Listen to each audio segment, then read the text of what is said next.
Audible Frontiers presents Imaro, written by Charles Saunders, narrated by Myron Willis.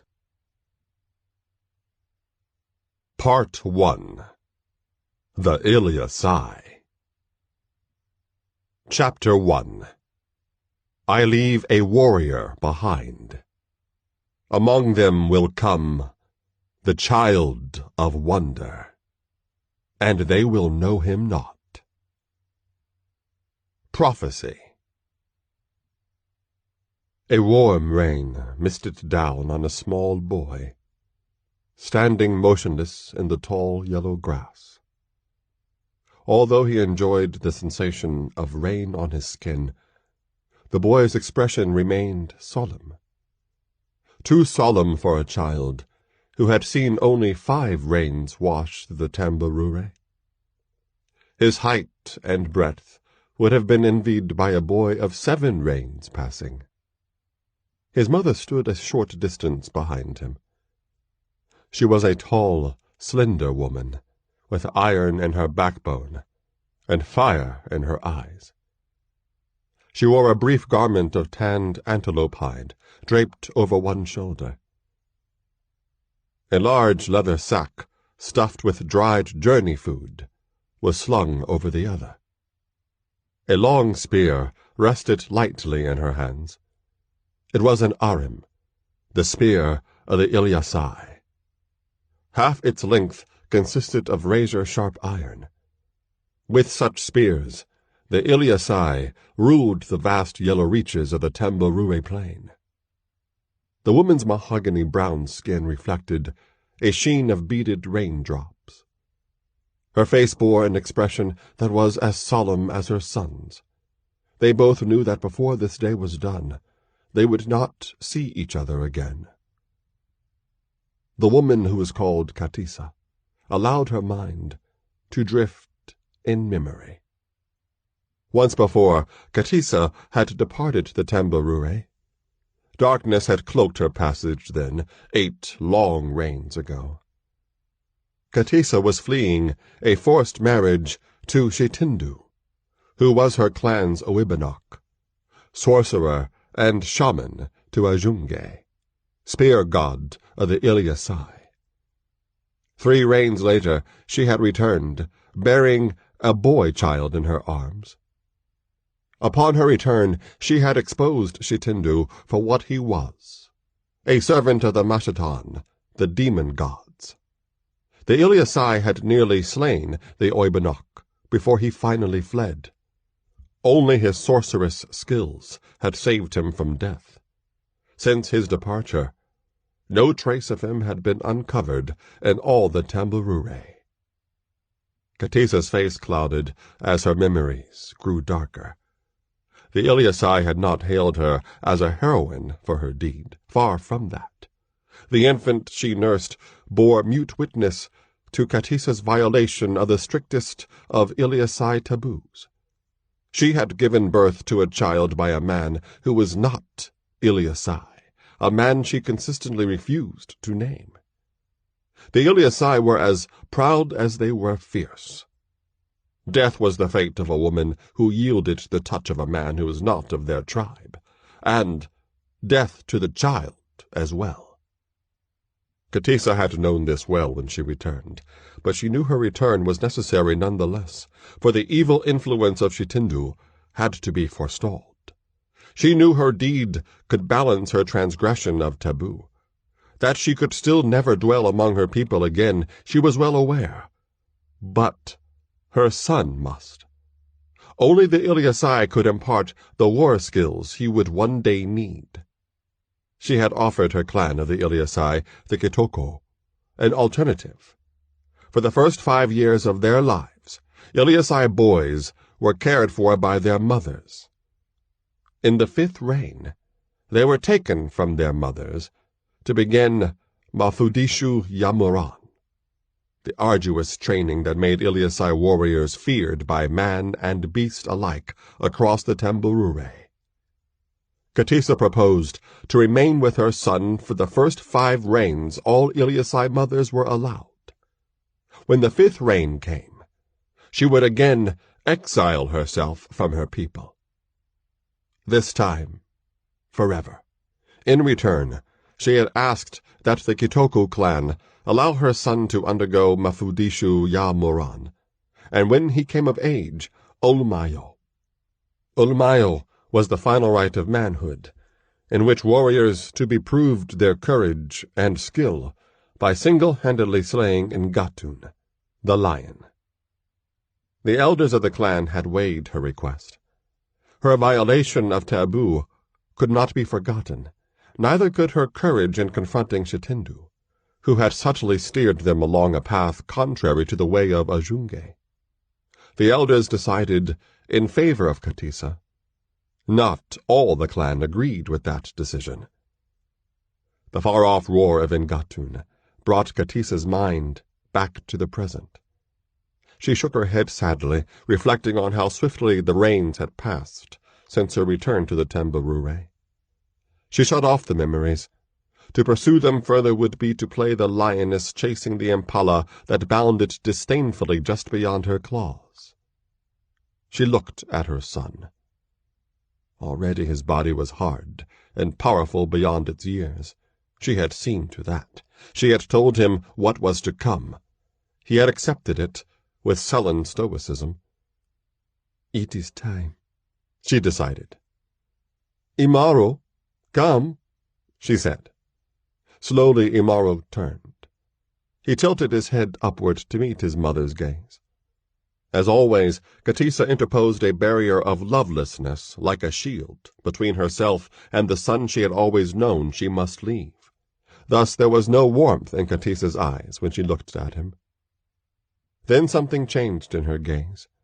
A sudden flicker of emotion, swift as the beat of a bird's wing against the sky. She held out her hand to her son. Imaro hesitated. Gestures like this had been all too rare, for his mother had deliberately withheld her affection to prepare him and herself for this day.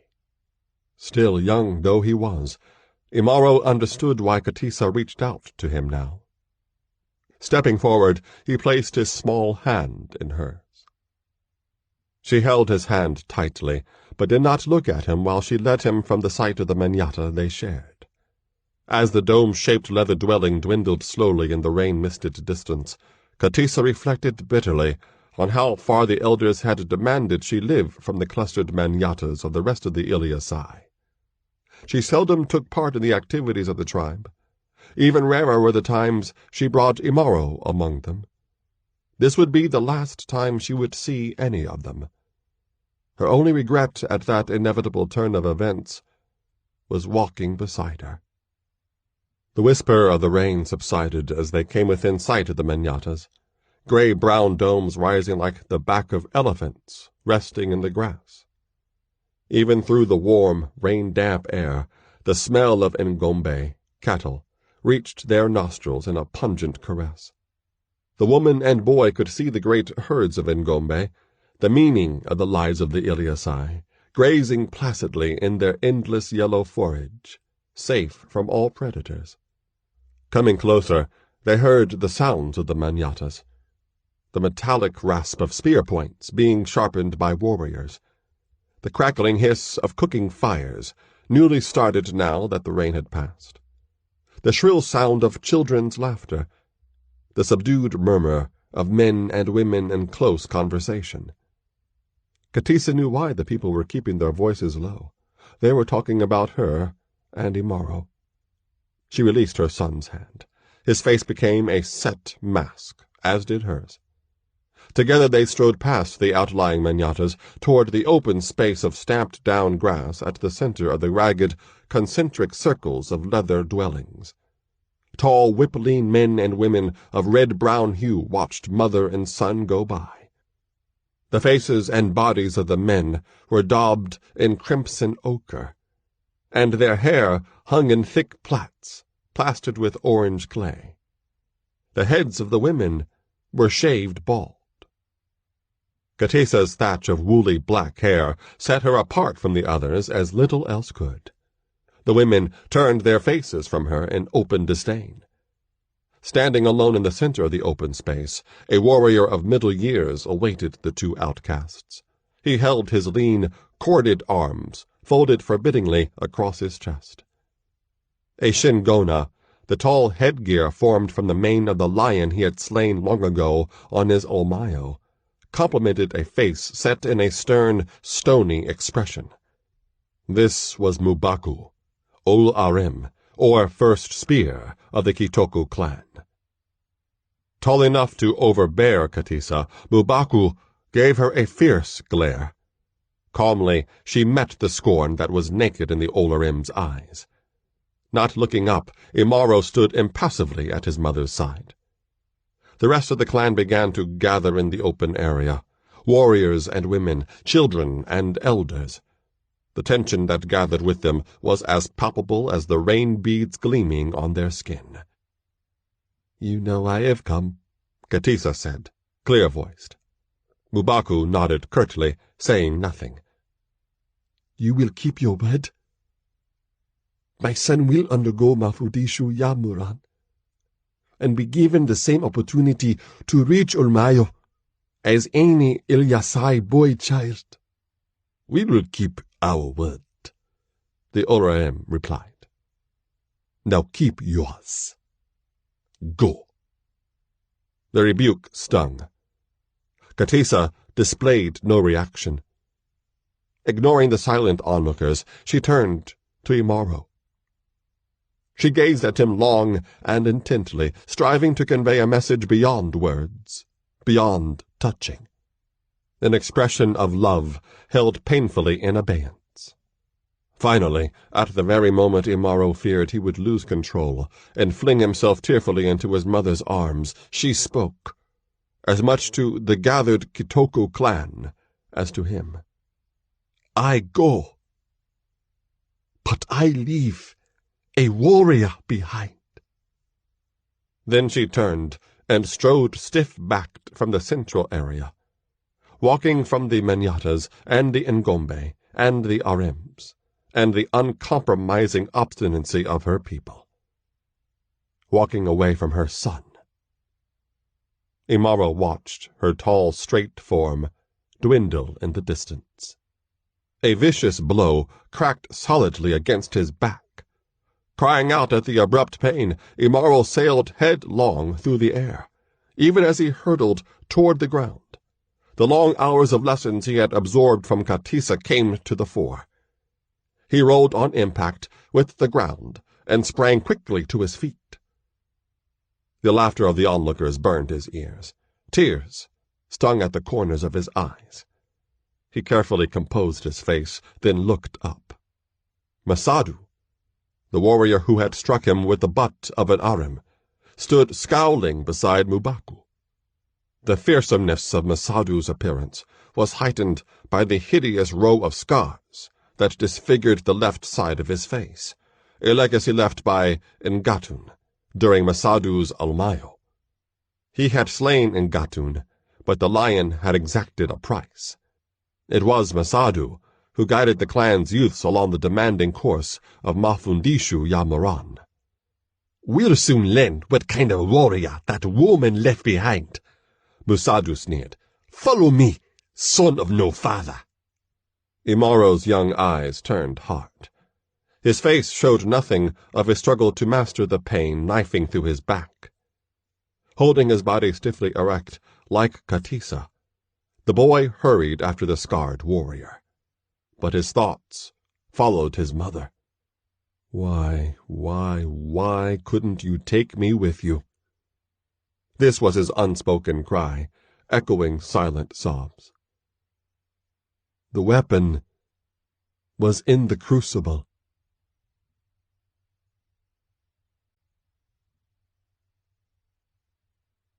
Chapter 2. Turkana Knives. The language of the Ilyasai is the language of the spear. Tamburue saying. Imaro scowled at the tall, lean figure approaching him through the yellow grass. He glanced quickly toward Kulu, the Ngombe that had been entrusted to his care. The large, long-horned cow did not look up from the sun-scorched fodder upon which he grazed. Far across the golden sweep of the Tambarure, the herd boys of the Kitoko clan tended scattered clusters of Ngombe. The size of the youth's sub-herds varied according to their ages, and their progress in Mafundishu ya Moran. A few, close to readiness for Olmayo, had 20 or more Ngombe in their charge. The youngest, thin brown sticks of boy-children who had just begun warrior training, were entrusted with no more than one of the precious cows. Imaro, now well beyond his 14th reign, still tended only Kulu. Kanoku, the youth who was approaching him, was of an age with Imaro, yet he had 11 Ngombe in his care. He seldom allowed Imaro to forget that, or any other indication of Imaro's low status among the Kitoko. Kanoko strode insolently across the unseen boundary that marked the range past which only an Iliasai could approach. From the beginning of Mafundishu Yamoran, Iliasai youths were taught that anyone, or anything else, warrior, beast, or demon, that came within a spear cast of a Ngombe, must be slain. Unconsciously, Imaro curled his fingers around the hilt of his simi, the short iron sword sheathed at his side. He reluctantly uncurled his fingers and raised the tip of his aram skyward in a gesture of acknowledgment. Often were the times he wished Kanoku were not Iliasai. The two youths glared at each other in long-established mutual enmity.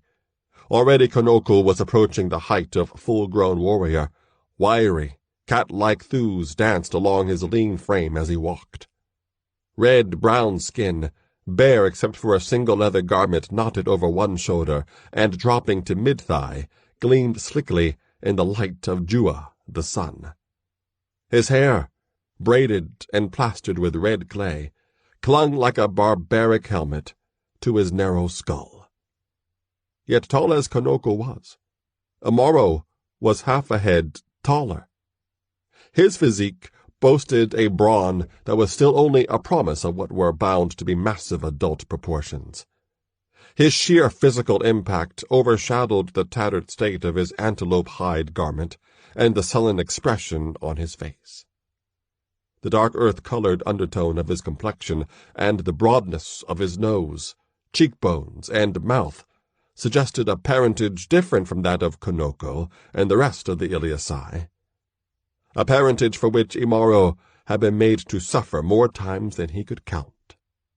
"Kulu looks hungry, Imaro," Kanoku observed. "That is strange. She has so much grass to herself here." There was no mistaking the condescending curve of the youth's lips or the derision glinting in his eyes. Imaro did not reply to the jibe. He had long since learned not to allow himself to be goaded by Konoko's sharp tongue. Once, several reigns past, he had responded to the other youth's taunts. In the ensuing battle, he had come close to beating the life out of his tormentor. Kanoko had told Masadu that Imaro had started the fight, and the dour warrior trainer had taken Konoko's words for truth. It was Imaro who had endured the ensuing beating with a stick thick as a spear shaft. He had borne the punishment in silence. The day Katisa departed was the last time he had cried out in the presence of an Iliasai, and thereafter he had fought hard to suppress the anger Konoko all too often succeeded in provoking. In mock seriousness, Kanoku said, "Silence is the presence of a gift, Imaro?" "I see no gift," Imaro replied shortly. Kanoku reached inside his garment and produced a bundle of sweet grass, wrapped in a leaf of the plant called elephant's ear. It was a contendia, a gift Iliasai's herders presented to the cattle of their friends. Imaro's eyes narrowed in suspicion, for in no way was Kanoku a friend of his. "Why do you do this?" he demanded. His bluntness concealed the sudden hope that the low regard in which his clan held him had suddenly changed. For reply, Konoko thrust the kutendia into the snout of Imaro's Ngombe. Kulu's teeth tore eagerly into the green bundle. To a Ngombe, elephant's ear was a rare delight. Kulu chewed, then bellowed in pain as scores of red six-legged dots burst from their leafy prison and swarmed into her nose, eyes, and mouth. Whipping her horned head from side to side, Kulu spat the false gift onto the ground and bolted. She dashed past the startled Ngombe of the other herd boys and stampeded beyond the grazing range the Iliasai had wrested from the beasts that roamed the Tamburure. Flame ants, Imaro realized the moment he saw them. Flame ants. Insects with a bite that burned like fire. Somehow Kanoko had contrived to capture enough of them to drive any beast mad with pain. Furiously, he turned on Kanoko. "Why did you do that to Kulu?" Imaro demanded. "Why?" "Why?" Kanoko mocked. "You know why. You are the son of no father. Your mother was driven from the clan before she brought you back from her wanderings. You have no father, and your mother's kin won't even let you know who they are. You are not fit to be an Iliasai. Wait till Masadu finds out you lost your miserable Ngombe. You do know what happens when you lose your Ngombe, don't you? You—" Kanoko said no more. Swift as lightning, Imaro's bald fist hammered into Kanoko's sneering face. The other youth's reflexes were cat-quick, but he could not pull his jaw away in time to avoid the full force of Imaro's blow. The impact lifted him off his feet and left him sprawled semi-conscious in the grass. Murderous rage glinting in his eyes, Imaro stood over Kanoko, aram upraised in his hand. Then, realizing that Kulu was fleeing farther into the wild part of the Tamburure, he turned and raced through the grass after his stricken charge. Ignoring the pain spreading through his jaw, Kanoko threw back his head and laughed, as only a malicious boy on the brink of manhood can. Of all the youths undergoing Mafundishu Yamuran, only Imaro surpassed him in the skills of hunting and war. Now, Imaro was finished.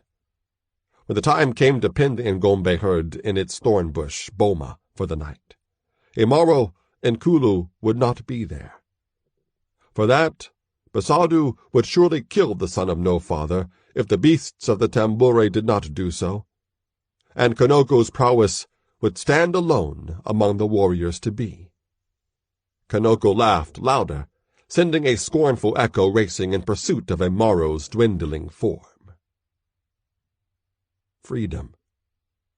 The concept held little meaning for Imaro, except during times such as this, when he ran alone in the Tamburure, dry grass swishing against his bare legs. It was then that he felt that he truly belonged in the savannah, at one with the vast herds of impala, zebra, kudu, gazelle, and countless other hoofed creatures that, along with Timbo, the mighty elephant, roamed wherever their will guided them. Even more did the youth identify with the Tamburure's deadliest predators.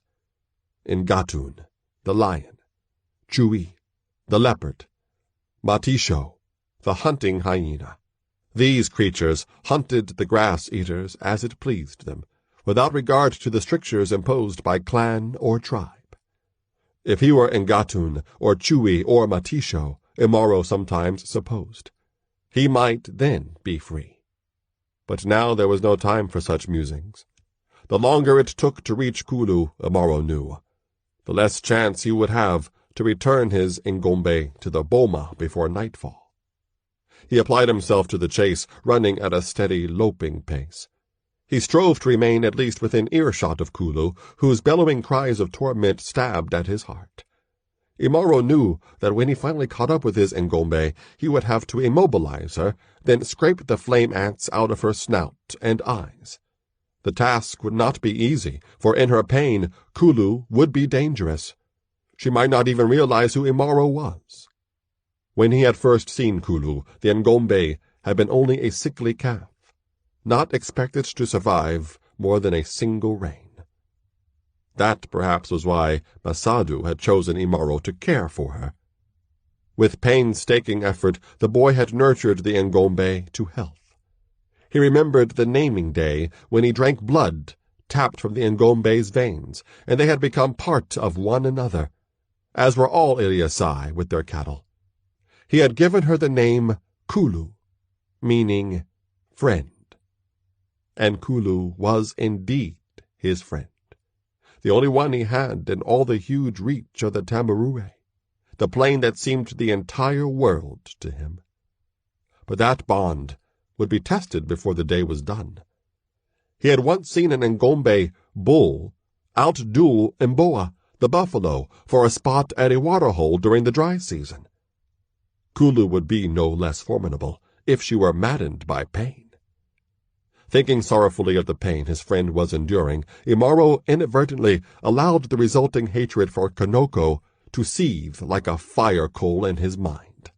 Momentarily he lost his kufahuma, the attunement of his senses, the melding of all his faculties into one, making his awareness at one with the Tamburue. This awareness was one of the first skills Masadu had taught him. Now he was allowing his rage to rob him of the gift of kafahuma. Thus he remained unaware of the menace hidden in the yellow grass, pacing him easily, stride for stride. The leopard had but recently wandered into the Tamburue from the lands beyond. Man had driven him here. He knew the hated smell of humankind only too well, but humans were easy prey when they were alone. This leopard had not yet learned to fear the smell of the Iliasai.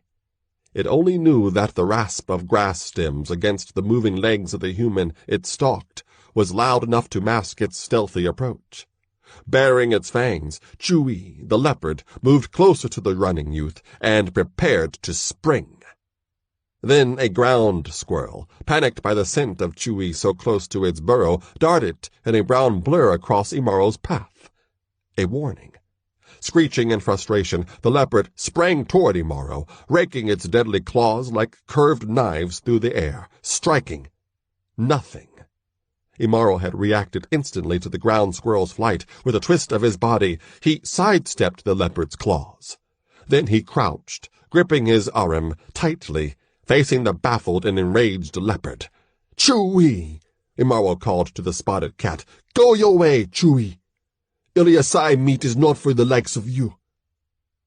Without so much as a growl of warning, the leopard sprang forward. Its paws moved faster than the eye could follow, yet the shaft of Imaro's arm was there to deflect Chewy's talons. Snarling in fury, the leopard half-reared on its hind legs and again struck at Imaro with its forepaws, blows flickering like black-flecked lightning. Imaro, wielding his arm as though it were light as a wand, parried Chewy's paws. The sharp impact of wood and iron against cat flesh resounded across the plain. Not once had Imaro used the point of his weapon. Not once had Chewy's talons touched his flesh. Even though the great cat retreated now, half-limping on bruised forepaws, Imaro knew that Chewy would not abandon the fight. The leopard was feigning retreat. The lashing of its tail revealed its true intentions. Again, Chewy sprang. Imaro evaded its claws, but this time, when the leopard landed on the ground, Imaro lunged forward with his arm. The iron point of the spear plunged through Chewy's spotted hide. Deeper, ever deeper, not halting its momentum until the leopard was pinned to the soil of the Tamburue. Impaled by the awesome force of Imaro's thrust, Chewy shrieked a death cry. Its limbs thrashed in a paroxysm of reflexes out of control. Releasing his grip on the spear shaft, Imaro jumped out of the reach of slashes that, undirected though they were, could still wound him seriously if they chanced to land. Finally, Chewy's spasms ceased, and the great cat fell silent, its blood crimsoning the yellow grass. Imaro's heart soared in triumph. If only Masadu were here, he thought. Even he would find no fault with this kill.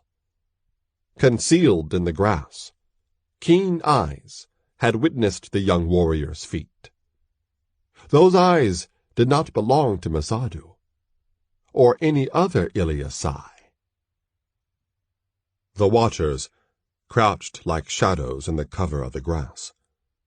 They numbered a dozen, warriors all, armed with long spears, short swords, and knob-ended throwing clubs. On their left wrists, they wore bracelets with raised, sharpened edges of iron. Circular sleeves of leather sheathed the edges to prevent the blades from accidentally damaging their wielders when the weapons were not in use. Coils of woven grass circled the waists of some of the strange warriors. To a man, their heads were shaved, except for a top knot thick with feathers. Attracted by the noise of the conflict between Imaro and the leopard, the intruders had seen the youth transfix the beast to the plain. Hand signs, denoting excitement and purpose, passed swiftly among them, while Imaro set his foot to the carcass and bent to wrench his arm free. "Alive," the hand signals said. "We must capture this one alive." The intruders crept closer, unslinging the knobbed clubs from their belts. Imaro was thinking of Kulu when a whir of wood through the air alerted him to new danger. He jerked his head aside, averting the full impact of the throwing club. Still the knobbed end glanced from his temple. Pain jolted through his skull. He staggered 3 steps away from his aram. His hand reached toward the hilt of his simi, but he was stunned. His motion was a fraction of a second too slow, giving his attackers time to swarm like a pack of wild dogs through the grass. Hands clutched at Imaro's limbs, bodies pressed heavily upon his, forcing him to the ground. The intruders kept their wrist knives sheathed. They sought not to slay, but to restrain the Ilyasai youth long enough to loop their grass ropes around him. Imaro's head cleared, and he responded to the assault with as much fury as would the leopard he had just slain. Bellowing the Ilyasai war cry, he uncoiled his body and surged to his feet, hurling his surprised attackers from him as if they were children. The intruders looked at each other in confusion as they regained their balance. This was only a youth, but he had the strength of a man, and perhaps more. How was that possible? For their moment of uncertainty they paid dearly. Again, Imaro's hand sought his simi. This time the hilt smacked solidly into his palm. The iron blade sang from its sheath and buried itself in the abdomen of Imaro's nearest foe. The warrior shrieked once, then sank to the ground. Imaro now knew who his attackers were. A quick glance had taken in the top knots and wrist knives and identified their wearers. These warriors were of the Turkana, the only tribe that dared to dispute Ilyasai dominance of the Tambarure. They had come from the same direction in which Kulu had fled, and Imaro could no longer hear her cries. He knew then that the Turkana had taken his Ngombe. He snarled a curse at the warriors. If they wanted Kulu, they would have to pay for her in blood. The Turkana surrounded Imaro warily. They had seen him slay Chui. They had seen the swiftness with which he had cut down one of their own. They had felt the strength in his youthful thews. But the Turkana were brave men, warriors, as much so as the Ilyasai, and they had a mission they dared not fail to accomplish. As one, they leaped toward Imaro. The first Turkana to reach him was spitted on the young warrior's blade. The simi caught in the Turkana's rib cage. While Imaro struggled to tear the blade free, a knob club smashed viciously against the side of his skull. He fought the explosion of pain, but his fingers still loosened. The Turkana he had struck threw himself backward in a dying act of defiance, tearing the hilt of the simi out of Imaro's hand as he fell. Imaro was now weaponless, and the Turkana lashed at him with their knob clubs. Red arms of pain lanced through the youth's brain, and a black curtain folded over the yellow glare of the sun. Still in a phenomenal display of tenacity, Imaro's hands found the throat of one of the Turkana. Only when he felt the bones of the Turkana's neck snap in his grasp did Imaro finally succumb to the scarlet hammers that pounded consciousness from him. When he awakened, Imaro was walking. It was an unusual transition, from blank oblivion to instant awareness, with no gray state of semi-consciousness intervening. Pain was a drummer, pounding a steady rhythm behind his eyes. None of the beatings Masadu had given him had been as severe as this one, but Masadu had, unknowingly, prepared him well for the Turkana's assault. He blinked his eyes that were already open. The lowering of Jua toward the flat Tamborure horizon told him that many hours had passed since the Turkana had ambushed him. He flicked his gaze from left to right. 2 Turkana flanked him, gripping his arms tightly just beneath his shoulders. His forearms were bound with so many coils of grass he couldn't see his own skin. Dried blood, not his own, caked his hands and feet. His ankles were hobbled with a length of rope that allowed him to walk with only an awkward, shortened stride. He heard the sound of hooves shuffling in the grass. Kulu, he thought. He turned his head to the sound and saw his Ngombe. Like Imaro, Kulu was hobbled. She walked with an ungainly, hopping gait. A length of tanned leather, torn from a Turkana's garment, had been wrapped on her head, covering her eyes. Only such blinding could render an Ilyasai Ngombe tractable to an outsider.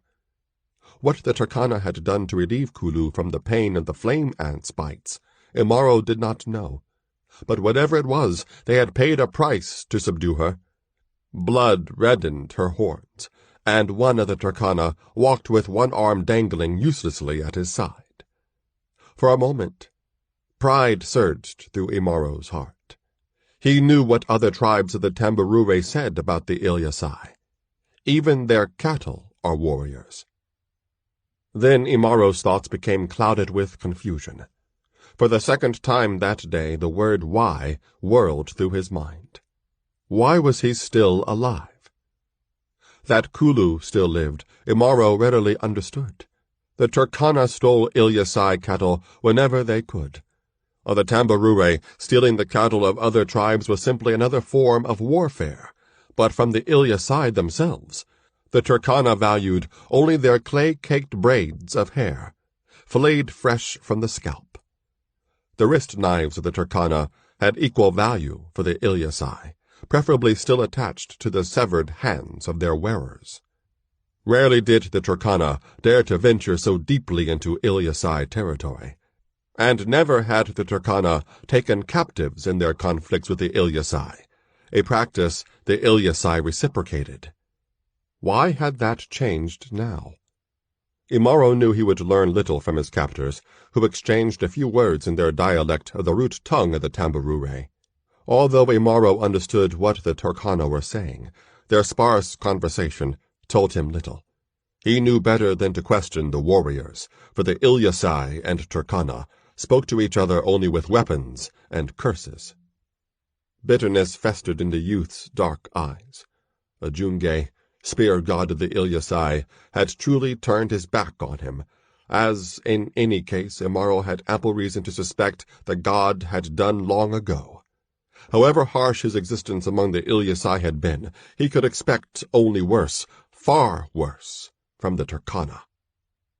Despair, an emotion against which he had always struggled fiercely, whispered subtly in his soul. Masadu, Kanoko, and all the others, perhaps they had not been mistaken in their scorn for him. He had failed Kulu, failed Katisa. Then, before the youth's morose broodings claimed him entirely, a scene, born of memory long suppressed, suddenly appeared, superimposing itself with sharp clarity over the vista of the Tamborure. Again he was a boy of 5 reigns. Again he stood in the midst of the Kitoko clan's manyatas, gazing upward into the proud face of Katisa. Again he heard his mother's final words to him, "I go, but I leave a warrior behind." Those words had sustained Imaro, as memories of lost love never could have done through reign after cheerless reign of striving to earn the respect of a people who despised him. I leave a warrior behind. The vision faded with the last echo of Katisa's words. Imaro shook himself like a lion bestriding a new kill. Startled, his captors tightened their grip on his arms. One Turkana unslung his knob club and shook it menacingly under Imaro's nose. The youth smiled. It was a smile totally devoid of anything resembling human mirth, frightening on the face of one who had seen so few rains. Imaro could not guess what fate the Turkana planned for Kulu and him, but he knew that whatever the outcome, the Turkana would learn the truth of Katesa's promise. Sunset spread like a bloodstain across the sky as Imaro's captors reached their destination. Thick herds of grass-eaters huddled nervously, knowing that when Jua finally disappeared from the sky, the night would belong to the predators. Already Ngatun's roar, and Chui's cough, and the eerie laughing bark of Matisho rolled across the plain. Imaro knew he was now in the land of no one. A wild, uninhabited stretch of territory that served as a borderland between the realms claimed by the Turkana and the Ilyasai. It was not uninhabited now. A band of Turkana had set up a small encampment consisting of a fresh-dug fire pit and a circular barrier of spiky thorn bush. It was the encampment of a hunting party, or a war band, quickly erected and easy to dismantle. Warriors, numbering perhaps twice those who had captured Imaro and Kulu, rushed out to greet their returning comrades. Fierce joy lit their faces at the sight of the Ilyasai youth and the Ngombe. Imaro paid scant heed to the warriors' hot-eyed glares, though. Something else had claimed his attention. Outside the thorn bush barrier stood a cage, fashioned from heavy poles, lashed together with resilient vines. A lion was imprisoned within the cage, which was actually a trap into which live bait had been placed to lure Ngatun into tripping a rope mechanism that dropped the door of the trap behind him. Aroused by the scent of Kulu, Ngatun rose and lunged at the bars of his prison. The construction of the trap seemed so fragile the sound of the lion's roar could shatter it, but the poles held firm as the lion strove to break through to attack the Ngombe. Though she was blinded by the wrappings around her eyes, and her nose was deadened by the bites of the flame ants, Kulu heard Ngatun's roar, and bellowed a challenge of her own, tossing her horned head from side to side. Several Turkana held on to her head, struggling to prevent her from bolting. The leader of Imaro's captors pointed to a thick stake driven deep into the ground on the far side of the encampment. "Tie the Ngombe there, and let Ntumua know we've returned with what he wants," he said. Imaro stood freely now, with Turkana warriors stationed close by. Their spears were poised to strike instantly if need be. Because the young Ilyasai was hobbled, they reasoned that he would not attempt to escape, but they also remembered what his capture had cost them, and they remained alert. As Kulu was led away to the pole, Imaro's mind was occupied by more than his dim prospects for escape. The sight of Ngatun in a cage angered him. The Ilyasai believed that the souls of their dead occupied the bodies of lions, before returning to animate a human of a succeeding generation. Thus was Ngatun the most honored of foes. Only by slaying a lion and freeing an Ilyasai soul to become human again could an Ilyasai youth gain full status as a man and a warrior. To cage Ngatun like a hare or a ground squirrel, that was as disconcerting to Imaro as his own capture. A figure emerged from an opening in the thorn bush. The warrior stepped aside deferentially, almost fearfully, as the man approached. To Imaro, the man was obviously an Intu Imchawi, a magic man, like the Oibonok of his own clan.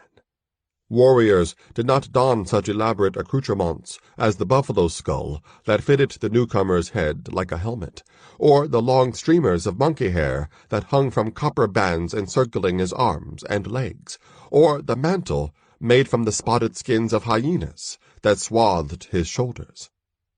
Besides the ubiquitous wrist knife, the Intu Imchawi had a heavy curved dagger hanging from a thong looped around his neck. Its blade was stained brown with old blood. Nearly a giant in height, the Turkana was none the less so lank in build that the youthful Imaro easily outweighed him. When the Turkana came closer to Imaro, the Ilyasai suddenly saw the thing that distinguished this man from all others. Most of his body was revealed by the open mantle. From head to foot, his skin was splotched with patches of a pale, almost white hue, as though it had been daubed with kaolin clay. But even in the muted light of sunset, Imaro saw clearly that the Turkana's markings were not decoration. They were as real as the color of his own skin. And he realized this was the Intu-Mimwa the Turkana leader had mentioned earlier, for in the language of the Tamburure, those words meant blemished man. Imaro had never forgotten that a Intu-Imchawi had been the cause of his mother's exile from the Ilyasai. For that reason he hated sorcerers, including Muburi, the Oibanok, who had taken the place of Chitindu, the one Katisa had overcome many reigns ago. Imaro's eyes hardened in response to the intent stare he now received from Intu-Imwa. A lion, a Ngombe, and an Ilyasai, the Turkana crooned, breaking the silence. His voice was high, sing-song, as though he were speaking to children rather than an assemblage of warriors. And I, he continued, I, a man apart from all others, I who will become all three. He smiled at Imaro before continuing. Ilyasai, hear my words. Through you and your Ngombe and the lion in the cage, our god Kupigana will triumph over your spear god, and the Turkana will become the masters of the Tamburure. Imaro did not speak. He glared at the Intu-Imchawi with eyes that mirrored the frustrated fury in the eyes of the caged lion. Then Intu-Imwa bent to peer more closely at Imaro. He gazed searchingly. Then his face twisted with wrath. Turning on the startled Turkana war leader, he cried, "Fool! Did I not tell you to capture an Ilyasai? This is no Ilyasai!" Dismay and disbelief swept through the band that had ambushed Imaro. "Not an Ilyasai," the leader protested. "This is not an Ilyasai. Why are three of my best warriors now food for Mbawe, the jackal? He broke Wagulumbe's neck even as we broke our clubs on his skull," cried another.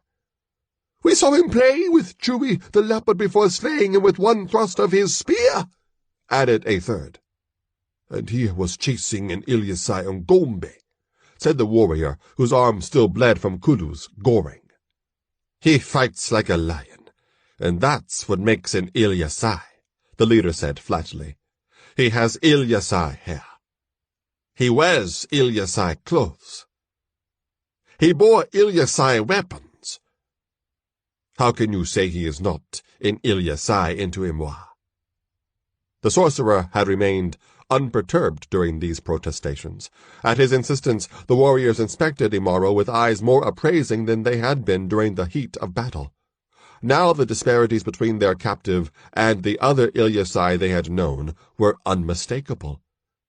The broader features, the bulkier physique, the darker skin, all marks of a legacy alien to the Tamburure.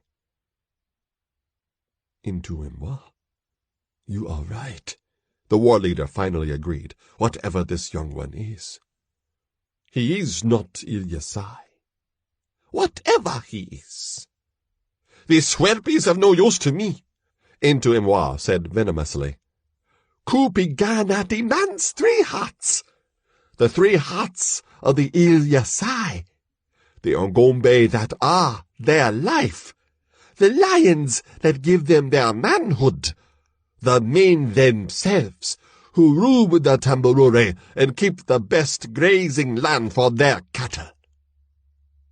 Kupigana wants a heart from each, and I, a man apart from any other, Only these three can bring forth the power of our God to rest in me. Then I will make us the masters of the tambourine, not the Ilyasai, but this one you have brought me. He is useless. He must have stolen the Ngombe you say he was chasing. Imaro leaped without warning. Though the hobble prevented him from running, the muscles in his thighs possessed more than enough spring to propel him toward the Intuimchawi. No longer did Imaro seek to learn the reason for his mysterious captivity. Rage shattered the restraints of caution. He had not spent years absorbing the abuse meted out by the Ilyasai, only to hear the same insults, and worse, spill from the mouth of a Turkana. His arms strained against his bonds even as he crashed full into the startled Imtuimwa.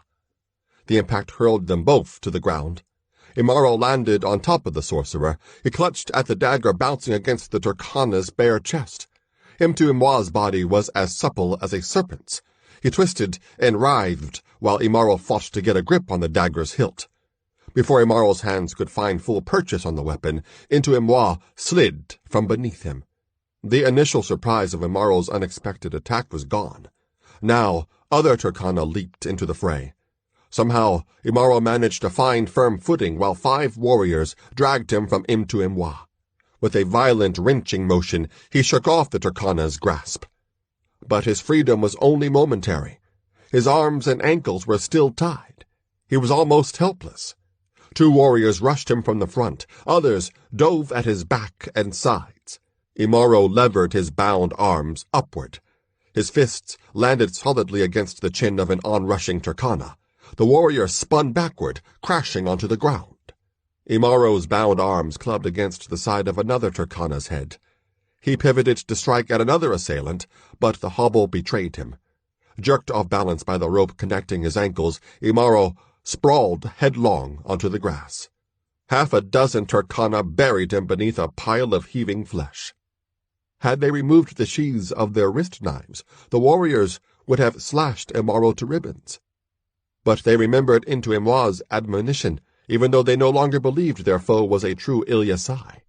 They kept their weapons sheathed, with the exception of one, whose razor-sharp edge drove downward toward Imaro's snarling face. Before the circular blade could strike, a white-blotched hand fastened about the wrist of its wielder. The descent of the blade was abruptly halted, with a strength surprising for one of his gaunt appearance.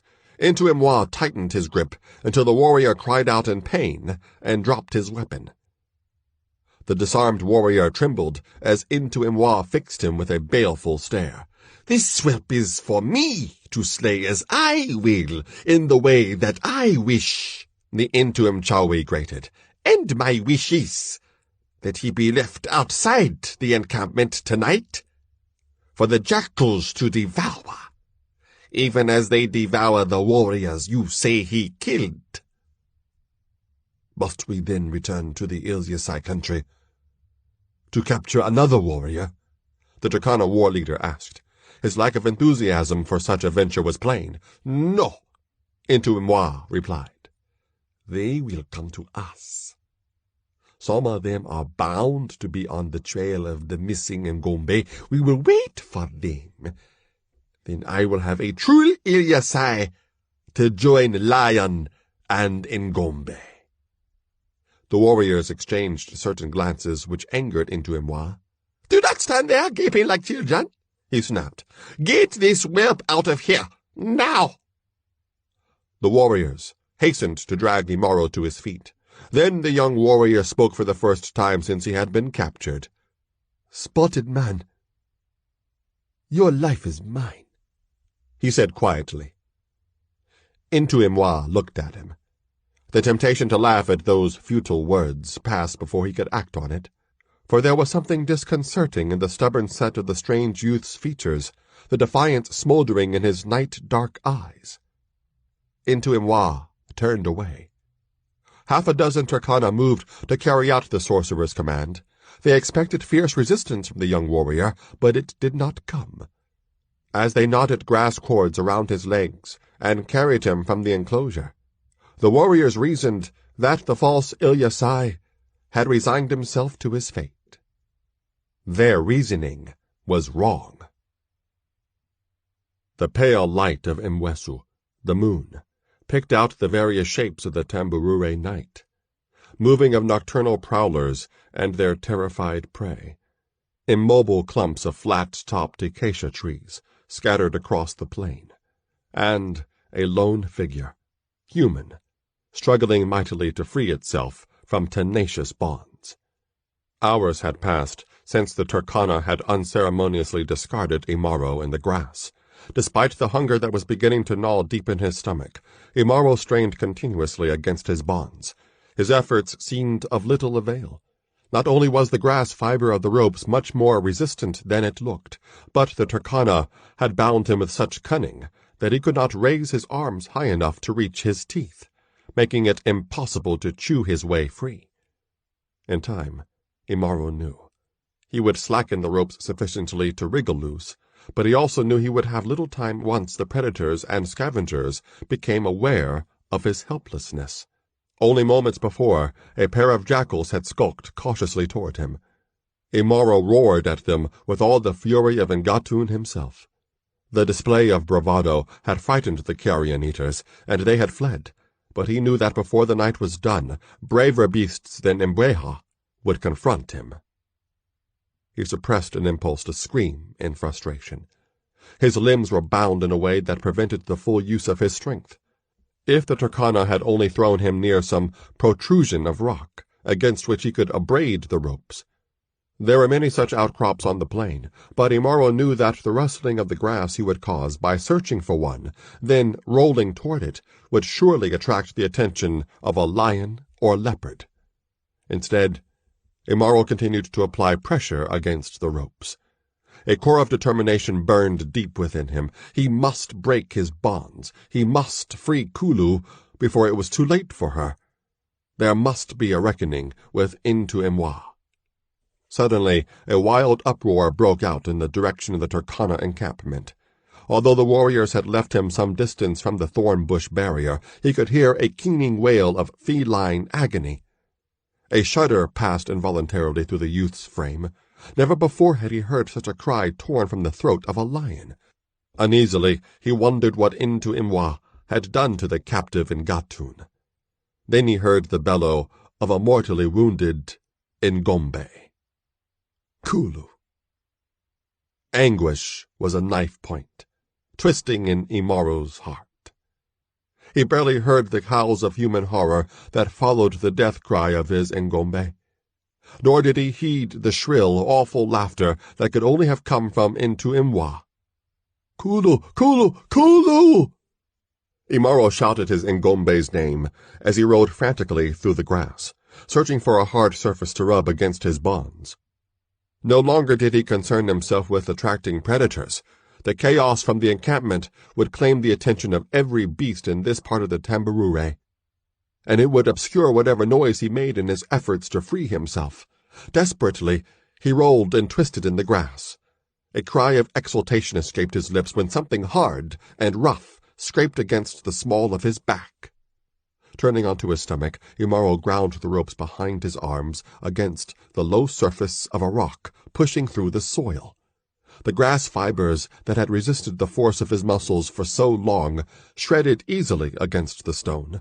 Imaro could feel the ropes beginning to part. Then the tumult in the encampment ceased, and behind him, Imaro heard a rumbling growl. He turned and stared into the face of Matisho, the hunting hyena. Matisha was twice the size of its carrion-eating cousin, Fisi, and possessed none of Fisi's well-deserved reputation for cowardice. Teeth capable of crushing the bones of elephants lined Matisho's gaping jaws, and its eyes were twin pools of malignance, reflecting Mimwesu's light. Another youth might have been frightened into near paralysis at the sight of Matisho so near. Imaro, drawing upon reserves of strength he never before knew he possessed, wrenched his arms in a final effort to break his bonds. As he did so, Matisho leaped onto his chest. Lethal jaws darted toward Imaro's face, just as the ropes on the ill-sized youth's arms snapped and fell away. Before Matisho's teeth could reach him, Imaro stabbed stiffened fingers into the beast's eyes. Matisho yelped in agony, and its slavering jaws veered away from Imaro's head. With a lightning-quick twist, Imaro levered his body onto Matisho's back. For a moment his weight, equal to that of the beast, pinned Matisho to the ground. Imaro clamped his arms around Matisho's hairy throat. The youth's legs were still bound. They dangled uselessly along the hunting hyena's spine, while Imaro exerted all the power in his arms against the beast's throat, blocking the flow of air into its lungs. Uttering strangled, wheezing howls that were nothing like the yipping laugh of Fisi, Matisho hurled its body in lunge after frenzied lunge, seeking to dislodge the death-dealer riding on its back. The beast flung Imaro about as though he weighed nothing. Imaro clung persistently, the pressure exerted by his arms inexorably constricting the giant hyena's windpipe. Had Matisho possessed the agile, taloned forefeet of the great cats, it could have reached backward and slashed Imaro's arms and shoulders to the bone. But the hyena's limbs were dog-like, adapted for chasing rather than seizing its prey. The huge beast could only attempt to fling Imaro from its back, then grasp an arm or leg in its crushing jaws. Its struggles grew weaker. Then abruptly, Matisho fell. The hunting hyena's breath came in ragged, choking gasps. Its paws waved feebly, uselessly. Only when even those movements stopped did Imaro release his hold. Matisho lay lifeless, its throat crushed by Imaro's unfettered strength. His triumph over Matisho gave him no joy. Only Kulu was in his thoughts. Kulu is dead, he lamented silently. There was a stinging behind his closed eyelids as he bowed his head and panted from his exertions. Then he stiffened. His Kufahuma, distracted during his battle with Matisho, was screaming a warning. His eyes snapped open, and a gout of flame swept directly toward his face. Imaro hurled himself backward, just barely eluding the searing fire. Legs still bound, he sprawled awkwardly in the grass. Half blinded by the glare of the flame, he was as vulnerable now as he had ever been in his life. Intuimwa did not press his advantage. He plunged the unlit end of the spear-tall torch he carried into the earth, and he glared down at the supine Imaro. The Intuimchawi had dispensed with his cloak.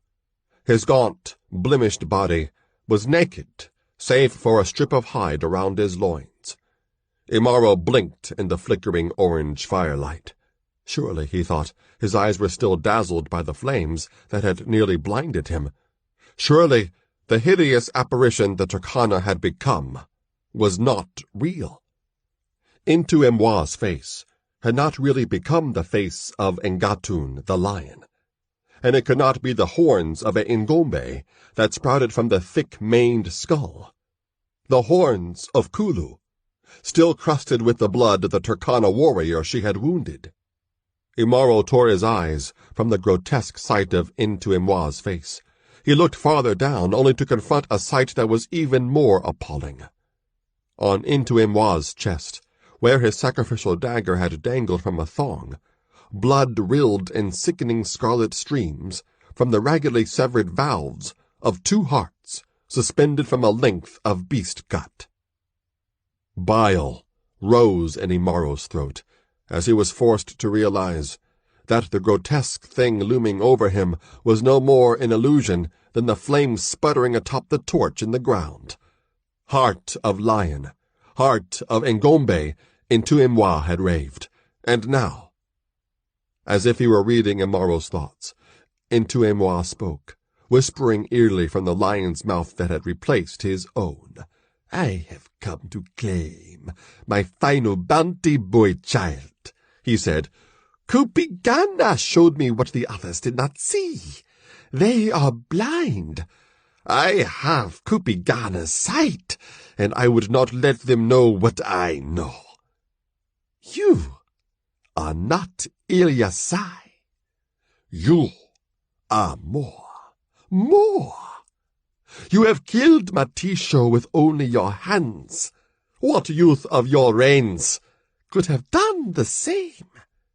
It does not matter that you are not Ilyasai. He tossed his horned, maned head. Beast madness shone in his eyes. He waved the dagger he had removed from his neck. It still dripped with the blood of Ngatun and Kulu. I'll have your heart, boy child. Kupigana says you are the one who will become the greatest of all warriors.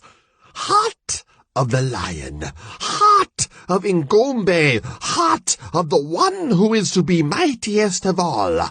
Now, I will be mightiest of all, not you. I will lead the Turkana to victory over the Ilyasai. All of the Tamburure will be mine. Give me your heart, boy child. Give it to me. Now. Imwa's voice had risen to an inhuman screech. His curved dagger drove toward Imaro's chest. The point bit deep into flesh, but not the flesh of Imaro. It was the flesh of Matisho, whose body Imaro had interposed between himself and Imwa's blade. Hissing like a maddened cat, the Turkana struggled to pull his blade free from Matisho's carcass. At the same time, his unsheathed wrist knife struck at Imaro's face. The youth shifted aside. Imwa's deadly forearm whipped harmlessly past Imaro's head. With one hand, Imaro caught the Turkana's arm, just above the arm of the wrist knife, and he dragged Imwa to his knees. For all the horror of his altered appearance, the Turkana had not completed his conjuring. He was still only Imwa, and even maddened as he was, he could not match Imaro's strength. He looked upon the features of the not Ilyasai. Those features had twisted into a terrifying mask of vengeance and hatred. For a moment, the derangement that drove Imwa subsided, and he knew then that he faced his doom. His lion mouth cried out inarticulately, and his Ngombe horns tossed wildly as he fought to free himself from Imaro's iron grasp. Blood from the beast hearts splashed across the youth's face. Imaro fastened his free hand around the wrist of the hand that held the curved dagger. He forced the blade out of the body of Matisho, even as Imwa maintained a desperate grip on the hilt. Then the dagger dropped to the ground, and Imwa shrieked in pain, for the bones in his wrist were beginning to splinter. Imaro was unconscious of the force he was exerting. With the killer of Kulu in his hands, he had become implacable, inhuman. "It's not over yet," Imwa snarled. Jerking his head forward, the Turkana sorcerer seized Imaro's shoulder in his lion jaws. Fangs tore through the young warrior's flesh. Biting back a cry of pain, Imaro snatched Imwa's dagger from the ground and plunged it into the Turkana's chest, in the space between the two hearts that dangled there. Instantly, the lion jaws relaxed and fell away. Imwa shuddered, then sank backward onto the grass. He gurgled, blood bubbling from his gaping mouth. He seemed to be trying to speak. For a reason he could not name, Imaro leaned over Imwa to hear his dying words. The lion eyes were dimming, but the Turkana's voice was still clear. "I cannot die now," he rasped. "I still have to show them I am better than they. I am better, even though they say I am not." Imwa said no more. Two corpses, Imwa and Matisho, lay in the blood-dewed grass. Their slayer used Imwa's curved dagger to cut the ropes away from his legs. Then Imaro sprang to his feet, free for the first time in many hours from Turkana restraints. He glared down at the Imchawi. Imwa's lion eyes were still open, reflecting the glare of the torch. Imaro shook his head angrily, as if to rid himself of the inexplicable sense of kinship he felt with his dead foe. They were, each of them, different from the others in their tribes. Each in his own way had striven to gain the acceptance and respect of those who despised them for their differentness. Intu-Imwa's weapon in that struggle was sorcery. Imaro's, strength. Strength. Long had he known that he was far stronger than other boys of his reigns, as well as many who were older. But his strength had never before been tested as it had this day. He recalled Intu-Imwa's words, "The one Kupigana says will be the greatest warrior of all." Imaro spat into the grass. He would not be duped by the lies of a madman, or of another tribe's god. He was who he was. Imaro, the son of no father. Yet the words lingered, despite the harsh inner voice that reminded him that he had done nothing more than slay one who meant to slay him. It was the same voice that told him he had lost Kulu. Eyes still on Intu-Imwa, Imaro murmured, "I told you, Turkana. Your life is mine." Now he became aware that he was ravenous, not having eaten since the rising of the sun. With no other food available, he used Intu-Imwa's dagger to cut strips of flesh from the carcass of Matisho. Then he burned the strips in the flame of Intu-Imwa's torch and began to eat. As he chewed on the rank meat of the hunting hyena, Imaro looked toward the encampment of the Turkana. Its night fire blazed like a beacon against the night sky. Despite the slaying of Intu-Imwa, Imaro still needed a reckoning with the Turkana who remained. Kulu's death demanded more than one life in return. Imaro was well aware that death was the fate of an Ilyasai who lost his Ngombe. Yet he also knew he could turn his back on his mother's clan now. In this vast, uninhabited stretch of the Tamarure, he could live alone and free. A predator among predators, battling Ngatun and Chui and Matisho for better meat than the half-carved hyena flesh he forced down his throat. Freedom from the ongoing ordeal of life among the Ilyasai. It could be his, once he exacted final retribution from the Turkana. He thrust that notion from his mind. He could not, would not, run away. His only thoughts now were for Kulu. Kulu was dead. Yet in the pitiless code of the Ilyasai, there was a way to balance that death, even to the satisfaction of Masadu. He would still face a flogging at the scarred warrior's hands for having allowed Kulu to die. He had endured floggings before, though, and he knew the pain would pass. And he knew why he chose to bear this and any other torments the Ilyasai could inflict. "I leave a warrior behind," Katisa had said. But only by the slaying of Ngatun on Ormayo would the Kitoko clan be forced to accept the truth of those words. And only then would Imaro himself believe it.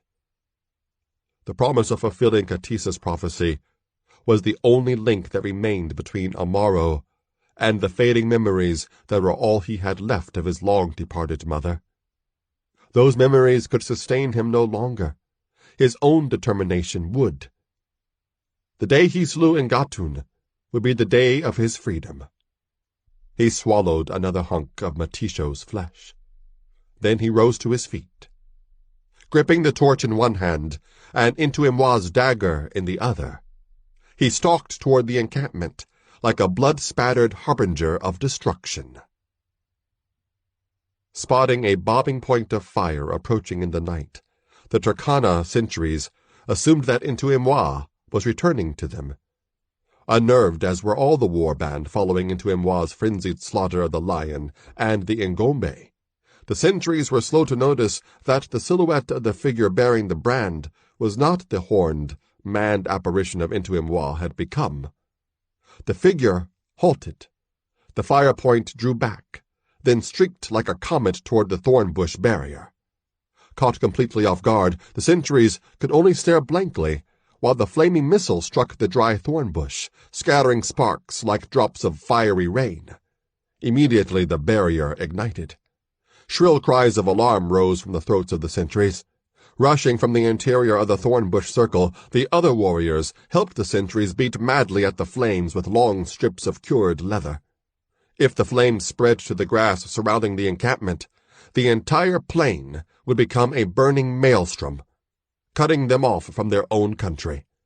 Then the dreaded war cry of the Ilyasai smote their ears, and a fear even greater than that caused by what Intuimwa had done was realized. "It's an attack!" the war leader cried. "The Ilyasai have found us! See to your weapons, and get that fire out!" Brave men were the Turkana, warriors second only to the Ilyasai. But on this night they had witnessed horrors that had shaken the souls of even the most fearless among them. When Intuimwa had changed, brave men had wept like infants. Imaro hurdled the flaming thorn bush and drove his blade into the throat of the war leader. As blood spewed from the Turkana's neck, the iron hand of panic crushed the courage from the rest of the warriors. To their terror-stricken minds, Imaro was a ghost returned for vengeance, for they could not believe that a bound man or boy could have survived the Tambarure at night. Shrieking prayers to their gods and ancestors, the Tambarure broke and fled, and Imaro ravened among them like Ngantun himself. In the crimson glare of the blazing thornbush, the dagger of Intuimwa flashed again and again in Imaro's hand. It was as if the blade were still thirsty for sacrificial blood, regardless of its source. Had the Turkana retained sufficient presence of mind to retaliate, their sheer advantage in numbers would have enabled them to cut Imaro down. But they believed he was only the first of a horde of vengeful Ilyasai demons, and they fled like a herd of impala, leaving weapons, mortally wounded comrades, and the burning encampment behind them. 5 Turkana lay motionless in widening pools of gore. Blood madness still lit Imaro's eyes as he watched the surviving Turkana disappear into the darkness. He did not pursue them. His arms were becoming heavy, and his breath burned inside his aching chest. His body was beginning to beg for relief from the demands he had placed on it this day. Yet he lifted his arms high, threw back his head, and shouted in exultation. The shout had nothing of the Ilyasai in it. It was a cry of personal triumph, and he did not care that no one else heard it.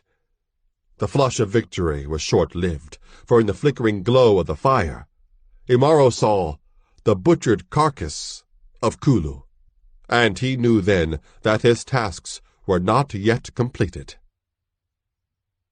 The morning sun painted the Tambarure in tints of saffron and gold.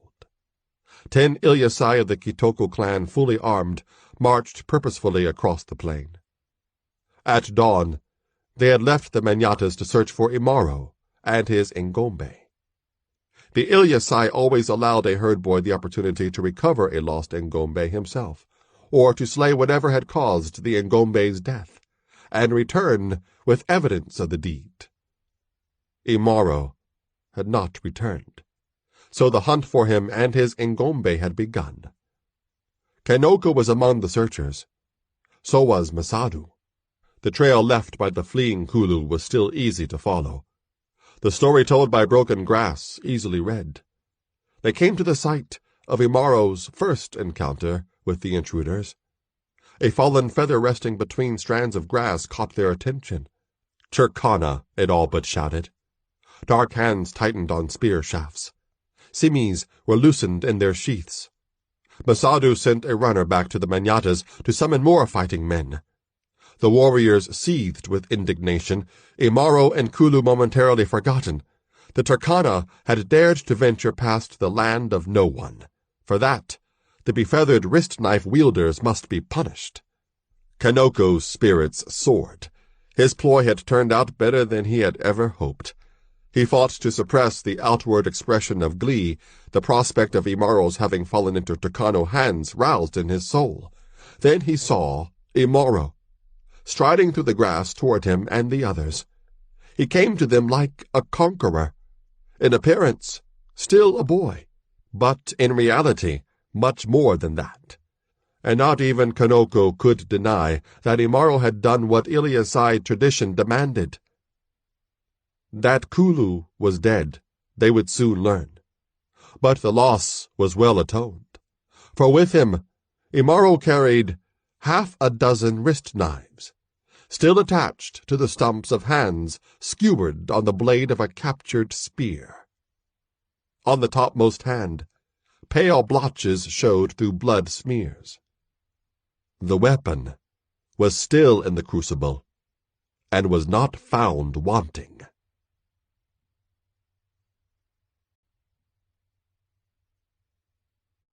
Chapter 3. The Place of Stones. Where the Ilyasai walk, Engatun roars softly. Tambourure Proverb. Jua's light danced across the points of 20 Ilyasai arms. 20 Ilyasai warriors of the Kitoko clan stalked soundlessly through the yellow grass.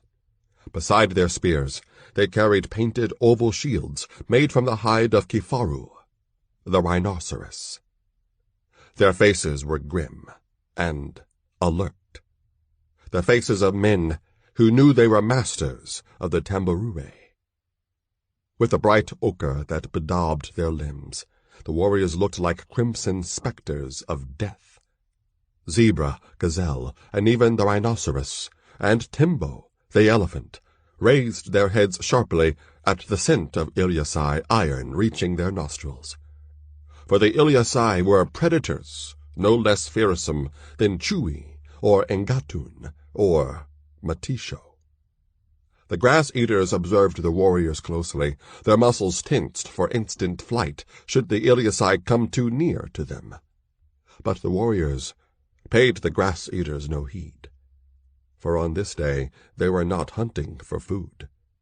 This was the day of Olmayo, the end of Mafudishu Yamoran, for an Ilyasai youth about to enter manhood. For Olmayo, the prey was Engatun, the lion. A sudden break in the flatness of the plain signaled the end of the warriors' march. Fanning out in a long, straight rank, the Ilyasai gazed down into a shallow, cup-like depression, the bed of an ancient lake that had long ago been dried out by the heat of Jua. While the rest of the warriors stood still as statues, carved from mahogany, 2 broke the rank and strode down the grassy slope to the bottom of the lake bed. Along with his weapons, one of them carried the long spiraled horn of an oryx. This was Muburi, the Oibonok who had succeeded the disgraced Shitindu. The other, the one who did not wear a shingona, headgear made from Engatun's mane, was Imaro. The Olmayo was his. On this day he would earn a shingona of his own, or die. In the 4 reigns that had passed since the death of Kulu, Imaro had fulfilled his promise of physical splendor. There were other Ilyasai who equaled his height of 6.5 feet, but none of them could match the formidable thews that rolled across his lion-like frame. Yet for all his massive musculature, the young warrior moved with a loose, feline litheness. Fierce determination was stamped in his heavy features, and a sullen defiance stoked by a lifetime of mistreatment burned in his eyes. Still, a flicker of hope, half hid beneath the interplay of suppressed resentment and mounting anticipation of the battle to come. Imaro knew his deeds over the past few reigns had earned him a measure of reluctant respect within the clan, for all that they continued to look askance at his ambiguous parentage and scorn the memory of his mother. Imaro's was the arum that had brought down a maddened bush pig that had threatened the wife of the Olaram of a neighboring clan, the Enyoka, and he had washed his simi in the blood of battle against the Zamburu, a tribe whose hunters had dared to encroach on Ilyasai territory. Deep into the land of the Zamburu, the Kitoku clan had raided, burning, killing, and taking cattle and women. Imaro acquired 5 new cattle for his small herd during that raid, along with a young Zamburu named Kateke. Although his mother's mating with a man who was not Ilyasai was the cause of Imaro's persecution, Ilyasai men were free to mate with and even take as wives women they stole during raids and wars. The irony of that inconsistent standard was not lost on Imaro, but he did not vent his anger on Kateke. To her, he had finally opened a heart that had remained inviolate since the slaying of Kulu, and Kateke had responded in kind. But since Imaro had not yet fulfilled the obligation of Olmayo, Kateke was still a captive, belonging to the clan as a whole. Once Imaro slew Ngatun, she would belong to him alone, and they would be able to wed. Imaro and Muburi reached the bottom of the depression.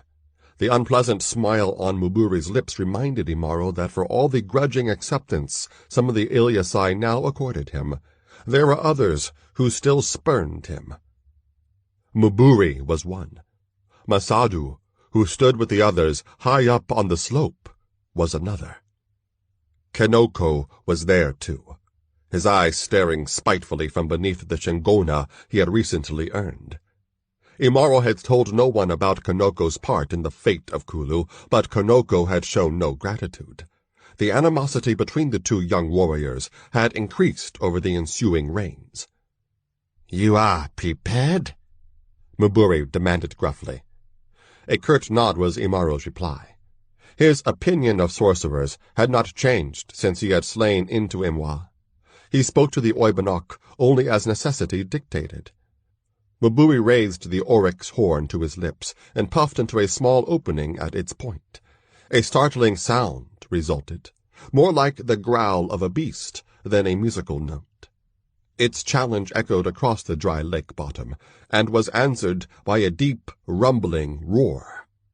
Then Muburi climbed back up the slope, leaving Imaro to face the ultimate trial of an Ilyasai warrior. From the opposite side of the depression, the roars rumbled like rainy season thunder. Imaro could feel their vibrations rising through the shaft of his arum. He remembered the elders' stories about how Ajunge himself had placed an oryx horn in the hands of the first Oibonok of the Ilyasai to summon Ngatun to test the valor of the warriors. He knew that if he slew Ngatun, he would be freeing an ancestor's soul to be human again. He wondered if this ancestor would disdain him as much as his contemporaries did. The roaring grew louder. A huge, tawny, black-maned shape appeared on the lip of the far side of the lake bed. With an easy bound, Ngatun entered the natural arena, as much a giant of his own kind as Imaro was of his. The lion padded purposefully toward the waiting warrior. Its tufted tail twitched in anticipation of the bloodshed to come. Imaro relaxed into a fighting stance. Arum point outthrust, shield held closely to his body, protecting him from neck to ankle. He knew Ngatun would cover the distance remaining between them swifter than the eye could follow. The long years in Mafundishu Yamoran had drilled into him the things he must do to meet that deadly charge. When Ngatun made his final leap, Imaro must hurl his arum into the great cat's breast. At no other time would Ngatun be so vulnerable. Then Imaro would fall under his shield, even as Ngatun's weight pressed onto him. Beneath the shield's protection, he would draw his simi and stab it into Ngatun's body until the beast died. If Ngatun survived long enough to rip through the thick rhinoceros hide of the shield, at that moment in his teaching of Mafundishu Yamoran, Masato would point silently at his own scarred face. Suddenly, there was no more time for reflection. With an earth-shaking roar, Ngatun sprang at Imaro. The young warrior's reaction was instantaneous. His arum shot with arrow-like speed from his hand. Its point and half its long blade burrowed deep into Ngatun's chest. Imaro crouched, then fell backward beneath his shield. Ngatun crashed full into the barrier of rhinoceros hide. Squalling in pain, The spear embedded in its body, Nga'atun still tore large strips of hide from the shield that was Imaro's only defense. Blood pumped from the mortal wound the Arum had inflicted, but Nga'atun was always slow to die. Now was the time for Imaro to draw his simi, but he had something different in mind, something he had practiced by himself, away from the ever-watchful eyes of Masadu. He did not draw his short sword, and for a single terrifying instant, with Nga'atun's tremendous weight crushing down on him, doubt penetrated his mind. Then he saw the white gleam of a claw punching through the hide of the shield, and he acted. With all the power of his massive arms and legs, Imaro heaved upward against Nga'atun's weight, and the thrust hurled both lion and shield away from him. The lion toppled onto its back, claws still embedded in the shield. At that moment Nga'atun lay helpless. With a speed rivaling that of the great cat itself, Imaro sprang to his feet, simi drawn and gripped tightly in both hands. Before the lion could tear its talons away from the rhinoceros hide, Imaro swings his simi downward. A lifetime's frustration powered that stroke. Through Nga'atun's shaggy mane and thick muscled throat, Imaro's blade sheared, not stopping until the bones of the lion's spine were severed. Blood gushed from Nga'atun's gaping throat. A strangled wail, a pumping of clawed limbs in a final fury. Then Nga'atun lay still. Straddling the huge carcass, Imaro hacked viciously at the lion's neck. Triumph coursed fiercely through his veins. He knew he had only narrowly escaped death himself. With only an eye-blink more time without the protection of his shield, he would have been the gore that now leaked onto the tambourine. But he had won his gamble, and he had triumphed over Nga'atun in a way no Ilyasai had ever done before. Ilyasai. So many times he had cursed the very syllables of that name. Yet he was proud now, for he had won his Olmayo, and his mother's people would have to accept him now, whether they liked it or not. And they would indeed accept him. The Ilyasai were merciless, but they were also honorable. Finally the simi cut completely through Nga'atun's neck. Imaro dropped the weapon and hooked strong, dark fingers into the lion's mane. Effortlessly, he raised the huge, heavy head of the lion above his own. Blood from the stump of its neck showered like hot, salty rain onto his shoulders and upraised face. The taste of Nga'atun's blood was the taste of vindication. Then he heard a rustle in the grass. Imaro lowered his head, blinked the lion's blood out of his eyes, and saw that the warriors had descended the slope. Now they surrounded him, and the cry of joy with which he had meant to greet them curdled in his throat. The warriors remained silent, their red-daubed faces set like stone. Imaro's euphoria faded like dawn mist at the first touch of Jua, the sun. Where were the shouts, the chants, the leaps of ecstasy that marked the victorious end of a warrior's Olmayo? Why weren't the others cutting out Nga'atun's heart and slicing it into portions to be eaten raw by all the warriors, marking the final freeing of the soul the lion's body had contained? There was no celebration. Masadu, Kanoku, and the others tightened their circle around Imaro. They moved forward stiffly, as if they were no longer in control of their own bodies.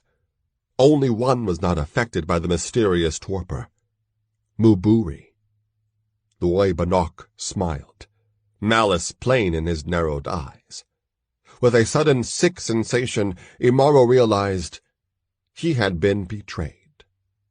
In his mind, his life had been a contest, his will against that of the Ilyasai. They had set the conditions for the contest. He had fulfilled them. Now, They had reneged on their own rules. With a strangled sound that was half sob, half scream of hatred, Imaro hurled the head of Ngatun toward the advancing warriors. Trailing blood, the grisly missile crashed full into the nearest man's shield, sending him sprawling backward. Then Imaro lunged for his simi, which was still lying in the grass by the carcass of his kill. He no longer thought. His only desire was to repay the Ilyasai's deceit with blood, even though they were his mother's people. He never reached his simi. Before his fingers could touch the hilt of the weapon, 6 spear butts smashed against his head. Bolts of pain exploded in his skull, and he sank to the blood-spattered grass.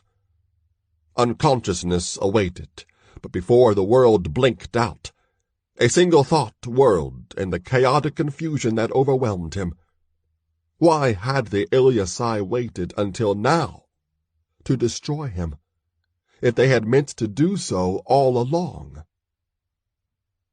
He awakened, hanging from a pole, supported on the shoulders of 2 warriors. His wrists and ankles were lashed securely to its ends. Despite the jolts of pain, each step of the warrior's quick pace sent through his skull. Imaro instantly realized the significance of the manner in which he was trussed. Warriors who were victorious in Olmayo marched proudly back to the manyatas, carrying the mane of the lion they had slain in their hands. The tuft of its tail would decorate their spears. Those who suffered serious wounds in their victory, like Masadu, were carried with honor on the remnants of their shields. Those who died beneath Ngatun's fangs were left on the plain for the scavengers to devour, as were all other Ilyasai dead. Only an Ilmanek, an unman, one who fled in terror before Ngatun's charge, was returned to the manyatas bound to a pole, like the quarry in a hunt for game. And when an Ilmanek came within sight of a clan's manyatas, when that thought entered his mind, the true depth of the betrayal became clear to Imaro. He struggled against his bonds, nearly toppling the pole from the warrior's shoulders.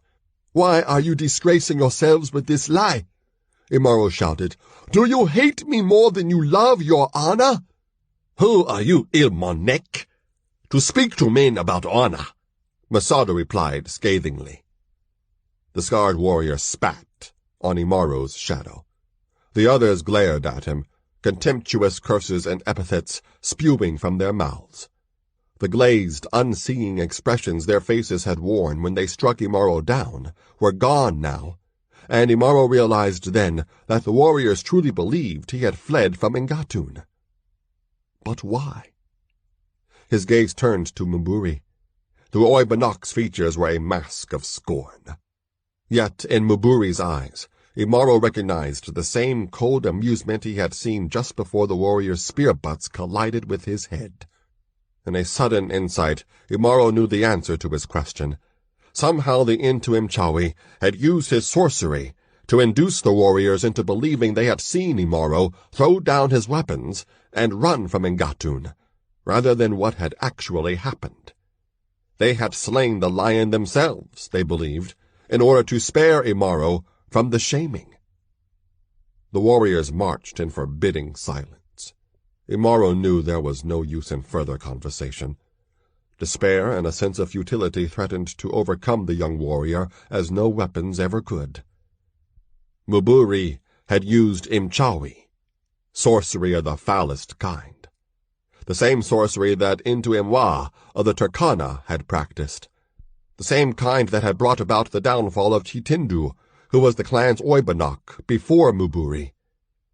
But Chitindu had long since vanished, and Muburi had no reason to wish Imaro any harm. At least, no more than any other Ilyasai. And why the elaborate deception? If Muburi had desired Imaro's death, an arum in the back would have been much simpler. But what if it was not his death Muburi wanted? What if it was his disgrace? Imaro's thoughts deepened and darkened as the warriors continued to carry him across the Tamburure. Jua was touching the western horizon when the cheerless procession finally reached the manyatas of the Kitoku clan. Men, women, and children gathered in the open space at the center of the concentric circles of dwellings. From afar, they had seen the manner of Imaro's return. Ilmanek. The warriors carrying Imaro shrugged the pole from their shoulders. Imaro landed on the ground with a jarring thud. Before he could catch the breath driven from his body, the jeering began. It was through other tribes' fear of Ilyasai courage and prowess that the warrior herdsmen dominated the Tamburure. Only the truly valiant could use fear as a weapon. This the Ilyasai well knew. Mafundishu Yamoran and Olmayo were the ways the Ilyasai expunged fear from the hearts of their warriors. For the Ilmanek, those who failed to conquer their fears in the face of Ngatu's wrath, the shaming awaited. The abuse the Ilyasai shouted into Imaro's ears was but the beginning of the shaming. "A lie," he cried, without opening his mouth. A harsh shout rose over the din of taunts and curses. Mubaku, the Olarem, had arrived. The tumult quickly subsided, and the throng of people parted to allow Mubaku to pass. Nearly 60 rains had washed through Mubaku's life now. The lines their passage had left were clearly visible even beneath the ochre daubed on his face. His limbs were leaner than they had been the day Katisa left the clan's manyatas. Still the Olarem stood straight as the shaft of the spear from which his title was derived. In battle, his skill and ferocity were equal to that of warriors a score or more reigns younger. Mubaku looked down at the bound Imaro. Imaro thought he saw a shadow of disappointment pass through the Olarem's eyes, but only briefly. "Cut him free," Mubaku said. The 2 warriors who had borne Imaro from the plain bent down and used their simis to sever the thongs that bound Imaro to the pole. Imaro rose to his feet. He refused to allow the effects of the clubbing or the uncomfortable trek back from the Olmayo to show. Erect, unwavering, he faced the Olarem. The warriors who had cut him free stood close by, their simis still drawn. "This is a lie," Imaro said quietly. "Silence, son of no father," Mubaku growled. Inwardly, Imaro winced. Rains had passed since Mubaku had last referred to him that way. "Let Muburi and Masadu speak first," the Olarem said. "Then the son of no father. Then we will decide who speaks the truth. Such is the way of Ajunge." "Such is the way," the others intoned. The Oibonok and the master of Mafundishu Yamoran recounted the tale of Imaro's supposed cowardice. To Imaro, those words were like venom dripping from the fangs of a serpent. Lies, all lies, he thought. Why can't they realize they are lying? But the other warriors who had witnessed the Olmayo nodded their agreement. Kanoko had cut in with words of his own, stating that his was the spear that had slain Ngatun, just as the lion was about to bring the falling Imaro down from behind. The warriors' eyes mirrored their scorn for Imaro, and the judgment of the other warriors who had not participated in the Olmayo was obvious. For many reigns, they had resented Imaro's strength, speed, and skill, hated the reality that the son of no father, who was only half Ilyasai, could surpass the greatest physical feats the full-blooded Ilyasai could accomplish. Now, with the evidence of the warriors who had been part of the Olmayo, that Imaro had fled from Ngatun and had failed the final test of a warrior, their grudging respect for Imaro's prowess disappeared. The swift erosion of the acceptance he had striven so long to gain was clear to Imaro. He could see it falling from the Ilyasai's faces like the cast-off skin of a shedding lizard. He knew that none of them would believe the truth about his Olmayo. Yet when Mubaku bade him to speak in his own defense, Imaro told his tale with quiet dignity, ignoring the open disbelief that greeted its telling. He did not mention his suspicions about Muburi, for he had no way of proving the Oibonok had used Mchawi against him. Before the people spoke in response, when Mubuku asked them which story they believed, He knew what they would say. The son of no father lies. No one has the strength to throw Engatun from his shield. Not only is the son of no father Ilmonek, he is a liar as well. Shame him! Shame him! The Ilyasai have judged, Mubaku said, as the tumult died down. You, son of no father, are Ilmonek, unman. You must suffer the shaming. You will be stripped of weapons and clothing, and cast out of the lands of the Ilyasai clans. Every tribe in the Tamburure will know you for what you are. For your head will be shaved smooth as a woman's. Mubaku's words beat against Imaro's ears like the measured cadence of a funeral drum. His lifelong goal, to attain full warrior status among his mother's people, was dead. It lay at his feet like the scattered yellow bones of an old kill. It is a lie, Imaro murmured. The word referred to more than just the fabricated story the warriors who had accompanied him on Omayo had told. Kanoko stepped in front of Imaro then. An Ilmonek dares to call true warriors liars, he shouted before smashing the butt of his arum full into Imaro's mouth. Blood spurting from his lips, Imaro's head snapped back, and a fresh jolt of pain lanced through his skull, and sheer madness swept through him like a burning crimson wave. Before the sneering Kanoko could move, Imaro was upon him.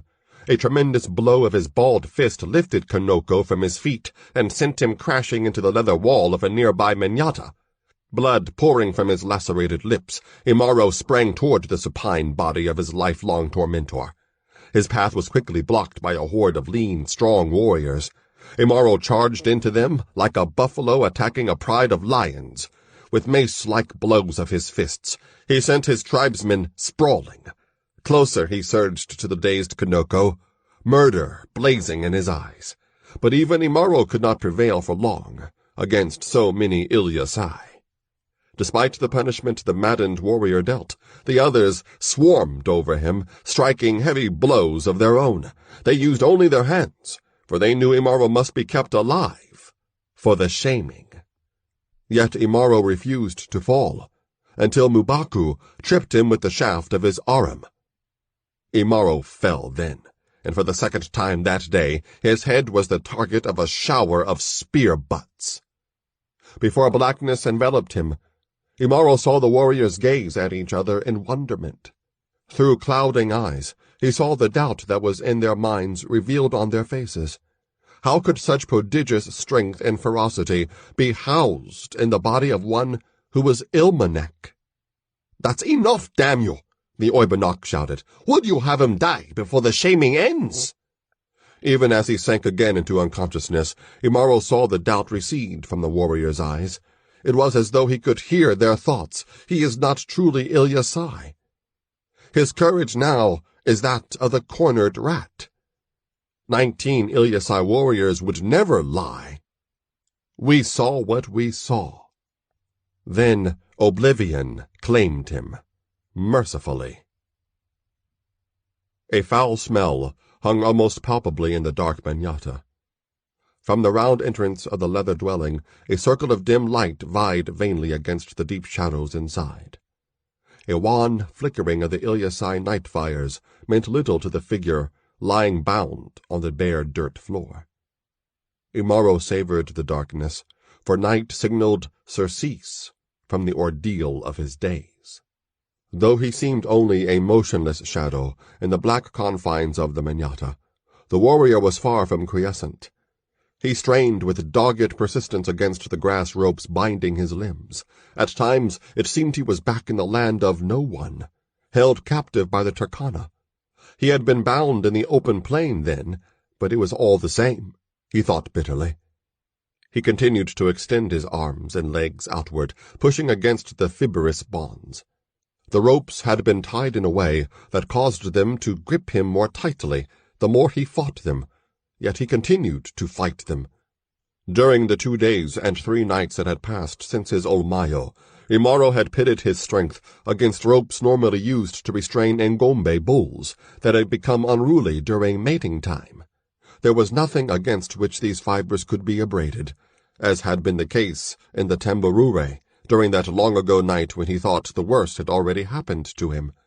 Yet resistant though the fibers were, he knew they would eventually yield to his unrelenting pressure. They must.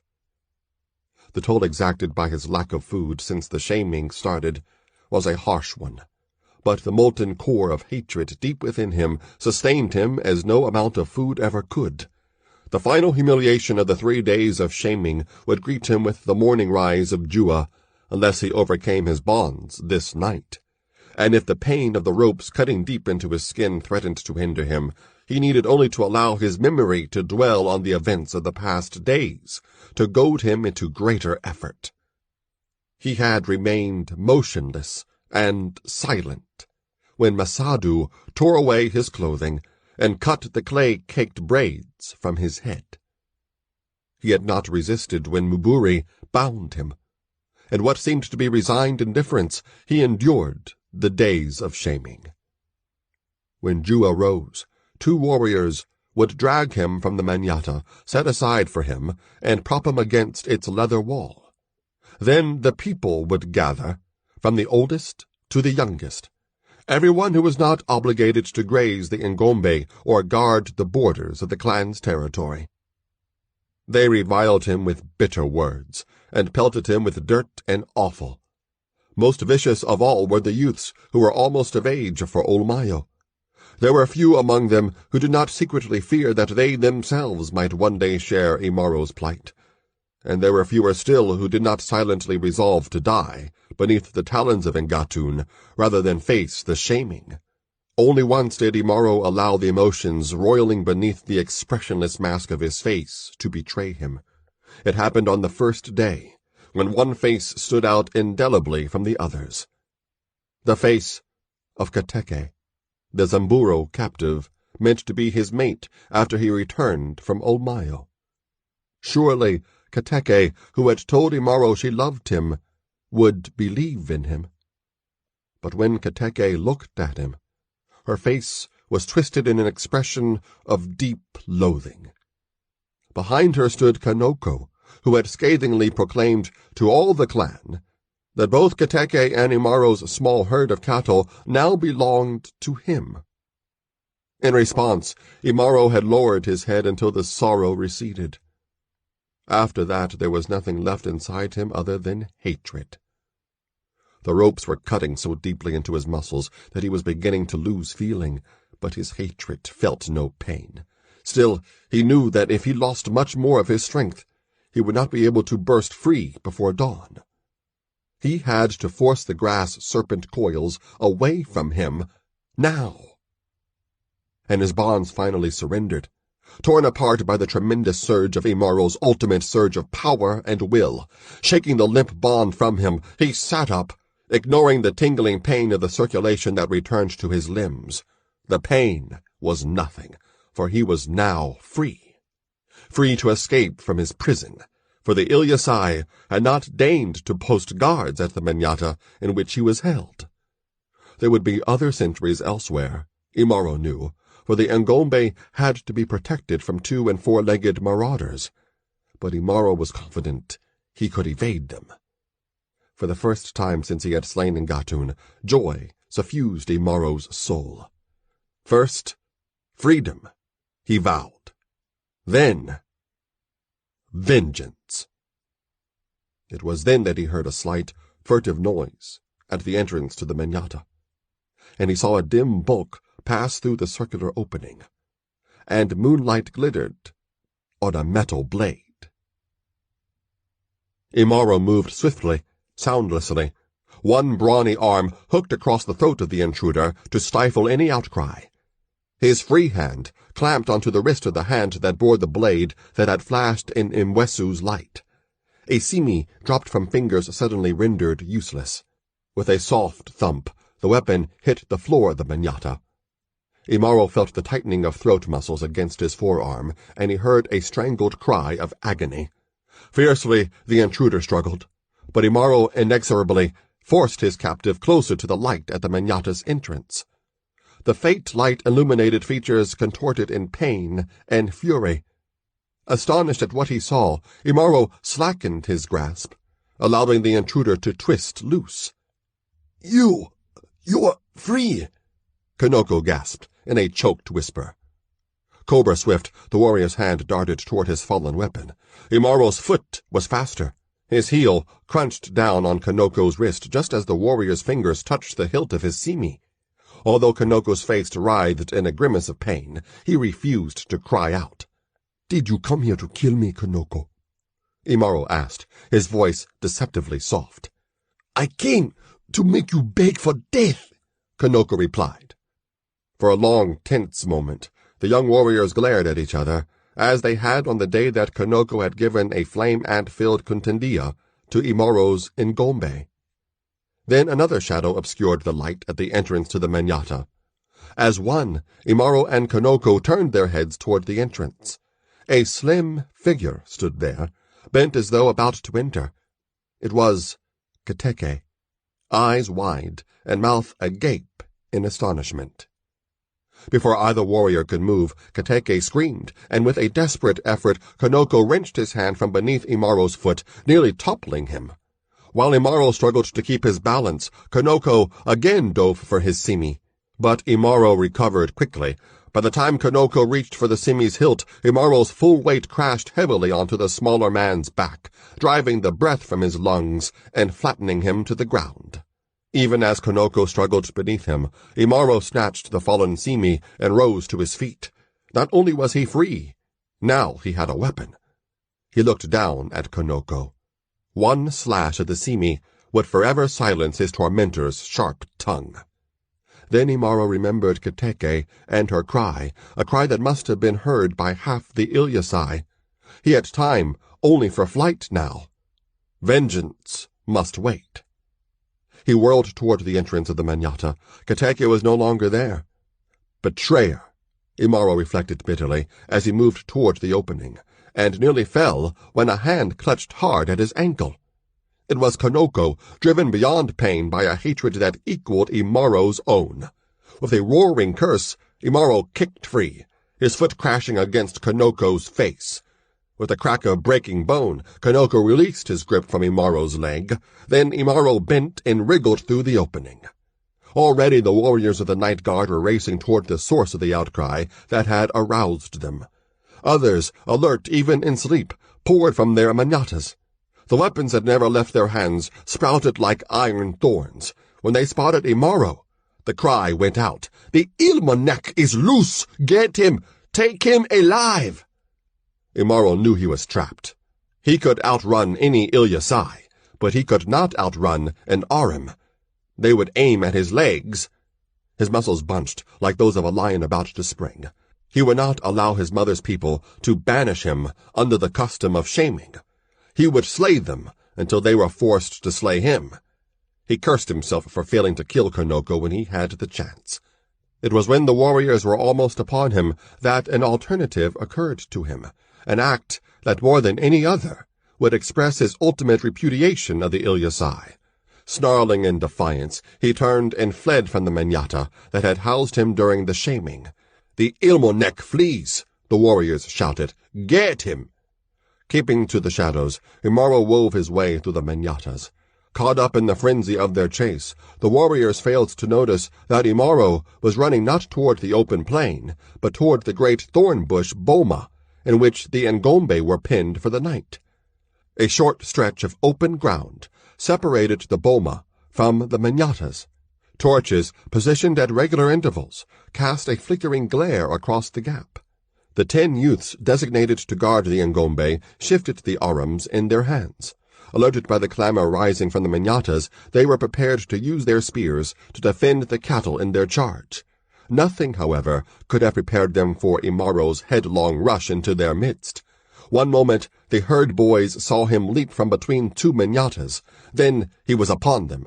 striking down the first youth he encountered with a blow of his fist. Another young warrior challenged him with a thrust of his aram. Dodging the deadly point, Imaro lashed out with his stolen simi. The youth fell back, blood welling from a deep slash across his chest. The cut was not lethal. Imaro was reluctant to kill any of his mother's people other than Kanoko and Muburi, now that the onslaught of hopeless rage had passed. Shouting in consternation, the remaining herd boys converged on Imaro. At any moment now, his other pursuers would be upon him. Already, the swiftest of them were racing toward the boma. With his weaponless hand, Imaro tore the torch nearest him from the ground and thrust its lit end into the wall of thorn bush. The resulting flames spread with frightening rapidity. Another lesson from Imwa, Imaro reflected ironically, remembering how he had used fire as a weapon against the Turkana. On the other side of the boma, the soft, musical lowing of the Ngombe quickly changed to bellows of panic. Among the few things that frightened Ilyasai cattle, fire was foremost. As the blaze engulfed the thorn bush, the warriors, men and youths alike, stopped short, shock graven on their faces. If Imaro had shoved the simi he was carrying into his own heart, they would have been scarcely less astounded. To set fire to the boma of the Ngombe was an act so unthinkable that for an interminable moment they could do nothing more than stand agape, while their minds attempted to absorb the reality of Imaro's act of apostasy. His opportunity won, Imaro bent and snatched up an aram dropped by one of the herd boys. As he straightened, he heard a rending crash rise above the frantic bawling of the Ngombe. Maddened by the sight and the heat of the flames, the long-horned cattle were smashing through the sections of the boma, still untouched by the flames. The thorns that ripped painfully into their hides and pierced the flesh between their cloven hooves were as nothing in the face of their primordial urge to escape the bright, devouring flames. In a vast tide of hooves and horns, the Ngombe herd swept toward the savannah, stampeding away from the fire, the warriors, and the Manyatas. Alone and free, Imaro fled in another direction, also headed for the open Tamburure. His desperate gamble had succeeded. He knew the clan would spend days, if necessary, to recapture their scattered Ngombe, for cattle were the source of wealth, food, shelter, and life itself for the people of the plains. The clan members would not stop their search until the last Ngombe was recovered. And once that task was done, the Kitoko clan warriors would hunt Imaro as they would a beast that was a threat to the herds. Imaro had committed an act that was a far greater profanation against the rigid code of the Ilyasai than the one of which he had been falsely accused. The knowledge that some of the stampeding Ngombe would fall to predators before they could be recaptured caused a twinge of remorse in Imaro's heart. Then he remembered his own Ngombe, unjustly claimed by the hated Kanoko. He remembered Kulu, slain by a wielder of Imchawi, sorcery, foul magic of the same kind that had planted lies in the minds of the warriors who had accompanied him on his Omayo. He scowled, a harsh, unyielding expression. Visions of vengeance swirled in red whirlpools in his mind as the night and the Tamburure swallowed him. He was naked, and his head shaven, woman-bald, but he had a simi and an aram. He knew he would be hunted, but he also knew that he, too, would hunt.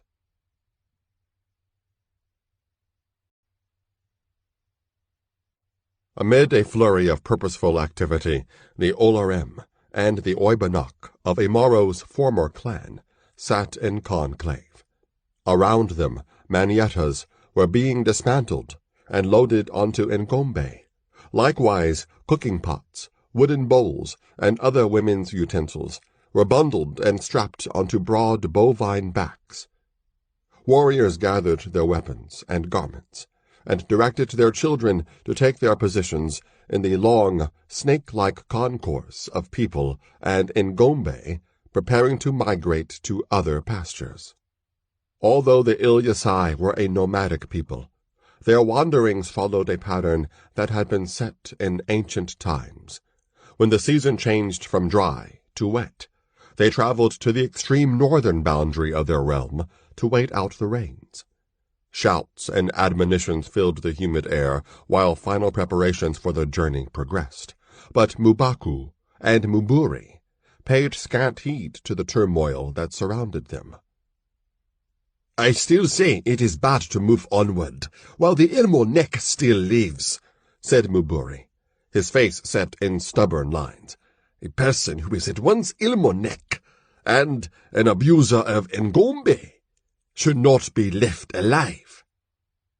Mubaku frowned in recollection of how long it had taken his warriors to recover the Ngombe after Imaro had stampeded them, the better part of a week. Some of the cattle had fallen to Ngatun and Chui and Matisho, as well as packs of wild dogs. One group of blindly fleeing Ngombe had blundered into a small cluster of rhinoceros. The ensuing carnage had left the tambourure littered with the gored carcasses of cattle and kifaru alike. It was a badly depleted herd that the Kitoko clan finally gathered into a new boma. Each missing Ngombe was a blood debt that Imaro owed the clan. The bands of warriors that stalked him through the vast sea of grass were at once hunters and executioners. Yet as the days passed, no trace of the fugitive had been found, and as the time for migration had drawn inexorably forward, the Olorem could not delay his clan's departure much longer. 10 clans comprised the Ilyasai tribe, and the north to south to north cycle of roving they followed had been planned long ago to allow each clan ample pasturage all year long for its herds. When one clan's area was sufficiently grazed, it moved on, and the area was left undisturbed until the grass had regrown tall enough to provide pasture for the next clan in the cycle. The success of the pattern depended on intricate timing. If one clan lingered overlong in his area, there would be diminished pasturage for the one that followed. In bygone reigns, blood feuds had resulted from incidents of neglect, and when the Ilyasai fought among themselves, rival tribes gathered like packs of jackals around a conflict among lions. As Olorem, it was Mubaku's responsibility to ensure that the ancient cycle of migration continued. The most vehement arguments Muburi could muster for the clan to remain where it was until the hunt for Imaro was completed failed to forestall Mubuku's final decision to dismantle the Menyatas and begin the long trek northward. "The Ilmonek is as good as dead," Mubaku said flatly. No one among the Ilyasai referred to Imaro by his name anymore, or even as son of no father.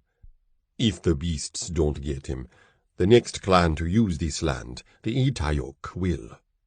Mubaku continued, "I have sent runners to the Olarems of all the clans, telling them that in Ilmanek a hammer of cattle runs free, much to our clan's dishonor." "Then our clan should kill him," Muburi persisted. "That way we would regain our honor, and no young warrior would ever again think of doing what the son of no father did." He lowered his voice as he continued. "And there are some who say one who is Ilmonek could never have escaped from all the warriors of the Kitoko. But you've already explained that the Ilmonek's cowardice maddened him," Mubaku said. "The young men spit on the grass whenever he is mentioned. Why, then, should we risk war with the Itayok?" "I have seen the messages in the clouds, and studied the omens in the entrails of hyenas," the Webanok replied darkly. "A Jungi may turn his back on us if we do not slay the Ilmonek." Mubaku considered those words before he spoke with finality. "Our clan must move," he said, "but I will allow some of our warriors to stay in the area, to hunt for the Ilmonek. The Olarem of the Itayok will understand." Realizing that Mubaku would bend no further, Muburi nodded to signal his acquiescence. Without further conversation, both men rose from their squatting positions, and Muburi walked away. The preparations for departure continued. The heat of Jua pressed like a hot, heavy hand on the backs of the toiling Kitoko clan. Like countless generations before them, they welcomed the sun's searing touch, and they soon completed their tasks. Then they began their northward march, stretched in a long line across the Tamburure. Huge herds of grass-eaters made way for the Ilyasai and their cattle. Predators resisted the smell of meat and remained hidden in the grass until the last of the clan went by. Then they resumed their pursuit of easier prey. There was one who followed the clan, however. This predator stalked on 2 legs. Stolen weapons were in his hands, and hatred was in his heart. The Tamburure was less open in the northern part of the Ilyasai range. Trees grew thicker there, and small lakes lay scattered like the teardrops of a giant across the edges of the yellow plain. Pasture was good, and game plentiful. Distracted by the work involved in settling into their new area, the Kitoko clan spoke less and less about the curious circumstances of Imaro's Olmayo. The erecting of the manyatas and the parceling of grazing land became matters of far more importance than the fate of one who was both Ilmanek and outlaw. But there were others who did not forget. Far from the manyatas, 5 young warriors, only 2 of whom had earned their shingonas, sat in a circle around a waning fire. They had hunted well this day, as the well-gnawed remnants of the buffalo they had speared attested. When the drums of war were silent, it was in huts such as this that Ilyasai warriors slaked their thirst for conflict and maintained their weapons skills. The youths had put up a small boma to keep scavengers away from their kill. They did not fear the packs of jackals, hyenas, and long-billed marabou storks that the smell of decaying meat would lure. The barrier simply saved them of chasing off the more adventurous of the carrion eaters. The hoots and barks of the scavengers furnished a background against which the boasts and jests of the hunters sounded even louder. Suddenly the cries of the carrion eaters changed, and a rustling of the grass signaled their sudden departure. Immediately the warriors sprang to their feet, arrows poised to strike swiftly. Over the jagged edge of the thorn bush they spotted a lone, armed figure passing close by. Then the tension broke, as they recognized the solitary warrior as one of their own clan. "Easy, brothers. It's only old Beant-Nose Kanoko, out hunting for the Ilmonek again," said one of the warriors of the Shingona. The others joined him in laughter. "Kinoko," another jibed. "Why don't you go look in the place of stones for the Ilmonek? Maybe you'll find him hiding under one of the rocks." The laughter increased. Kanoko glared at the hunters, spat in the grass, and moved on. Unconsciously, he raised his hand to touch his flattened nose, which had not healed properly after Imaro's foot had broken it during the night of his escape from the shaming. Kanoko scowled at the memory that night. Bubaku and the other elders had questioned him relentlessly about his presence in the manyata from which Imaro had escaped. Kanoko told them the truth. His purpose had been to torment Imaro one last time, to offer him a clean death as an alternative to the final degradation of the shaming. He had hoped to bring Imaro to the point of begging for the bite of Kanoko's simi, before withdrawing the offer in a final gesture of contempt and disdain. But by the time he arrived at the manyata, Imaro had already broken his bonds, and what followed was known by everyone in the clan. The elders had been far harsher in their judgment of him than of Kateke, whose scream had alerted the night guards. She said she had awakened to relieve herself and had spied Kanoko on his way to the manyata in which Imaro was held, and had followed him there for no reason other than curiosity. The elders had accepted her explanation without question or even much consideration. After inspecting Imaro's bonds, which had been torn rather than cut, Bubaku and the elders decided Kanoko had not helped Imaro to free himself, but because he had failed to prevent Imaro's escape, and thus had an indirect role in the stampeding of the Ngombe, Kanoko had been stripped of all but one of the cattle in his sizable herd, and his resolve to seek vengeance against Imaro had hardened. Kanoko still possessed Imaro's woman, Kateke, but now he found, to his dismay, that he had himself become an object of derision among the younger warriors, almost as much as Imaro had been. He did not respond to the taunts, but long after the other warriors had lost their fervor for the fruitless search for Imaro, despite the urging of the Oibonok, Kanoko persisted. He could not explain how he knew, but he was certain that Imaro still lived, hidden in the trackless reaches of the Tamburure. And as long as Imaro lived, Kanoko would hunt him, and he would not rest until Imaro was dead. Beyond the boma of the hunters, Kanoko scanned the grass, searching for even a slight sign of human passage. Finding nothing, he moved on, shutting his ears to the laughter that followed him from the boma. Cautiously, Muburi threaded his way through a thin clump of trees.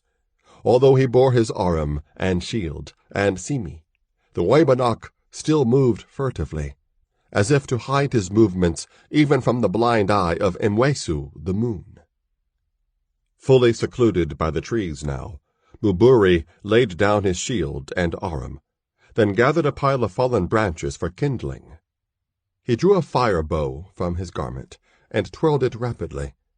Soon the tinder was ablaze. From a pouch belted at his waist, the Oibonok extracted a handful of powder that glinted in the firelight. He tossed the powder into the dancing flames. The moment the crystalline grains touched the fire, the orange blaze was transformed into an inferno of emerald incandescence. Muburi sat cross-legged in front of the green flare, eyes unblinking.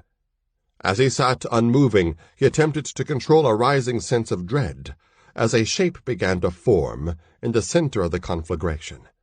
Rapidly, the shape assumed the outlines of a face that was human, yet eerily inhuman. A face of Ilyasai configuration, dominated by eyes that burned with an amber sheen that surpassed even the green glare that surrounded it.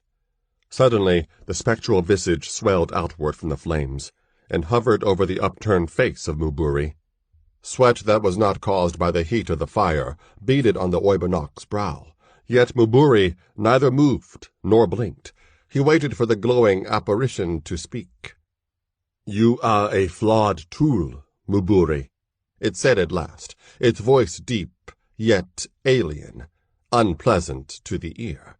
"Yet I, too, am flawed, and a tool. Tell me, tool of a tool, what have you accomplished for me since I last spoke with you?" Muburi, knowing that the face in the fire was already aware that he had accomplished nothing, spoke nonetheless. It was as though something was physically dragging the words from his unwilling tongue. "The Ilmanek has not been found," Muburi said. "I do not know whether he is alive or dead. I cannot find him with the Minchawi, you taught me, and the warriors have wearied of hunting him. All except Kanoko. There is no more to say." The flames expanded outward like emerald wings, stopping only inches short of Muburi's face. For the first time, the Oibonok shut his eyes against the fierce glare. Perspiration trickled into the corners of his mouth. "Why did it fail? My plan, my vengeance," the face howled. "The deception during the Olmayu, the shaming. You had no trouble carrying out that much of what needed to be done after he was driven in disgrace from the Manyatas. It would have been so simple for you to cast a spell that would send him to me for my vengeance. So simple. Yet he escaped, and remains alive." The voice gave way to a wordless shriek. In a land that had never felt the breath of frost, Muburi shivered. The fiendish rage that twisted the features of the face hovering before him engendered a fear that even his warrior's pride, for he too had won a Shingona when he was younger, before he had become an Oibonok, could not quell. Still he summoned the courage to ask a question of his own after the echoes of the outcry faded. "But how can you know the Ilmanek lives?" "The warriors have spent weeks searching for him, and have found nothing. How could one man evade the warriors of the Ilyasai for so long?" "Fool!" the apparition shouted. "He is more than any Ilyasai could ever be. He's... By all the Meshatan, he's here!" The face in the flame shifted its eyes to look past Muburi, focusing on the brush behind the Oibonok. Muburi half turned to follow the apparition's gaze, then he hurled himself backward to avoid the point of an arum that flashed toward him from the foliage. But the cast had not been meant for the Oibonok. Unerringly, the iron point flew directly into the face that writhed in the green flames. The moment metal touched fire, the entire spear shaft burst into blinding combustion. The weapon did not pass through the fire. It hung in mid-air, transfixing the face as though its point had pierced flesh rather than flame. Screams of inhuman agony poured from the mouth of the apparition. Then, with a final flare of brilliance, the green fire vanished, leaving behind only the charred, smoking remnant of the weapon that had struck it. Nearly blinded by the final discharge of the flames, Muburi barely made out the huge dark shape that hurtled toward him. Rising to his feet, the Oibonok dragged his simi from its leather scabbard. His assailant's reaction was swifter, far swifter. One sweep of a polished iron blade and Muburi's weapon flew from his hand. Then Muburi stood very still, as the point of Imaro's simi dented the flesh at the base of the Oibonok's throat. For the second time that night, Muburi knew fear as he stared at the figure looming before him. Imaro's pate, shaven woman-smooth weeks ago, was now covered with a short mat of woolly, unbraided hair. He was no longer naked. A makeshift garment covered his loins. Broad bands of muscle rippled cat-like beneath his bare umber skin.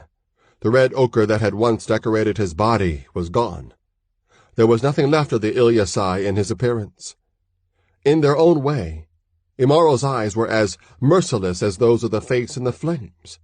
Those eyes now burned unwaveringly, unnervingly into Muburi's, and Imaro's free hand clamped onto Muburi's arm in a crushing grasp. This was not the Imaro Muburi had known, stalwart though the young warrior had been since the days of his boyhood. This was an Imaro unrestrained even by the blood code of the Ilyasai, an Imaro as feral as the predators that stalked the Tambururi at night. Again, Muburi shuddered. The slight movement pushed the simi's point deeper into his skin. Hidden near the clan's manyatas, Imaro had observed Muburi's departure and stealthy progress toward the copse of trees. He had planned to slay Muburi as soon as the Oibonok passed beyond the earshot of the people in the manyatas. It was Muburi's sorcerous deception that had caused the other warriors to brand him Ilmanek. Therefore, Muburi would be the first to die. But curiosity had stayed Imaro's hand. Muburi's furtive and odd preparations once he had reached the trees had at first puzzled Imaro and then aroused his interest, and so he waited to see what would happen. Crouching undetected in the brush, he had watched the malevolent face form in the midst of the green flame. He had listened with increasing interest to the colloquy between Muburi and the disembodied entity that appeared to be the Oibonok's master. The words the face had spoken beat against his ears like hammers of truth, the truth about his Omayo, and the deceit and treachery that had followed his slaying of Ngatun. Then somehow the apparition had seen him, despite the darkness and the concealing foliage, and the amber eyes had launched a spear of eldritch energy that seemed to burn directly into his brain, as though it were attacking his very thoughts. In a purely reflexive action, Imaro had hurled his own spear at his spectral tormentor instead of succumbing to the attack. When the face in the flame disappeared, so did the pain inside Imaro's skull. Now Imaro held Muburi at bay, and he wanted more than the Oibonok's death. He wanted answers. He pressed his simi deeper against Muburi's skin, drawing blood. "Who was that face in the fire?" he demanded, his voice hoarse, as though he had not used it for a long period of time. Muburi remained silent. "Why did you, that thing, betray my Olmayo?" Imaro asked. "Speak!" In response, Muburi changed. Instead of Muburi, Imaro was suddenly holding a gigantic, writhing serpent, long and thick as a python, covered with unpatterned scales the color of human skin. Cold, ophidian eyes met Imaro's startled gaze, and a black forked tongue flicked from an open, lipless mouth. Before Imaro could react, the serpent plunged its fangs into the warrior's sword hand. Imaro's hand opened involuntarily, and the blade dropped. The fangs sank deeper, but Imaro managed to tear his hand out of the serpent's jaws. Blood welled in the puncture marks on his skin. Imaro reached for his fallen simi. Before he could get to it, coil after coil of sinuous serpent muscle whipped around his body, then constricted in a deadly embrace. Somehow, Imaro was still able to seize the serpent's throat in a grip of iron. Then the contest for survival began. Whether Muburi had actually transformed himself into a thigh-thick reptile, or had only cast an illusion like the one that had convinced the Ilyasai that Imaro had shown cowardice during his Olmayo, the serpent was a deadly, all-too-real foe.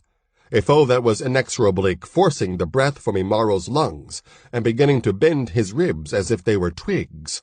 Glaring his hatred into the serpent's lidless eyes, Imaro swayed precariously.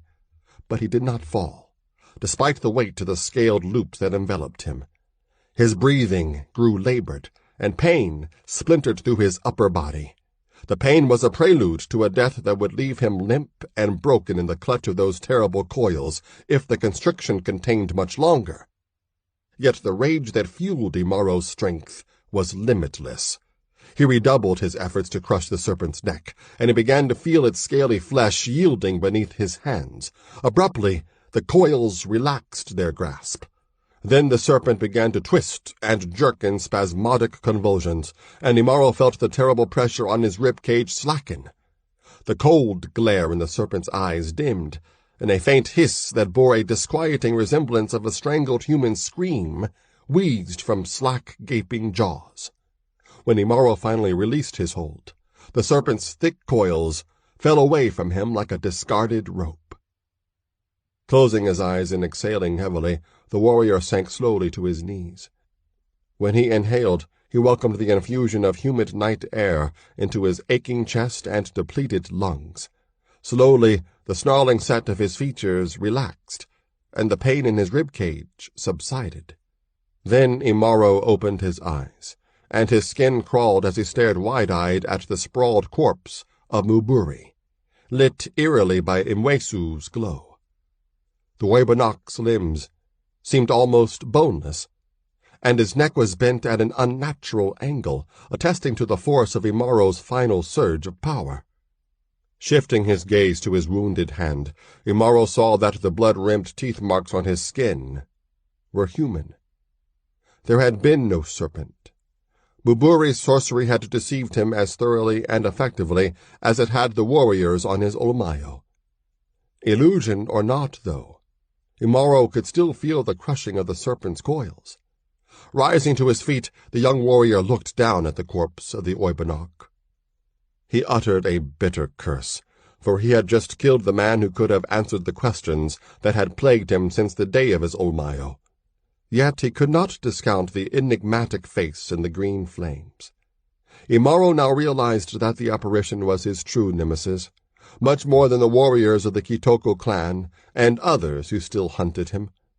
With dreadful clarity, the demonic visage of Muburi's master was graven in his mind. He knew, and cared to know, little about the workings of Imshawi, but still he realized that the sorcery of Muburi was as nothing next to that of a being that could project its face and voice into a fire. and he remembered the spear-like bolt of power the apparition had driven into his brain. Yet Imaro had bested the thing in the fire's Imchawi with a single cast of his arum, though despite the shriek of agony the apparition had uttered when the iron point pierced its face, Imaro sensed that he had not slain it. Imaro looked to the north. He knew that beyond the horizon, beyond the borders of the Ilyasai range, lay an ancient ruin known as the Place of Stones. Even when the first ancestors of the Ilyasai came to the Tambarure hundreds of reigns ago, the Place of Stones had long been deserted. In the tales handed down from generation to generation of elders, the first ancestors had sensed an aura of archaic, slumbering evil about the moldering pile. The beasts of the Tambarure avoided it as they would a stretch of quicksand or a poisoned waterhole. The first ancestors had acknowledged the wisdom of the beasts and forbade the people to approach the tumbled stones. This long-held taboo was the closest the Ilyasai had ever come to an acknowledgement of fear. Imaro decided that he would break yet another tribal taboo and go to the Place of Stones.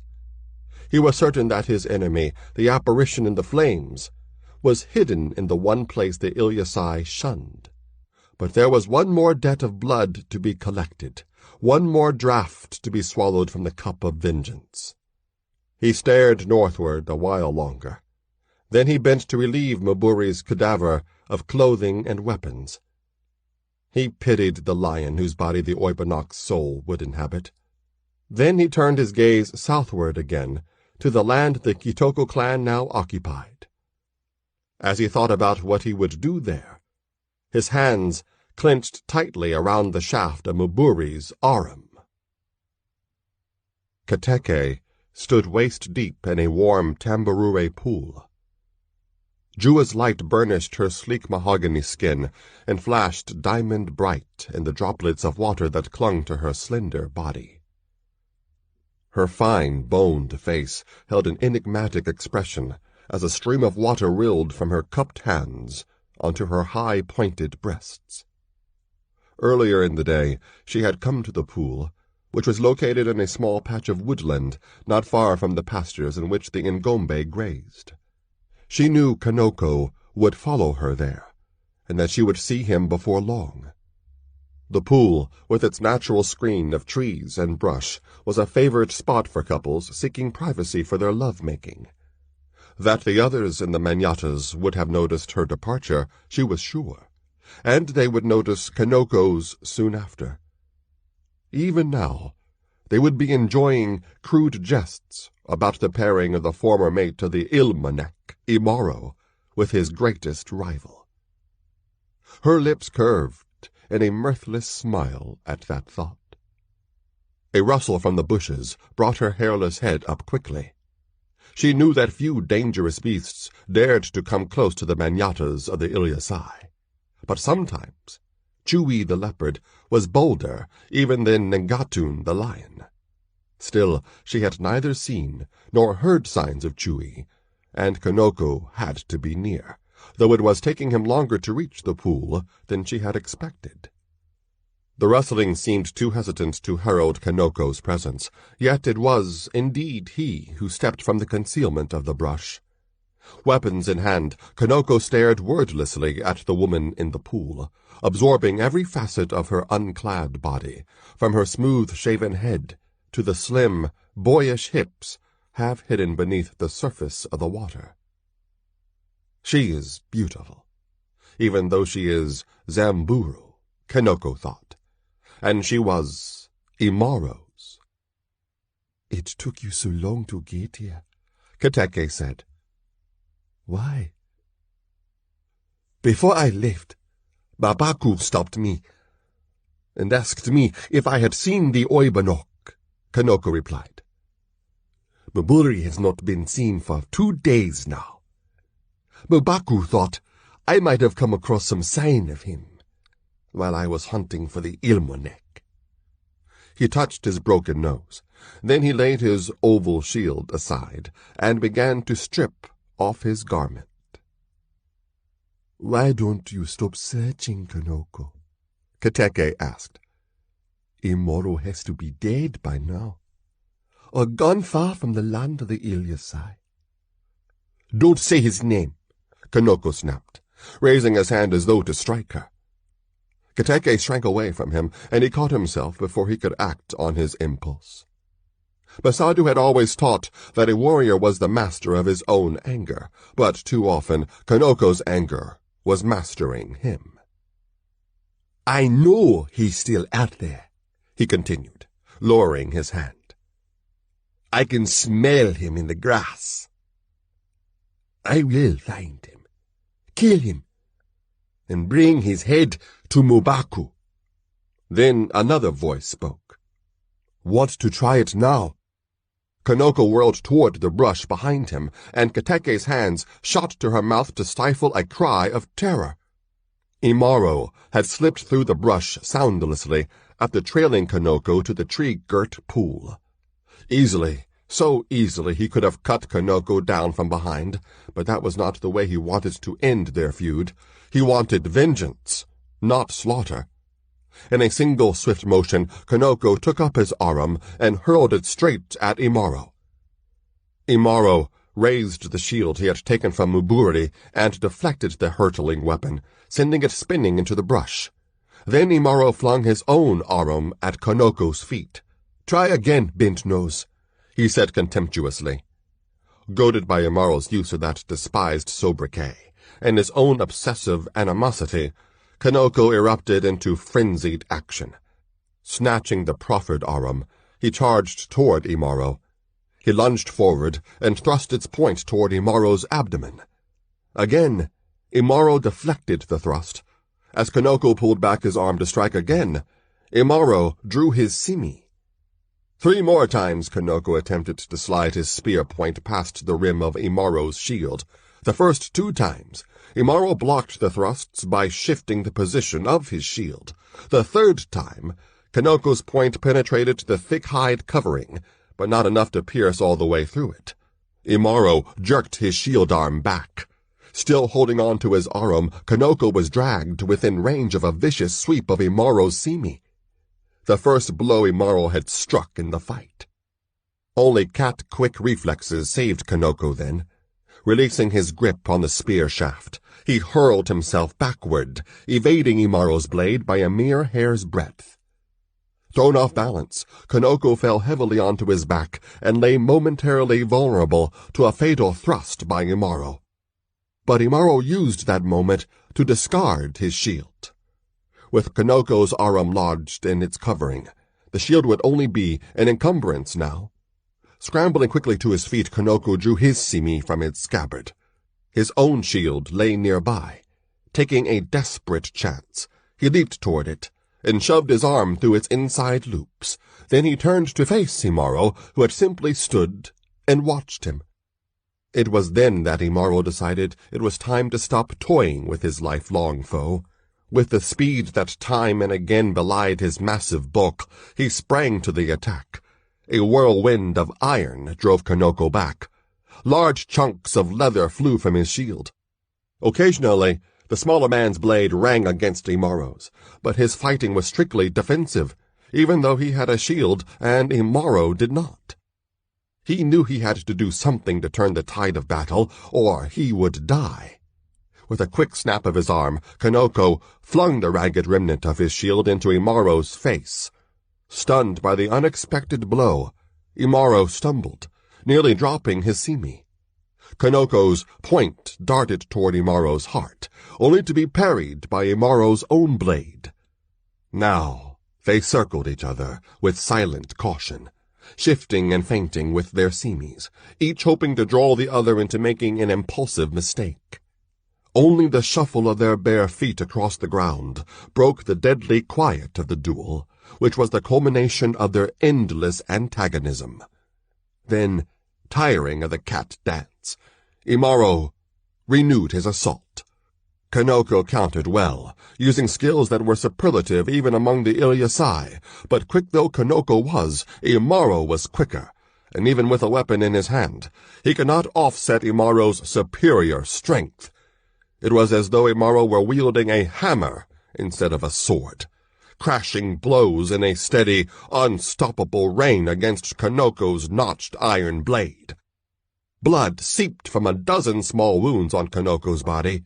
He was wearying, and not once had his blade penetrated Imaro's guard. Kanoko had always known he could not match Imaro's sheer strength, but with a weapon in his hand he had been certain he was equal, if not superior, to his rival. Now he realized that he was not. Suddenly Kanoko faltered, as though he had momentarily lost his footing. As he flailed his arms to recover his balance, Kanoko's simi dipped low, leaving a broad expanse of flesh exposed for the killing stroke. It was an obvious trap, but Imaro trusted that his speed would overcome it. Imaro lunged forward, aiming at Kanoko's heart. Then he twisted his entire body sideways, nearly wrenching his spine in a desperate effort to elude Kanoko's sudden counter-thrust, for Kanoko had moved faster than Imaro would have believed he could. Had Imaro moved an instant more slowly, his hand would have been severed at the wrist. As it was, Kanoko's simi clanged loudly against Imaro's, and sent it flying from his hand. Suddenly weaponless, Imaro was doomed, unless he moved faster than he ever had before. They were still at close quarters. Before Kanoko could draw his simi back for the final stroke, Imaro fastened his hand on the wrist of his foe's sword arm. Then he squeezed, exerting the same strength that had burst his bonds in the manyatta from which he had escaped weeks ago. Bone cracked, and Kanoko bit back a cry of agony as his simi fell. Yet true to what he had learned in Mafundishu Yamuran, Kanoko did not falter. He smashed his free fist against the side of Imaro's head. Any other man would have been stunned by the impact, but Imaro only curled his lip in disdain and struck a bludgeoning blow of his own full into Kanoko's mouth. Jaw broken and teeth sheared off at the roots, Kanoko sank to his knees. Thoroughly beaten, Kanoko was still an Ilyasai. He groped for the hilt of his simi on the blood-specked ground, found it, and lurched painfully to his feet. Imaro awaited him, armed with his own simi, which he had retrieved at the same time. Kanoko stumbled toward Imaro. With both hands he raised his simi, then drove it forward. His target was Imaro's face.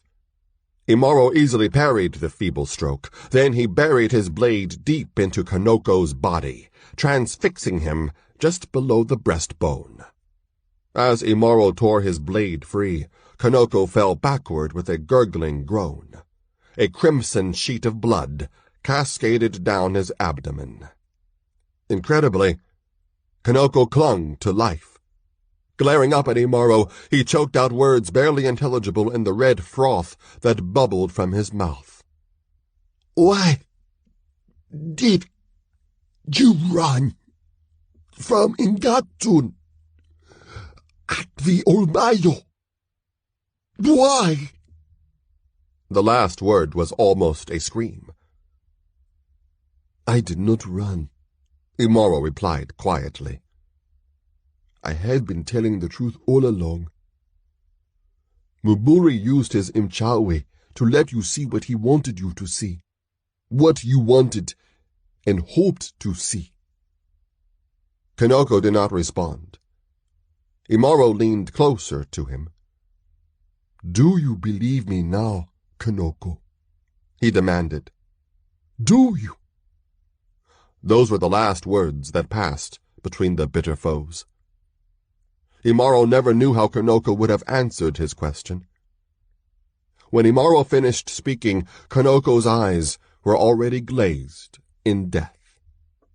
And Imaro knew that the lion that encased Kanoko's emerging soul would prove a formidable challenge for any young warrior seeking to earn his shingona. Then a rippling splash from the pool caught Imaro's attention. He raised his eyes from the corpse of Kanoko and looked at Kateke. She had sunk deeper into the water, so that only her head and bare shoulders were showing. Imaro's eyes frightened her. They were a killer's eyes, hard and merciless as those of Ngatu. "Why are you still here?" Imaro asked. "Why didn't you run back to the Manyatas while I was fighting Konoko? Your new man." "Are you going to kill me too?" she asked in return. "You betrayed me," Imaro said in a flat voice. "You were no better than the others, who cursed me during the shaming. You went with Konoko as willingly as my Ngombe did." "And what else would you expect me to do?" Kateke flared. Her face suddenly contorted with a resentment that was as deep as Imaro's. "You carried me away from my tribe as a prize of battle," she accused. "You brought me to the Manyatas of the Ilyasai, the feared ones, the ravengers of the Tamboure. Oh, I hated you then, Imaro. But then, with time, I realized that you were a warrior, unlike any other I had ever seen. I could not understand why your people treated you as they did, but you treated me well, better than any of the other Ilyasai would have done. You were going to mate with me honorably, not just use me as a captive. I never cared what the others called you. You were a better man than any of them. Then they brought you back from the lion hunt as if you were the prey. I could not believe what Muburi and Konoko said. I know you were not Ilmonek, but the Ilyasai believed it. And I had to pretend to believe it too, if I wanted to live. And I wanted to live, even if it meant hating myself for turning against you. What else could I do, Imaro? I wanted to live. I went to the Manyata that night to give you what comfort I could before they sent you away. I told Mubako a different story later. I couldn't believe it when I saw you free, and Konoko there too. I screamed, just as I screamed when you carried me away from my Zamburu people. She looked at Imaro, who stared back at her, saying nothing. But his simi was still in his hand. Yes, Imaro, Konoko took me for his own, just as you did, she continued. And yes, I allowed him to. I was alone, a captive among the people whose names Zamburu parents used to frighten children into obeying them. Now Konoko is dead, and you stand there like a demon, come to take my soul. I have nothing left. If you mean to kill me, Imaro, then do it quickly. Kateke gazed up at Imaro through eyes blurred with tears. Her water-beaded shoulders trembled in anger and fear. The murderous fires in Imaro's eyes were banked now. For the first time since he had stepped from the brush to battle Konoko, he seemed human again. I will not kill you, Kateke, he said. Then take me back to my people, the Zamburu, Kateke said quickly. There is nothing left for you among the Ilyasai, or for me either. I think you are the reason Muburi has not been seen lately. If you've slain him, as well as Konoko, then you have already had your vengeance. Imaro seemed to be considering her words. She went on, her words tumbling over each other in her haste to speak them. But if those deaths are not enough, if you still hate the Ilyasai, then join the Zamburu. My people will forgive you your part in the last raid against them if you lead their warriors into battle against the Ilyasai. You know all the Ilyasai's secrets of warfare. You could teach the Samburu to fight as the Ilyasai fight. With you at their head, the Samburu could drive the Ilyasai out of the Tambulure. Slowly, Imaro shook his head. Why not? Kateke demanded. Then he told Kateke of the face Muburi had conjured in the green flames, and of his intention to go to the place of stones to confront his unknown enemy. Fool! Kateke cried when he was done. You are a fool, Imaro. And I am already dead. She kicked herself backward into the deepest part of the pool. Water closed over her head. She did not resurface. Cursing in anger, Imaro cast down his simi and plunged into the pool. Diving deep, he spotted her floating limply near the bottom of the pool. Imaro's huge hands closed roughly on her limbs. Gathering her in his arms, he planted his feet on the silty bottom, then propelled himself with his burden to the surface. The moment Kateke's face broke water, she sputtered and hissed cries of protest. The water churned wildly as she struggled in Imaro's iron embrace. When she finally spat out the water she had swallowed, she began to sob bitterly. Accurate tears trickled trails of accusation down Imaro's broad chest while he held her. Then he astonished Kateke by gently covering her mouth with his own. His arms pressed hard against her wet, naked back, and moments later, her own arms circled his shoulders. After a time, the water of the pool once again began to churn. Imaro awoke with a start, still caught in the grip of the nightmares that had haunted his sleep. The details of the dreams were fading rapidly. He could recall little other than huge, amorphous shapes, with blood-rimmed holes for eyes, and the sinister echo of inhuman laughter. He stirred sluggishly at the memory of that laughter, then snapped into full wakeful alertness. Quickly he gained his feet and scanned the small encampment he had put up for the night, far from the pool where Kanoko's corpse lay hidden beneath a pile of rocks and grass.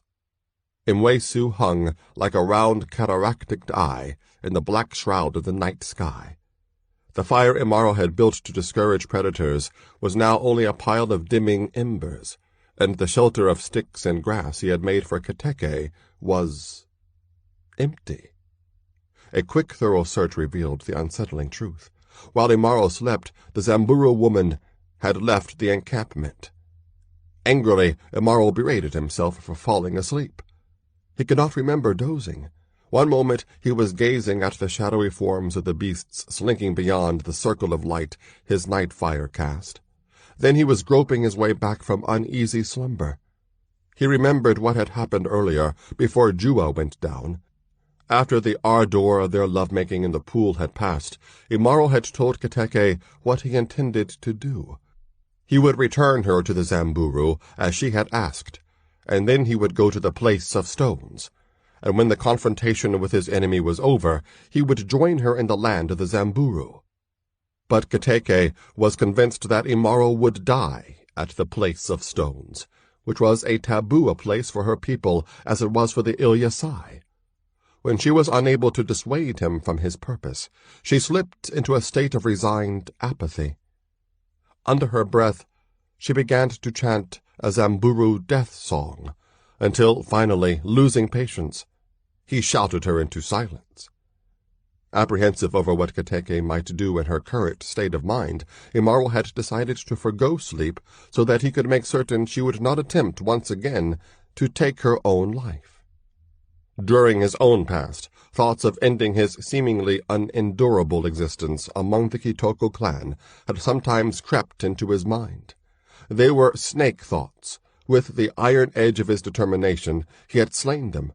Yet snake-like, those thoughts had continued to writhe long after they had been slain. Impatiently, Imaro shook himself out of his abstracted mood and peered intently at the grass. The pale light of Imwesu illuminated a story told by the patterns of bent blades and broken stems of grass. The beasts that should have sought to attack him once the fire had died had approached the encampment, but their spoor ended only a few paces from where Imaro had lain. Once they had halted, the predators had wheeled and fled, as though impelled by sheer terror. Then Imaro found Kateke's trail.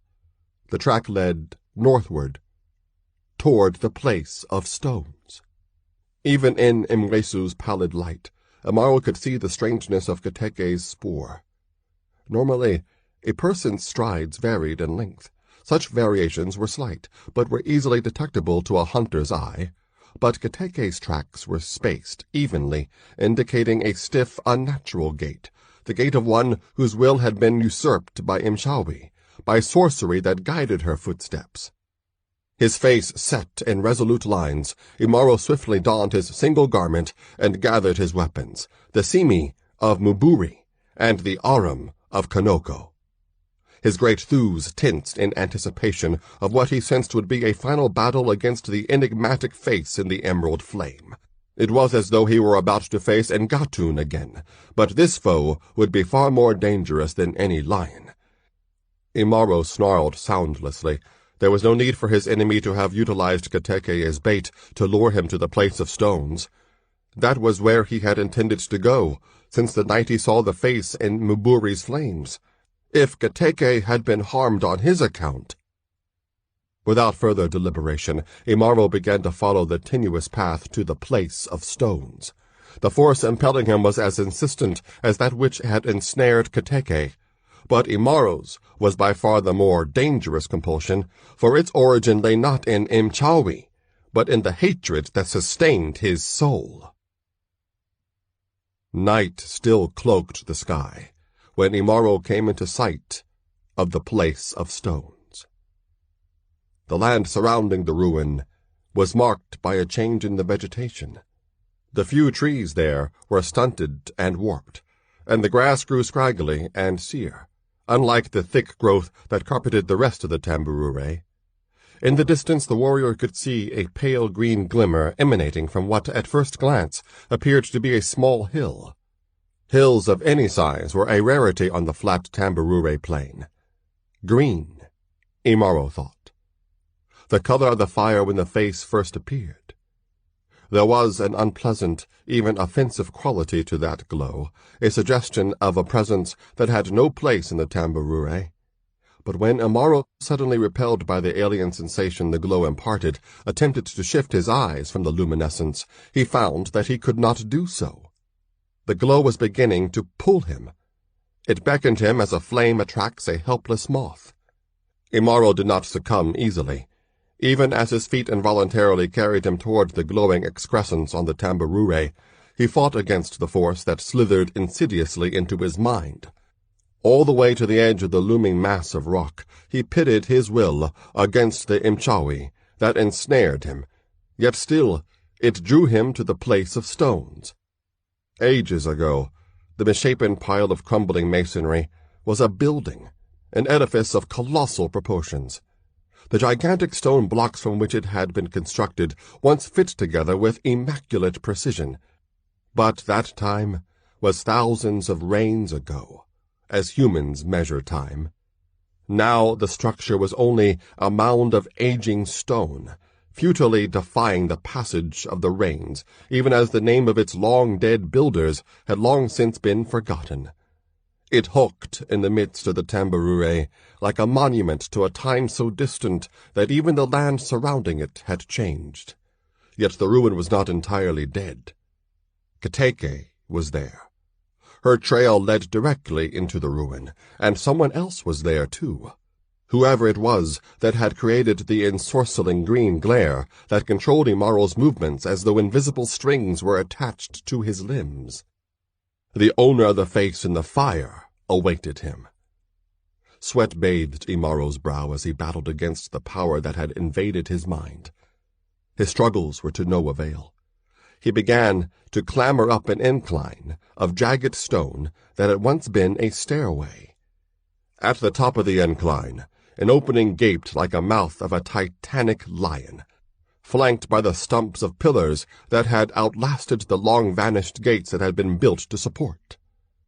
Imaro was stopped, at the summit of the ancient stairway, and he stared out onto the roofless, time-ravaged interior of the place of stones. Then unwilling legs carried him into a scene that had no counterpart in his previous experience. Never before had he encountered such decrepitude, and never before had he been enclosed by walls of stone. The interior stretched like a counterpart to the tambourine, with broken stones taking the place of grass. Shapeless heaps of rock from the fallen roof lay in clusters larger than an Ilyasai manyatta. The entire eerie vista was lit by a lurid green glow that had no discernible source. A shudder shook Imaro's massive frame. Unfamiliar though he was with structures other than manyattas and bomas, he could still sense an alienness about this ruin, an intuition that it belonged elsewhere. In the glare of the sourceless illumination, he could see faint outlines of grotesque images graven on the scattered stones, and he remembered what the elders said on nights when the stars were hidden behind curtains of cloud, whispers that the hands that built the place of stones had not been human. Again, Imaro felt the tug of an unseen tether. The presence that had warmed its way into his mind had gained full control of his movements now. Against his will, Imaro paced toward a mass of stone larger than any of the others, and less affected by the passage of time. Though there remained only a hint of its original contours, its outline suggested it was a vast chamber that had somehow escaped the full effects of the collapse of the building's roof, ages ago. When Imaro drew nearer to the half-fallen chamber, he saw a singular shape become visible among the shadows cast by broken walls. It was man-like, of prodigious height, towering over even Imaro. A voluminous cowled cloak swathed the figure so completely that not a single feature was left unconcealed. But Imaro was certain that the face hidden in the folds of the cowl was the same visage that had appeared in Muburi's fire. It was the face of his enemy, the enemy whose volition had usurped his own, and was forcing his legs to carry him closer. Closer. It was only when he advanced to within 3 strides of the cloaked figure that Imaro came to an abrupt halt. The same Inchawi that had dragged him through the broken portal now held him fast, entrapped in sorcerous shackles that sapped his strength and will. A new enemy rose against him now. It was an enemy he thought he had long since conquered, during the course of Mafundishu Yamuran. The enemy's name was Fear. Then the figure stepped out of the shadows. Its cloak shimmered iridescently in the green glare. Abruptly, the figure jerked its head backward, and the cowl fell away, revealing a face. As Imaro anticipated, it was the same face his Aram had pierced while it hovered in Muburi's flames. No longer distorted by the flickering of fire, it was clearly the face of an Ilyasai man. Only its lambent green eyes were incongruous. No human on the tambourine had ever possessed eyes that were not dark. The head, though of normal dimensions, seemed much too small for the outsized body that bulked beneath it. Uneasily, Imaro wondered what kind of body was hidden beneath the folds of the glittering cloak. Then the face opened its mouth and spoke, breaking the silence that reigned in the place of stones. "Do you not know me, son of Katisa?" It grated. "Do you not know Chitindu?" Chitindu. The name seared like a white-hot iron through Imaro's mind and memory. Had his tongue not been rendered as helpless as his limbs, he would have roared like Ngatun challenging an intruder. Chitindu, One of the few facets of her past that Imaro's mother had shared with him had been about Chitindu, the former Oibonok of the clan. Imaro knew Katisa had fled southward to avoid a forced marriage to Chitindu. Then she had returned to the Ilyasai to expose the ultimate evil of Chitindu's Imchawi. The spears of the warriors had driven Chitindu from the Manyatas. When he was spoken of at all, Chitindu was considered a dead man, and the lion whose body his soul inhabited was thought to be defiled and was pitied. "The Ilyasai were fools to think I would not survive," Chitindu said, as if he had read Imaro's thoughts. Again the former Oibonok's head tilted back. His laughter was like the bark of Matisho. "Oh, I am hard. Hard to kill," Chitindu continued. "Even the masters cannot kill me, though they confine me to this pile of fallen stone as punishment. Punishment for my all-too-human desire for Katisa." Then Chitindu's face contorted into a mask of malevolence. His amber eyes blazed brighter, and a renewed mystic force assailed Imaro's mind. Pain, unlike any he had experienced in Mafundishu Yamuran, lashed at him like a whip made of thorns, yet he neither moved nor cried out, for the paralytic bonds of Chitindu's Imchawe continued to hold him in a relentless grip. Still, the hot core of hatred within Imaro had not been diminished by the experience of helplessness. The core burned more fiercely than ever, for he was facing the man responsible for the events that caused the wretchedness of his life among the Ilyasai. He still lived, and he still had his weapons. Abruptly, Chitindu ceased his assault. Imaro gasped. Breathing was the only function he could still control. His muscles felt as if they had been wrenched from their moorings. But he continued to glare defiantly at his enemy, ignoring the irony of his arum and Simi clutched uselessly in his hands. Chitindu laughed again. "So much like Katisa you are," he said. His eyes flared as if to launch another assault. Then the glow subsided. "I will tell you a tale, son of no father," Chitindu continued. "Once I was nothing more than a caster of spells, and a feeder of blood to a god who offers nothing in return. I began to do different magic, Imchawi. Then I was called, summoned by an emissary of the high sorceress of Nama, who are the chosen of the Mashatan, the demon gods. Somehow they had detected my secret wanderings into Imchawi. The man from Nama offered me power, a place in the high sorcerer's plan to conquer and dominate all. For even in faraway Nama, the ferocity of the Ilyasai was well known. Long had the Namans desired to use the Ilyasai as a weapon to spread destruction in the lands of the East.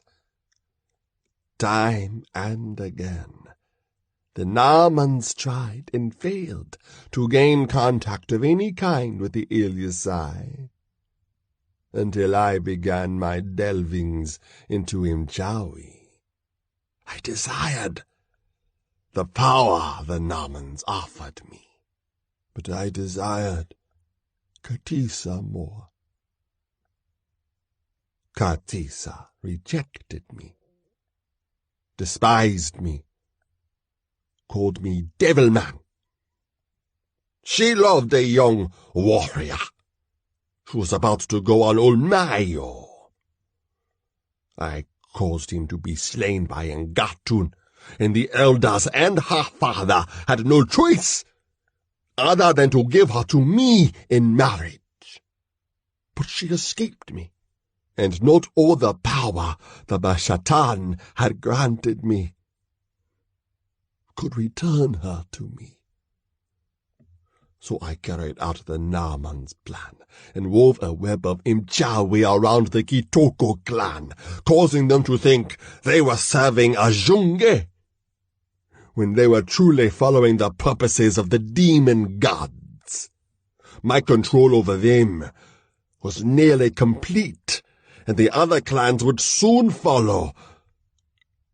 And then Katisa returned. She bore you with her. And something else. An amulet forged by the Kowenda Mawengu, the Cloud Striders themselves. The amulet broke my power. It caused the Kitoko to see me as I truly was and am.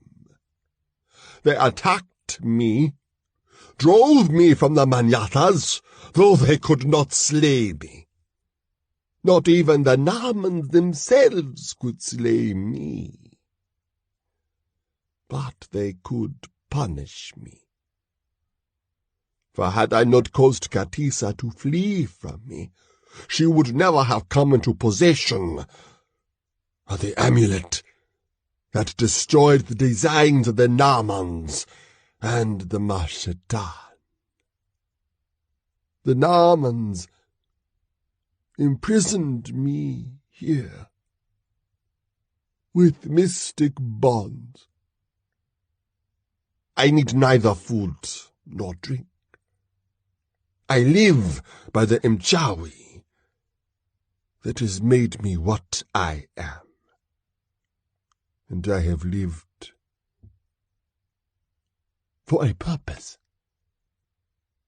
one that you would understand well. Katisa was far beyond my reach. But you were not. Muburi was the one I needed. My Imchawi can reach beyond the place of stones, even though my body is confined here. And the greater Oibanok can always bend the will of a lesser one. Through Muburi, I caused you to be declared Ilmanek, and to endure the shaming. Then you escaped and slew Muburi, thinking you had triumphed, yet here you are. And in your desire for vengeance, you have gained a more complete retribution for me.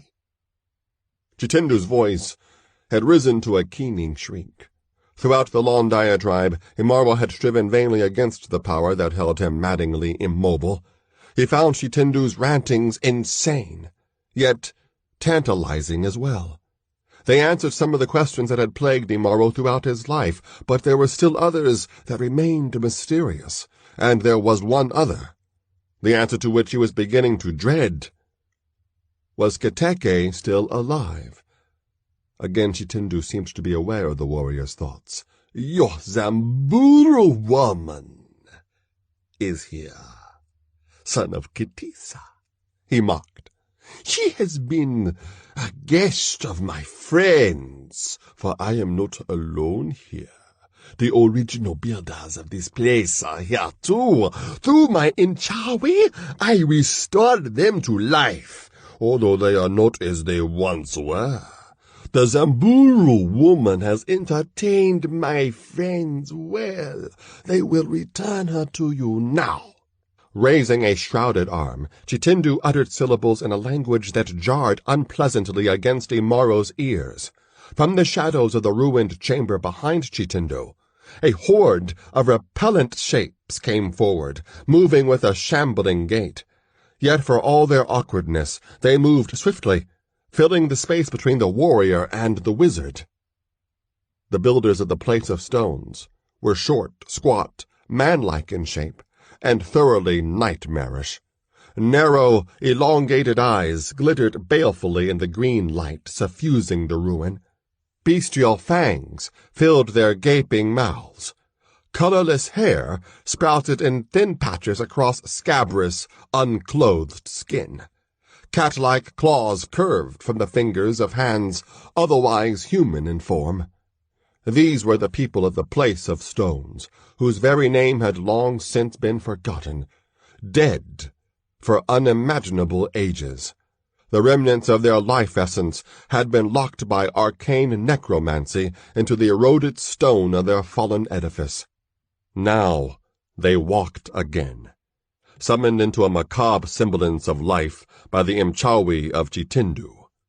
Of their former high degree of culture and intellect, not a trace remained. Now they were only creatures of Chitindu. But it was not the sight of the inhabitants of the Place of Stones that smote Imaro with sick horror. It was the thing the largest of them held upraised in its paws. A skeleton, human, with blood still dripping from glistening white bones. The flesh that had clothed the bones had only recently been stripped away. The head, however, remained intact above the bare vertebrae of the skeleton's neck. The face, hideously distorted by an expression of inconceivable terror, was Kateke's. A hoarse cry of despair tore from Imaro's throat. He remembered Kulu, his Ngombe, the only being, human or otherwise, besides Kateke, that he had allowed himself to care for.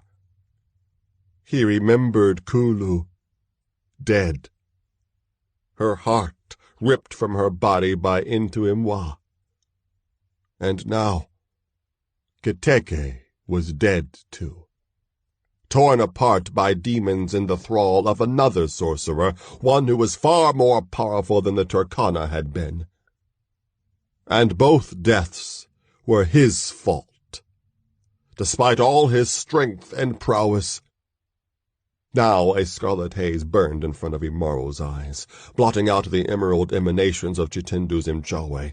The warrior's hatred surged within him as though it had suddenly acquired an independent life. The unseen bonds that held him helpless melted in the face of Imaro's incandescent rage. Then, abruptly, he was free, his body once again his own to command. His action was instantaneous. With one hand, he hurled his arum at Chitindu. With the other, he swung his simi in a sweeping, deadly semicircle. The arum struck squarely in the center of Chitindu's cloak, and the simi slashed through the neck of the creature that held Kateke's remains. The beast-like head flew from the creature's shoulders and bounced toward the feet of Chitindu. No blood flowed from its wound. As the resurrected inhabitant of the Place of Stones collapsed to the ground, dead for the second time, its hands loosed their burden. The blood-smeared bones of Kateke clattered loudly against broken rock. Her face stared skyward, mouth open, in a soundless scream. Chitindu betrayed no sign of pain, despite the iron spear point lodged in his body, issued orders to his minions in a series of croaks and chitters that were never meant for a human tongue to utter. As one, the horde shuffled forward, momentarily driving Imaro back by sheer weight of numbers. They bore no weapons, but their fangs and talons were as deadly as those of any beast. Like a pack of Mbwa, the wild dog, attacking a buffalo, they leaped and tore at their towering foe. Halting his retreat, Imaro lashed left and right with all the weapons he had at his disposal, his simi, his balled left fist, and his bare, calloused feet. Like a scythe through grain, he sheared his way through the demonic horde. Although his foes' bodies were animated by Chitindu's Imchawe and could not be slain by mortal means, their ancient flesh was so brittle that even a glancing blow could inflict incapacitating damage. Imaro bled from wounds. The creature's teeth and claws tore in his flesh when they first swarmed over him, but now he waded through their ranks as though he were fording a stream, leaving a trail of shattered heads, severed limbs, and broken bodies behind him. Battle madness claimed him fully now. The blood blaze that had frightened Kateke lit his eyes, and curses spilled from his lips as he fought his way closer to Chitindu, his eyes locked with those of the former Oibanok. It was then that Chitindu realized that he would never again gain control of the mind of the young warrior and keep him immobile. But there were other ways to complete his vengeance against the son of Katisa. Again, Chitindu spoke to the inhabitants of the dead city. Those that had not been smashed asunder by Imaro's assault halted in mid-motion, then stepped aside, leaving Imaro a clear path to their master. Teeth bared in a brutal snarl, the warrior charged forward, raising his simi for a slash that would have separated Chitindu's head from his shoulders, had it landed. It did not land, for when Chitindu suddenly shrugged the cloak from his shoulders, Imaro halted his headlong rush as though he had run into an unseen adamantine barrier. He stared in gaping disbelief, his simi nearly dropping from fingers rendered numb by the sight of what lay beneath the cloak. Chitindu was even more inhuman than his resurrected minions. His elephantine legs rose from the ground like wrinkled tree trunks. Long, bony arms hung like sticks from a pair of narrow, knobby shoulders. The hands at their ends were incongruously delicate and graceful. Other than his head, those hands were the only human features Chitindu had left. His torso was worst of all, a mass of tendrils that seemed imbued with a life independent from that of the rest of his hideous form. Like a swarm of maggots infesting a rotted carcass, the tendrils writhed, expanding and contracting in their anchors of grotesque alien tissue. They glowed green, like fungus. Some of them curled around the shaft of Imaro's arm. "Now you see the price I paid for my power," Chitindu intoned, looking at Imaro intently. "No wielder of the Mchawi or the Mashatan may long retain human form. Only the very shape of the demon gods may contain the true source of their magic.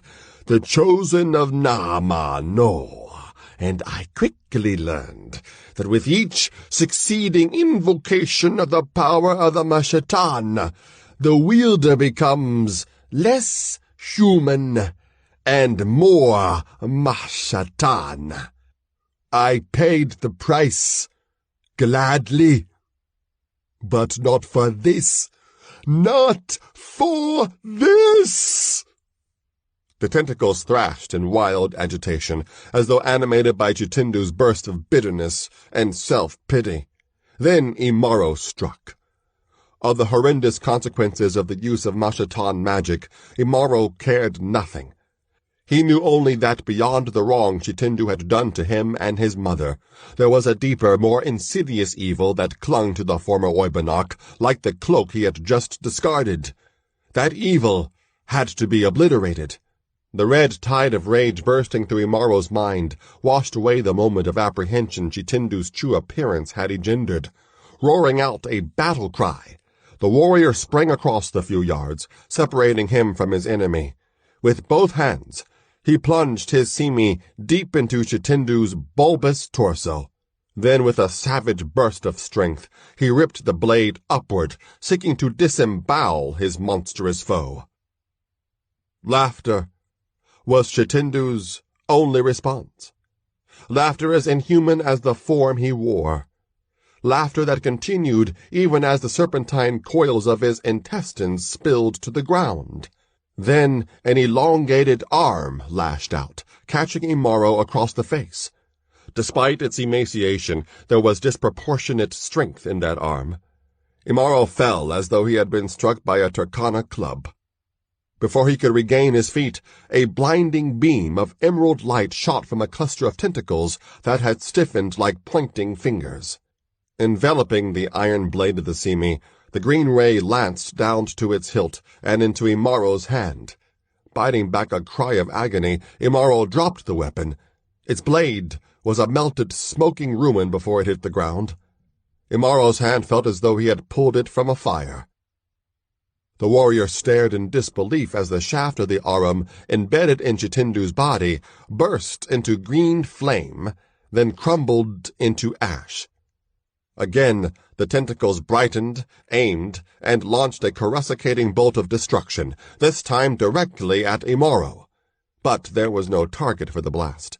Reacting with pantherish speed, the warrior had hurled himself behind a block of fallen stone. It was unfeeling rock that bore the brunt of Chitindu's green fire. No longer did Chitindu laugh. His demon fire spoke for him. Bolt after bolt of emerald destruction seared into the stone that shielded Imaro. The rock began to glow with heat that forced Imaro to abandon a shelter that had proven to be far too temporary. Keeping his body low to the ground, the warrior raced across the broken stone, casting his gaze left and right in search of anything he could use as a weapon.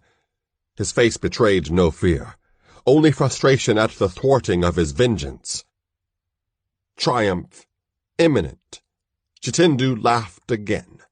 He turned ponderously on his thick legs, stepped forward, and crashed heavily to the ground, feet entangled in his own spilled intestines. A bolt of demon fire, trapped between the ground and Chitindu's bulky body, consumed the alien flesh as ordinary flames or weapons never could. An unearthly shriek escaped the former Oibonok's lips. Even as Chitindu strove clumsily to rise, Imaro sprang into action. Bending quickly, he caught a heavy slab of stone in an iron grasp. Muscles cracking and straining beneath his umber skin, he raised the slab high over his head. Then, teeth clenched in exertion, he staggered toward Chitindu. Head half-turned in Imaro's direction, Chitindu thrashed and struggled in a frenzied effort to rise, but his ungainly Mashatan body hindered his efforts. Imaro towered above him, the weight of the slab of stone cording his arms. Chitindu shuddered. His long-delayed doom was upon him at last. Unless— "Wait!" Chitindu screamed to Imaro. "I can tell you who your father is!" Imaro hesitated, and in that brief moment of respite, Chitindu heaved his body onto its back. The waving tendrils stiffened, brightened, and Imaro hurled the heavy slab downward. It smashed Chitindu's skull, like an eggshell. Imaro had reasoned that the human parts of Chitindu's hybrid form were the most vulnerable, and his surmise had proven correct. A grayish paste oozed from beneath the broken slab. The green glowing tendrils writhed a moment longer. Then they faded and hung limply, whatever life they possessed having fled with Chitindu's. The green glare of Chitindu's Mchawi faded, to be replaced by the clean light of Mwesu, the moon.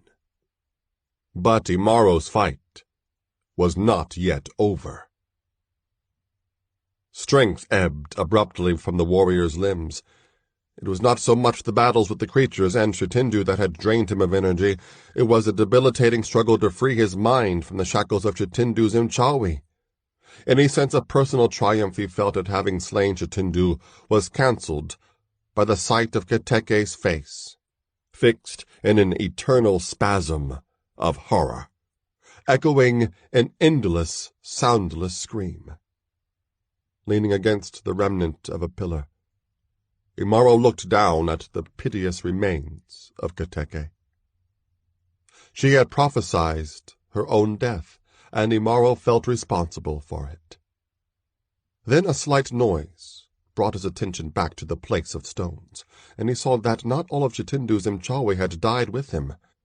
The last denizens of the place of stones were advancing toward him. Imaro counted more than a score of them. In the blankness that had once been their minds, only Chitindu's final command remained: kill. Weakened and weaponless, Imaro knew he could not prevail against the undead horde. He would fight them, and kill some of them, but sooner or later their teeth and talons would overcome him, and he would join Chitindu and Kateke in death. He gathered the last of his strength, pulled himself upright, and knotted his hands into maul-like fists. If he must die now, his end would not be an easy one. The creatures drew closer. Imaro crouched, ready to spring recklessly into their midst. Before he could move, the creatures were raked by a volley of Ilyasai arms, launched from the darkness. Blinking in disbelief, Imaro saw a score of warriors emerge from the shadows of the Place of Stones. They fell upon the undead things like lions, hacking them to pieces with their simis. Confused, bereft of the guidance of Chitindu's will, the creatures' resistance collapsed quickly. Before long, they lay scattered across the barren stone, once again as one with their fallen city. The slaughter done, the warriors of the Kitoko clan approached Imaro. He glared at them like a cornered beast. The warriors had broken the long tradition forbidding them to enter the Place of Stones. To Imaro, their only possible purpose in doing so was to kill him for having stampeded the Ngombe. They had slain the creatures menacing him, only so that they could save the satisfaction of slaying him for themselves. In the light of Mwesu, Imaro recognized some of the warriors. Mubaku, the Olarim, was there. So was Masadu. Many of the warriors in this band had accompanied Imaro on his ill-fated Olmayo. Mubaku and Masado continued to advance toward Imaro after the others halted several paces from him. Imaro's muscles tensed, as though he were about to hurl himself at them. Sensing the young warrior's mood, the Olarim broke the silence. "Kanoko!" "And Kateke were missing," he said. "We found Konoko's body at the pool. For everyone in the Manatas knew that was where he and Kateke would go. Your trail was not difficult to follow from there." "So you came here to kill me?" Imaro snarled. "Do it quickly, then." "For I have done what I had to do." "You have slain fellow Ilyasai of your clan," Mubaku said sternly. "You loosed the Ngombe from the boma, causing the deaths of some before we could recover all of them. Those are great wrongs." "And have the Ilyasai not wronged me?" Imaro shouted. For a fleeting moment, then, the Kitoko clan warriors saw what lay beneath Imaro's impregnable exterior. A hurt child. "Yes," Mubaku replied. "We have." Astounded by those words, Imaro leaned back against the pillar, which suddenly was all that was keeping him on his feet. "How long do you think we have been here, Imaro?" the Olarim asked. "We followed your spoor quickly. Chitindu's Nchawe was not as strong as he thought. Or perhaps he was so intent on you that he failed to realize that we were coming. We heard everything. All his boasts and claims of the evils he had done to us. And to you. And your mother. My daughter. Chitindu's Mchawe did not capture us. We would have slain him if you hadn't done so. But it was your fight. Your second Olmayo. And you won it.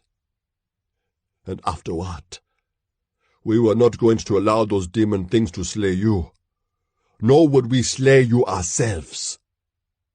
Masadu, the master of Mafundishu Yamoran, stepped forward then and laid his own arum, simi, and shield at Imaro's feet. "When Chitindu died, so did his lies," the scarred warrior said. "In our minds and memories, we finally saw the truth of what happened on your Olmayo. Not the lie Muburi made us think we saw." He looked deeply into Amaro's eyes. "Never before has a man of the Ilyasai slain Ngatun as you did," Masadu said, "and never before has an Ilyasai done what you have this night. Warrior! My weapons are yours. Imaro remained impassive. Take them, Imaro, Mubaku urged. Imaro still neither moved nor spoke. Mubaku's next words came haltingly, as if at great cost. The wrongs we Ilyasai have done to you are greater than any you have done to us, the Olarem said. If killing Muburi and Konoko and stampeding the Ngombe were part of what you had to do to destroy the evil that was Chitindu, an evil we did not even know was still among us, we can live with that. You are a man and a warrior, Imaro. You have done deeds greater than any Ilyasai of any clan since the time of the first ancestors, of Ojunge himself. Return to the Manyatas with us. We will do you honor, and we will honor the memory of Katisa, who brought you among us. No longer will you be called son of no father. I will make you my own son, for your mother's blood is mine, as is yours. Imaro looked at him then. Mubaku, father of Katisa. Mubaku, his grandfather. He recalled a day long past when he had unwittingly called Mubaku Imkele ya Mzazi, father of my mother. On that day, Mubaku had beaten him senseless. He bent and took up Masadu's arum and simi. As he held the warrior trainer's weapons in his hands, new strength flowed into his weary limbs. It was the strength of vindication. His lifelong goal, acceptance as a warrior among his mother's people, was his at last. For one painfully short moment, his heart sang in triumph. Then the memories returned, crowding his mind like ants teeming from an overturned hill. Bitter memories, hateful memories, each one a brick in a soaring wall of acrimony that would forever stand between him and the people who had now, belatedly, acknowledged him. The Ilyasai were a proud people, a harsh people, a fierce people, a just people. But they were not his people. And he could not forget. His hands opened. Masadu's weapons fell with a clatter and a clang to the rock-strewn ground. His heart hardened, and the hurt child spoke. You did not accept me before, he said tonelessly. I will not accept you now. Then he turned and strode past the silent warriors. He descended the broken stairway he had climbed under Chitindu's ensorcelment. He left it to the others to see to Kateke's remains, though the image of her terror-stricken face would accuse him for the rest of his life. Dawn spread wings of pink through the sky as Imaro left the place of stones. He headed northward, deliberately taking the opposite direction from the one his mother had taken long rains ago. Chitindu had lied. Imaro knew that only Katisa could tell him who his father was. But she had refused to tell him during the 5 rains he had been with her, and now he had no desire to know, nor to seek her out for any other reason. He desired only solitude. Then he heard the singing. It came from behind him, from the place of stones. He recognized the words of the song, punctuated by the rhythmic clash of spear butts against stone. It was the song sung by warriors when they returned triumphant from Olmayo. The deep-voiced words wrenched at his emotions. Almost he turned. Almost he yielded to Mbaku's promise of honor and fellowship among the only people he had ever known. But the wall of rancor was too strong. Without looking back, he strode onward, the echoes of the Ilyasai song fading as he resolutely shut his ears against it. The weapon was out of the crucible. Now the forging would begin.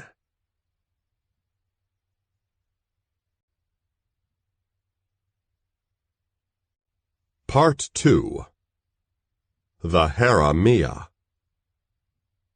Chapter 4. The Afua. In the country of the fierce, an Ilyasai is king. Tamburure proverb. Imaro stood at the juncture between forest and savanna. Two entirely different worlds. He hesitated, uncertain where his next footsteps should take him. As he had wandered farther north in the Tamburue, far beyond the territory the Ilyasai claimed, he noted that the occasional copses of trees with which he was familiar were becoming larger and more frequent, and he was also beginning to see trees of types he had never before encountered. Gradually, the woodlands had thickened until they became the towering palisade of bark, limbs, and leaves before which the warrior now stood. He looked back in the direction from which he had come. In the distance, beyond the scattering of trees, he could see the last of the golden grassland of the Tamburure. Imwesu, the moon, had waxed and waned 6 times since he had departed from the place of stones and left the Kitoko clan behind. During that time he had avoided all contact with other people, and he had wandered through places into which no Ilyasai had ever before set foot. During his travels he had seen ample signs of human habitation, herds of cattle, bomas, and dwellings different from those of the Ilyasai, and he had caught glimpses of people who did not resemble the Ilyasai and their neighboring tribes, but because they did not look like him either, he avoided them. Having rejected the weapons Mbuku had offered him, Imaro had spent the first weeks of his exile living in a manner similar to that of his distant ancestors. Stones and sharpened sticks were his weapons, and with such crude equipment his hunts were seldom successful. On some days he went hungry. On others he ate things the Ilyasai would have disdained. But he was no longer an Ilyasai, so it did not matter what he ate or did not eat. One day Imaro came across the corpse of a man, or at least the parts of the carcass that the scavengers had left behind. From the skin that had not been torn away by the teeth of Fisi and Mbweha, Imaro could see that the man had been extremely dark in hue. He could also see that the man had been a warrior. His spear still lay in the grass, as did a bladed weapon that was smaller than a simi, but larger than the dagger Into Mwa had carried. The dead man's clothing had been torn asunder, but enough of it remained intact to allow Imaro to create a makeshift garment to wrap around his loins, for he no longer wanted to wear the clothing that had belonged to Muburi. He took the man's weapons as well. The spear was nothing like an arum. Its blade was not nearly as long, and its point was far narrower. It would, however, suit Imaro's purpose, which was to hunt with greater efficiency. For a moment he wondered why this warrior had been wandering alone, like him. He wondered how the man had died, and he wondered how he would have responded if he had met this man in life. Then he left his speculations, along with the man's remains, behind. With better weapons at his disposal, Imaro's eating improved. His body, which had grown leaner, now regained the massive musculature that was reaching its maturity. His hair had grown into an unruly, woolly bush. Never again would he wear it in the ochre-caked braids of the Ilyasai, and never again would he allow his head to be shaved like that of a Tambarure woman. Although his eyes remained alert to the constant dangers of the wilderness, Imaro's face bore an expression of melancholy. The isolation he had welcomed after he left the place of stones was beginning to wear on him, though he would never have admitted it. At first, he had reveled in his freedom from the opprobrium he had endured during his life among his mother's people. Now he longed for human contact that was not hostile. But he was not yet willing to incur the risks involved in initiating such contact, so he continued to embrace solitude as though it were a friend. For a moment longer, Imaro stood at the threshold of the forest. Once again, he looked back toward the Tambarure. Even at a distance, its familiarity drew him. But that familiarity included unwanted memories. Most of all, that of Kateke's face, mouth gaping in a silent scream in the moonlight. He shook himself violently, as though his skin were covered with foul water. Then he turned to the woodland. Never before had he seen so many trees clustered so closely together. The forest stretched as far as he could see, in all directions other than the one that lay behind him, the one he did not want to take. He could travel along the forest's edge, in the hope that he would eventually find a way around it.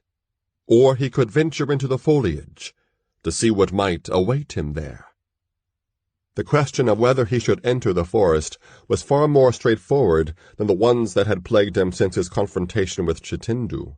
The sorcerer's words repeated themselves endlessly, sometimes maddeningly in his mind, and all too often the place of stones intruded in his dreams, as did the faces of the creatures that dwelled there. So did the faces of Chitindu, and always Kateke. Imaro did not welcome those dreams, but he could not prevent them, and the questions continued. Where was Nama? Who were the high sorcerers? Who, or what, were the Mashatan? None of those names had ever been mentioned in the tales of the past that Ilyasai clan leaders told by firelight. Even so, Imaro was certain that Chitindu had been the least of his enemies. There were others who were far more powerful and dangerous than the disgraced former Oibonok of the Ilyasai. Imaro needed to find them before they found him. But how? Imaro pushed that question to the back, as he always did, when he could not find an answer to it. He listened to the sounds of the forest, which were unlike those of the savannah. To his ears, the chorus of birdsong was a cacophony. The screeches of the monkeys, which to Imaro looked like smaller, long-tailed cousins of the baboons that roamed the Tambarure, grated annoyingly. Even the voice of the wind was different, rustling noisily through leaves, rather than sighing softly in the grass. For a moment longer, Imaro stood, shifting his spear from one hand to the other as he looked from the forest to the plain. Then he decided. The forest was a place of trees, not a place of stones.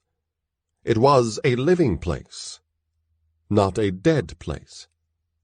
He did not think he would find Nama or the Mashatan in its depths, but he might well find something that would fill the emptiness that gaped like an abyss inside him. Gripping his spear firmly in one hand, Imaro entered the forest, and the forest embraced him. Imaro's first reaction to the forest was a sense of enclosement. The trees, most of which were far taller and thicker than those that dotted the tambourine, crowded against him, even though there were spaces between them through which he could walk. Under his feet, the carpet of fallen leaves gave him an uncomfortable sensation, different from the familiar touch of trampled grass. Overhead, the foliage concealed the sky, like the roof of a manyatta. The shapes of birds and monkeys flitted across his line of vision, and hordes of insects flew around him and crawled along the ground. He saw shapes moving between the trees, the shapes of larger animals that were either evading him or stalking him. He noticed the tracks of Chui, the leopard, but none of Ngatun or Matisho. And there was spoor of other beasts he could not identify. His Kufahuma sense, which had been honed in the wide spaces of the tambourine, could not help him in this place. To survive, he would have to learn its signs of danger, and learn them quickly. When Imaro first stepped into the forest, all sound ceased, as though the entire woodland was aware of the presence of an intruder.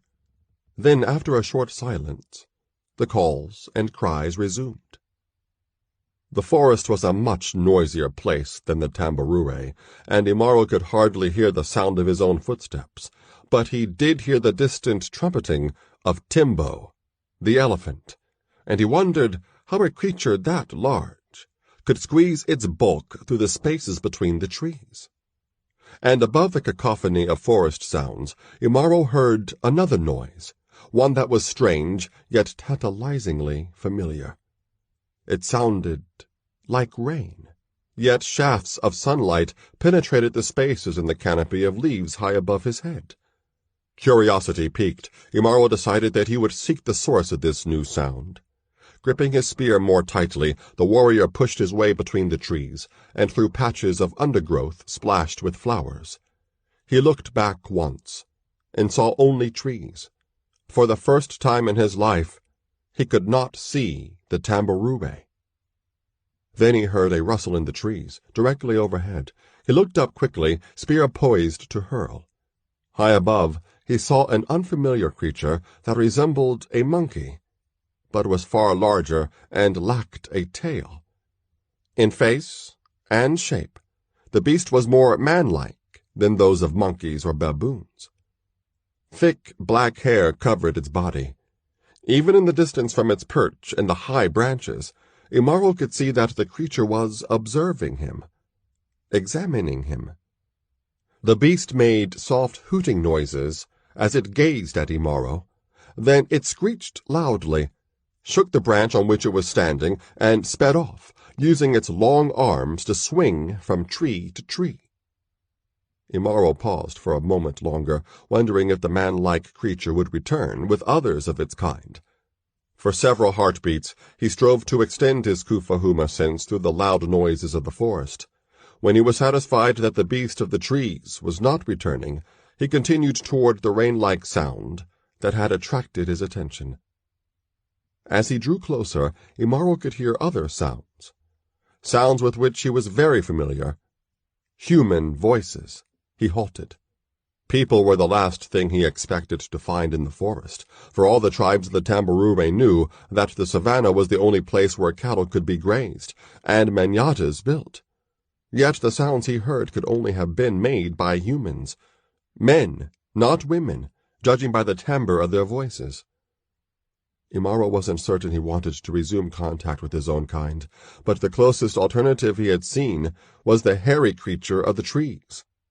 Without further contemplation, Imaro pressed forward, moving more cautiously now. The watery sound grew louder, as did the voices, which conversed in a language Imaro did not understand. Soon, only a thin screen of foliage separated Imaro from the sounds that had intrigued him. He pulled a bit of the brush away, and stared wide-eyed, transfixed by his first sight of a river. The tambourine was a land of lakes and ponds, not rivers. The sight of a wide ribbon of flowing water, tinged brown with silt, caused Imaro to blink several times in disbelief. On the other side of the river, he saw another forest, like the one that now enclosed him.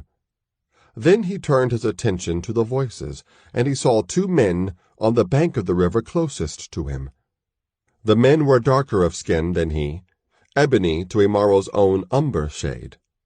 They were shorter than the people of the Tamburure, but stockier in build, loin coverings of brightly colored cloth, which looked to Imaro like the hides of bizarre beasts, were their only garments, other than strings of beads that circled their wrists and ankles. A large, hollowed-out log lay beside the 2 men, who were wrestling a large net filled with fish into the hollow. Imaro had seen fish in the lakes of the Tamburure, but the Ilyasai never ate them, and did not make nets. He wondered why these men were going to the trouble of hauling the fish into the log.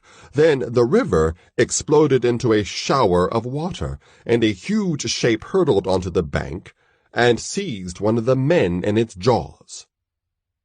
The sudden cries of both men tore at Imaro's ears, and he immediately sprang into action. Bursting through the foliage and raising his spear in both hands, Imaro raced down the river bank. Neither the men nor the river beast were aware of him, not until he plunged the point of his spear into the creature's scaly hide. Imaro's thrust was so powerful that the spear point drove completely through the creature's body, pinning it to the river bank. Imaro leaped out of the way of the river beast's lashing tail. Its long, teeth-laden jaws opened in agony, releasing their hold on their intended prey. But Imaro paid no heed to the man, for instead of weakening, the river beast's struggles grew stronger, and it was actually beginning to pull the spear point out of the soft soil of the river bank, even as blood poured from the wound. Quickly, Imaro pulled his other weapon, the dead warrior's dagger, from its sheath.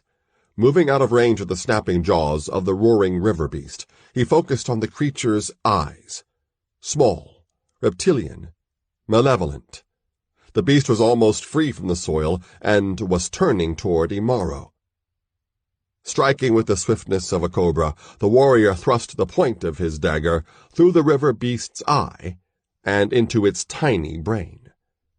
After a convulsive shudder that sent mud and blood flying in all directions, the huge creature finally lay still.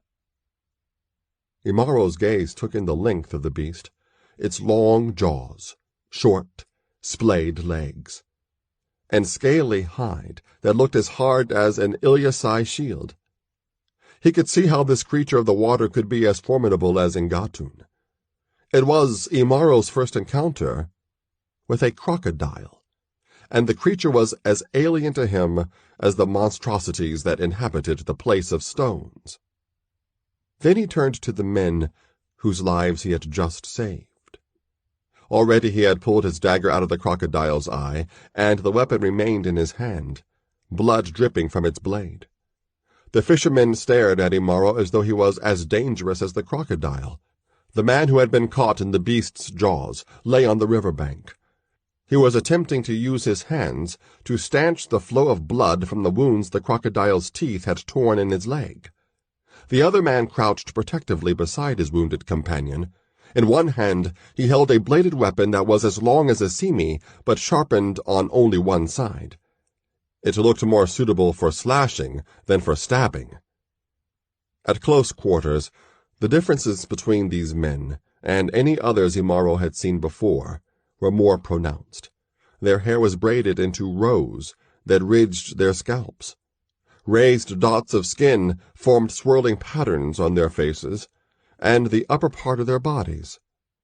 Their eyes were round and white in the darkness of their faces, and Imaro knew he was as strange to them as they were to him. But then, all his life, he had been the strange one. He lowered his weapon. With his other hand, he pointed toward the wounded fisherman.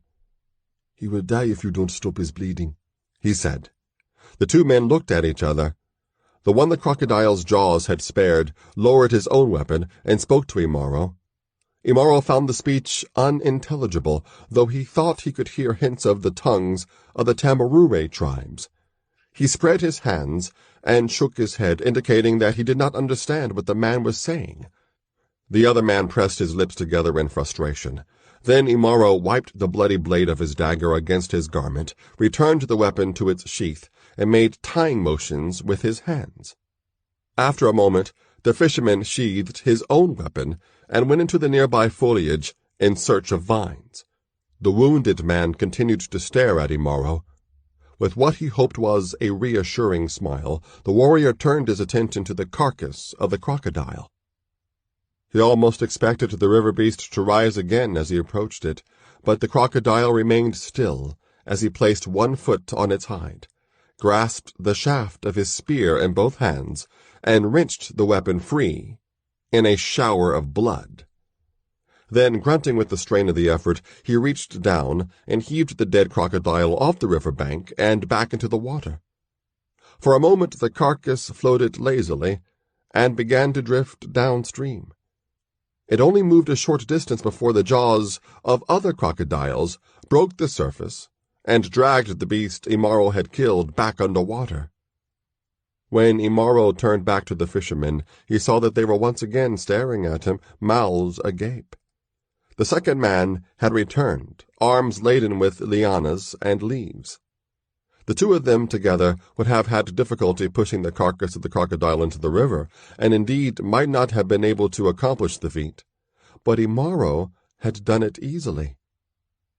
The wounded man groaned, and his companion shifted his attention from Imaro to more urgent matters.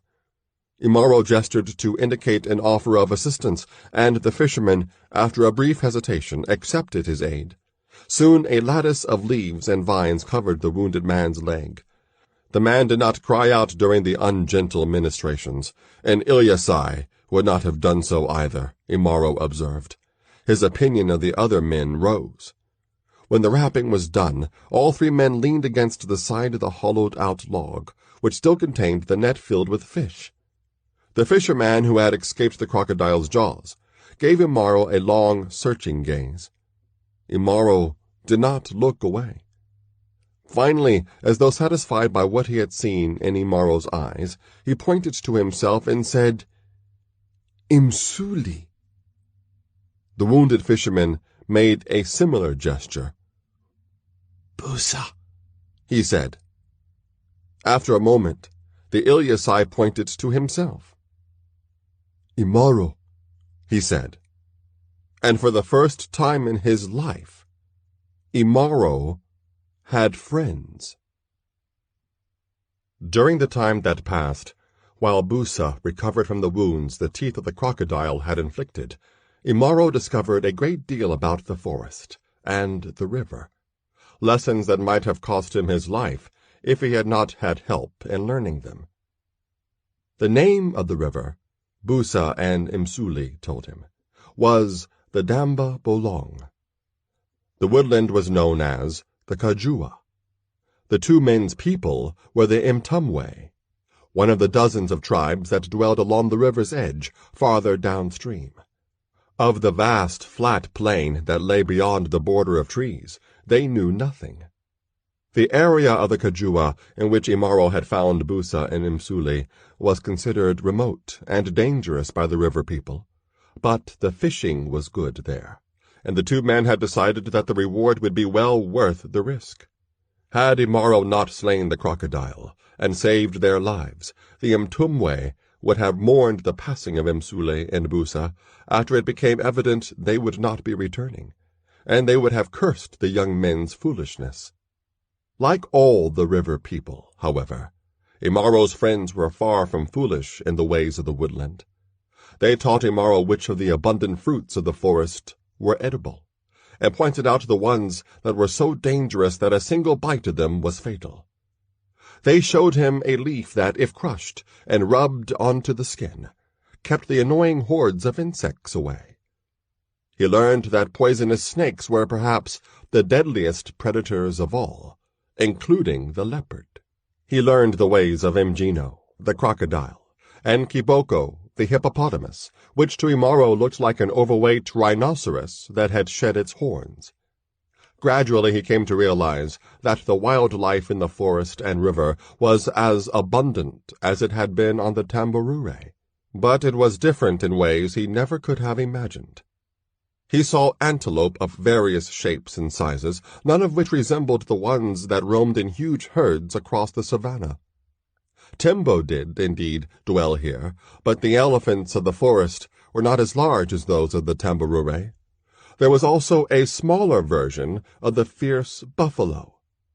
Imaro's companions were well acquainted with the large, tailless, monkey-like creature he had seen when he first entered the forest. They called it Imponga, the chimpanzee.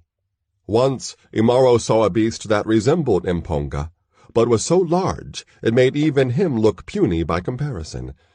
Ngagi was the name the Mtumwe gave to this man-like giant. The gorilla. They spoke its name in fearful tones. In the meantime, Imaro absorbed as much of the Ntumwe language as he could, for he had no reason to believe he would ever again utter a word of Ilyasai.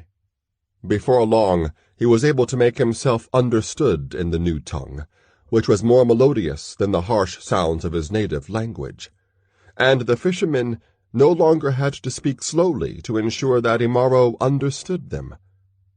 The day came when Busa's wounds were healed to the point where he could walk with only a slight limp. A set of jagged, tooth-shaped scars now decorated his leg, accompanying the patterns of skin marks that festooned the rest of his body. Busa Msuli had once remarked on the smoothness of Imaro's skin and asked him if all his people were scar-free. Imaro said they were.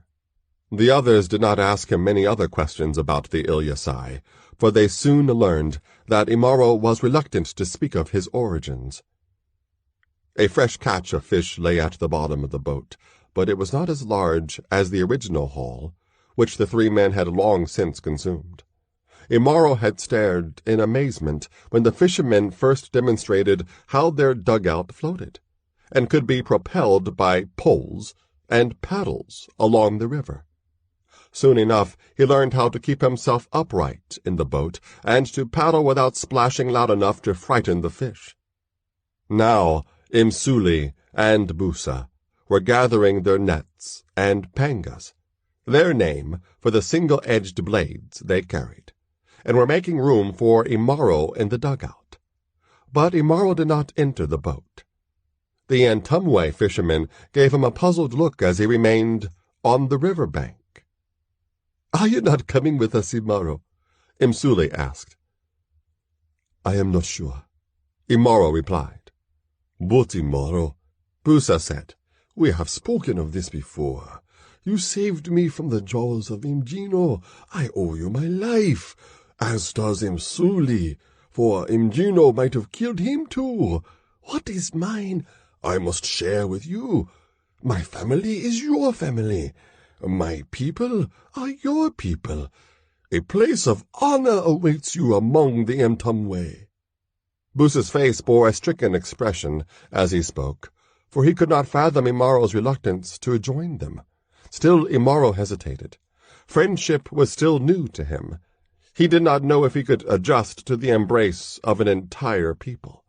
And there was also the matter of Chitindu and the sorcerers of Nama. Would he be bringing danger to the Ntumwe if he lived among them? "Imaro," Msuli said softly, "no man should be alone." Imaro was not certain he agreed with Ntumwe's sentiment. Nevertheless, he decided to join the fishermen in their boat. Watercraft of all sizes crowded the Damba Bolong, as Msuli and Busa brought Imaro to the Ntumwe Kijiji, which was what the people of the river called the towns and villages that dotted its banks. The splashing of paddles and poles were accompanied by the rhythmic beat of unseen drums. Both sounds were overshadowed by the joyous songs that marked the return of the two fishermen, who were long since thought to be lost to the jaws of Mjino or Kiboko. When the dugout was first sighted as it passed outlying Kijijis, word of its appearance and of the outlander who accompanied the fishermen passed down-river quickly as though borne by the wind. No boats emerged from the Kijijis they passed, however, although the people of the river tribes had traded, fought and mated among each other for thousands of reigns, and the news of the missing Imtumwe fishermen had traveled the length of the Damba Bolong, it was the privilege of their home Kijiji to celebrate their return. Now the Imtumwe sang in their boats and from the shore. Imaro marveled at the people's ability to dance in their boats without falling into the river. Men, women, and children alike crowded into the watercraft, shouting and singing their greetings to Busa and Imsuli. Yet even in their joy at the sight of two men returning as though resurrected, they stared in wonder at the stranger Imaro. And he, in turn, gazed in open curiosity at them. The Imtumwe men were garbed and scarified in a manner similar to that of Busa and Umsuli, though some also wore more elaborate ornaments, as well as feathered headgear. Imtumwe children wore almost nothing, and their skin was unmarked. It was not the men or children, though, but the women of the river people who caught and held Imaro's attention, as nothing else had done since his departure from the Ilyasai. They were clad in tight-fitting skirts that covered them from waist to ankle. The bark cloth from which the garments had been made was dyed in shades of scarlet, orange, yellow, and other colors that looked as though they had captured the brightness of Jua the sun. Above the waist, the women wore nothing other than strands of multicolored beads that looked like tiny, hardened nubs of flowers. Like the men, the Imtumwe women bore scar patterns on their skin. More than anything else about them, though, Imaro was fascinated by their hair, and the way they wore it. Among the Tambarure tribes, the heads of girls were shaved as part of their initiation into womanhood, and remained that way thereafter, a custom so ancient its origins had long been forgotten. The only adult woman Imaro had ever seen with her hair on her head was his mother, Katisa, and he always thrust his memories of Katisa aside whenever they arose. None of the Imtumwe women shaved their heads, and the hair on no two of their heads was alike. Some wore their hair in rows of braids, like the men. Some wore long, thin, twisted braids that resembled vines tangled in trees. Others grew their hair in spikes and spirals. Imaro could only shake his head in disbelief at what he saw, even as the Imtumwe whispered comments to each other about the huge-statured stranger with strangely unmarked skin. Before long, the welcoming flotilla reached a wide stretch of riverbank. Dozens of dugouts were already beached at the spot, but there was room for many more. Imaro's friends were the first to beach their boats, and he climbed out to help the others push the fish-laden vessel ashore. Soon all the boats were beached, and Imaro stood at the center of a swirl of people, the tallest of whom were a head shorter than him. Amid the cacophony of singing and drumming, Imaro detected a nuance he had never heard before, a tone of welcome. Beyond the crowd and the shoreline, Imaro saw the dwellings of the Imtumwe. Instead of leather, the Imtumwe used reeds, poles, and thatch to construct their dwellings, which blended with the forest that surrounded them. The conical roofs of the dwellings reminded Imaro of ant hills he had seen in the Tambarure. No boma or barrier of any kind protected the Kijiji. On the borders of the dwellings, Imaro saw gardens filled with a variety of unfamiliar plants. One thing he did not see was cattle. He missed the sight and the smell of the Ngombe of his clan. On the whole, the village gave an impression of permanence that was foreign to the nomadic mentality of the Ilyasai, but Imaro had no time to reflect on that feeling, for a small knot of people were pushing to the forefront of the crowd, 2 pairs of older Imtumwe men and women, a group of others who were about the same age as Imsuli and Busa, and several small children. They were the parents and family of the men Imaro had rescued. They engulfed the two fishermen, embracing them and praising all the ancestors that Busa and Msuli had returned safely to the Kijiji after such a long and ominous absence. In snatches of conversation between embraces, the fishermen told their families the tale of how Imaro had killed the crocodile that was about to drag Busa into the river. And the curiosity and the glances they gave to the Ilyasai quickly turned into a mixture of awe and gratitude. One of the older men bent down and closely inspected the marks of the wounds on Busa's leg. When the man straightened and turned to Imaro, a hush gradually descended upon the crowd, and the drumming abated. The man looked long and searchingly at Imaro, as though he was looking for a message in the warrior's eyes. Then he spoke. "I am Najimu, father of Busa, and the Imku, the chieftain of the Ntumwe Kijiji," he said. "You, Imaro, have given me the life of my son. You, Imaro, are welcome to remain among us as long as you wish, and what is ours is yours." And he bowed his head to Imaro, as did all the others in the families of Busa and Msuli. Imaro did not understand all of Najimu's words, but he caught most of their meaning. Again, he wondered at the differences between the river people and those of the Tamborure. Hostility, not hospitality, was the basis of relations among the tribes of the savannah, and sometimes even among the clans and families of the same tribe. Death would have greeted Imaro if he were to venture into the territory of the Turkana or the Zamburu, and he would never have been considered saving the life of a member of a rival tribe. Yet here, in this unfamiliar land, enclosed by a boma of trees, strangers were offering him welcome he had not received from his own people until it was too late to matter. To Najimu, Imaro said two words that had never once issued from his mouth while he lived among the Kitoko clan. "Thank you." Night fell, and the drumming in the Ntumwe Kijiji continued. Imaro wondered if it would ever cease. He had never seen so many different types of drum. Among the Ilyasai, each clan had only a single drum that was brought out only for ritual occasions, such as the return from Olmayo. But the Ntumwe drums were as varied as the people themselves, some large, some small, some with a beat as deep as a lion's roar, others that sounded like the chattering of monkeys. The Ntumwe were holding an impromptu festival to celebrate the safe return of Busa and Msuli, as well as the arrival of the stranger who had saved their lives.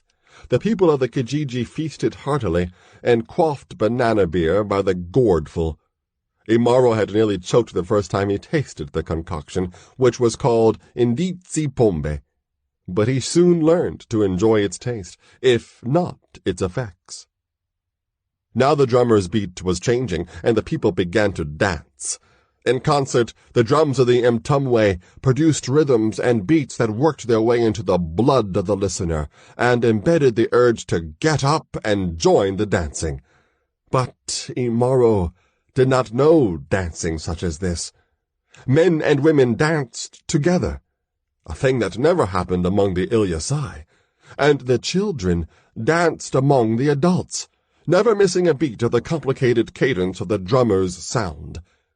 The light of the moon and the Kijiji's night fires glistened on the dancers' sweat-slicked bodies as they shuffled their feet and swayed their hips. Imaro took another swallow of Ndizi Bombe. He was sitting on the woven grass mat of Busa's family, in a place of honor at the side of the Imku, Najimu.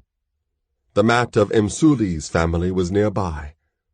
During the few occasions on which the drumming receded, Imaro told his hosts tales of the broad, flat savanna that stretched beyond the perimeter of the Kajua.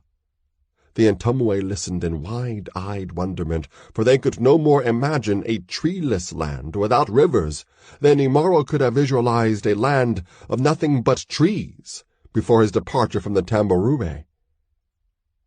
"Do your people dance, Imaro?" Najimu asked. "Sometimes," the warrior replied. "Can you show us one of your dances?" Neither the tone of Mku's words nor the words themselves bespoke anything other than a simple question. Even so, Imaro sensed he was being put to a subtle test in the eyes of his hosts, a test that would determine whether he would be a true guest of the Ntumwe or only an interloper. Then, perhaps born of the many gourds of Ndizi Pombe he had swallowed, an idea came into his mind. He would show the Ntumwe the dance that had been denied him because of the Mchawi of Muburi and Chitindu.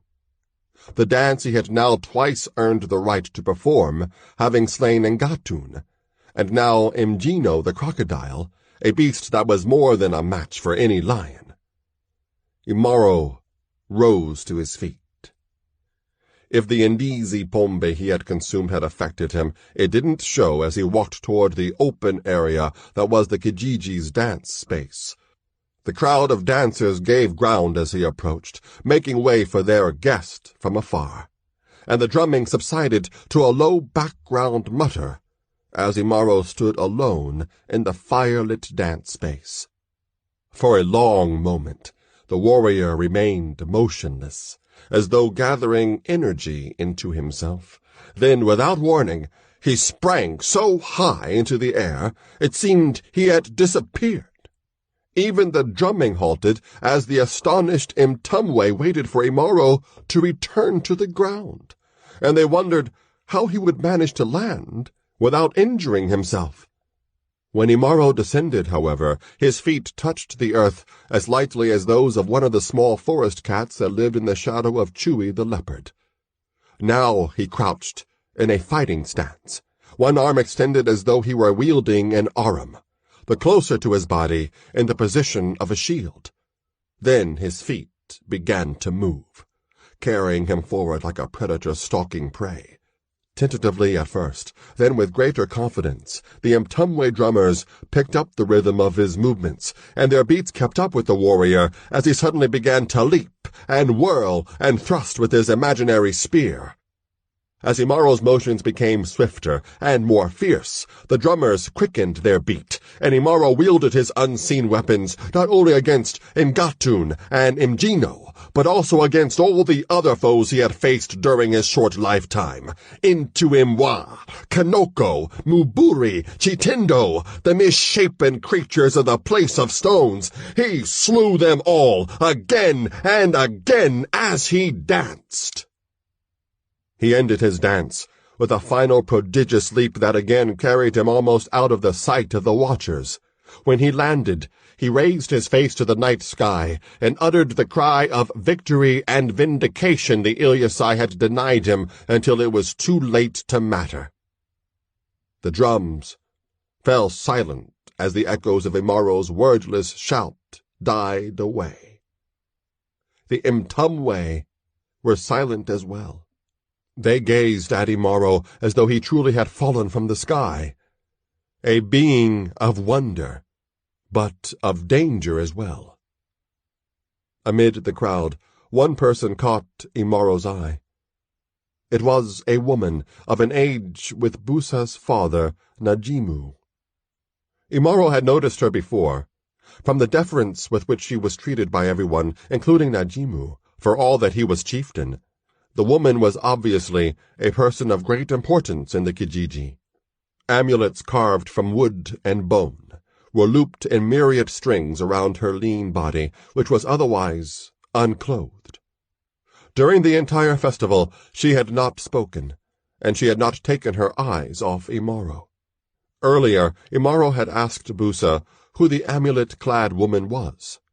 Busa told him her name was Ariathu, and that she was the Nganga, the shaman and diviner of the Mtumwe. On the surface, Imaro remained impassive upon learning that the Ntumwe harbored a person whose role was similar to that of the Oibonok among the Ilyasai.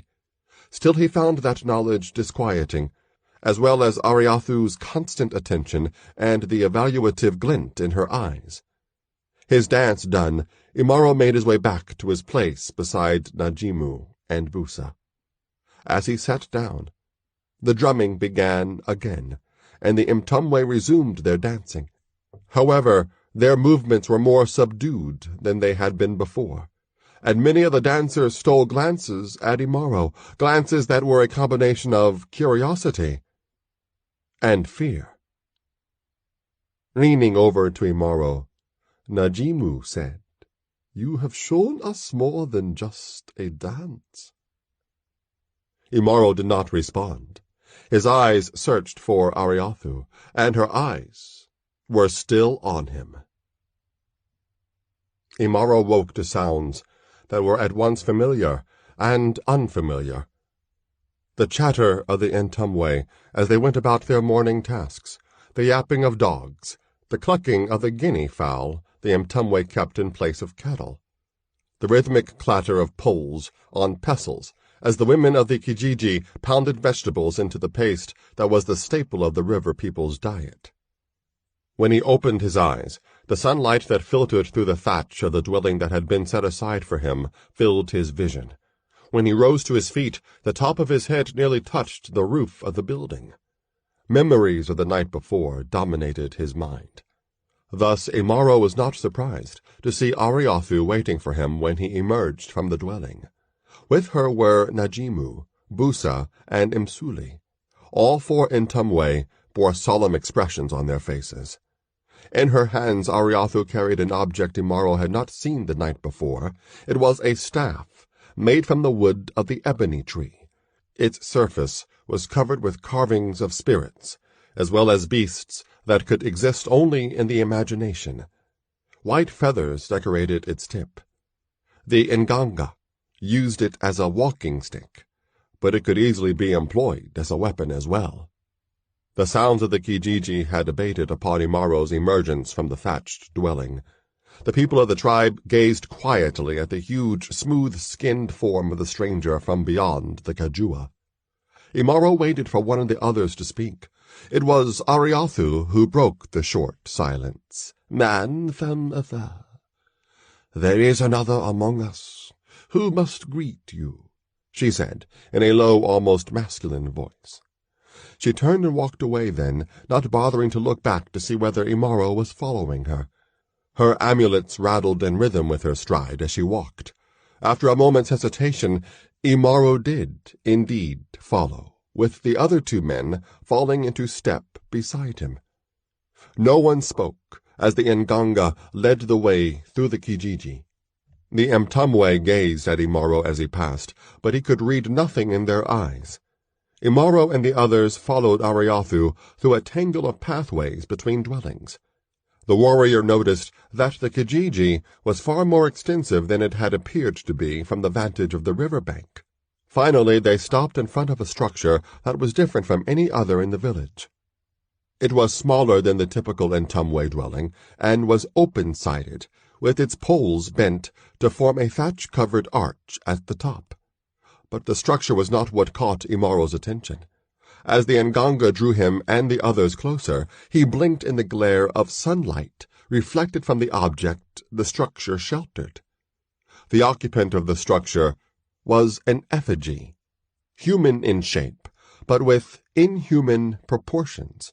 Its torso was long and tubular, its limbs stubby, its head large, with grotesquely exaggerated features.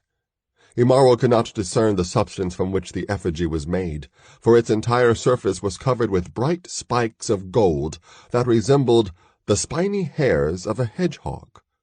This was Imaro's first sight of the precious metal that incited avarice in the lands beyond both the Tambarure and the Kajua.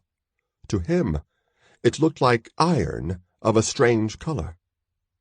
Although the effigy was slightly more than half Imaro's height, it stood on a wooden pedestal that raised its head to a level with that of the warrior. A frieze of unfamiliar designs was incised deep in the pedestal's surface. Imaro looked directly into the face of the sculpture. The only part of it not pierced by the golden spikes was its eyes. Blank, empty sockets that nonetheless seemed to stare back at Imaro. As he continued to gaze into the large round holes that were the effigy's eyes, Imaro began to experience a sensation similar to the one he had felt when he had been drawn against his will to the place of stones. "Is this Imchawi?" he thought in sudden unease. Just as he tore his gaze away from the darkness that beckoned in the effigy's eyes, Ariathu spoke. "Man from afar, this is the Afua," she said. "It was here when the Mtumwe first came to this place, and it will be here after we are gone. Since we have been here, the Afua has brought us good fortune.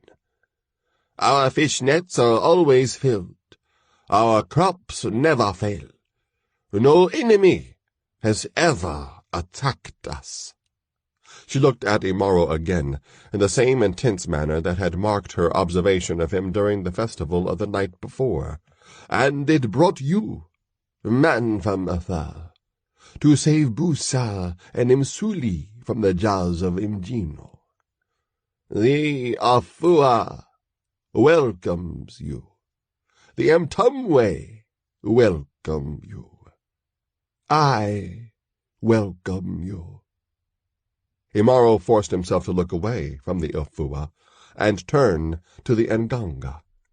No longer did she look at him appraisingly. He could still see the glint of curiosity in her eyes, but the skepticism was gone. Imaro nodded once in acknowledgment of Ariathu's words. He was relieved when she led him and the others away from the Afua, and he resisted the temptation to look back at the gold-spiked effigy, even though he could sense the continued stare of its empty eye-sockets, and he wondered what would have happened if the Afua had not welcomed him. Imaro crouched behind a screen of foliage, spear shaft gripped tightly in one hand. His friends, Imsuli and Busa, were there as well, although they were positioned out of his line of sight. 3 other Mtumwe men hid nearby. All were involved in a hunt for the bongo, an elusive forest antelope valued for its hide, which was cinnamon-colored with delicate white stripes. Najimu had ordered the hunt because such a hide was needed for a complicated bargain with an upriver tribe. A bongo hunt required much patience, but that was a quality Imaro was beginning to lose. For 2 cycles of the moon, he had lived among the Mtumwe. During that time, he had learned a great deal about his hosts, and about the river and the woodland as well. No longer did he feel imprisoned by the gigantic trees that surrounded him, and the sounds of the forest were no longer alien to his ears. His kufahuma, the sense that attuned him to his surroundings, had been honed in the tamburure. Now it was beginning to adapt to his new environment. But his woodcraft remained rudimentary compared to that of the Mtumwe. And about the Mtumwe he had much still to learn. His adjustment to the Kijiji and its people was proving to be more problematic than learning the ways of the woodland. His proficiency in the language of the river people had improved, but conforming to their culture was much more difficult, for their customs were those of farmers and fishermen, not the herders and warriors among whom Imaro had lived for most of his life. It had not taken Imaro long to realize that the Ilyasai would have felt only contempt for the Mtumwe and the other tribes of the Damba Bolong. People without cattle, and therefore without wealth.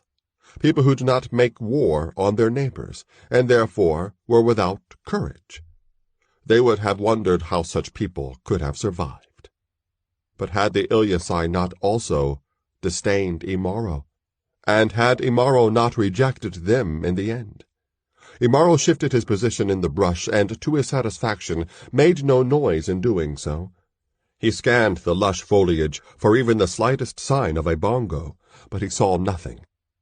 And in truth, the hunt was not foremost on his mind. Even if it proved unsuccessful, Imaro was glad that Busa had suggested it, for it provided him a reason not to be in the Kijiji. His thoughts drifted to the women of the Mtumwe, with the decorative scarifications on their skin, and the endless variety of spikes and braids into which they sculpted their hair that would have been absent from their heads had they been living on the Tambarue. More than a few of the Mtumwe women had cast gazes of admiration and longing in Imaro's direction, even though, or perhaps because, he was unlike any man they had seen before, and a familiar stir awakened within him as he looked at them in turn, for all that they would have seemed as out of place among the Ilyasai as a fish from the Damba Bolong on land. But those stirrings were always circumscribed by an image that interposed itself like a barrier, the image of Kateke and the place of stones. A slight sound broke Imaro's reverie. He could not even be certain he had heard anything, but his kufahuma had stirred, and it told him the noise had not been made by a bongo, nor by any of his fellow hunters. Imaro's muscles tensed, and his grip on his spear tightened as he listened for a repetition of the sound. Had any of the others heard it? He could not see them. If he called out to them, the Kajua would explode with the cries of birds, monkeys, and ground-dwellers. And if a bongo was indeed nearby, it would quickly disappear, and that would be the end of the hunt. Now, though, his kufahuma was growing in urgency, and he could not discount the warning it was giving. The meat and hide of the bongo were no longer important. The sense of danger had not flared this intensely since his encounters with the Imchawe of Chitindu and Muburi. Rising from his hiding place, Imaro was about to cry out a warning when he heard a sharp exhalation of breath. Then he felt a sting at the side of his neck.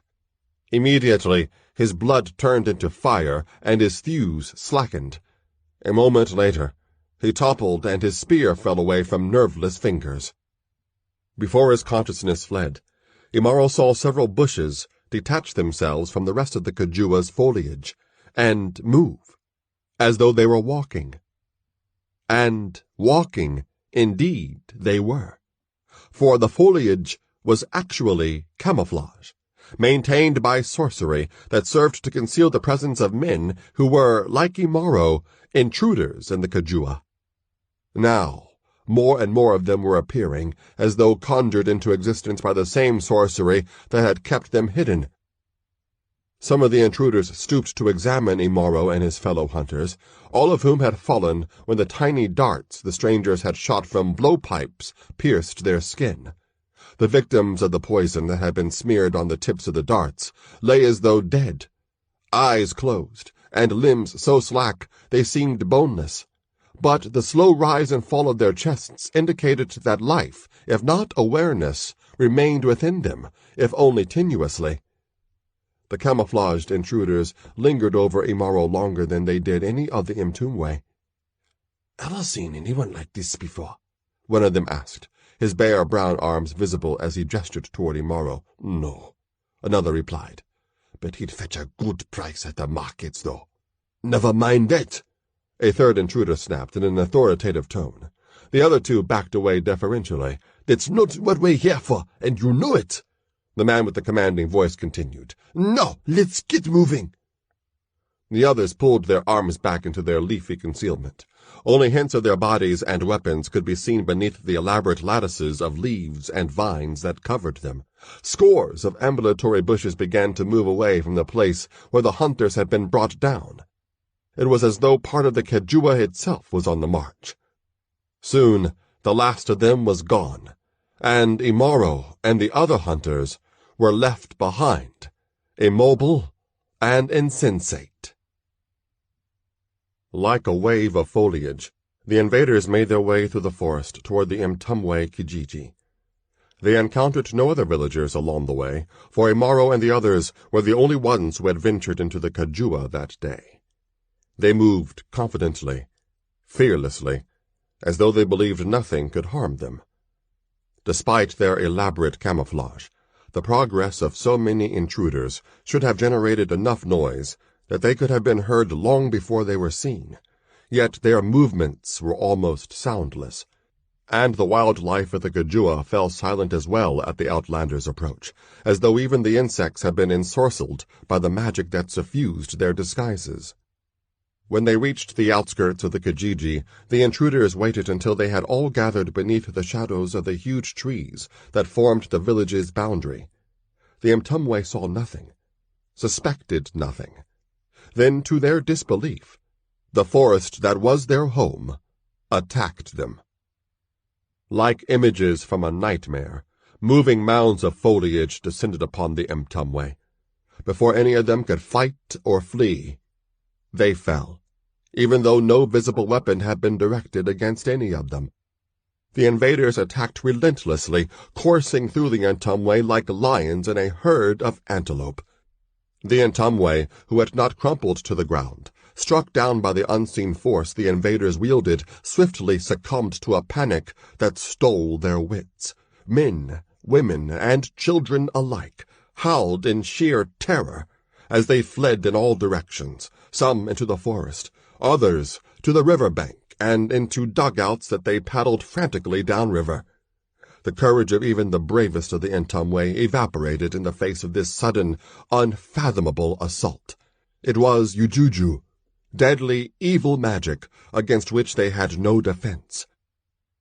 The intruders allowed the villagers who had not fallen to escape, for their purpose was neither conquest nor the capture of slaves for the markets of the great cities of the coastal lands.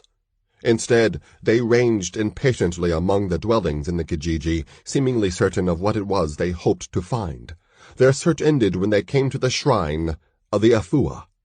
There, they saw not only the gold-spiked statue, but also the only Mtumwe who was willing to remain behind to defy them, Ariathu, the Nganga. As she faced the intruders, Ariathu held her ebony staff in front of her, its tip pointed straight ahead in a warding stance. The staff did not waver in her grasp. If fear of the ujuju she faced lurked within her, she hid it well. Ariathu glared at the intruders a moment longer. Then she thrust her staff forward, as though it were a spear. As the amulets at the tip of the staff rattled, the Nganga spoke a single word in a strong voice. "Begone!" A sharp bark of laughter was the invaders' only response to Ariathu's command. Then, with a loud crack, her staff split in two, and the top section fell to the ground. Ariathu's eyes widened in shock, and her fear finally betrayed her.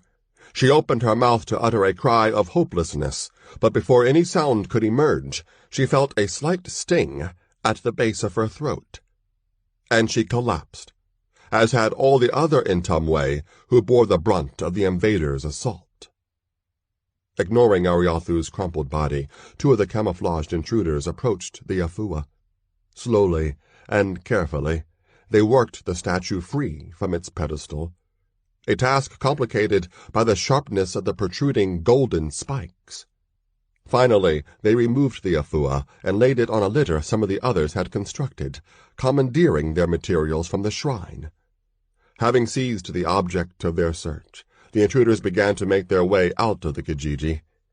An eerie silence marked their departure, for even the dogs and the guinea fowl had fled when the outlanders came. As the intruders departed, one of them spoke to the person who was in charge of the others. "I still say we should take that big one, too." "But Rumazila told us to bring back only this," the leader said, his arm emerging from his camouflage to gesture toward the Afua. "Rumazila did not know we would find anyone like that man here," the other said.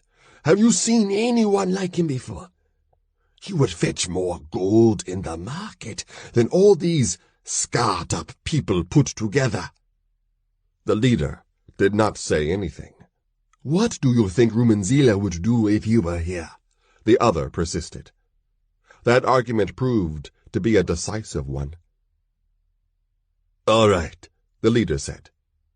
"We'll take him, But if Rumenzila doesn't like it, it was your idea.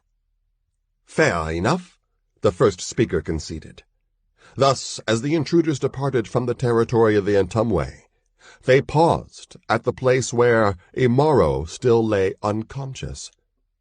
There they constructed another, larger litter, loaded Imaro onto it, and tied him to it securely with bonds made from woven liana vines. Then they were gone, carrying both Imaro and the Afua with them. A day and a night passed before the Entumwe, who had fled from the invaders' attack, recovered sufficient courage to return to the Kijiji. There they found that the ones who had fallen to the unseen forces the intruders commanded were only beginning to awaken from what was to them a deep slumber, plagued by dreams they hoped one day to forget. Soon enough the Entumwe discovered that the Afua was gone. They found Ariathu sitting with her back against the pedestal that had supported the effigy. She stared vacantly at the broken halves of her staff. Only when the hands of many of her people reached down and helped her to her feet did she begin to regain her awareness and her authority. Some of the younger men remembered that a group of their comrades, including the newcomer Imaro, had ventured into the forest on the day the forest itself attacked the Kijiji. Spears in hand, a small group of men began to search for the missing hunters. The trail to the place where they had concealed themselves was not difficult to follow, and the searchers soon reached the fallen hunters, who were slowly recovering their senses. Busa was the first of the still-dazed hunters to speak to the men who had come from the Kijiji. "Have you seen Imaro?" he asked. "No," one of the others replied. "Was he not with you?" "Yes, but he is not with us now." Still moving gingerly, the hunters led the others to the place where Imaro had hidden in wait for the bongo that never came. Flattened foliage was the only indication the outlander had been there. Then the men scoured the brush for any clue that would show where the warrior had gone. The ones who had come from the Kijiji told the hunters about the mysterious and devastating attack they had endured the day before. At first, the hunters were incredulous, for they had not seen their own assailants. Bushes that moved as though they were walking, invisible weapons that struck people down where they stood, and the Afua gone? Yet the hunters could not dismiss their own experiences. One moment they had been lying quietly in wait for the bongo. Then they felt a slight sting, like the bite of an insect. And after that, they awakened a day later, feeling as though they had drunk too much Indizi Pombe. They knew the story the others told was not a tale inspired by drunkenness, or some story to frighten children. It was the truth, a truth that was more than sufficient to terrify adults. Of Imaro, they found no sign. After they finally accepted that the search would be fruitless, however long it lasted, the hunters and the others returned to the Kijiji. There, they found that a Kijiji council had already begun. Ariathu had now recovered enough of her senses to fully assert her authority, and she was the only one among the Entumwe to retain so much as a shred of respect, for other than the ones who had fallen at the initial assault, she alone had not fled the Kijiji. Even the Imku, Najimu, whose status was higher than that of the Nganga, deferred to her now. "We must recover the Afua," she was saying as the Entumwe, who had returned from the forest, joined the others, who were now gathered around the statue's empty pedestal.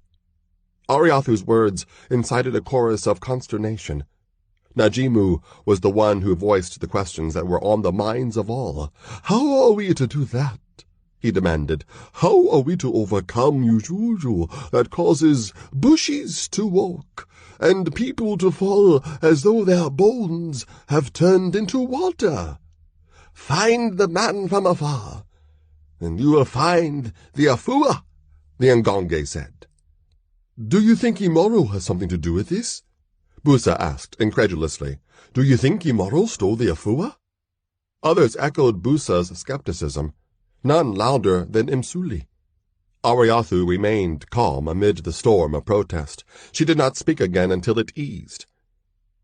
"The man from afar is gone," she said. "So is the Afua. Is that chance?" "But the same Ujuju that took away the Afua might also have taken Imaro," said Busa. "Why?" Ariathu asked. "Why take both?" Busa had no reply to that question, but he refused to acknowledge any possibility that the stranger who had saved his life could in any way be involved in the theft of the Afua. However, if Imaro had been captured by the wielders of such overwhelming power, then he was in danger comparable to what Busa and Imsuli had faced when the crocodile attacked them. "Ariathu," Najimu said, speaking for the first time since the council began. The Nganga turned to acknowledge him. "Even if our warriors find the ones who have taken the Afua and Imaro, what could they do? What can anyone do against people or spirits who can do that?" He pointed to the Nganga's shattered staff. Ariathu remained imperturbable in the face of such stark evidence of her own inability to forestall the attacker's Ujuju. "I was not ready when they came," she said. "None of us were. Now I will have the time to prepare our protection against any Ujuju our warriors may encounter." Then she turned to the crowd of people gathered at the shrine. "We must regain the Afua," she said, her voice low and intense. "If we do not get it back soon, we will have to leave this place. For without the presence of the Afua, our crops will wither, and our nets will be empty. Now, who will go to bring it back to our Kijiji?" "I will," Busa said without hesitation. He exchanged only the slightest of glances with his father, the chieftain. "So will I," said Imsuli. Other voices joined those of the two who had first encountered Imaro. In all, a dozen of the Kijiji's bravest young men agreed to undertake the task of recovering the Afua. It took the Nganga another day to prepare the protections, which she fashioned in the form of amulets to be worn around the neck. In the meantime, she fitted the halves of her staff together again, the pieces slowly rejoined, like broken bones reknitting. Then the day came when the Mtumwe sang farewell to the 12 warriors as they entered the Kajua, spears and pangas in hand, amulets bumping against their chests. And even as they sang, the people of the Kijiji wondered if they would ever see these young men, or the Afua, again. Far beyond the reach of any pursuit from the Mtumwe, the invaders emerged from the Kajua at a point that was on the opposite side from the place where Imaro had entered the forest. An unimaginably vast distance now lay between the warrior and the tambourine. But Imaro did not yet know that. He remained securely trussed to the litter on which his captors carried him. And he also remained unconscious. Whenever he stirred, one of the intruders would jab a dart into his neck, and his movements would subside. The landscape through which the invaders now traveled contrasted sharply with both the Kajua and the tambourine. It was a harsh-looking country, a land of thinly forested crags of rock, interspersed with stretches of flat land covered by grass that was green, rather than the yellow of the tambourine. A variety of beasts roamed the area, from giraffe to gnu. The animals gave a wide berth to the camouflaged men who had come from the forest. When they had put a large amount of distance between themselves and the Kajua, the invaders halted and laid down the litters that held the Afua and Imaro. Then they discarded their disguises. Within moments, all that remained of the camouflage was piles of shrubbery on the ground. The men beneath the disguises came from many nations and tribes in the lands east of the Kajua. Their skin tones ranged from amber to ebony, and their clothing was as varied as their complexions. They were outlaws, criminals, exiles, and escaped slaves who had banded together to prey on the wealthy kingdoms of the east coast of Nyumbani. Although they and others like them were known by many names, the most common one was haramia, bandits. The leader of their band was Rumenzila, who was known far and wide as the Ravager. Never before had any haramia band ventured so far from the territory through which they normally ranged, moving from hideout to hideout, constantly pursued by the authorities of the lands they pillaged. But never before had the promise of riches been so immense. The golden-spiked idol Rumenzila's men now carried would be worth more to them than any other treasure they, or any other haramia, had ever stolen. Of that they were certain. "I'm so glad to be out of this get-up, and out of that damned jungle, too," one of the haramia said, as he stretched his arms over his head. The speaker was a brown-skinned man of medium height and stocky build, with a shaven head and a thick black beard that hid the bottom half of his face. His name was Imwenze, and he was the one who had suggested that the haramia bring Imaro out of the Kajua along with the Afua. "Me too," said another, a slightly built man named Chimba, whose skin had a yellowish cast. "I hope I never have to smell monkey turds again." The others laughed raucously, with the exception of the one Rumenzila had chosen to lead the group that had gone into the Kajua. His name was Kongolo, and he was a squat boulder of a man whose skin was the same color as that of the river dwellers. But the scars his skin bore were not decorations. They were the marks of battle. "I'm still not sure about this one," he said, gesturing toward Imaro. "Something tells me we should have left him back there with the scar faces. I've got a feeling Rumenzila will be glad we brought him," Imwenze insisted. "You and your feelings," Kongolo muttered. "We should get moving now," another voice said. "The longer it takes us to return, the more impatient Rumenzila will be, and I don't think any of us wants him to become impatient." The attention of all the other bandits turned to the new speaker. His name was Angulu, and he was a Wa-Nyanume, a sorcerer of the highest rank, who had fled from the kingdom of Anzania after his delving into forbidden arts was uncovered by rival magic users. Embittered by what he considered betrayal, Angulu sought refuge among the haramia. Now he was helping Rumenzila's band to gain ascendance over all the others. Angulu had created the poison on the tips of the blow darts the haramia had used to render Imaro and the people of the Kijiji senseless. He had also cast a spell to enhance the effectiveness of the bandits' camouflage, and for him it had been a simple matter to overcome the feeble sorcery that was all Ariathu could muster. Kongolo was the nominal leader of the foray, but he, like all the others, deferred to the Wa-Nyanume. Suddenly the captive uttered a low groan, and began to strain against his bonds. His eyes rolled beneath their lids, and the litter to which he was bound shifted as he rocked from side to side. Quickly, Angulu reached into his garment and pulled out a small feathered dart. Its point pricked the skin at Imaro's throat, drawing a tiny bead of blood. Immediately, the warrior's struggles ceased. "He's a strong one, I'll give him that," Kongolo muttered. He could feel Angulu's gaze on him, even though he was not looking at the sorcerer. "Let's move," he said curtly, still avoiding Angulu's eyes.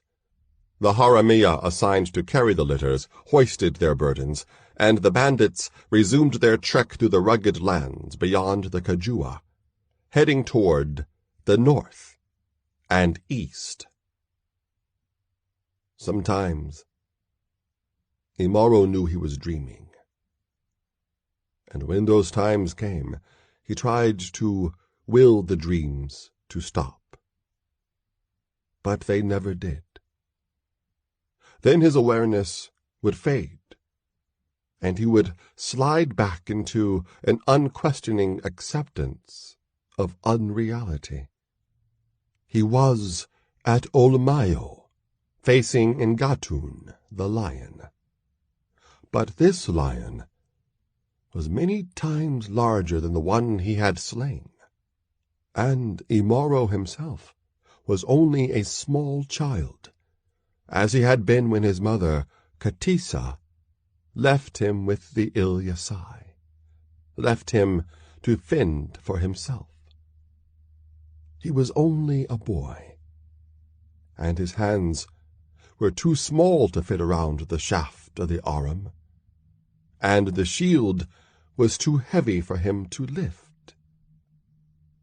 Roaring like thunder, Ngatun sprang.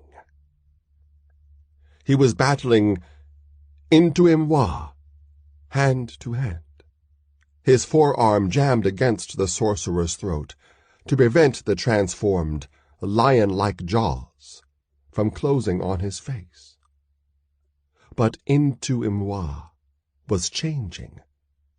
The pale spots on his skin were disappearing. Fur was sprouting on his body, and claws were growing in place of his fingernails. Imaro was chasing his cow, Kulu, across a tambourine empty of anything other than grass.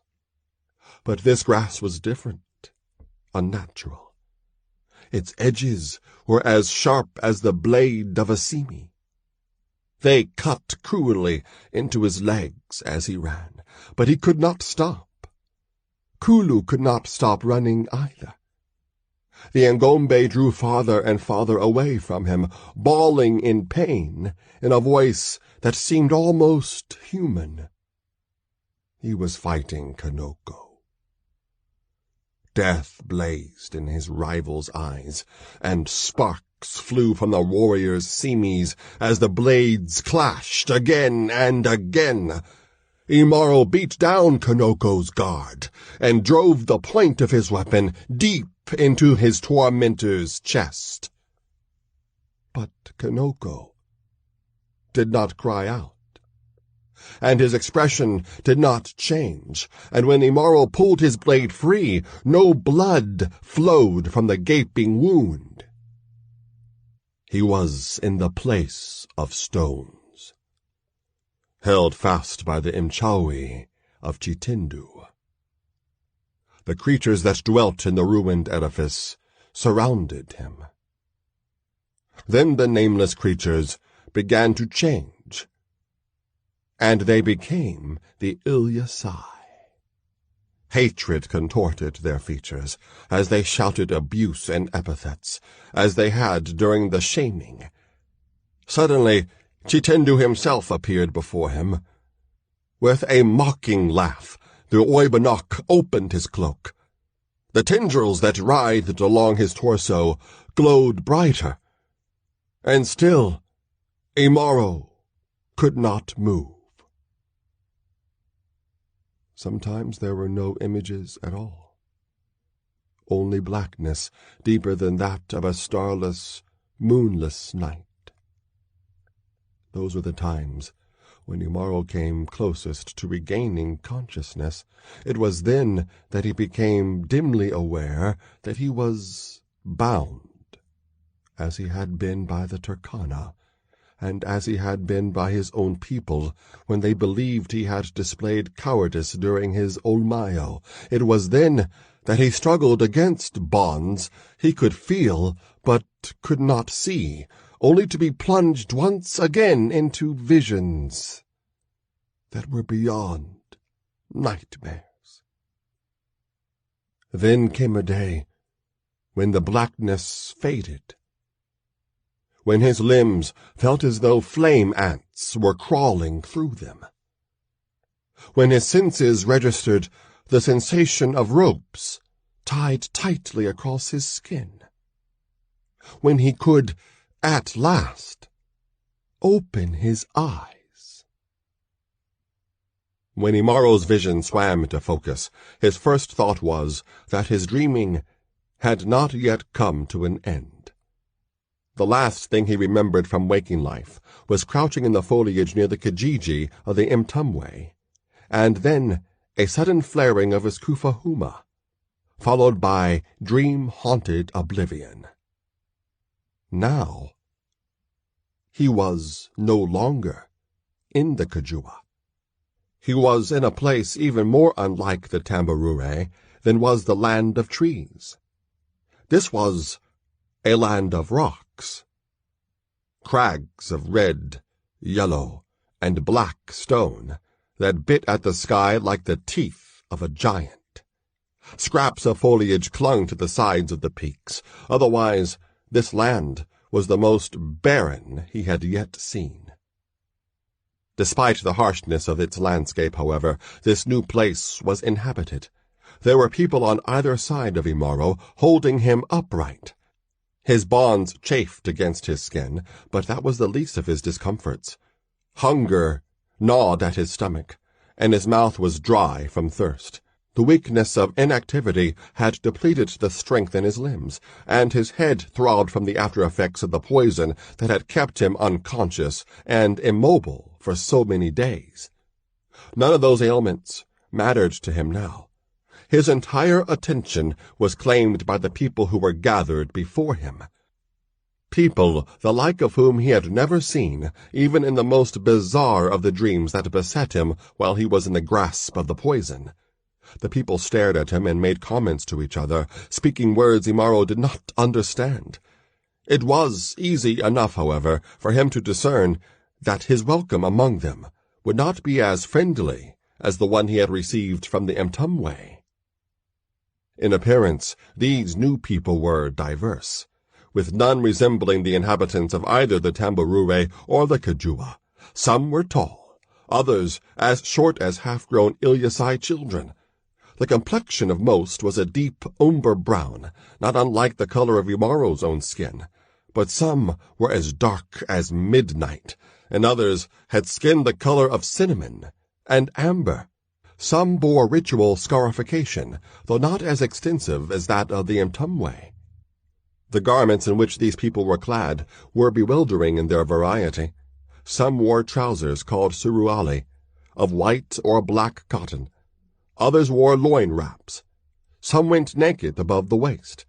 Others wore vests of cloth, or leather harnesses studded with silver and gold. Turbans covered the heads of some. Others wore their hair bushy or in rows of braids. Imaro was astonished to see that some of the men shaved their scalps as bare as those of the women of the Tambarure tribes. There were women among these people as well. Most wore only long, colorful skirts, with their upper bodies bare except for ornaments of beads and metal. A few, though, were clad in the garb of warriors. All of the people who surrounded Imaro were armed. They carried swords, which to Imaro resembled oversized simis, as well as spears, daggers, cudgels, and bows, a weapon Imaro was seeing for the first time. For all their diversity, the people among whom Imaro now found himself had one element in common. The eyes of each of them were cold and pitiless, like those of the Ilyasai and the other warrior tribes of the Tambarure. Beyond the crowd of people, Imaro could see what looked like a boma made from wood. In it were animals that resembled large zebras without stripes. He blinked to make certain the creatures were real rather than illusionary. Then he returned his attention to the people. As the focus of Imaro's vision became clearer, certain individuals among the Haramia made an impression upon him beyond the others, who became part of the background. Directly in front of him stood a squat, extremely dark-skinned, heavy-set man, who was a head shorter than Imaro, but whose shoulders were nearly as wide as the Ilyasai's. Even though he was looking up, Kongolo's gaze locked onto Imaro's as though he were attempting to determine his measure as a man. Angulu stood to one side of Kongolo. At the sight of the tall Wa Nyanume, Imaro stiffened, for he could sense that this man was a user of sorcery. Although the evil of Mchawi did not exude from Angulu as it had from Chitindu, Imaro was immediately wary of the Wad Nyan Nume, in no small part because the Afua lay in a litter at Angulu's feet. Imaro's gaze was then drawn to the tallest man he had ever seen, a man who overtopped him by as many inches as Imaro stood above Kongolo. The man's height was emphasized by his lean, almost cadaverous physique, and the way he wore his hair, swept upward into a woolly peak like the crown of a king. His skin was as dark as charcoal, and the features of his long face were sharply chiseled, like those of the Ilyasai and the other tribes of the Tamburue. His long, red and white garment left one bony shoulder bare, again reminiscent of the Ilyasai. Sympathy glimmered momentarily in the man's eyes as he looked at Imaro. His name was Ngodiri, and he was an exile from the Indashikua, a people whose very existence was half legend and half reality. As Imaro's gaze shifted, the peacock-like attire of another Haramia caught his attention. The man stood only slightly above medium height, but carried himself as though he were much taller. Patterns woven in brilliant colors festooned his sururali, as well as his embroidered vest. The long scarlet feather was set in a jewel at the front of his turban. His skin was senna-colored, and his handsome features were highlighted by a thick black mustache, a sight that disconcerted Imaro, for among the Ilyasai, facial hair was as frowned upon among men as head hair on women. This was Bomunu, a minor nobleman from the coastal city of Zanj, whose underhanded plans to climb higher in the aristocracy had gone so badly awry that the Haramia had been his only possible refuge. Among them he had risen, standing second only to Rumanzila himself. Then Imaro saw another man who was more than his match in girth, rather than height, although he was the Ilyasai's equal in that regard. A leather loin-cloth was the man's only garment, otherwise his elephantine bulk was fully exposed. Rolls of cocoa-colored flesh spilled across his torso and limbs, but Imaro surmised that hard muscle lay buried beneath the flab. The huge man's head seemed to grow directly out of his shoulders. The dark moon of his face was devoid of expression, and his small eyes stared vacantly. In his right hand he held a whip as thick as a python.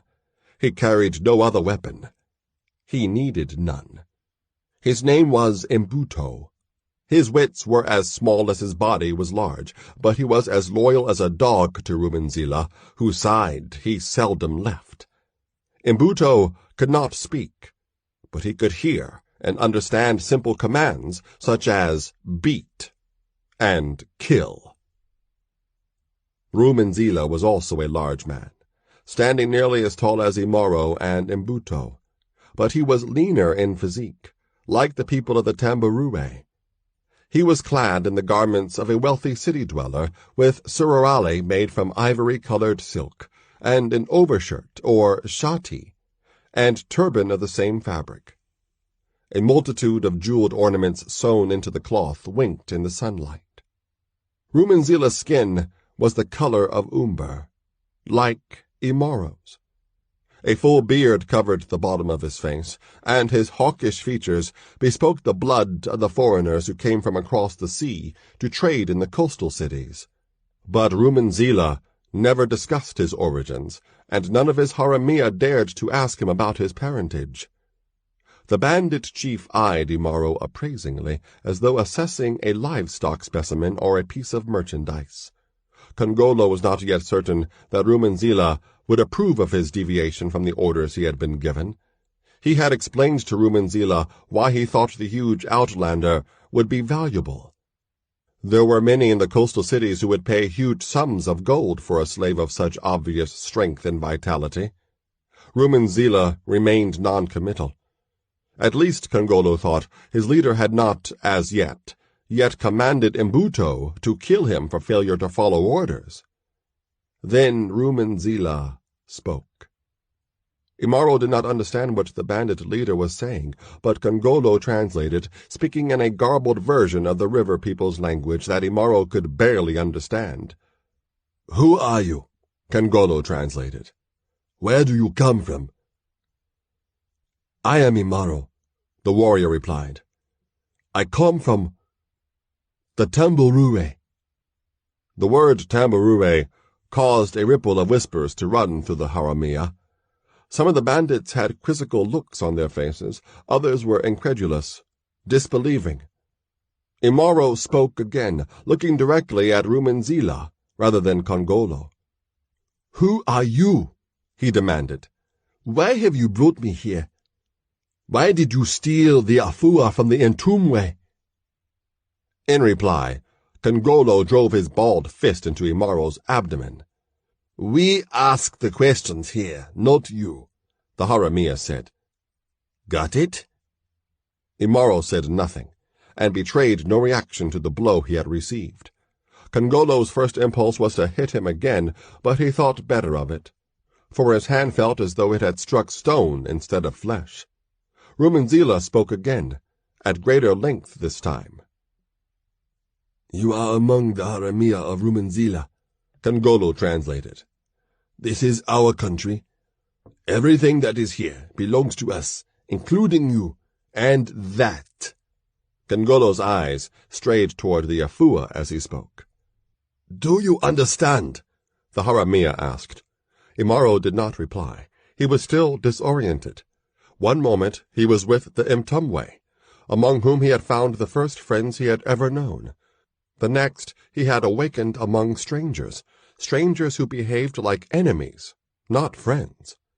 Strangers who behaved like the Ilyasai.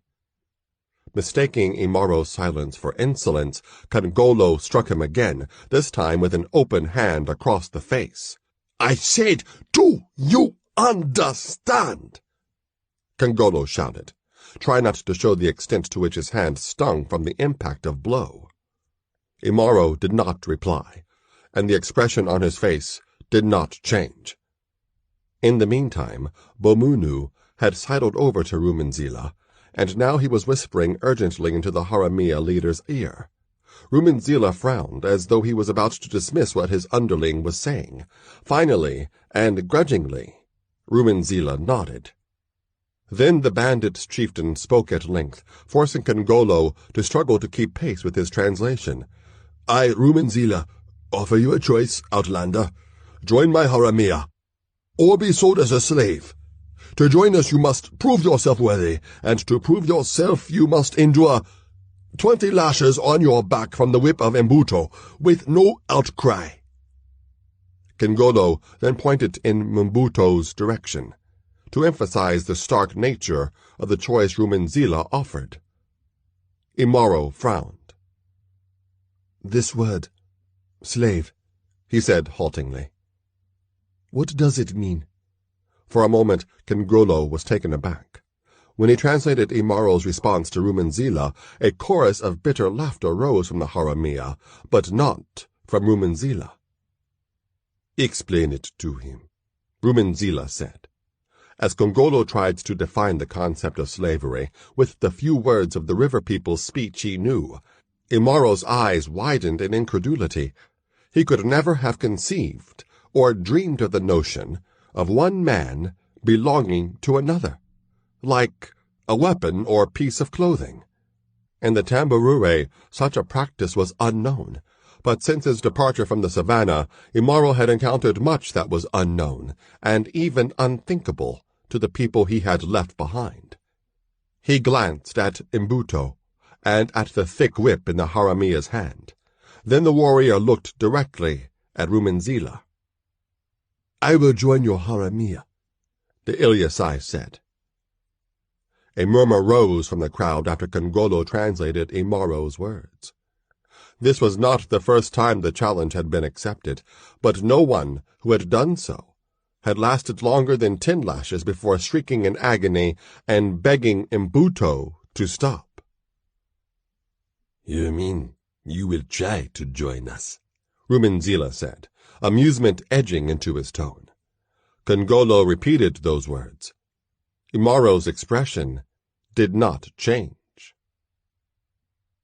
As the assembled Haramia looked on, the two who had been holding Imaro untied the ropes that bound him, while a third stood in front of him with a sword pointed directly at the warrior's abdomen.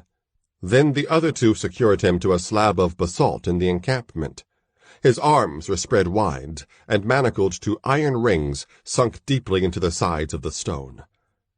He faced the black stone, and his broad back was exposed to offer the best target for the swings of Mbuto's whip. Mbuto stood behind Imaro, stolid and inert as the stone of the whipping block. His eyes were no longer vacant. They gleamed avidly as he gazed at Imaro's back. Then Rumenzila's voice cut through the chatter of the crowd. "Begin," he said. Mbuto's massive arm rose high above his head. The thick whip wriggled as though it were alive in the harsh glare of the sun. Then, with deceptive speed, Mbuto's arm levered forward. His whip cracked loudly against Imaro's back and rebounded as though it had struck the trunk of an ironwood tree. Imaro neither moved nor cried out. But this was only the first lash. Again and again, Mbuto's whip fell. By the 10th lash, the Haramia began to murmur in disbelief, for no one else had lasted this long without crying out. Yet Imaro remained silent and motionless. The rigid thews of the warrior's back seemed to deflect the lashes rather than absorb them. Imaro's skin remained unbroken, for Mbuto's whip was not designed to inflict cutting blows. But thick welts were beginning to form on Imaro's back, and the smash of the whip against those swellings had to be agonizing. Yet Imaro remained silent. The only sound the crowd heard was the repeated smack of leather against flesh. When the 15th lash landed, a recognizable expression appeared on Mbuto's face. A frown. By now the stranger should have been a writhing, shrieking travesty of a man, or dead. But he was neither.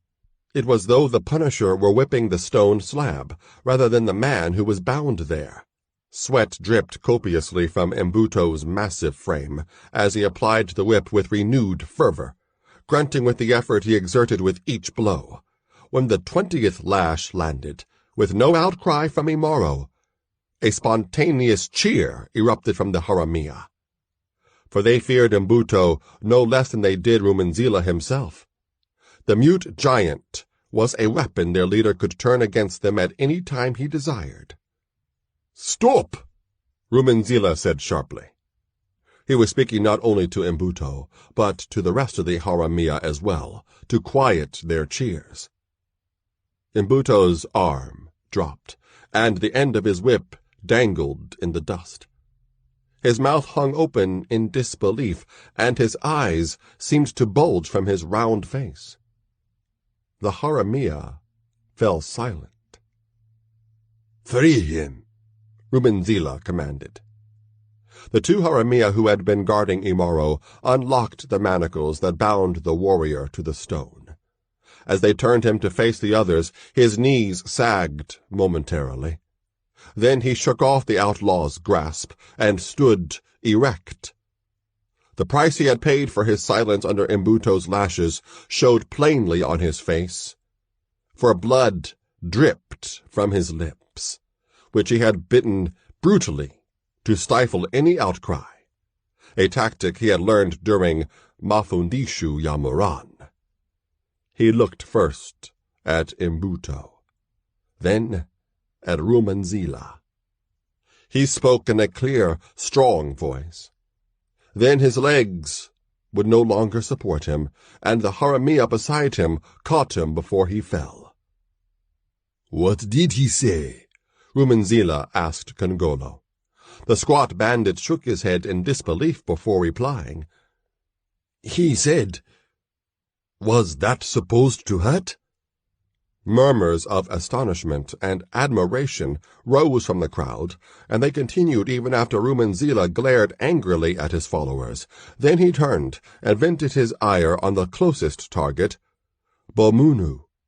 You had to insist that he be offered the choice, Rumenzila said harshly. Now he is one of us, and we've lost the profit we would have made by dealing him to the slave markets. If we had not offered him the choice, the others would have noticed, and wondered why we didn't. Bomunu said calmly. How was I to know this man would prove to be stronger than Mbuto's whip? Rumenzila eyed the Zanjian for a long moment. This, Imaro, is your responsibility now, the bandit chieftain said. Teach him how to speak our language, and show him what he needs to know to be a Haramia, and do it fast. As you wish, Bomunu said. But as Bomunu approached the semi-conscious Ilyasai, he allowed himself a brief, secretive smile. For events had turned out almost exactly as he, not Rumenzila, had desired. Imaro's hand tightened on the hilt of his sword. His horse snorted and shook its head. Imaro leaned forward and spoke soothingly to his mount, much as he would have spoken to a restive Ngombe. Immediately the horse calmed. Then Imaro sat erect in his saddle and scanned the horizon of the rocky landscape before him. In the distance he could discern a tiny puff of dust.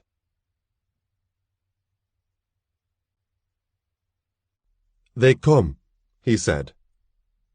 The Haramia who were with him looked in the same direction, using their hands to shade the sun from their eyes. "Where are they?" demanded Chimba, who had been among the Haramia who had brought Imaro out of the Kajua. The yellowish man had taken an active dislike to the outlander, and he did not bother to conceal it. Imaro didn't answer him. "I see nothing," Chimba grumbled, his face set in a scowl. "If Imaro says it's there," said Kongolo. Chimba responded with a wordless snort. Kongolo looked at Imaro and shrugged, a gesture Imaro did not return. Unlike Chimba, Kongolo had come to admire the Ilyasai, as did most of the rest of the outlaw band. Imaro had first earned their respect by enduring Mbuto's blows without any outcry, and later by his quickness at mastering the speech of the Eastern people, as well as the ways of the Haramia, and new skills such as riding a horse. And the outlanders' ferocity in battle had won their awe. The loot they had gathered since Imaro had joined their ranks more than compensated for the loss of the price he would have brought from the slavers. Other than Chimba, the only Haramia who genuinely disliked Imaro were the sorcerer and Gulu, who was in turn disliked by Imaro. Mbuto, whose normally blank expression turned into a scowl whenever Imaro went near him, and Rumenzila, who hated Imaro because he knew the warrior was the only one among the Haramia who did not fear him, and that lack of fear made Imaro dangerous. "I see them too," said Ngodiri, the Ndashikua, whose vision was nearly as keen as Imaro's. Moments later, all of the Haramia saw the growing cloud of dust that approached the valley in which they were concealed. Kongolo, who was in charge of the bandits' latest raid, gave them a signal with his hand. Steel sang as the Haramia drew the weapons from sheaths and scabbards. Imaro eyed the blade of his sword. The metal from which it was made was much sharper than the iron smelted by the people of the Tambarue. So much was different. Had anyone among the Ilyasai or the Ntumwe seen him as he was now, they would have had difficulty recognizing him. Indeed, Imaro would have had trouble recognizing himself. Bright crimson suruali encased his legs. Above the waist, he wore nothing other than a leather strap that held the sheath of his sword. His hair was cropped close to his head. His eyes smoldered with dark intensity as they had when he began his Olmayo. Imaro never thought he would one day ride the back of a beast like a tick-bird perching on a rhinoceros. Nor did he imagine he would live among outlaws, plundering the wealth and property of others in the same way that the Ilyasai stole the cattle of neighboring tribes. Cattle were the only objects of value he had ever known. Now he was discovering there was more that people treasured. Much more. What satisfied him most about his life among the bandits was that when he rode on raids or battles against rival Haramia bands, he could forget the words Chitindu had spoken in the place of stones, and he could forget the presence of malign, unseen forces, and forget that he did not know where or how to seek out those enemies and deal death to them. Imaro concentrated on the dust cloud, which was drawing closer. Shapes could now be seen in its swirls. The shapes of riders. The Haramia were at the top of a defile that cut into a valley of stone. Multicolored strata brightened the sides of the valley as though the stone had been painted by the brush of a god. At Kongolo's command, the bandits began to descend the defile. When they reached the bottom, they remained hidden by outcrops of rock. There they awaited their prey. Before long, the riders arrived. Armed men, clad in leather armor decorated with beads and cowrie shells. Plumes sprouted from the helmets that protected their heads. Peacocks, Imaro thought, like Bomunu. The Zangian was courteous enough to Imaro on the surface, and had taught the warrior a great deal during the days that followed Imaro's acceptance into the ranks of the Haramia, but he detected a different undercurrent in Bomunu's attitude toward him, a touch of disdain and condescension. Bomunu had been away from the Haramia for a time. He was in the faraway kingdom of Kundwa, negotiating payment for the Ofua with the rogue sorcerer who had hired Rumenzila's bandits to steal it for him. Rumenzila had raised the price, knowing that the sorcerer's lust for the effigy would overcome his outrage over the prospect of giving up more gold in return. Among the riders, Imaro noticed one who was different from the rest, covered from head to foot in a dusty white garment called a kuva, that left only a slit for the rider's eyes. The hands of this closely guarded rider were tied securely to the front of the saddle. Armed men flanked the mysterious figure. The shrouded rider was the target of the Haramia. Rumenzila's spies had told him that a nobleman of Bomunu's home kingdom, Zanj, had bought a woman from the Chikaza, a remote people renowned for the beauty of its female members and the timidity of its males, for his seraglio. But another noble from the neighboring kingdom of Azania had offered a huge bounty for anyone who could obtain the Chikaza woman for him, and that was a bounty Rumenzila was determined to win.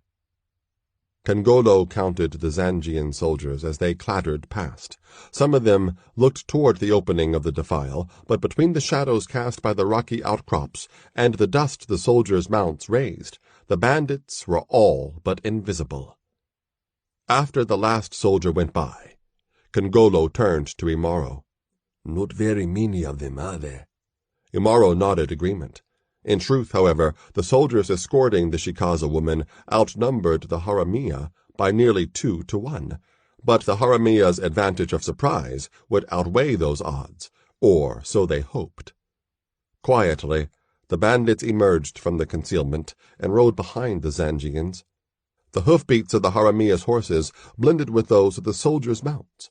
The Haramia quickly closed the gap between them and the Zangians, and only the sudden sound of bodies falling to the ground after swords pierced through flesh alerted the Zangians that they were under attack.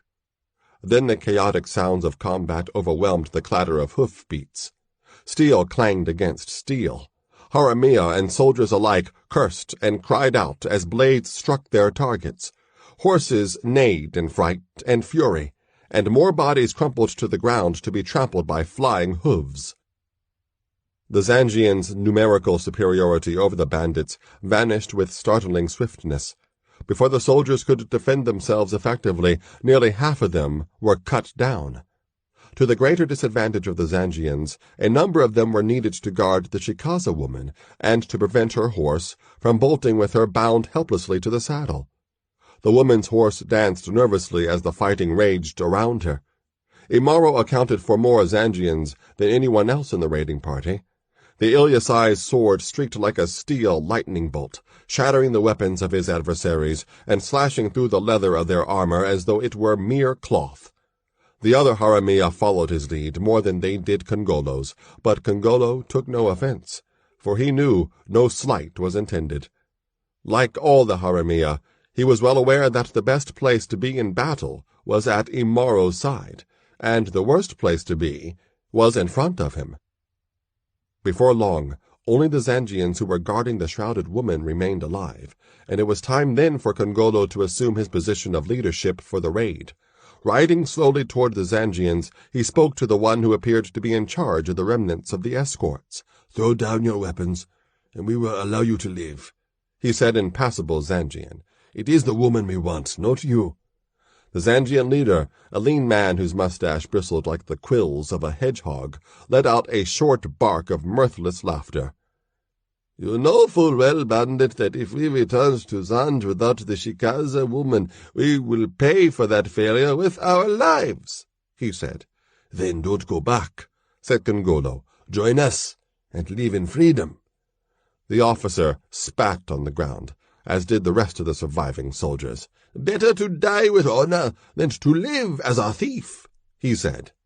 And with a cry that could have been a prayer or a curse, the Zangian spurred his horse forward and swung his bloodied blade at Kongolo's skull. The Haramia barely had time to lift his own weapon in time to parry a stroke that would have separated his head from his shoulders. Following their commander's lead, the other soldiers charged into the bandits, slashing in a blind frenzy as though madness had claimed them. The ensuing combat was short but savage, with the Haramia prevailing in the end. But another Haramia fell before the last of the Zangians died. That brought the bandits' death toll to 4, and Kongolo knew he would have to answer to Rumanzila for that loss. He also knew, however, that even more Haramia would have been killed had Imaro not been among them. In the meantime, some of the bandits had surrounded the Shikaza woman. The hand of one was clamped firmly on the bridle of her horse. With her hands bound, the woman could not have escaped, but the Haramia had wanted to make certain that her horse did not bolt after the Zangians abandoned her. Through the eye-slit of her kuva, the woman's gaze was unreadable. Kongolo addressed her in a harsh, peremptory tone. "You are going to a different destination," he said. "If you do not give us any trouble, there will be no trouble for you. Understood?" "Understood," said the woman, her voice muffled by the cloth that covered her mouth. She spoke to Kongolo, but she was looking at Imaro. If the warrior noticed the direction of her gaze, he gave no sign. In truth, he was thinking not of the captive, but of a word the Zangian officer had spoken, a word he had not heard before. Honor. He wondered if its meaning of it was the same as the way of the warrior, the stiff-necked integrity of the Ilyasai. At a word from Kongolo, the Haramia rode back up the defile, with the Shikaza woman in tow. They left their dead companions behind, along with the corpses of the proud Zangians. Jua hung low in the sky as the bandits returned to Rumanzila's latest hideout. It was, as always, located in an area that would be difficult for rival Haramia bands or the authorities of the kingdoms on which they preyed to locate. The current encampment was in a wooded area, in territory that was part of the disputed borderland between Zanj and Azania. However, the remote area was so unsuitable for farming or herding that neither kingdom made much of an effort to enforce its claim. Few people dwelled in the region, and those who did gave the bandits a wide berth. Even though darkness had not yet fallen, some of the Haramia were already erecting their sleeping shelters, which consisted of lengths of cloth draped over a framework of poles lashed together with twine.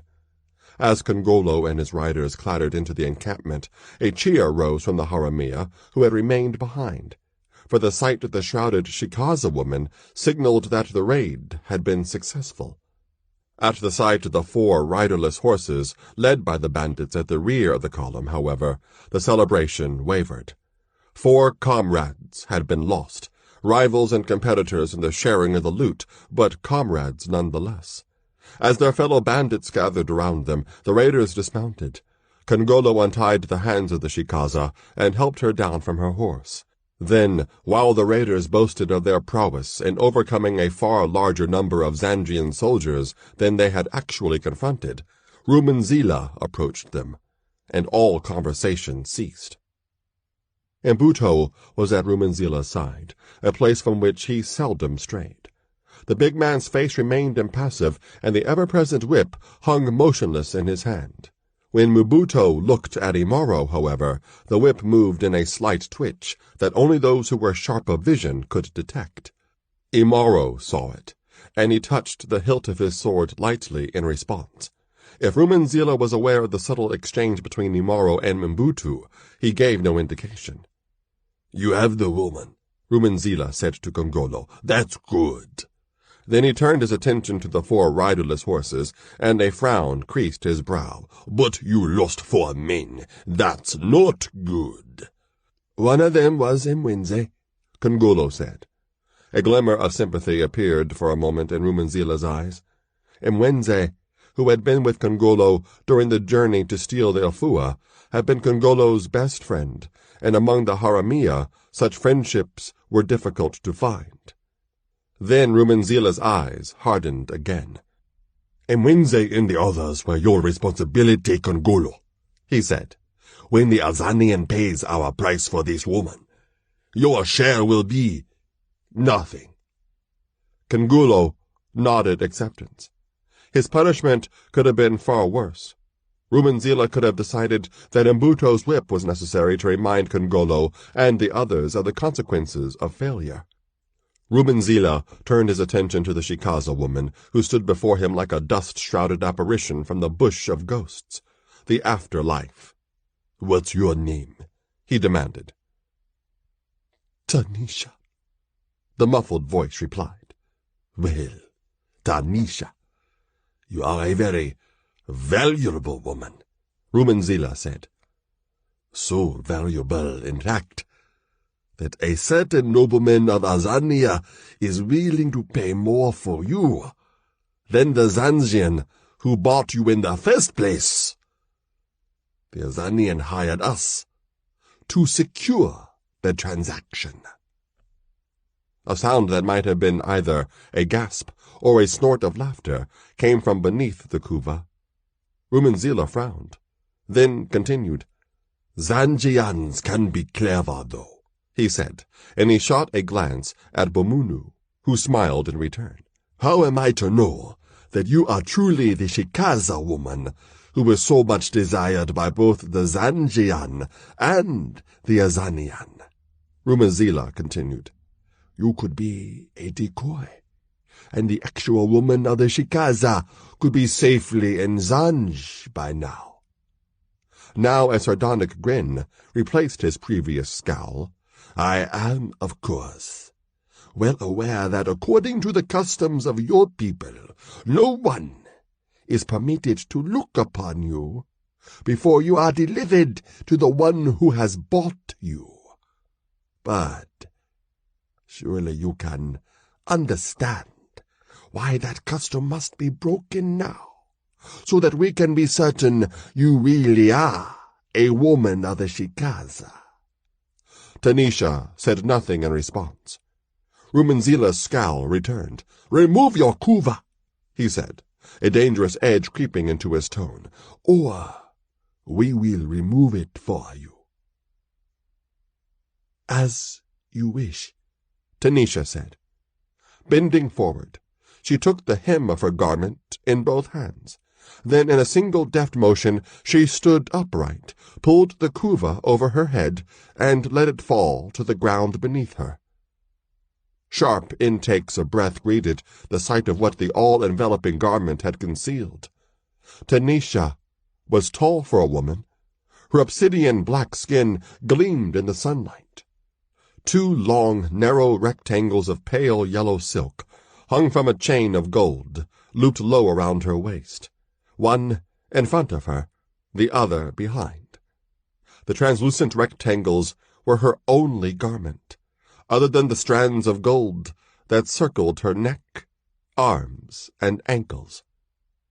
Golden hoops hung from her ears, and studs of the same metal pierced her navel and the tips of her large, round breasts. Her waist was so narrow that Imaro could have circled it with both his hands. So could Mbuto. Her hips, however, were far from narrow, arcing from both sides of her scanty garment. The cloud of woolly, black hair framed Tanisha's face. Full lips parted beneath her nose, showing a flash of white teeth. Her midnight eyes gazed with amusement at the dozens of wide haramia eyes that goggled back at her.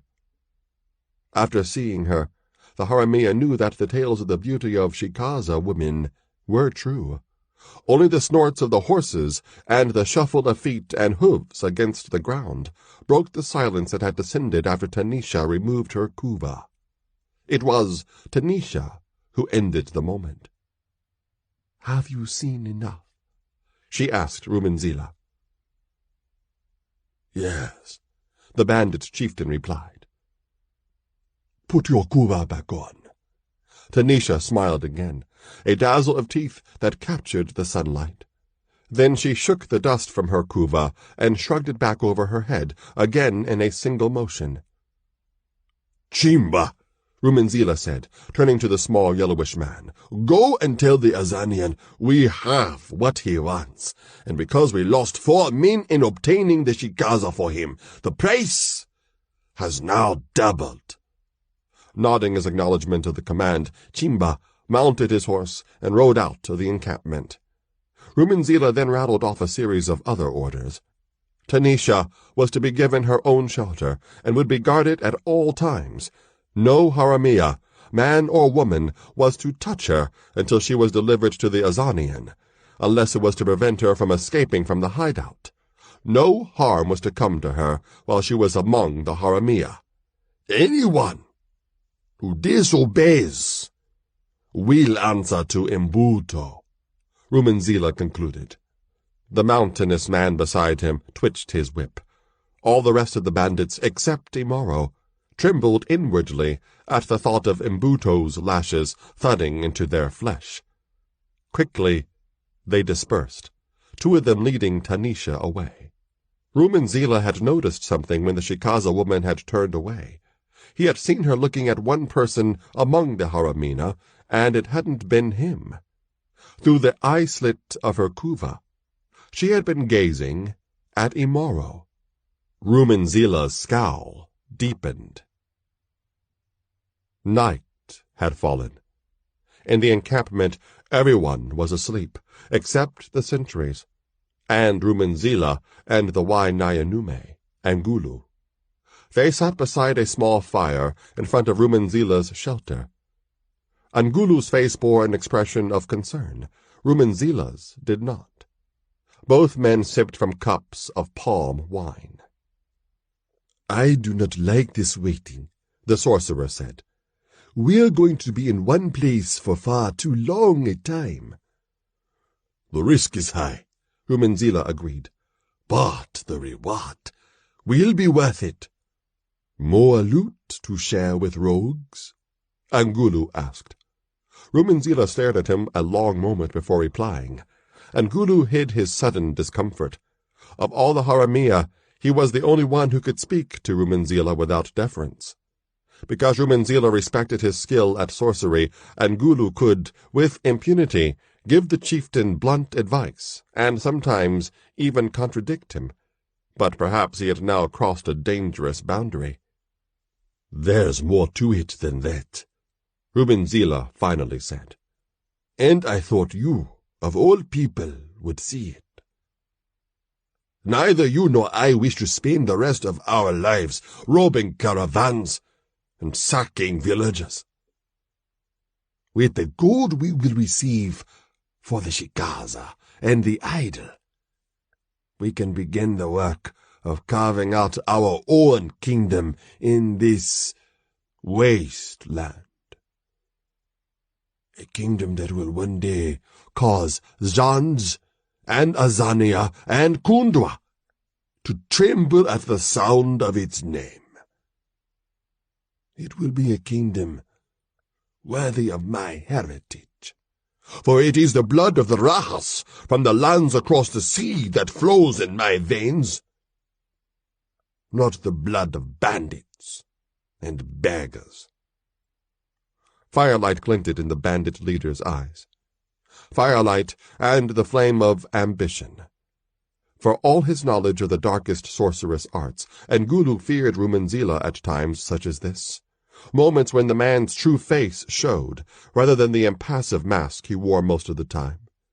Ngulu knew Rumenzila's father was no Raja. He was a sailor on one of the ships that came from the lands beyond the sea to trade in the ports of the east coast. After seducing a merchant's daughter and leaving her with child, he had sailed away with his ship. The merchant had cast his daughter away, and as a child Rumenzila had indeed been a beggar in the streets of Mugishu after his mother had died. He had suffered many indignities before he became strong enough to repay them in kind. When the ships came from across the sea, he had haunted the docks, searching for the man who had sired him, but he had never found him, and he was never certain what he would have done if he had. When Rumenzila grew to manhood, he had joined the Azanian army, but he deserted after killing an officer who had disparaged Rumenzila's half-caste ancestry. He became a Haramia, a Raja of outlaws. Rumenzila had told none of this to the Wa Nyanume or any other Haramia, but Ngulu knew. "Bomunu is taking a long time to return," the sorcerer said, hoping to steer Rumenzila's thoughts elsewhere. "Do you suppose he betrayed us?" Rumenzila finished, letting out a short laugh. "Would you put it past him?" Ngulu asked. "No," Rumenzila said. "That one will betray me one day. But not yet. He will wait until I have done all the work of building before claiming it for his own. I know his kind all too well, whether they're from Azania or Zanj." Rumenzila spat into the fire. Then he took a long swallow of palm wine. "Bomunu may think he is the greatest threat to you," Ngulu said, "but he is wrong, as you know all too well." "Who is it, then, that I know to be so dangerous?" Rumenzila asked, his voice deceptively soft. "Imaro," Ngulu said. Rumenzila's eyes narrowed. "That one?" he said scornfully. "He has no ambition to lead. All he wants to do is fight and kill, which he does better than most, I'll grant you. But it takes more than that to make a leader." "Still," Ngulu said, "the men and women respect him. And there is also this to consider. Among all the Haramia who ride with us, only Imaro has no fear of Mbuto, and he is the only one who has no fear of you." "That's still not enough to make him a leader," Rumenzila said stubbornly. "No, but it could make him an effective weapon in the hands of one who is a leader, or would like to be." "What do you mean?" Rumenzila asked. "It was, perhaps, a mistake for you to put Bomunu in charge of the newcomer," said Ngulu. "Bomunu would like Imaro to become to him what Mbuto is to you. Of course, Bomunu is no match for you, but Imaro is more than a match for Mbuto, and I think you know that." Rumenzila did not say anything. Again fearing he had gone too far, the Wa Nyanume spoke on. During my studies, I learned of far-off places, he said, and I saw maps that were old before the time of our grandfathers' grandfathers. I remember seeing this Tamborure Imaro says he comes from on one of those maps. It is almost as far away over land as the trader's country is over the sea, and I read of a fierce, savage people called the Ilyasai, Imaro's people. According to the stories, an Ilyasai youth must slay a lion single-handed before he can be counted as a man. Imaro certainly looks as though he could have done that. Rumenzila snorted in derision. I have one more test for this lion slayer, he said. What would that be? Ngulu asked. Instead of responding directly, Rumenzila asked a question of his own. Why are you so anxious to get rid of the river people's idol? He demanded. Are you afraid of it? Yes, the sorcerer replied, without hesitation. The two men said little more, before Ngulu rose and went to his shelter. Rumenzila sat alone for a long time afterward, staring into the fire. Imaro. The warrior recognized the voice that called to him as he sat in front of his shelter. He was using a stone to whet the blade of his sword. With its greater length and steel blade, this weapon suited him far better than the Ilyasai Simi. Imaro looked up, tilting his head back farther than usual. Standing in front of him was Ngodiri, the Ndashikuya. With the hand that held the whetstone, Imaro motioned Ngodiri to sit near him. As Ngodiri lowered himself to the ground with his long legs folded, he resembled a gigantic mantis. Awkward as the Ndashikuya's position appeared, however, Imaro knew Ngodiri was capable of springing to his feet, weapon in hand, with a quickness that rivaled the Ilyasai's own. Even in a seated position, Ngodiri still looked down on Imaro. He was the only one among the Haramia who could do that. Patiently, Imaro waited for the other man to speak further. The silence between the two men was companionable. Theirs was a friendship born of similar circumstances, for among the Haramia, they were the outsiders. At the beginning of his time among the bandits, Imaro found that Ngodiri was the only one who treated him in a way that did not bring back memories of his time among the Ilyasai.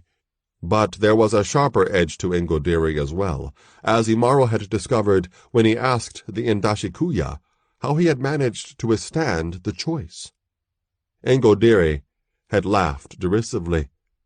The choice is only for captives, like you, he said. I was no captive. I am here because this is where I belong. I stole treasure from my country's king, and I barely escaped with my life. I came to the Haramia because a thief should be with other thieves. Then he had given Imaro a long, penetrating gaze. You belong among warriors, not thieves, he said. One day you will understand that. Now in a low tone that barely carried above the noises of the encampment, Ngodiri said a single word. Beware. Imaro made a sound that was not quite a laugh. That is what I've been doing all my life, he said. This is different, said Ngodiri. How? The Ndashikuya shifted his eyes away from those of Imaro. Following the direction of Ngori's gaze, Imaro saw the shrouded form of Tanisha. The Shikaza captive was guarded lightly, but guarded nonetheless, usually by at least 2 Haramia women. Tanisha and her warders stood a fair distance from Imaro and Ngodiri, but from the position of the ill-slit in her kuva, Imaro realized that she was looking in his direction. Imaro turned his attention back to Ngodiri and gave him a look that asked an unspoken question. That one has been watching you ever since we captured her, Ngodiri said. And that's what I should beware? Imaro asked. Rumenzila has been watching you too. Imaro's only response to that observation was a tightening of his grip on the whetstone. What do his eyes have to do with hers? He demanded. I do not know, Engodiri admitted. I see. Only what I see. It is up to you to see more. If you want to. If I do see more, I will have you to thank, Imaro said. Engodiri nodded. Then he rose to his feet in a single motion and left Imaro to his sword and whetstone. Imaro thought about what the Indashikuya had said. From the time he had withstood Mbutu's lash without crying out, Imaro had known he needed to be wary of Rumenzila. The bandit chieftain reminded him of Chui the leopard, lying in wait, hidden in the tall grass. But the woman? He stole a glance in Tanisha's direction. She had not moved, and neither had the Haramia who guarded her. She was still looking at him. Several days passed, with no sign of either Bamunu or Chimba. Like their leader, the Haramia were becoming even more restless. The iron discipline Rumenzila maintained was beginning to show cracks, though no one was yet so blatant as to require a session with Mbuto. One night, as he lay on the grass sleeping mat in his shelter, Imaro once again compared the Haramia to the Ilyasai. He was beginning to believe the two were not as similar as he had first thought. Although Ilyasai warriors respected leaders like the Kitoko clan's Olorem Mubaku, they did not fear them, as the bandits did Rumenzila. And although Masadu dispensed painful punishments during warrior training, he was not a mindless tool like Mbuto. Imaro had long since been aware that Rumenzila considered his lack of fear as a lack of respect, and he knew Rumenzila believed that others would eventually emulate Imaro's disrespect, and that would lead to the bandit leader's downfall. And who did Rumenzila think would take his place? The newcomer, the warrior, the man who had withstood Mbuto's lash. What Rumenzila did not know was that Imaro had no desire to usurp the leadership of the Haramia. Indeed, the warrior was considering leaving the band of outlaws. His dreams of the place of stones were becoming more frequent. The names Chitindu had spoken echoed through his mind, even when he was awake. Although he did not sense any presence of the type of Mchawi Chitindu had wielded, he was beginning to believe the enemies of which the Oibonok had spoken were somewhere, somehow, hunting him. He should be the one hunting them, he thought, but how was he to find them? He remembered what Engodiri had told him. You belong among warriors. A slight sound interrupted Imaro's musings. It came from outside his shelter. As he looked toward the narrow entrance of the makeshift structure, he saw a moon shadow on the ground. With the stealth and speed of a panther, Imaro rose from his sleeping mat, reached outside, and pulled the intruder into the darkness of the shelter. Imaro expected a struggle. He expected teeth to tear into the hand he had clamped over the intruder's mouth. But that did not happen. The intruder did not move. Although he could not be entirely certain of the identity of the person he held in his arms, Imaro believed he knew who it was. At the very least, he knew it was a woman. You are the one called Tanisha, he said in a low voice. The one we captured from the Zangians. The woman nodded her head. I'm going to take my hand away from your mouth, Imaro said. Then I'll decide what I'm going to do with you. Do not cry out. Understand? Tanisha nodded again. Imaro removed his hand. Tanisha's mouth opened, but only to take a gasping breath, not to scream. Then, with a subtle twist for which Imaro was not prepared, she turned her body to face the warrior, and her mouth found his. Her hands caressed the hard muscles of his shoulders, and she pressed her gold-bedecked skin against his. Amaro's arms tightened around Tanisha as their tongues danced. For a single, frightful moment, the image of Kateke, as he had last seen her, flashed through his mind. Then it was gone, banished by the taste of Tanisha's mouth and the scent of her skin. But another vision entered unbidden into his mind. The face of Rumenzila, laughing. Abruptly, Imaro pulled his mouth away from Tanisha's. "Who sent you to me?" he demanded.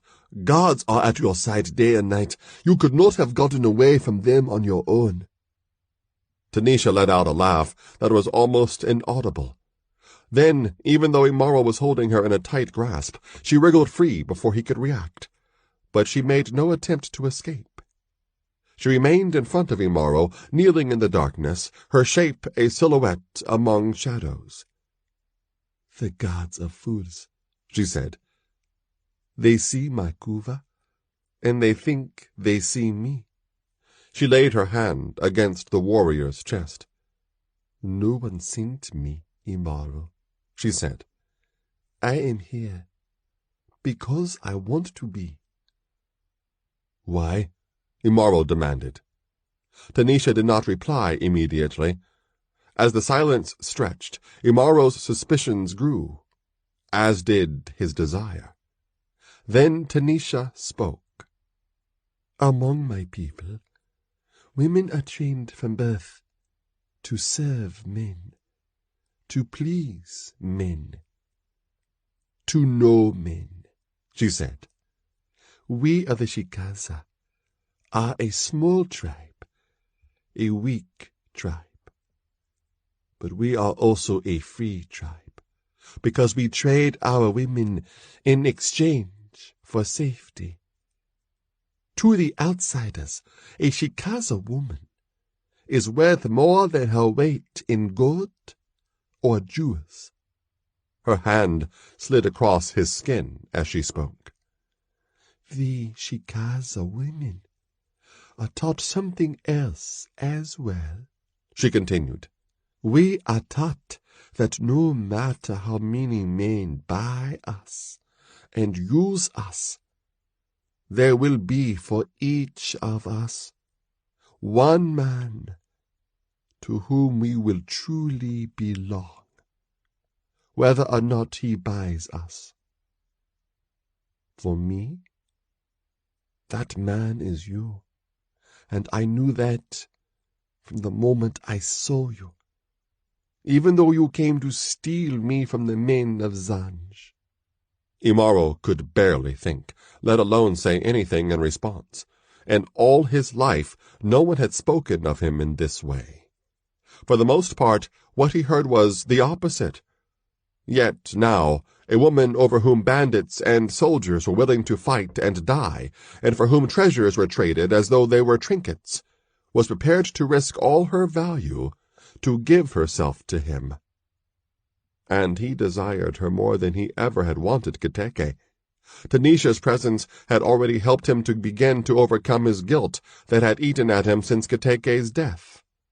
But still, "You do not know me," he said. "You do not know who I am, or what I must face." "Tell me," said Tanisha. And to his surprise, he did exactly that. He spoke of his past in a way he never had before. He told her about his life among the Ilyasai, about Ormayo, about his encounter with Chitindu at the Place of Stones, about the unseen, unknown menace of the sorcerers of Nama and the Place of Stones. After he finished, Tanisha murmured, "Nama, Mashatan. I have heard those names before." Imaro's hand tightened around her wrist. If the pressure of his grip was painful, Tanisha did not acknowledge it. "What do you know about those names?" he demanded. "Only this," Tanisha replied. "Those names are so evil that they must be spoken only in whispers, so that they do not echo in the ears of those who should not hear them." Imaro relaxed his grasp. "Now you know I have enemies. who are worse than Rumenzila, he said. Yes, but Rumenzila is the enemy you can see and touch, Tanisha said. And with him, you have but one choice. Kill him before he kills you, or leave the Haramia. If you stay, I will stay with you. If you go, I will go with you. Either way, you must decide soon. Once again, Tanisha covered his mouth with hers, and her hands pulled his garments aside. As their bodies joined, the image of Kateke receded in Imaro's mind until it was gone, if not forgotten. At the end, when both he and Tanisha were sated, she left him with a single word. Soon. In the time that followed, Tanisha visited Imaro's shelter as often as she could. Not every night, but enough times to build a bond between herself and the enigmatic warrior who had come from afar. She told him of her life among the Shikaza, how the most beautiful girl children of the tribe were taken from their parents at a young age to be instructed in the many arts involved in pleasing a man. They learned dances that were unmatched in all of Nyumbani, and their love-making skills were legendary. It was through the sale of those skills that the Shikaza survived the wars and conquests of neighboring tribes and kingdoms. The training Tanisha had undergone reminded Imaro, in its own way, of Mufundishu Yamoran. The Shikaza women protected their people, and so did the men of the Ilyasai. The more time he spent with her, the more he learned of what it meant to be one with a woman, to allow himself to love. And he realized that what he had felt for Kateke had not been love at all, not even a shadow of what love truly was. It had previously been an emotion as foreign to him as fear. Despite what he felt for Tanisha, however, he would forever regret that Kateke had died because he had stolen her from her people. But had he not also stolen Tanisha? That question did not enter his mind when she was with him. She would appear suddenly as though she had an ability to conceal her appearance until she wanted to be seen. Yet Imaro could not detect any taint of Imchawi about her. If she was indeed practicing sorcery, it was of an entirely different kind, and Imaro surrendered to it. Not only did Imaro and Tanisha speak of their past lives, they also considered the future. What would happen when Chimba returned from his negotiations with the Anzanian noble? Tanisha was certain the Azanian would meet Rumenzila's demand for a higher price, and Imaro would not allow her to go to the Azanian for any price. Days passed slowly as the Haramia awaited the return of both Chimba and Bamunu, for Rumenzila had commanded that no further raids would occur until the transactions for the Afua and Tanisha were completed, and the proceeds duly divided. Only foragers were allowed to leave the encampment to replenish dwindling food supplies. The forced inactivity irritated the bandits.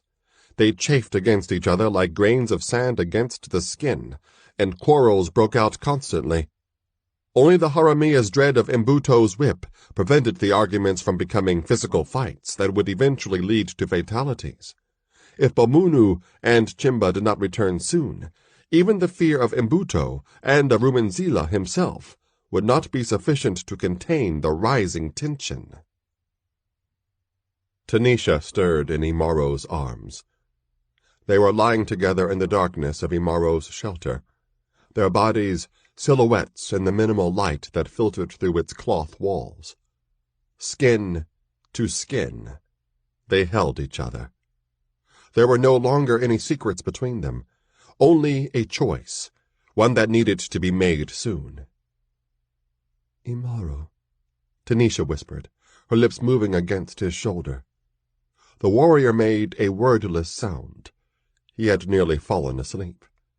On more than one occasion he had slid into slumber while still holding Tanisha close to him, and each time he had awakened she had been gone, slipping out of his grasp without awakening him. Tanisha sat up and looked down at him. "You must decide now," she said. "There are only two alternatives." Imaro was well aware of the truth of her words. They had discussed and discarded all options other than the ones Imaro now identified aloud. To escape with you, or to challenge Rumenzila for the leadership of the Haramia. Which do you choose? Tanisha asked. Imaro had given long consideration to both alternatives. Escaping from the encampment would be a difficult feat, but it was possible, given that the Haramia were distracted by their impatience and restlessness. But if he and Tanisha fled, Rumenzila would pursue them, and they would be only two against dozens of relentless foes. Imaro's friends among the Haramia would be compelled to join the hunt for him and Tanisha, join it or face Mbuto's whip. And even though he had rejected the Ilyasai, the ways of the warrior tribe were still rooted deep within him. Those ways demanded that an Ilyasai warrior must never run from a foe. Yet overthrowing Rumenzila would not be a simple task. Even outlaws lived by rules and traditions. If Imaro challenged Rumenzila over Tanisha, his justification would have to be a disagreement with the price that would be paid for her. However, that price had not yet been determined, and would not be until Chimba returned. The result of such a challenge would be the death of either Imaro or Rumenzila. And even if Imaro prevailed, his leadership would not immediately be accepted by all the Haramia. Some, like Chimba, openly disliked him. Others would have doubts about being led by an outlander. And there were still others, like Bamunu, whose own ambitions were obvious. The dangers of challenging Rumenzila were clear, but so too was the incentive. Tanisha. As leader, Imaro would have the choice to counsel her sale to the Azanian. The bandits would object to the loss of so much gold, but that was a consequence Imaro was willing to accept. "I will not run," he said. Tanisha squeezed his shoulder. "I knew you would not," Tanisha said. Then she leaned down and darted her tongue into his mouth. But when he reached up to draw her down to him, she pulled away. "I will not come to you again until the challenge is won," she said. "We cannot take any more chances, now that the decision is made." Imaro opened his mouth to speak, but before he could utter a word, Tanisha was gone. Only a quickly vanished shadow and a slight stirring of the cloth walls of the shelter marked her passage. The warrior remained awake for a long time after Tanisha departed, but she remained in his thoughts. So did Rumenzila, and so, as always, did the Namans and the Mashatan. Much of the night passed before Imaro fell into a fitful slumber, filled with dire dreams. Imaro awakened suddenly. If his Kufahuma had possessed a voice, it would have shouted a warning, but it was a different voice he heard. His eyes snapped open, and his hand reached for the closest weapon, his sword. He looked toward the entrance through which Tanisha had gone the night before. Now that opening was filled with daylight and spear points. "Come out," the voice said. It was the voice of Rumenzila. Imaro moved his arm across the ground, making a noise loud enough for those outside to hear. The spear points immediately moved away from the opening, making a way for him. "Come out, Imaro," Rumenzila said again. "Now!" The warrior considered his chances for survival if he took his sword and tried to cut his way through the Haramia, who were gathered at the entrance of his shelter. It did not take him long to realize that the chances were non-existent. Thus he reached for his surali rather than his sword, and pulled the garment over his legs. The scent of Tanisha lingered as Imaro pushed his way past the spear points and crawled out of the shelter. Was it the smell of betrayal? Outside the shelter, he saw what he expected. Rumenzila. Strangely, however, the hulking Imbuto was not at his usual place at the bandit chieftain's side. Other Haramia were there, though, weapons in hand. Even Imaro's friends, Ngodiri and Kongolo, had the points of their swords and spears aimed at him. The expressions on their faces were neutral. Silently, Rumenzila raised one hand, which was clenched into a fist. Then he opened it, palm upward, in front of Imaro. Resting in the center of Rumenzila's hand was a hoop of gold. The last time Imaro had seen it, it was hanging from the ear of Tanisha. "We found this outside your shelter," Rumenzila said. Imaro said nothing. "There are laws. Among the lawless, Imaro," Rumenzila continued, "the Shikaza woman is for the Azanian, not you. We Haramia steal from all, but not from each other." "And what now?" Imaro asked. "Punishment. For you and her." Rumenzila gestured with his other hand. The gathered Haramia moved aside to give Imaro a clear view of Tanisha. The Shikaza woman was chained to the large rock that served as the whipping post of this encampment. Manacles secured her arms to the sides of the rock, in a position that was a cruel parody of an embrace. Her body was naked. The Haramia had stripped away her kuva and other garments, leaving only the golden ornaments that circled her neck and arms. Even from a distance, Imaro could see that she was trembling.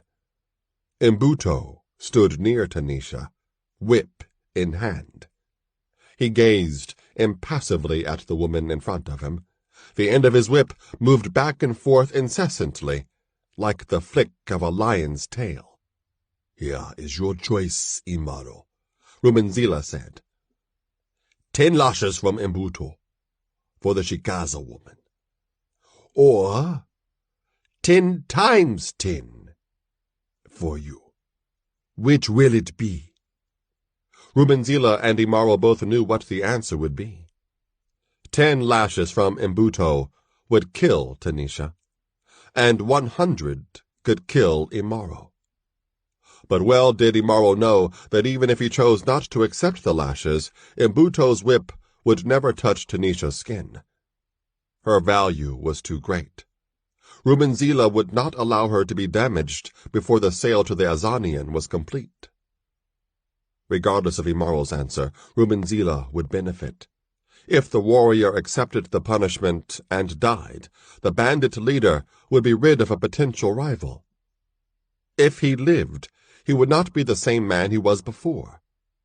And if he chose to allow Tanisha to take the punishment in his place, the other Haramia's contempt for his cowardice would force him out of the bandits' ranks.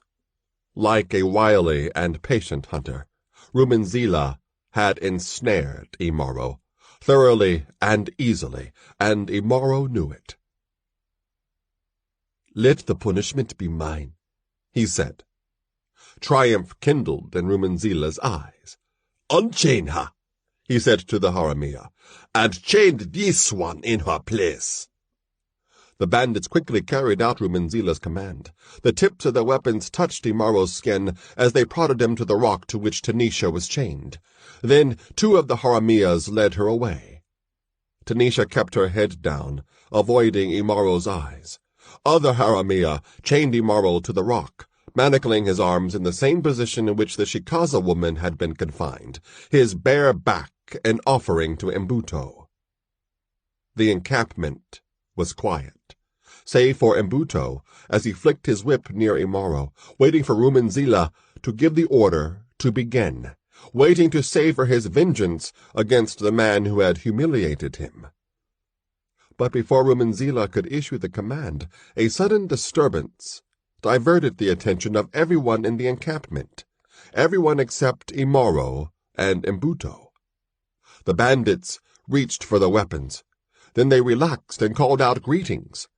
For the cause of the disturbance was Bomunu, who had finally returned from his negotiations with the rogue sorcerer over the Afua. 2 Haramea sentries accompanied Bamunu on horseback into the hideout. As all 3 dismounted, Bamunu's dusty, disheveled state was in striking contrast to his usual fastidiousness, and as Bamunu approached Rumanzila, no one failed to notice the absence of the smile that usually curved the Zanjian's lips, even though it seldom reached his eyes. With the arrival of Bamunu, the Haramea's attention shifted away from Imaro. The warrior could not see Bamunu, but he had heard the hoofbeats that marked his coming, and he heard the Haramea greet the Zanjian by name.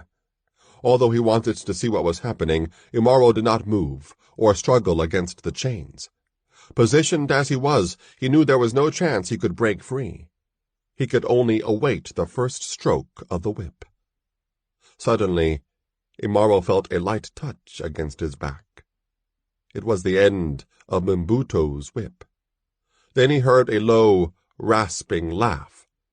It was the most articulate sound he had ever heard the Punisher make, and Imaro realized then that Mbuto was not as simple-minded as he appeared to be. In the meantime, Bamunu stood in front of Rumanzila. His smile flickered in a brief crescent of white teeth before he spoke. "I'm back," he said. "That's obvious," Rumanzila said impatiently. "What about the sorcerer? Will he meet our price?" "He will, and he won't." Rumanzila clamped his hand onto Bamunu's vest and twisted the embroidered cloth so hard it almost ripped. "I'm not in the mood for games, Bamunu," he said. "What happened?" If Bamunu was intimidated by Rumanzila's wrath, he showed no sign. "The sorcerer still wants the statue," the Zanjian said, "and he will pay what we ask. But he doesn't want the whole statue. He only wants its spikes. He says the spikes are the true source of the statue's magical power." Rumanzila released his grip on Bamunu's vest.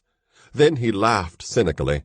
"I'm beginning to think this man isn't a Nyumbani at all," he said. "I'll bet he's just another bandit like us. I can even see what he has in mind. He'll sell the spikes one by one, claiming that each of them holds great magical power, and he will end up making back far more than what he paid for them."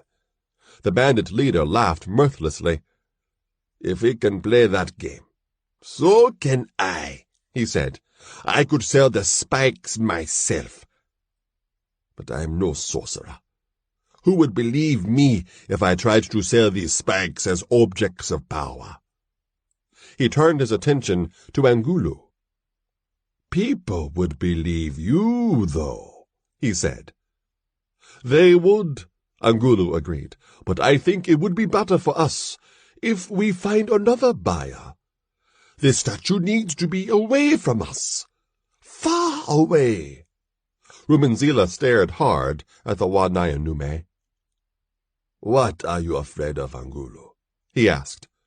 "Is there something about the statue you've been keeping from me?"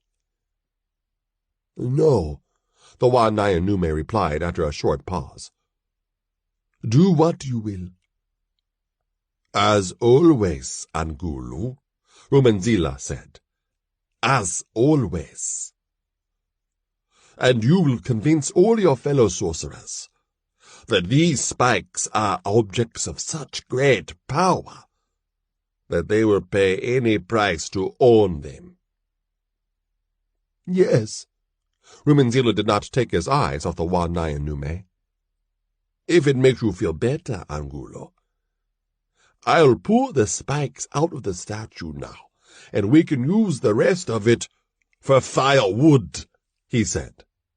Angulu's only reaction to that statement was a slight, almost imperceptible flicker in his eyes. He did not speak further. For all his skill in sorcery, Angulu feared Rumanzila, for the bandit leader was as dangerous as any of the demons that dwelled in the netherworld. Rumanzila strode toward the Afua, along with Angulu and Mbuto, who had returned to his place at the leader's side. When he reached the statue, Rumanzila contemplated it for a moment. Then the bandit leader reached out and grasped one of the golden spikes. "This shouldn't be too difficult," he said. "This wood looks soft." Then Rumenzila pulled the spike out of the afua. As he did so, Angulu's body stiffened, then shook, as though he had been struck by one of his own poison-tipped darts. "Put it back!"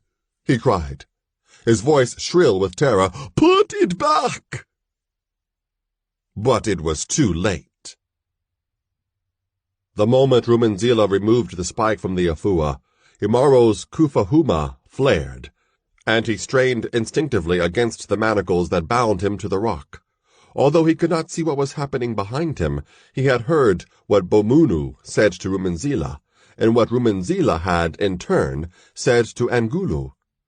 Now he heard loud outcries and running footsteps, and overwhelming all other noises, a creaking groan, like the sound of a large tree bent by the strong winds of the rainy season. Then Imaro heard a series of reverberating thumps, like the footfalls of a giant.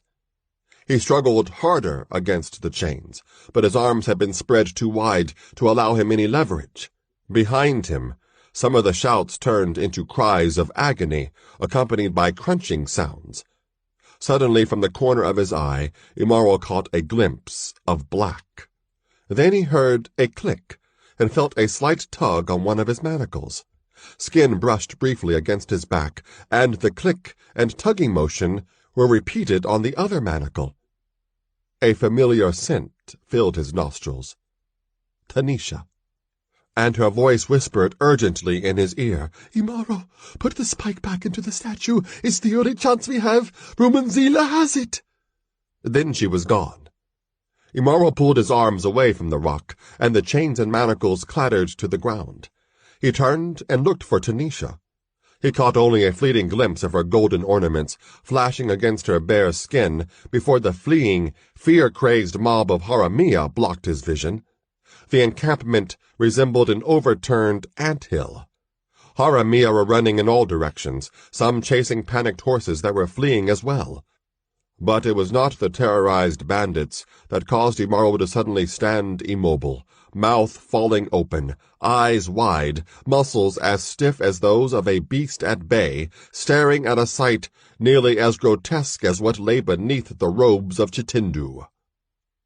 It was the afua. The statue had grown. It had become as tall as a tree, and its golden spikes were now as lengthy as spears. Blood dripped from some of the spike points, the ones closest to the ground. A hole the size of a man's fist marked the place from which Rumenzila had pulled one of the spikes. Haramia corpses lay strewn on the ground, crushed horribly. For the afua was not immobile. The effigy steps were lurching and ungainly, like those of a child just learning to walk. With each movement, the wood from which the afua was made groaned, as though the motion caused it great pain. Its head turned slowly, and its hollowed-out eyes appeared to be searching, even though the statue had to be sightless. The afua's footsteps shook the ground, and anyone luckless enough to fall before it was crushed beneath the stumps of its feet. With Tanisha's words echoing in his ears, Imaro's moment of inaction ended. His eyes scanned the crowd of fleeing Haramia, none of whom paid him any heed, even though he was free from his chains.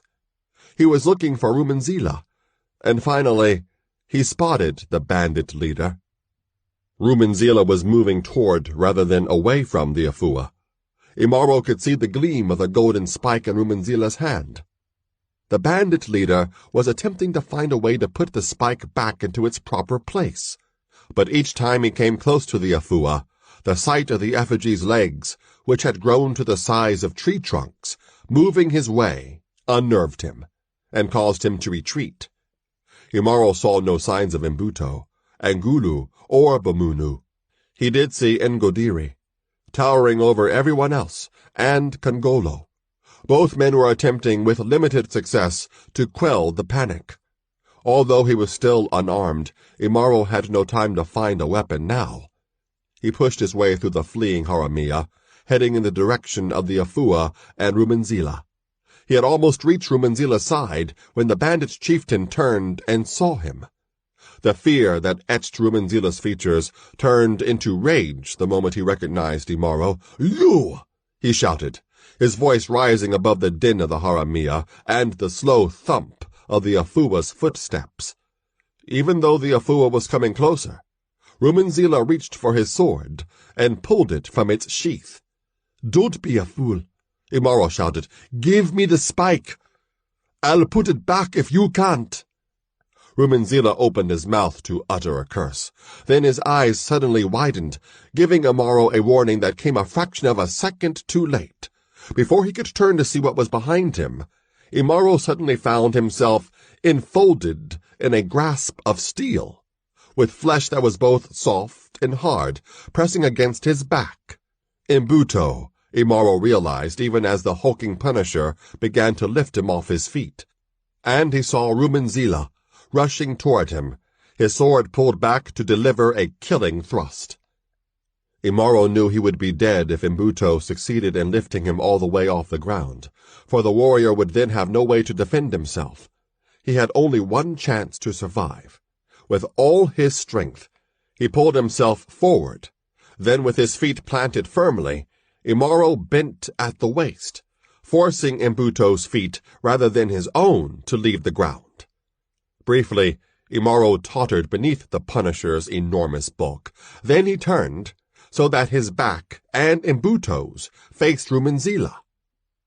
Even as he heard Rumanzila shout in anger and consternation, a jolt from behind nearly sent him tumbling. A loud cry of agony from Imbuto preceded a light touch against Imaro's back. Then Imaro straightened his body. The motion forced Imbuto's bulk, which had suddenly gone slack, to fall away from him. He heard a shrill curse from Rumanzila, which was abruptly cut off by a crashing thud and the crackle of breaking bones. Then, silence. Struggling to maintain his balance, Imaro turned and saw Rumanzila's body, almost completely hidden by that of Imbuto. Imbuto was dead. His eyes stared sightlessly, and the point of Rumanzila's sword protruded from his huge abdomen, the same point that had barely touched the skin of Imaro's back.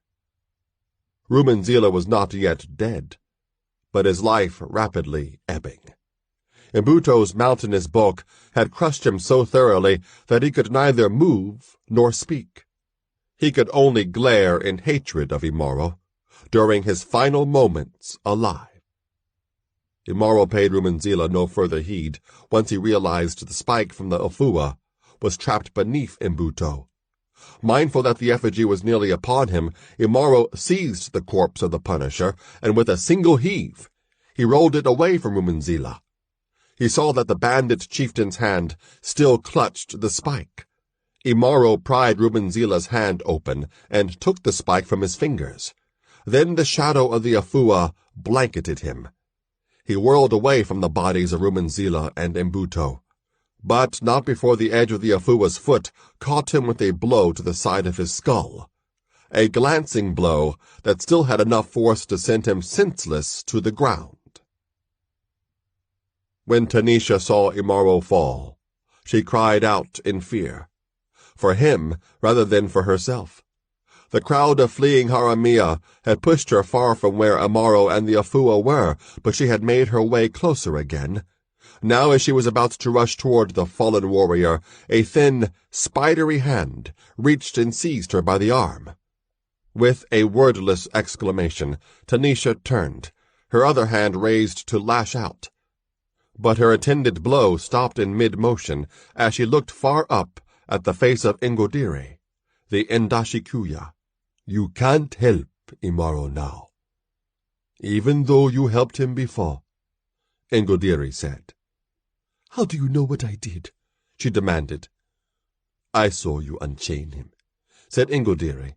"It was clever of you to steal the key to the manacles from the one who unchained you. And you were lucky. Mbuto was distracted by that statue. But there's nothing you can do for Imaro now. I have to try, Tanisha said fiercely, struggling against the Ndashikuya's surprisingly strong grasp. Her lips were drawn back from her teeth in a primal snarl, and if she had been carrying a weapon, Ingodiri would have been a dead man. Seeing the look on her face, Ingodiri released his grip on her arm. I agree, another voice said. As do I, said yet another. Turning in the direction from which the voices had come, Tanisha and Ingodiri saw Angulu and Kongolo. The Wa Nyanume's eyes held a haunted look. Kongolo appeared to be fighting fear, but he had remained behind when almost all the other Haramia had fled in panic, much as the Ntumwe had bolted when the bandits raided the Kijiji and stole the Afua. Can you not use your sorcery to help? Tanisha asked Angulu. The Wa Nyanume shook his head. The only way to end this is to replace the spike, he said, raising his voice so the others could hear him over the sounds from the Afua's movements. I have no magic that can accomplish such a thing, Angulu continued. The only hope is Imaro. Otherwise... Look, Kongolo shouted suddenly. He's getting up.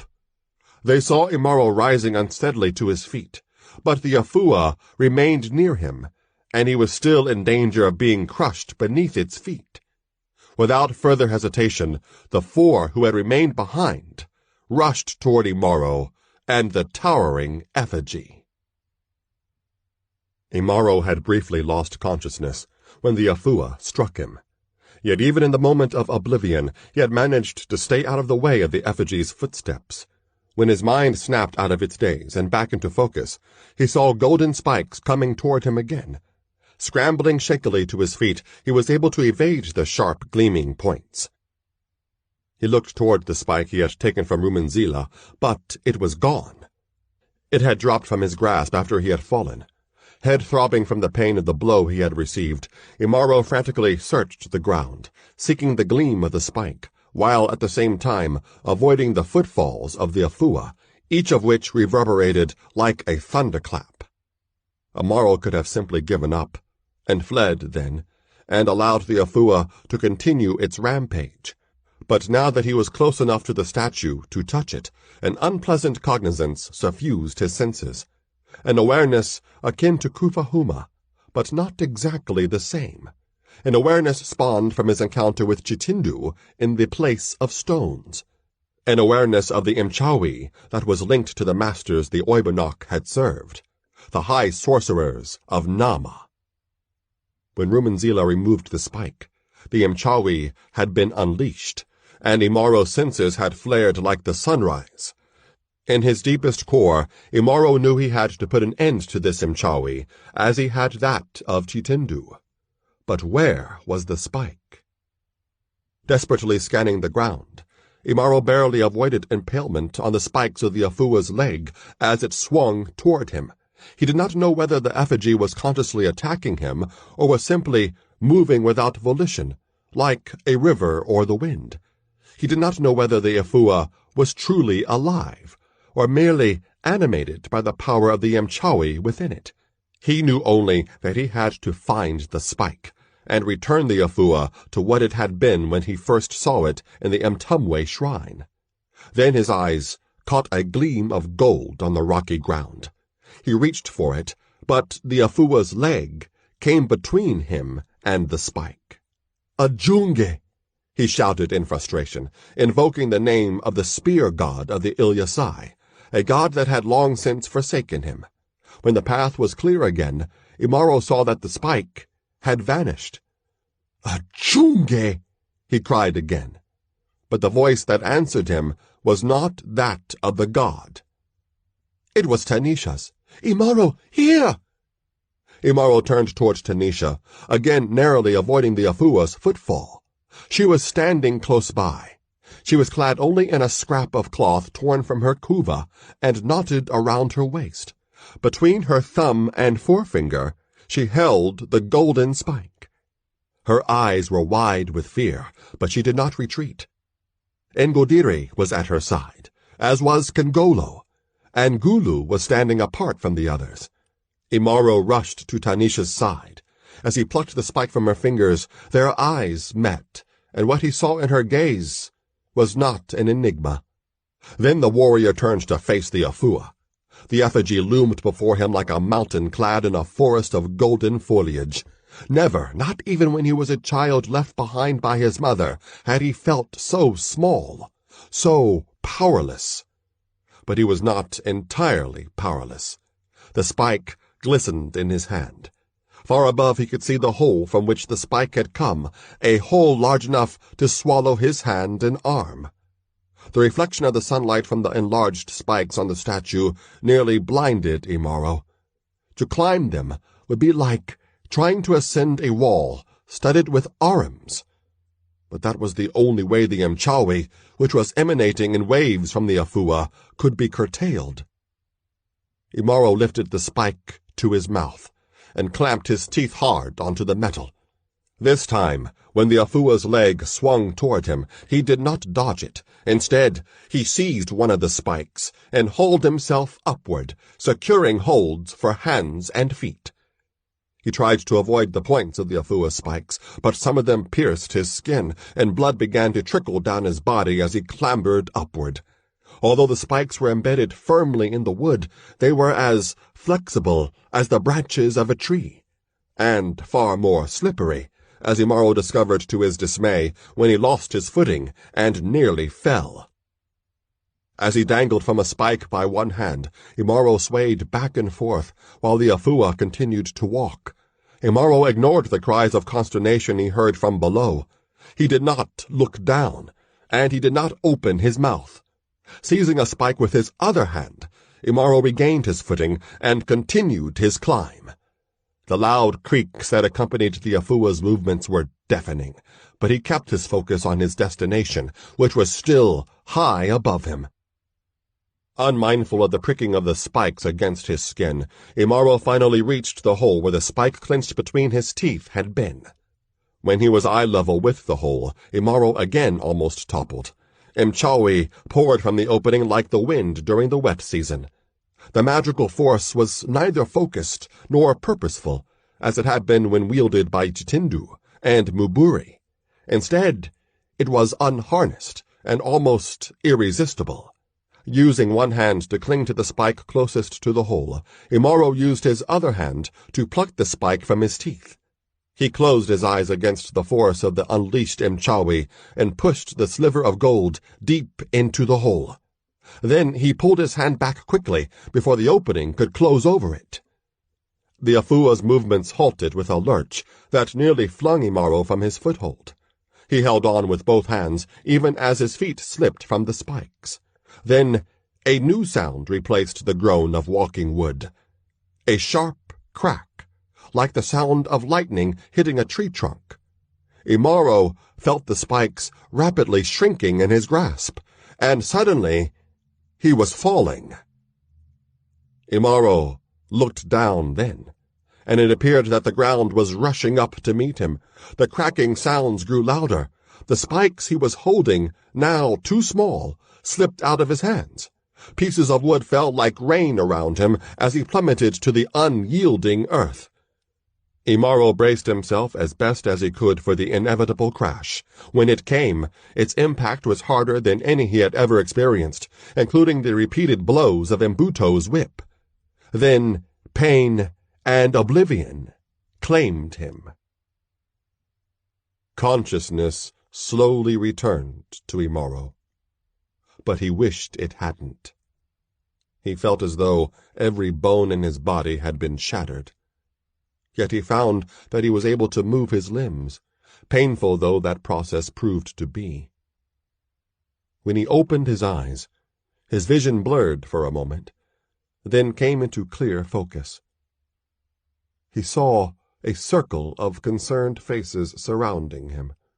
Foremost among them was Tanisha's. She leaned close to him, her hands touching his face. The emotions on her face, in her eyes, were clearly delineated. relief, and love. Kongolo and Ingodiri were there too, as was Angulu. So were many others. For after their first outburst of blind panic had subsided, most of the Haramia returned to the encampment to aid those who had not fled. They had witnessed Imaro's feat, and now they regarded him with undisguised awe, as though he were more than human. Bomunu was the only Haramia whose expression conveyed anything other than respect. Anger smoldered in the Zangian's eyes. Anger and envy. At the moment, Imaro did not care what was on the mind of Bomunu, nor anyone else other than Tanisha. Even though the smallest of movements sent lances of pain through his body, he struggled to his feet, brushing aside the hands that tried to hold him down. "The Afua," Imaro said, his voice thick with the struggle to speak. "Where is it?" As the warrior swayed, determined to remain on his feet, Tanisha slipped an arm around his waist to steady him. He gave her a look of gratitude. "There it is, Imaro," she said, gesturing with her free hand. The Haramia stood aside. When Imaro looked at the ground a few paces away, he saw shards of wood scattered over a wide area, none of them larger than a finger. Interspersed among the fragments of the Afua were the golden spikes that had once adorned it. Now, tarnish blackened the metal like the decay of death. Imaro raised his eyes and looked upon a scene of devastation. The body of Rumanzila still lay beneath that of Imbuto. The crushed remnants of the luckless bandits who had fallen beneath the Afua's feet were strewn across the ground. In the distance, more Haramia were straggling into the hideout. Some of them led horses that pranced nervously, wary of the fading residue of Mchawi from the Afua. The Ilyasai's Kufahuma had calmed, however. The Mchawi Rumanzila had released when he removed the spike was dissipating like morning mist. No longer was the unleashed sorceress energy a menace, but it was still a concern. Then Bomunu's voice broke through the undercurrent of murmurs that had accompanied Imaro's return to consciousness. "It's time to stop standing around," he said. "This place is cursed. We've got to get out of here. Gather up your gear. We need to find another place to camp before the sun goes down." The murmurs rose in volume, and Kongolo spoke for most of the other Haramia. "Who are you to give us orders?" he demanded. The Zangian brushed a few specks of dust from his clothing before deigning to reply. "I was second in command to Rumanzila," he said. "Rumanzila is dead. So, now I am your leader. Is that so difficult to understand?" Kongolo's response was a sneer. "That may be the way things are done in the palaces of Zanj," he said, "but it's not the way the Haramia do things. I would have thought you've had learned that by now, Bomunu." Bomunu's eyes shifted for a moment, but his bravado remained intact. "How, then, did Rumanzila become leader?" he asked. "He earned it," Kongolo snapped. "He didn't inherit it." "And what have you done lately to earn it, Bomunu?" Angulu asked. The Wa-Nyanume's tone dripped with contempt. "I can't think of anything," Ingodiri said, speaking literally above others who were making similar remarks. "Can anyone else?" "Where were you when that accursed statue was trampling us like bugs?" Kongolo demanded. His eyes narrowed in anger as they focused on the Zangian. "Who was it that finally saved us all, Bomunu?" asked Ingodiri. "It certainly wasn't you." Other bandits shouted in agreement. Bomunu knew the direction in which the Haramia were leaning, and he knew it wasn't toward him. He glanced in Imaro's direction. The Ilyasai's face revealed nothing of what he was thinking. Tanisha, however, was smiling. We cannot be led by an outlander, Bamunu argued, desperation creeping into his voice. Why not? Angulu asked. Are we not all outlanders? Or at least outcasts? You know what I mean, Bamunu shouted. We need a leader who has experience. He gestured toward Imaro. He doesn't have the experience I do. Did your experience help us this time, Bamunu? Angulu asked. Did mine? Did anybody's? To those questions, Bamunu had no reply. Kongolo spoke then, loudly enough for all the Haramia to hear. Which one do we want to lead us? Bamunu or Imaro? The Haramia's answer was immediate and overwhelming, shouted from dozens of throats. Imaro! Imaro! Imaro! Their shouts echoed throughout the encampment. Imaro listened in amazement as the Haramia repeated his name and waved their weapons over their heads. Imaro turned to Tanisha, who tightened her grasp around his waist and smiled up at him. Her smile and the adulation of the Haramia eased the ache of his injuries and of the old wounds he carried inside. He leaned closer to Tanisha. Will you stay with me? Even though death is on my trail, he asked. I would rather die with you than live without you, she said. As the Haramia continued to call out for Imaro, Bamunu's shoulders slumped in defeat. Jealousy smoldered in his eyes as he glared at Imaro and Tanisha, and the humiliation of having the position he considered rightfully his usurped by a barbarian from some faraway tribe was already eating into his soul. Eventually, the clamor subsided. Kongolo looked at Bamunu with an expression that mingled pity and contempt. There's your answer, he said. Then he turned to the Ilyasai. You have heard the will of the Haramia, Imaro, Kongolo said. We want you to lead us. Will you? Imaro looked at him, and the others. His aches continued, and his dark skin had acquired darker bruises. Blood from the wounds the tips of the Afua's spikes had made trickled down his chest and abdomen, and soaked into his sururali. He wanted nothing more than to lie down in his shelter until the pain abated. I will lead you, he said. Again the Haramia erupted into shouts, this time in celebration. Some cried out Imaro's name. Others simply yelled out in exuberation as well as relief that the danger the Afua had posed was gone. Only Bamunu remained silent. Amid the tumult, few noticed a commotion at the fringes of the crowd. The distraction grew as two Haramia pushed their way forward, firmly gripping the arms of a person they half dragged and half carried between them. When they reached the front of the crowd, near the place where Imaro and Tanisha were standing, the bandits shoved their captive ahead of them. It was a man who was emaciated, weaponless, bedraggled, and nearly naked. Patterns of scars covered his skin. The man looked up at the Ilyasai and uttered the same word the Haramia had been shouting. Imaro. And for all the visible privations the intruder had obviously undergone, as well as the dirt that splotched his skin, and the recent wounds that cut across his scarifications, Imaro knew this man, even though he had never thought he would see him again. Busa, he said. This one has been saying your name ever since we caught him sneaking around here, one of Busu's captors said. It's like that's the only word he knows how to say, the other added.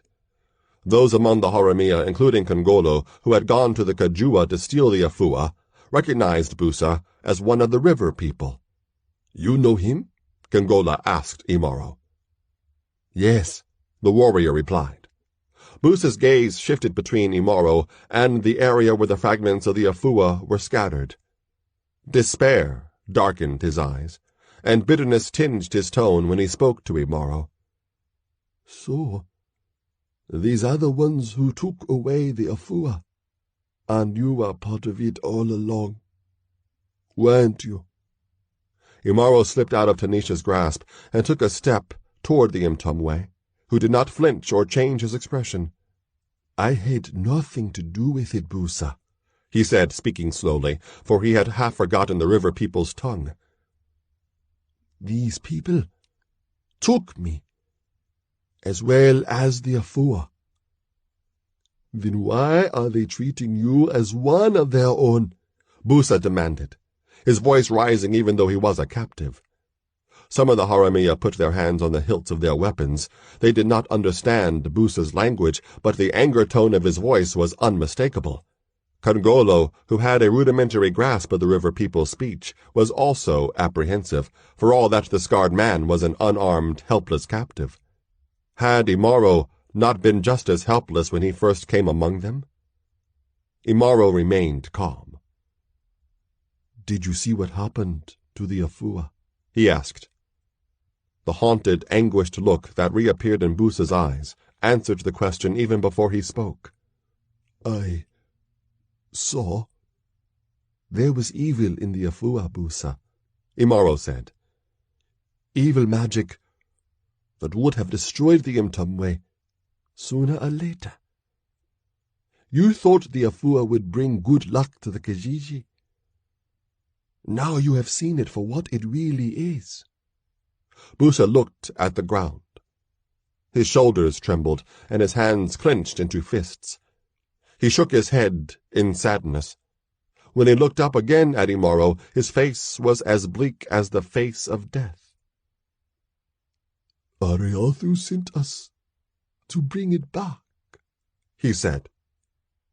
Us? Imaro asked. Where are the others? Dead. All dead. Except me. Imaro fell silent then, thinking of the long distance Busa and the others had traveled in search of the Afua, and of the dangers they must have faced in a country that was at once hostile and unfamiliar. Was Msuli with you? He finally asked. Yes. Imaro's only sign of emotion was a long, slow exhale. He deeply mourned the death of Msuli, and he wondered whether he had not done either Musuli or Busa a favor by saving them from the crocodile. I cannot go back to the Kijiji without the Afua, Busa said. And I cannot go back to the Ilyasai, Imaro thought, for once without bitterness. I understand, he said to Busa. I have nowhere else to go, Busa said, his voice devoid of inflection. That is not true, Busa, said Imaro. The Ntumwe gave him a puzzled look. Imaro's arm swept outward in an expansive gesture that included all the Haramia, who were listening intently to the exchange, even though it was in a language few of them could understand. These were not my people before, Imaro said. They stole me, just as they stole the Afua. But they are my people now. You once offered me a place among your people. Now I offer you a place among mine. Busa considered Imaro's words. His choice was stark. Become part of the band of outlaws that had terrorized his people and stolen their most sacred object, or live a life of lone exile, a life likely to be short in this harsh land where the trees were sparse and rivers tumbled down hills instead of flowing between banks in the forest. I accept, he said. Imaro turned to the Haramia. We have a new member, he said. The bandits murmured among themselves, having learned of Busa's origins through Kongolo and the others who had gone on the raid in the forest. In their eyes, the scar-skinned newcomer had no reason to be loyal either to Imaro or the Haramia. They did not know that Busa owed his life to Imaro. Kongolo spoke for the others. "You are our leader, Imaro," he said. "We must accept what you decide. But this one has a reason to turn against you one day. You may have pointed a dagger against yourself."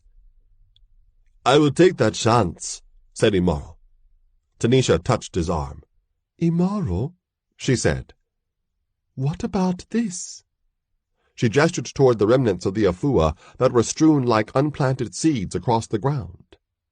"We will bury the afua," Imaro said, "along with Rumenzila, and Buto, and all the others who died here, and we will never camp here again." As the outlaws moved to carry out the bidding of their new leader, another straggler arrived at the encampment. It was Chimba, returning from his mission to negotiate the new price the Azanian noble would be paying for Tanisha. When his fellow Haramia recounted all that had occurred while Chimba was gone, his eyes widened incredulously. Still he had to believe what he saw. His fellow Haramia tossing pieces of wood and tarnished spikes of gold into a large, freshly dug pit. The corpses of Rumenzila and Mbuto, as well as others, lying at the side of the burial hole.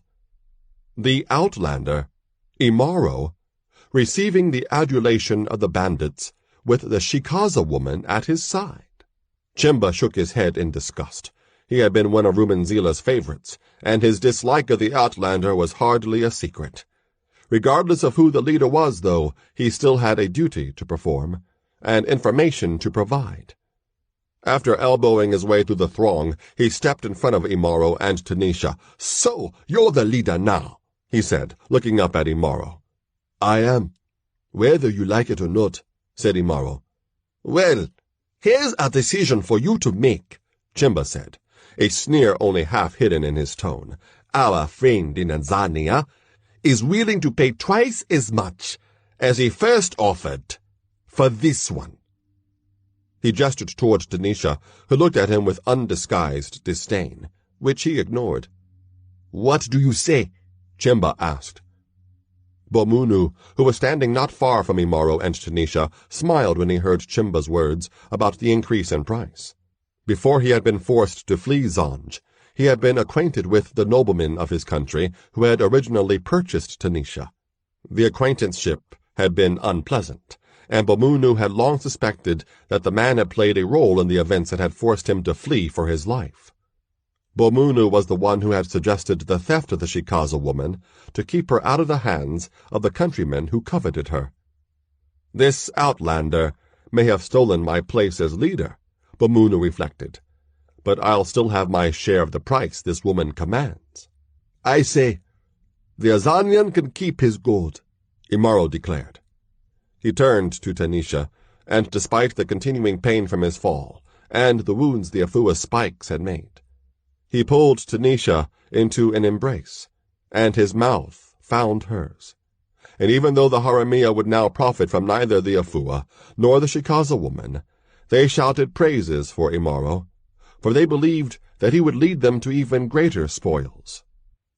Anger and envy smoldering in his eyes, Bomunu did not join the praise chants. Neither did Chimba. And neither did Busa, who instead watched while the bandits threw dirt into the grave that held what was left of the Afua. The forging of the weapon continued.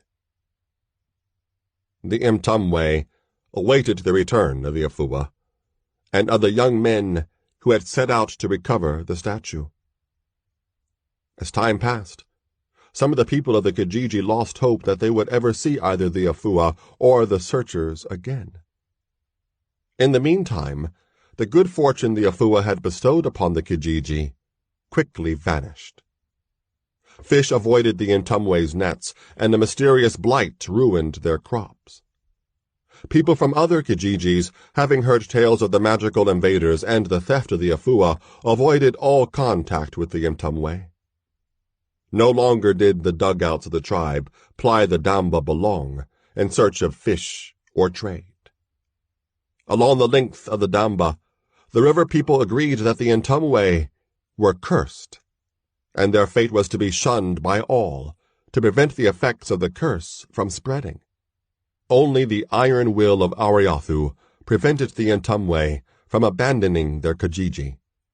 The Nganga insisted that the Afua belonged to them, and that it would find its way back to the shrine the people had rebuilt at her suggestion, regardless of how long it might take for the return to occur. Then Ariathu died. Soon thereafter, the Imku Najimu also passed away. Isolated and starving because their crops still would not grow, the surviving Ntumwe gathered for a council after the deaths of the Imku and the Nganga. The elders decided there was no longer any reason to continue their wait for the return of the Afua and the Seekers. If the warriors who had gone had not found it after 3 rains, it was unlikely they ever would. And if there was no longer any reason to wait, there was also no longer any reason to remain in the Kijiji. The rest of the people agreed, and the next day they abandoned the place that had been their home for many generations. Well aware that they were not welcome anywhere along the river, the Ntumwe retreated into the Kajua, leaving behind their dwellings, their dugouts, and the empty shrine that still awaited the Afua. Soon after the Ntumwe's departure, the Kijiji fell into ruin, and the forest swallowed it whole. No other tribe attempted to claim the site as its own, for its reputation as an accursed place had grown. When dugouts passed the area, the paddlers averted their eyes and propelled their watercraft as swiftly as possible until the former land of the Ntumwe was out of sight. The Ntumwe people were never heard from again. Their retreat carried them deep into the forest, far from the sight or even the sound of the Damba, or any other river. The Kajua yielded enough food to forestall starvation, but not much more than that. Generation after generation, the Ntumwe lived in isolation, and their numbers dwindled, and they developed new customs that would have disquieted their ancestors who had lived in the Kijiji. With each change from the wet season to the dry, the Ntumwe enacted a ceremony of loss, in which they remembered the beautiful and bountiful land from which they had departed. They remembered the Afua, which had brought them good fortune for so long, and they praised its name. And they cursed the name of the demon that had come among them and taken their good fortune away. A demon whose name was Imaro.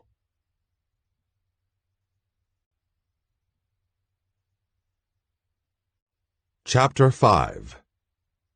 Horror in the Black Hills. Mightier than all is Imaro, Imaro. Haramia chant. In the pale light of Imwesu the moon, the Black Hills loomed like a horde of gigantic, crouching beasts, waiting to spring. On another night, only the calls of birds and the irascible chatter of baboons would have broken the somber silence of the thickly wooded slopes. Now, though, the hills reverberated to the chanting of hundreds of human voices and the thunder of scores of drums.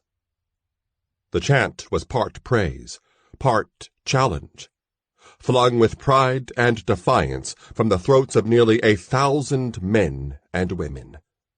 To the animals that dwelt in the hills, the chant meant nothing beyond the indication that mankind had invaded their shadowy realm.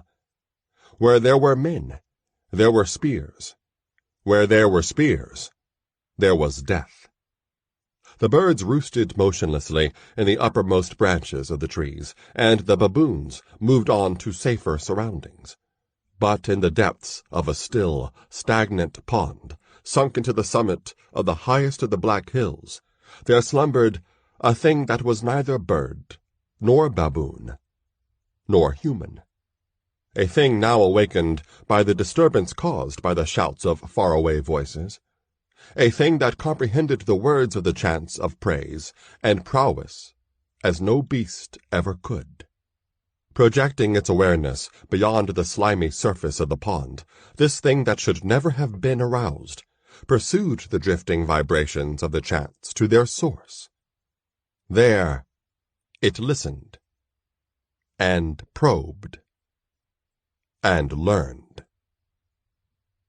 The Haramia's raucous celebration overflowed the confines of their newly erected encampment. They had ample reason to celebrate.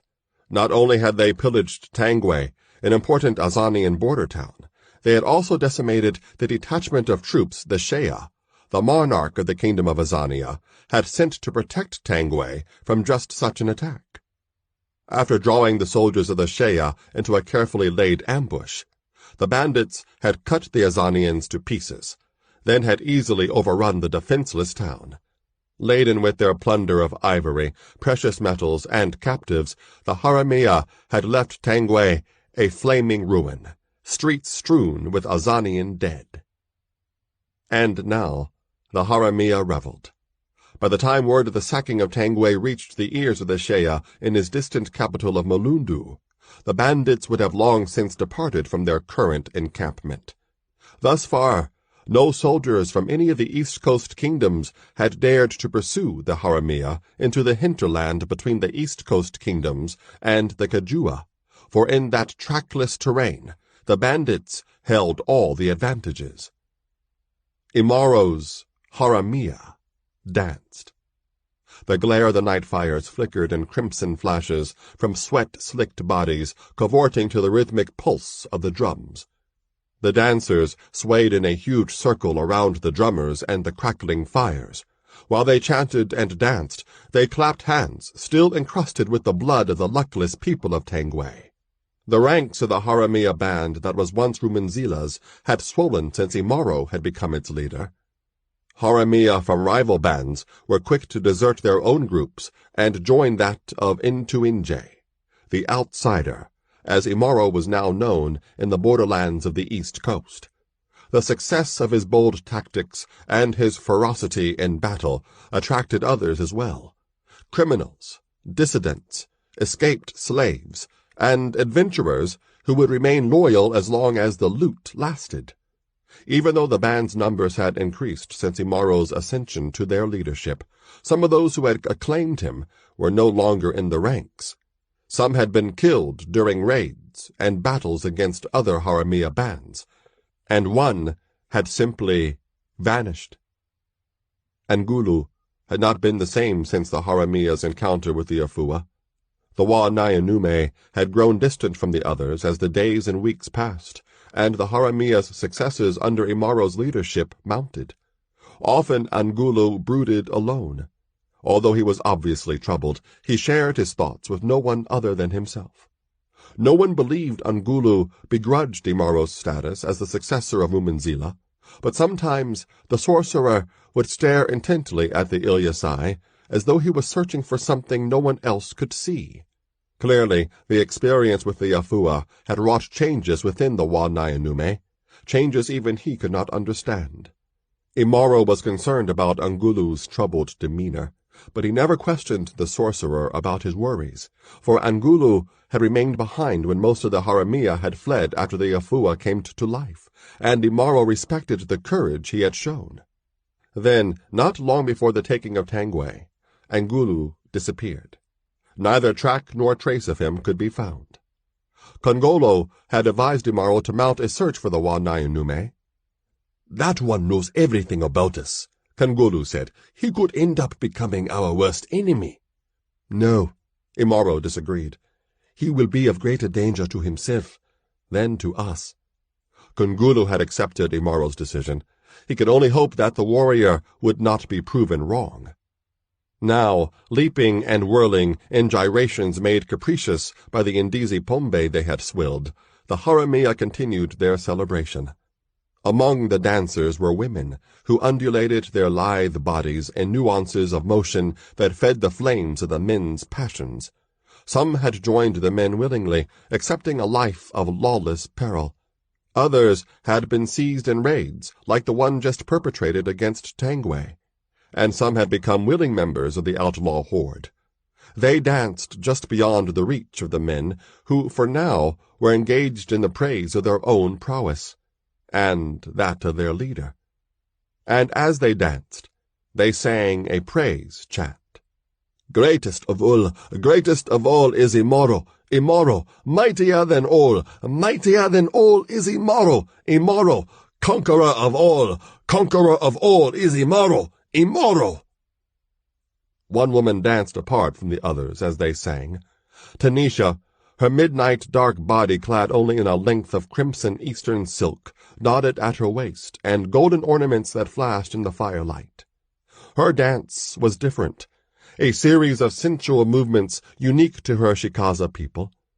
For only one man did Tanisha dance, Imaro, whose iron will had welded the expanded Haramia horde into a formidable fighting force that was more than a match for the armies the East Coast kings had sent against them.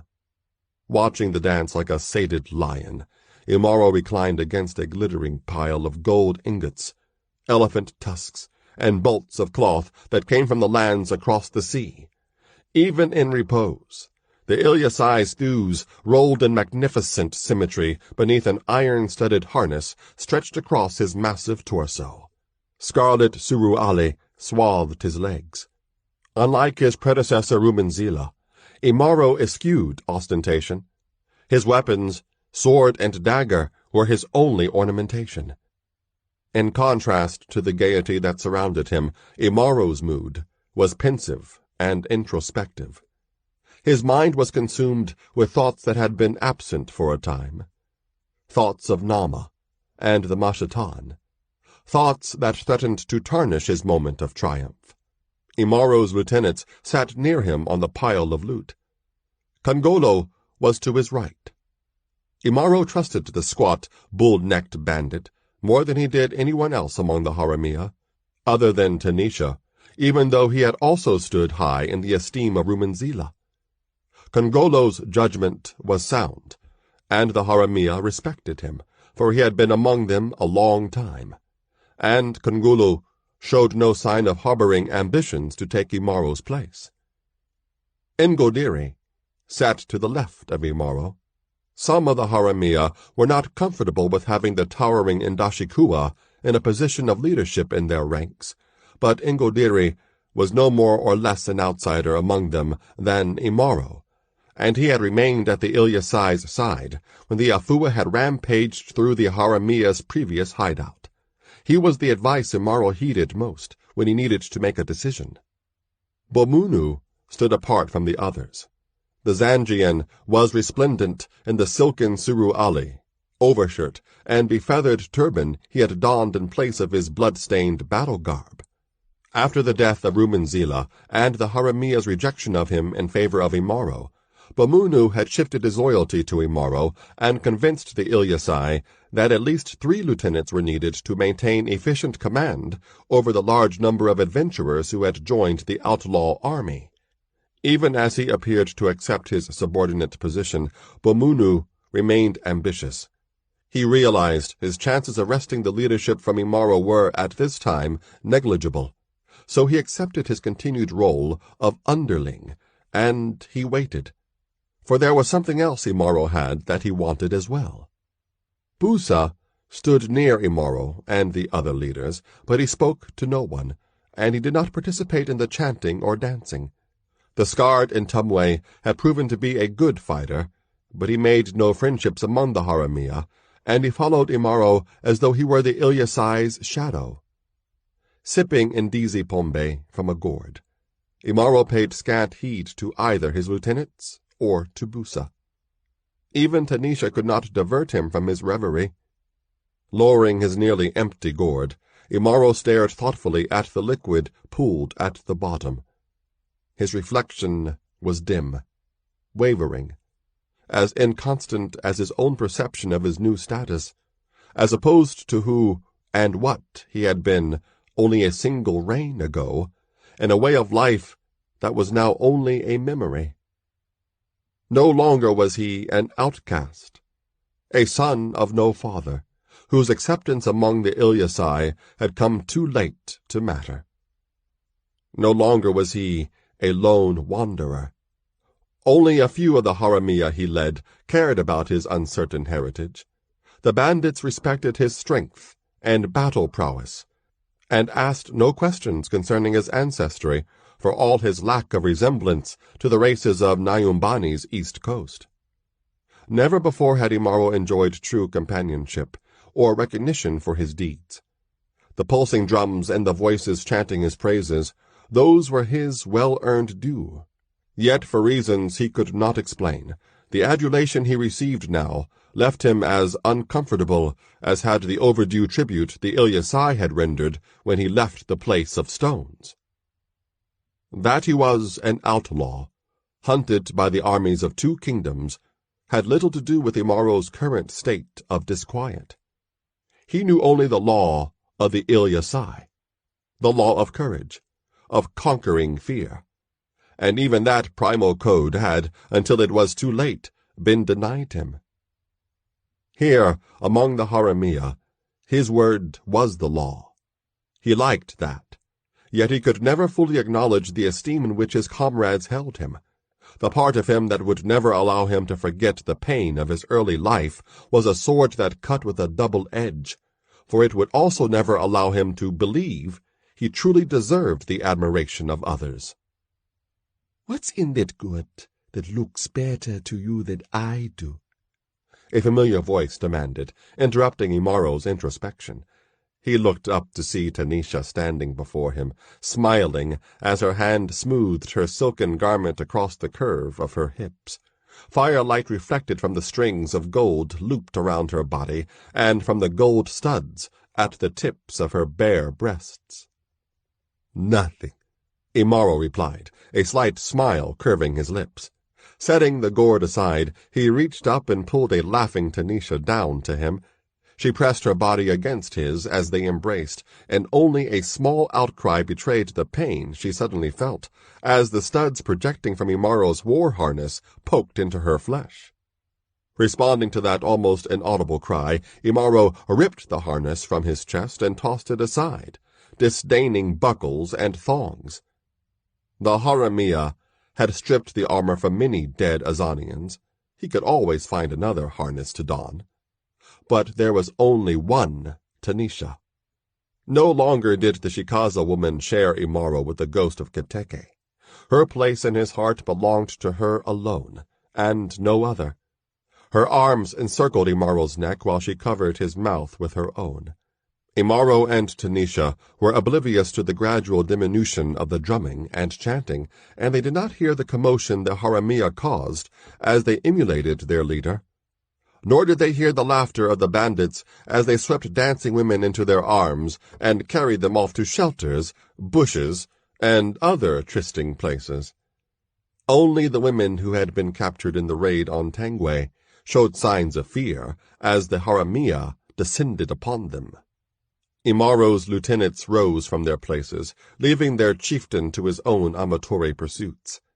Ingodiri walked away silently, towering like a stork among quail. Kongolo and Bomunu lingered. All evening, Kongolo had been keeping his eye on a lissom Tangwe captive who had darted him shy glances that were a combination of invitation and apprehension. She stood waiting for him in the firelight, along with several other captives. No other bandit had approached her once Kongolo had passed the word that he wanted her. As he started toward her, Kongolo noticed that Bomunu was now walking rapidly away from the dwindling group of captive women. "Aren't you going to try your luck?" Kongolo asked jovially. Muttering an inaudible reply over his silk-clad shoulder, Bomunu kept walking. "Suit yourself, then," Kongolo said to Bomunu's back. Then he took the arm of the captive, who was not many reigns past girlhood, and led her toward the privacy of his makeshift shelter. Bamunu cast a single backward glance at Imaro and Tanisha. The words he had not dared to utter aloud rattled like loose stones in his mind.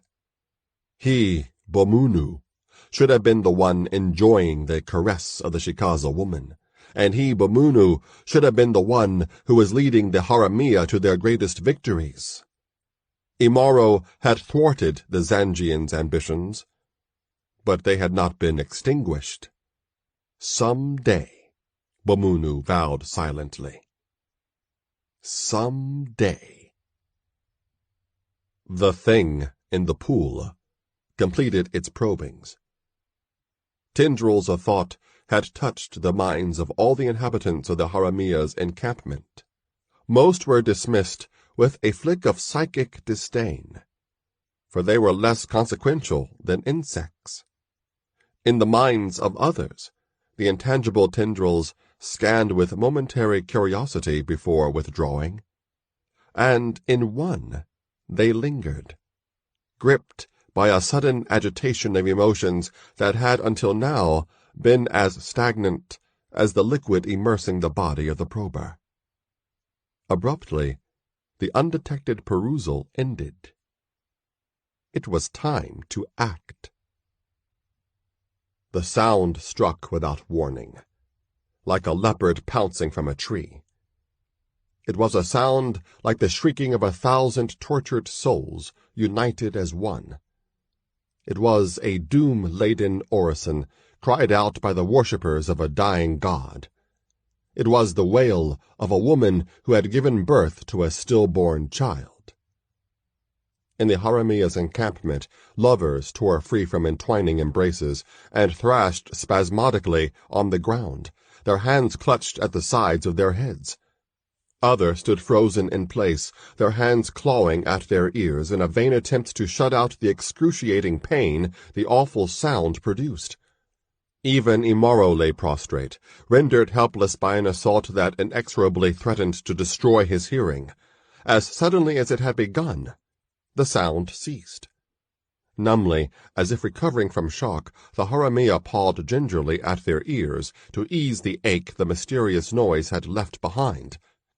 Nothing in their experience could explain what they had just undergone, yet somehow, perhaps through a long dormant trace of atavistic memory, many of the bandits were aware that what they had heard was a song sung by something that was neither human, nor bird, nor beast.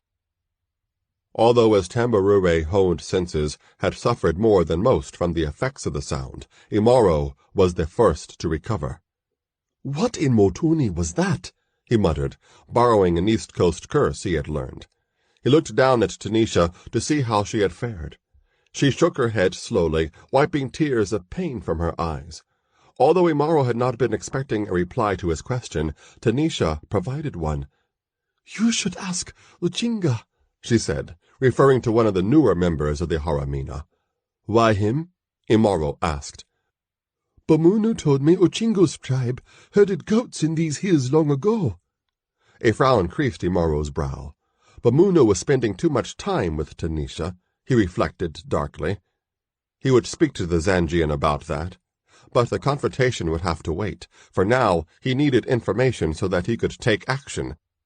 "Bring Uchinga to me," Imaro said.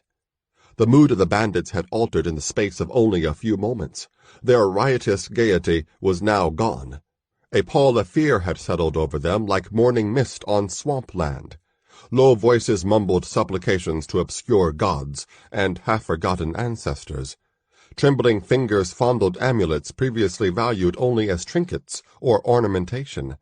The tree-clad slopes that girded the valley in which the encampment was located seemed suddenly menacing, like the jaws of some gigantic beast about to snap shut. Finally, Uchinga came forward. He was a lean, short, bandy-legged member of the Indurubu tribe, which roamed the wooded areas. He bore a strong resemblance to Chimbu, but he had nothing of the latter's sour disposition. Uchinga was given to taciturnity in speech and reckless courage in battle. Now he sweated, but the perspiration bespoke anxiety rather than heat. The Indurubu refused to meet Imaro's eyes as he stood before him. "I have heard that your people once lived in these hills, Ochinga," Imaro said. "Can you tell us anything about that sound?" "The Indurubu call this place Weusi Milima, the Black Hills," Ochinga replied, still not meeting Imaro's gaze. "We herded goats near here many rains ago," Indurubu continued. "but the elders say our ancestors fled this place because of a thing that dwells in the woods." "Dog!" cried Bumunu, who had slipped quietly to Imaro's side. Before Ochinga could turn to face him, Bumunu dealt him a treacherous blow to the side of his head, sending the Indurubu sprawling to the ground. "If you know these hills were cursed, why in Motuni did you not tell us before now?" Bumunu raged, aiming a kick at Ochinga's midsection. Curling into a defensive ball, the Indurubu awaited a second kick from Bumunu's booted foot. It never came. A heavy hand clamped onto Bumunu's shoulder. Then the Zangian was hurled to the ground even more violently than Ochinga had been. Bumunu landed on his face, and he stifled a groan as he hit the ground. "Have you forgotten who leads the Haramina, Bumunu?" Imaro said quietly. Bumunu did not reply. Rolling onto his back, the Zangian used his elbows to lever himself into a sitting position. Blood seeped from his nostrils into his thin black mustache. He glared sullenly at Imaro, who had helped Ochinga to his feet, and he did not fail to notice that Kongolo and Ingodiri had appeared at the Ilyasai's side, as well as Tanisha. "This thing you mention," Imaro asked. "What is it?" Ochinga was shaking like a sick man. It was not Imaro he feared, like all the other Haramina. Ochinga knew the Ilyasai's disposition was harsh, but fair. It was the tales from his childhood that frightened him now. Tales the Indurubu elders told. Stories that were rampant with menace. His throat was constricted, making it difficult for him to speak. Yet he did speak, each word costing him considerable effort. "The dweller in the forest is called Isikukumedevo," he said. "The elders said it is a thing of evil, imprisoned in these hills long rains ago. Isikukumedevo never dies, and Isikukumedevo sings the doom of those who come too close. So the elders say." "Why didn't you tell us before about this creature?" demanded Bumunu, who had regained his feet, along with a measure of composure. Ochinga looked at Imaro rather than the Zangian, even though Bumunu had been the one who asked the question. Bumunu seethed with resentment at the slight, but he didn't show it. "Tell us now," Imaro said. After a visible struggle to bring his trembling under control, the Indurubu continued his story. "Many rains have passed since Isikukumedevo last sang," he said. "That is why I said nothing when we came into the Black Hills. People like Bumunu would have laughed at me and called me ignorant and superstitious. Even I had come to believe that Isikukumedevo was only a tale told by drunken old men. But we all heard that terrible sound." "Was it a call of some kind?" Imaro asked. "No. That was Isikukumedevo's song of greeting. She calls the one she wants by name." "She?" Tanisha asked incredulously. "Yes, she," Ochinga said sharply, reacting to the disbelief that was clear in Tanisha's tone. "The elders always said Isikukumedevo is a female creature."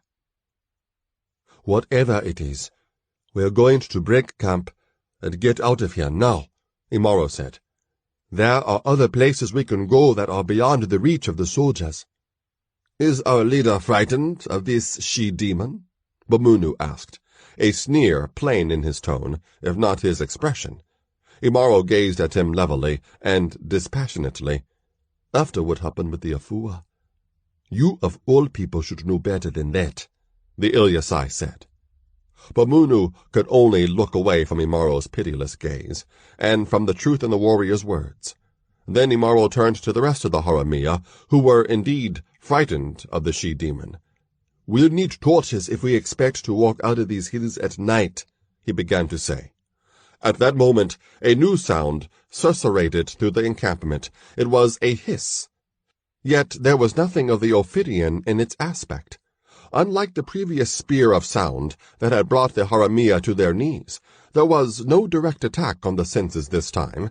Instead, it was a message, spoken softly, caressingly, rustling again and again like a sinister wind sighing in the ears of the outlaws.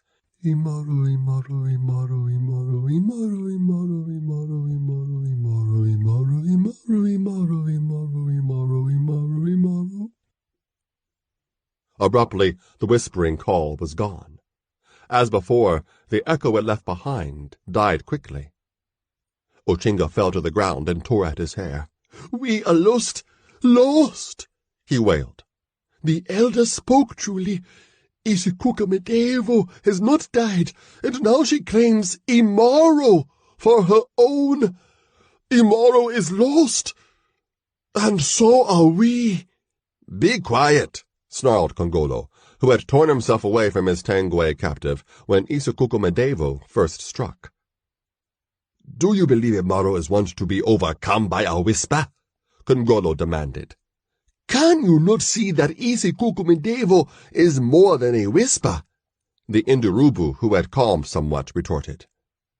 A low, agitated murmur rose from the ranks of the Haramia. Fear quavered in their voices as it never had before under the leadership of Imaro. They would have followed him headlong into battle against all the armies of the East Coast kingdoms, for they knew the Ilyasai would hurl himself so ferociously into the forefront of their enemies that it sometimes seemed that he won their battles by himself. But an unseen foe, that crippled with sound, and called its victims to their doom, this the Haramia feared greatly, even with Imaro leading them. Imaro knew that one more manifestation from Isikukumedevo would send the bandits fleeing senselessly through the wooded hills, and once they emerged from the shelter of the trees, they would be easy prey for the soldiers who hunted them. He knew something else as well. Isikukumedevo bore the taint of the Imchawi that had been wielded by Muburi and Chitindu, and that had been unleashed when Rumanzila removed the spike from the Afua. Isikukumedevo was, therefore, a foe that had to be destroyed. The time to act was now. Imaro exchanged a glance with Ingodiri, whose counsel he valued. The Indashikua gave him a barely perceptible nod, as though he knew what the warrior was about to say. "Ochinga," Imaro said sharply, cutting through the Indurubu's fear, "where will I find this Isikukumedevo?" Tanisha dug her fingers into the warrior's arm, but she did not protest. She knew it would be futile to do so. She did not want Imaro to die, but she also knew that a direct confrontation between him and his creature, whatever it might be, was the only chance she and the others had to survive, even if, in the end, Imaro didn't. Imaro looked down at Tanisha, then he looked again at the Indurubu. "The elders say Isikukumedevo guides her chosen in her own way," Ochinga said. Before Imaro could ask Ochinga what he meant, a streak of pale light appeared on the ground at the feet of the Ilyasai. The light twisted in a luminescent trail across the ravine, leading into a thick tangle of dark hill forest. Isikukumedevo had answered Imaro's challenge. For many of the Haramia, the sudden manifestation of the eerie pathway of light proved the final strain for minds already burdened with apprehension. One voice, strident, unidentifiable, cried out, "Run, before the demon claims us, too!" That outcry triggered the incipient panic of the bandits, and some of them flung down their Indizi Pombe gourds and began to flee in the direction opposite to the one taken by Isikukumedevo's silver trail. "Stop!" Imaro roared. "Anyone who runs dies." Startled by Imaro's harsh words, the would-be deserters halted abruptly, as though they had collided with an unseen wall. Never before had Imaro threatened the Haramia. He always led by example. Shamefaced, they hung their heads. But their braver comrades were too preoccupied with their own fear to chide them for their moment of weakness. "Now, listen well," Imaro said. "Isi Kukumadevu called only me. I will answer the call, alone. If I am not back here by sunrise, you will have a new chieftain, Kongolo. Follow him and continue to loot and slay, or fall apart and allow your pursuers to slay you. If I fall to Isi Kukumadevu, it will not matter to me." The Haramia gazed uneasily at the towering figure of their leader. Firelight daubed his lion-thewed frame in crimson and orange. Often they forgot that Imaro had seen the passing of fewer rains than most of the others. He looked more than a match for any demon ever spawned, yet the Haramia had seen him writhing on the ground like the rest of them, felled by Isi Kukumadevu's deadly song. In the very lair of this demon, how could even Imaro withstand another such attack? Imaro turned to Tanisha. "You understand that I have to go alone?" he asked, his hands gripping her bare shoulders.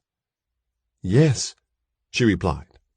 Without further words, Imaro turned and followed Isi Kukumadevu's beckoning pathway. Apprehensively, the Haramia watched as their leader disappeared into the woodland. Tanisha longed to rush after him and envelop him in a farewell embrace, but she knew him well enough to realize that the bleak, unfeeling part of him she had never been able to reach, despite their love for each other, was at the forefront now. When he was like that, it was as though he had never known a tender moment in his life.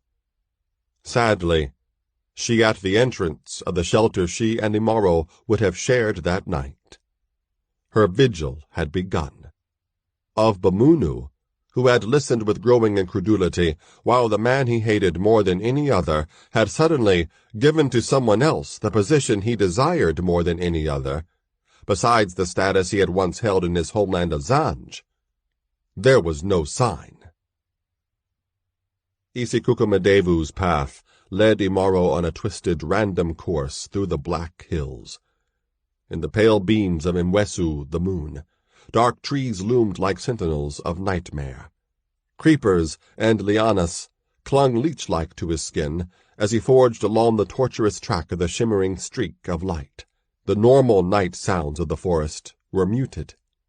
Dark, bitter broodings crowded Imaro's mind, even as his Kufahuma, attuned now to the forest after his time in the Kajua, told him no beasts of prey lurked behind the screens of foliage, flanking his path. He did detect something else. Faint sounds, far behind him, but they were of scant consequence. Whatever true danger there was, he would find it at the end of the winding trail Isi Kukumadevu had lain, and he would do his best to destroy it. Mashatan, the name of the demon gods Chitindu had served, reverberated in his mind now. Well did he remember the Imchawi that had nearly destroyed him at the Place of Stones. He remembered the helplessness he had felt when Chitindu had held him motionless by sheer force of will. He had experienced a similar inability to act when Isi Kukumadevu's song brought him down at the Haramia encampment. Feelings such as those came closer than anything else to unraveling the resolute fabric of Imaro's courage. Yet whatever the unease that was awakened by this new intrusion of the Mashatan and the Namans into Imaro's life, after he had been able to push them and his futile search for a way to confront them to the back of his consciousness for a time, it remained no more than a guttering candle next to the inferno of his rage. For he hated the Mashatan and their minions more than anything else in existence. It was their interference, through the machinations of Chitindu, that had caused his early life to be such an endless misery. Memories of that life dominated Imaro's thoughts now. Hate lit wrathful fires in his dark eyes and transformed his features into something very similar to the face of a stalking lion. He was unaware of the passage of time as he forged deeper into the woodland. Suddenly, he halted. At a point near a particularly thick growth of foliage, the path of light separated into 4 branches, each of them trailing away in a different direction. Eyes narrowed in thought, Imaro considered Isikukumedevu's latest ploy. Was one of the paths genuine, and the others illusions? Would all 4 eventually lead to the demon, each in its own capricious and devious way? Or was Isikukumedevu now behind him? A faint rustle in the brush had suddenly reached Imaro's ears. He whirled, sword at the ready. Mwesu's light flashed along the sharp steel blade. Muscles tensed rock-hard beneath the Ilyasai's dark skin as he stood in a half-crouch, posed to strike. But he saw nothing. No eldritch shape shambling out of the darkness, no treacherous spear point about to be thrust from behind. Yet he had heard something. He was certain of it. Imaro turned again to face the 4-fold fork in the path, and nearly dropped his sword in astonishment at what he saw. Each branch of the path now had an occupant.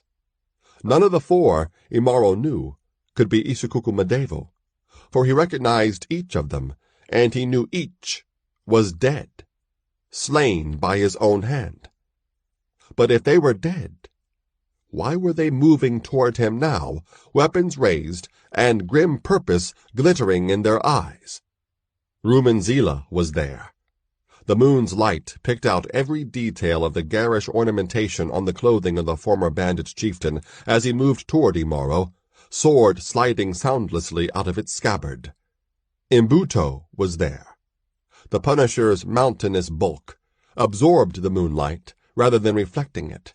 As he lashed his thick whip through the air, Imbuto's dull eyes focused on Imaro. Chitindu was there. Towering higher than both Rumenzila and Imbuto, the Oibonok's body was swathed in a voluminous, iridescent cloak. Chitindu's head seemed disproportionately small, his body oddly asymmetrical. The Oibonok, who had been exiled from the Ilyasai, began to open his cloak.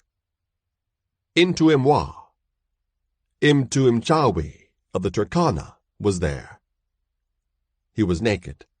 The pale splotches on his mahogany-colored skin glowed like phosphorescent fungus in Mwesu's light.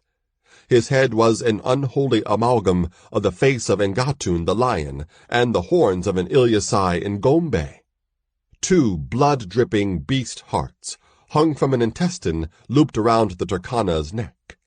In his upraised hand, Imwa held a curved blade, a blade splotched with blood. In silent, deadly unison, the specters from Imaro's past attacked. Rumenzila's sword clove the night air in a deadly crescent, aimed at the head of Imaro. Imbuto's whip snaked toward Imaro's face, its tip snapping in a way that would blind or maim what it struck. Chitindu's cloak gaped wide, exposing a brightly glowing mass of wriggling, maggot-like tendrils. The tendrils flared, and a bolt of emerald demon fire lanced toward Imaro's body. Imwa hurled his dagger of sacrifice straight at Imaro's heart. The deadly, simultaneous attack hit nothing. Only a moment before, Imaro had stood in stunned disbelief, shaken by the sheer impossibility of what he was seeing, yet the moment his former foes launched their onslaught, he had flung himself to the ground, rolled, and sprang to his feet behind the shelter of an ironwood tree. Chitindu's burst of demon fire had torn loose a huge chunk of the bole of the tree. The concussion of its impact rang in his ears. Imaro could see into Imwa's dagger buried deep in the scorched, smoking wood. Crouching warily behind the tree, Imaro saw that his attackers remained in their places at the branches of the path. Chitindu's tentacles continued to glow. Imbuto's whip lashed back and forth like the tail of a great cat. Rumenzila's sword rested lightly in his hand, and Imwa had somehow acquired another dagger exactly like the one he had hurled at Imaro. The irony of Isikukumadevu's choice of weapons to use against him was not lost on the Ilyasai, but he had killed each of these nemeses once before.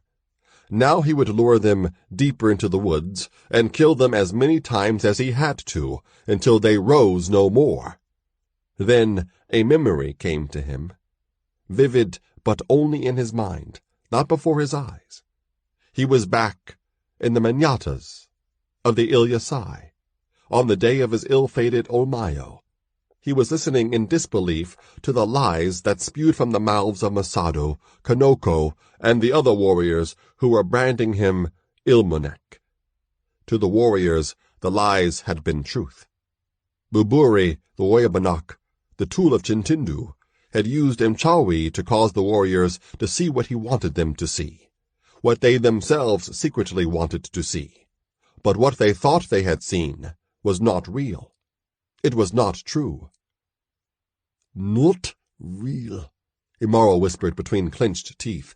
"Not real." Suddenly, the outlines of his four foes blurred, then broke apart like a reflection on the surface of water into which a stone has been cast. Then they snapped back into clear focus, each appearing as he had at the moment of death. Rumanzila collapsed under the bulk of Mbuto, whose body had been impaled by the bandit chieftain's sword. Both men sprawled on the ground. Their eyes stared directly into Imaro's, vengeful, hating. Chitindu, writhing like a dying serpent, his skull crushed, his alien intestines spilled and seared by his own demon fire, raised his head in a final, supreme effort. His eyes daggered into Imaro's, vengeful, hating. Into Imwa, his beast face twisted in agony, his sacrificial blade buried in his heart, lay unmoving on the ground. Yellow lion eyes burned into Imaro's, vengeful, hating. Then the figures began to blur. Stepping from behind the tree, Imaro watched them slowly disappear. His eyes were vengeful, hating. When the apparitions were finally gone, the path changed. Once again, it was a single strip of shining brilliance leading directly into a thick tangle of foliage. The path seemed to beckon and mock Imaro at the same time. Imaro looked at the ironwood tree.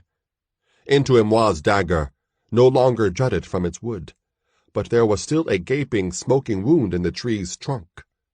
Gingerly, Imaro touched the part of the tree that had been seared by the demon fire.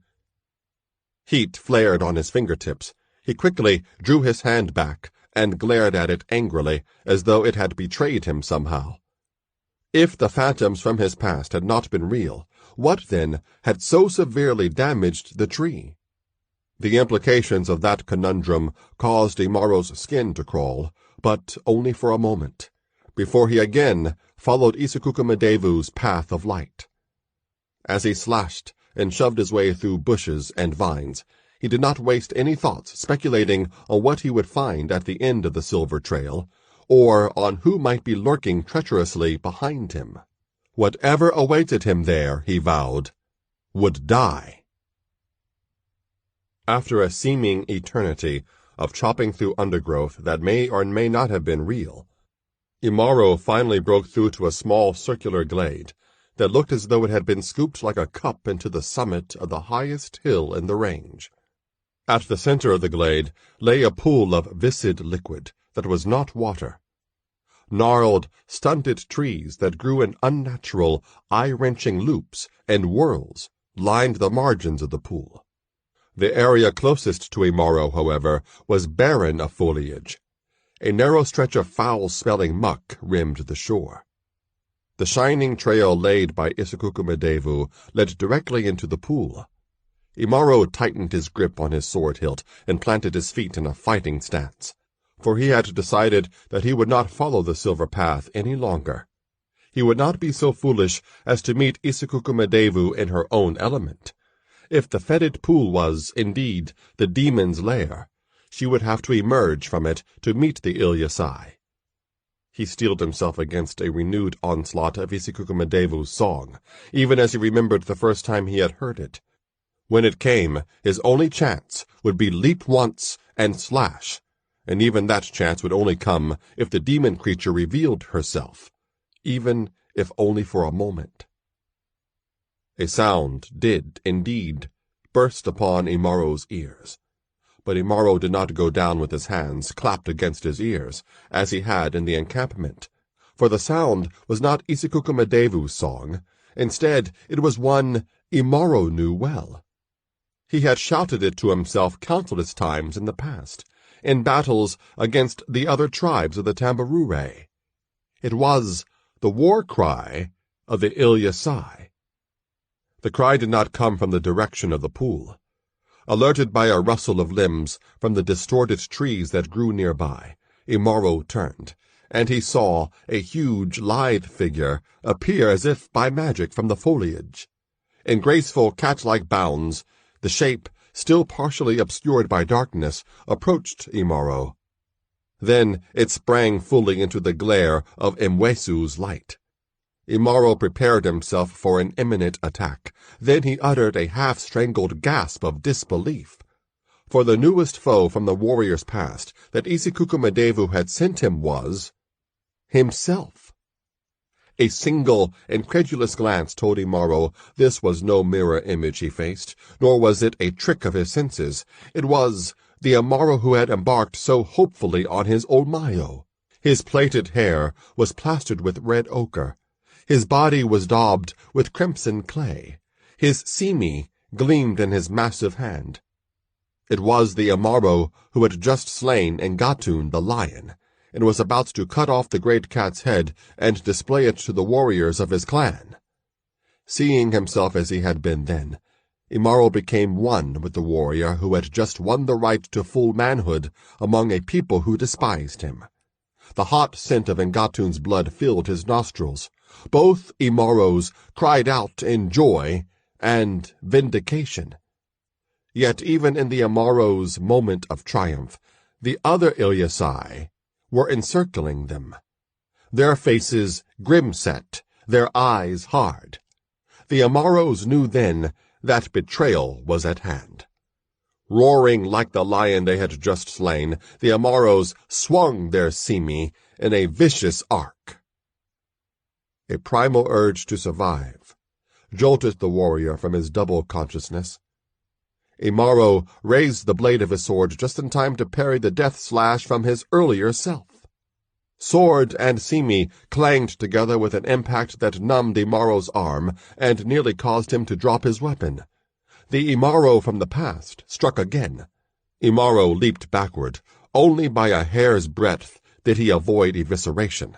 The other Imaro pressed his attack, the blade of his simi flickering like an iron wand. Bewildered, Imaro fell back, fighting defensively.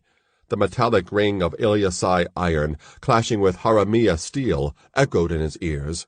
The other Imaro moved quickly, so quickly that Imaro could hardly follow the pattern of the simi's blade as it repeatedly darted toward him, eager to taste his blood.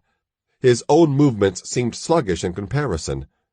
"Not real," Imaro muttered. "Not real."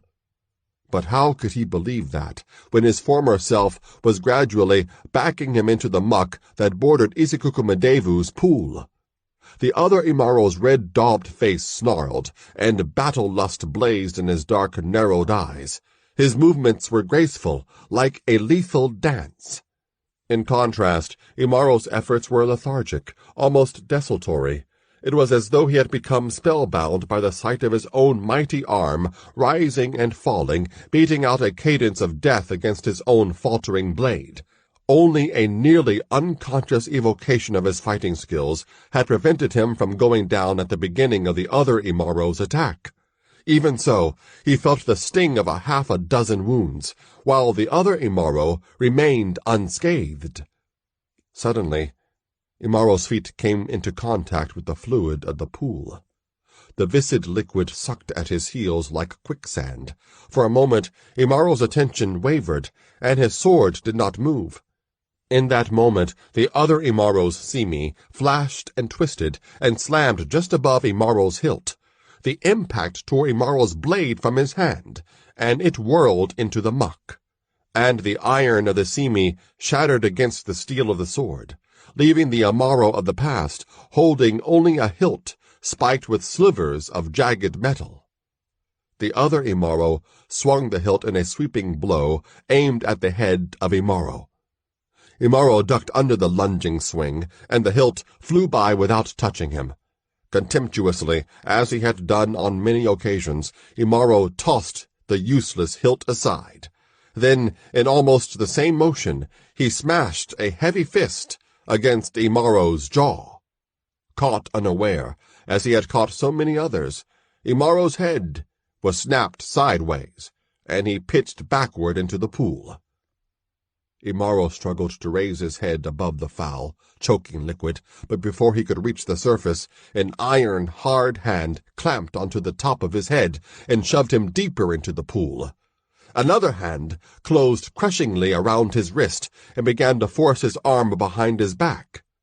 Feet slipping in the ooze at the bottom of the pool, Imaro strained his gigantic thews to their utmost. But the other Imaro seemed immovable as a mountain, and Imaro could not budge his adversary. Imaro's head remained beneath the surface of the pool, and his arm felt as though it was about to be wrenched out of its socket. Not since his childhood had Imaro been rendered so helpless by any foe. Slowly, inexorably, he was drowning, dying in a futile struggle against his own strength, the strength that set him apart from all others, except himself. Why? Imaro cried out in his mind, as air emptied from his lungs. Why could he do nothing to fend off another self who was younger, less experienced, and ever so slightly less strong than he? The answer came to him with all the intensity of the pains stitching through his oxygen-starved lungs. Hate. It was a core of hatred that fueled his strength, expanding it to levels beyond the limits of other men. Hate had sustained him through the bleak years of Mafundishu Yamuran, when the hands of all the other Ilyasai of the Kitoko clan were raised against the son of no father.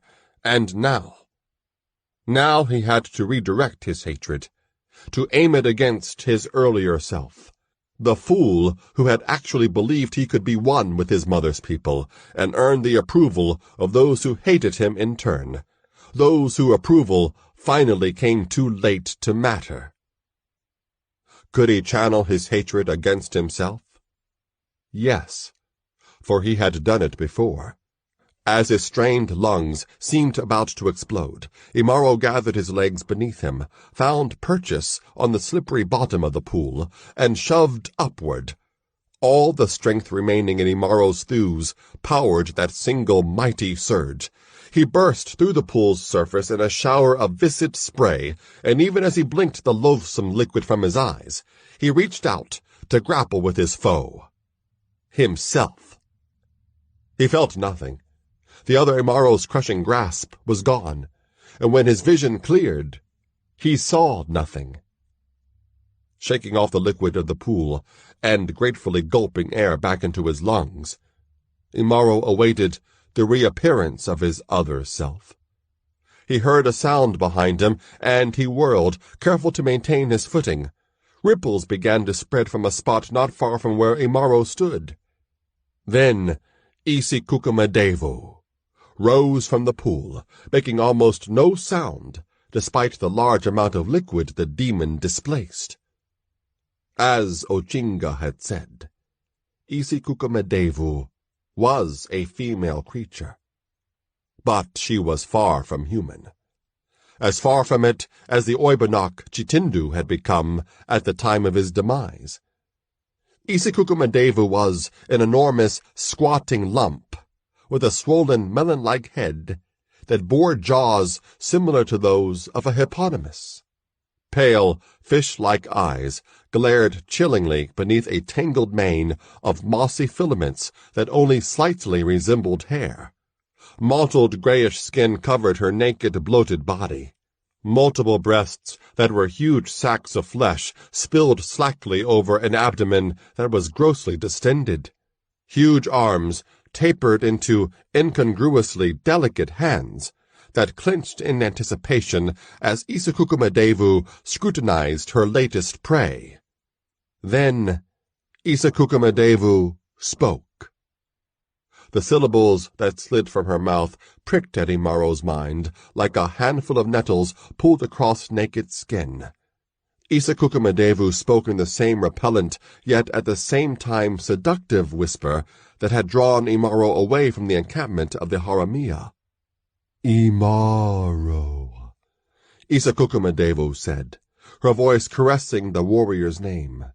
The chants that praised your name and disturbed my slumber spoke the truth. Not since the conflict between the Cloud Striders and the Mashatan have I encountered a human being such as you. The Cloud Striders made your kind, even as the Mashatan made mine. Are you not aware of that, warrior? Imaro did not reply to the demon, even though he had questions of his own. Who are the Cloud Striders? What do you mean, they made me? But the creature's answers, he suspected, would be of no more use to him than Chitindu's. For the sake of your kind, Imaro, the Cloud Striders imprisoned me in this pool where humans rarely venture. Isakukamadevu continued, but when your kind comes close enough, I sing to the one who most deserves my love. I will love you, Imaro, better than any woman of your kind could. In my love you will die, as all your kind should have done so long ago. Imaro still betrayed no reaction. Isakukamadevu grinned then, her mouth stretching wide, showing rows of peg-like grinding teeth. Love me, Imaro, the demon crooned. Now! With preternatural speed, Isakukamadevu hurled her bloated mass toward Imaro, her maw, fully open, hung above the head of the Ilyasai. A single snap of her jaws would have crushed Imaro into a crimson pulp, if he had been standing still as they closed.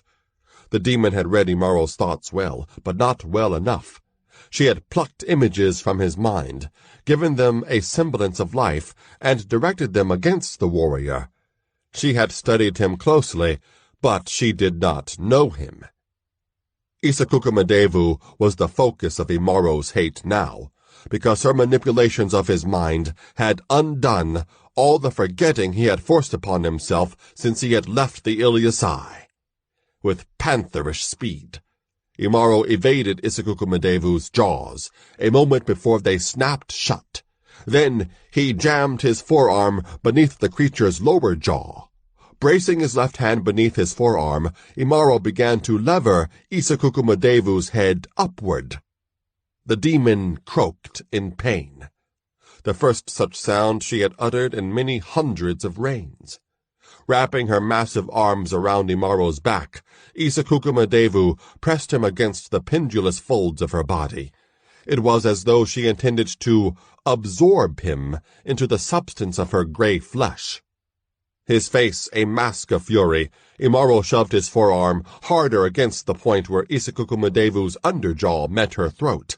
Like a bar of black iron, Imaro's arm sank deep into the demon's flabby flesh.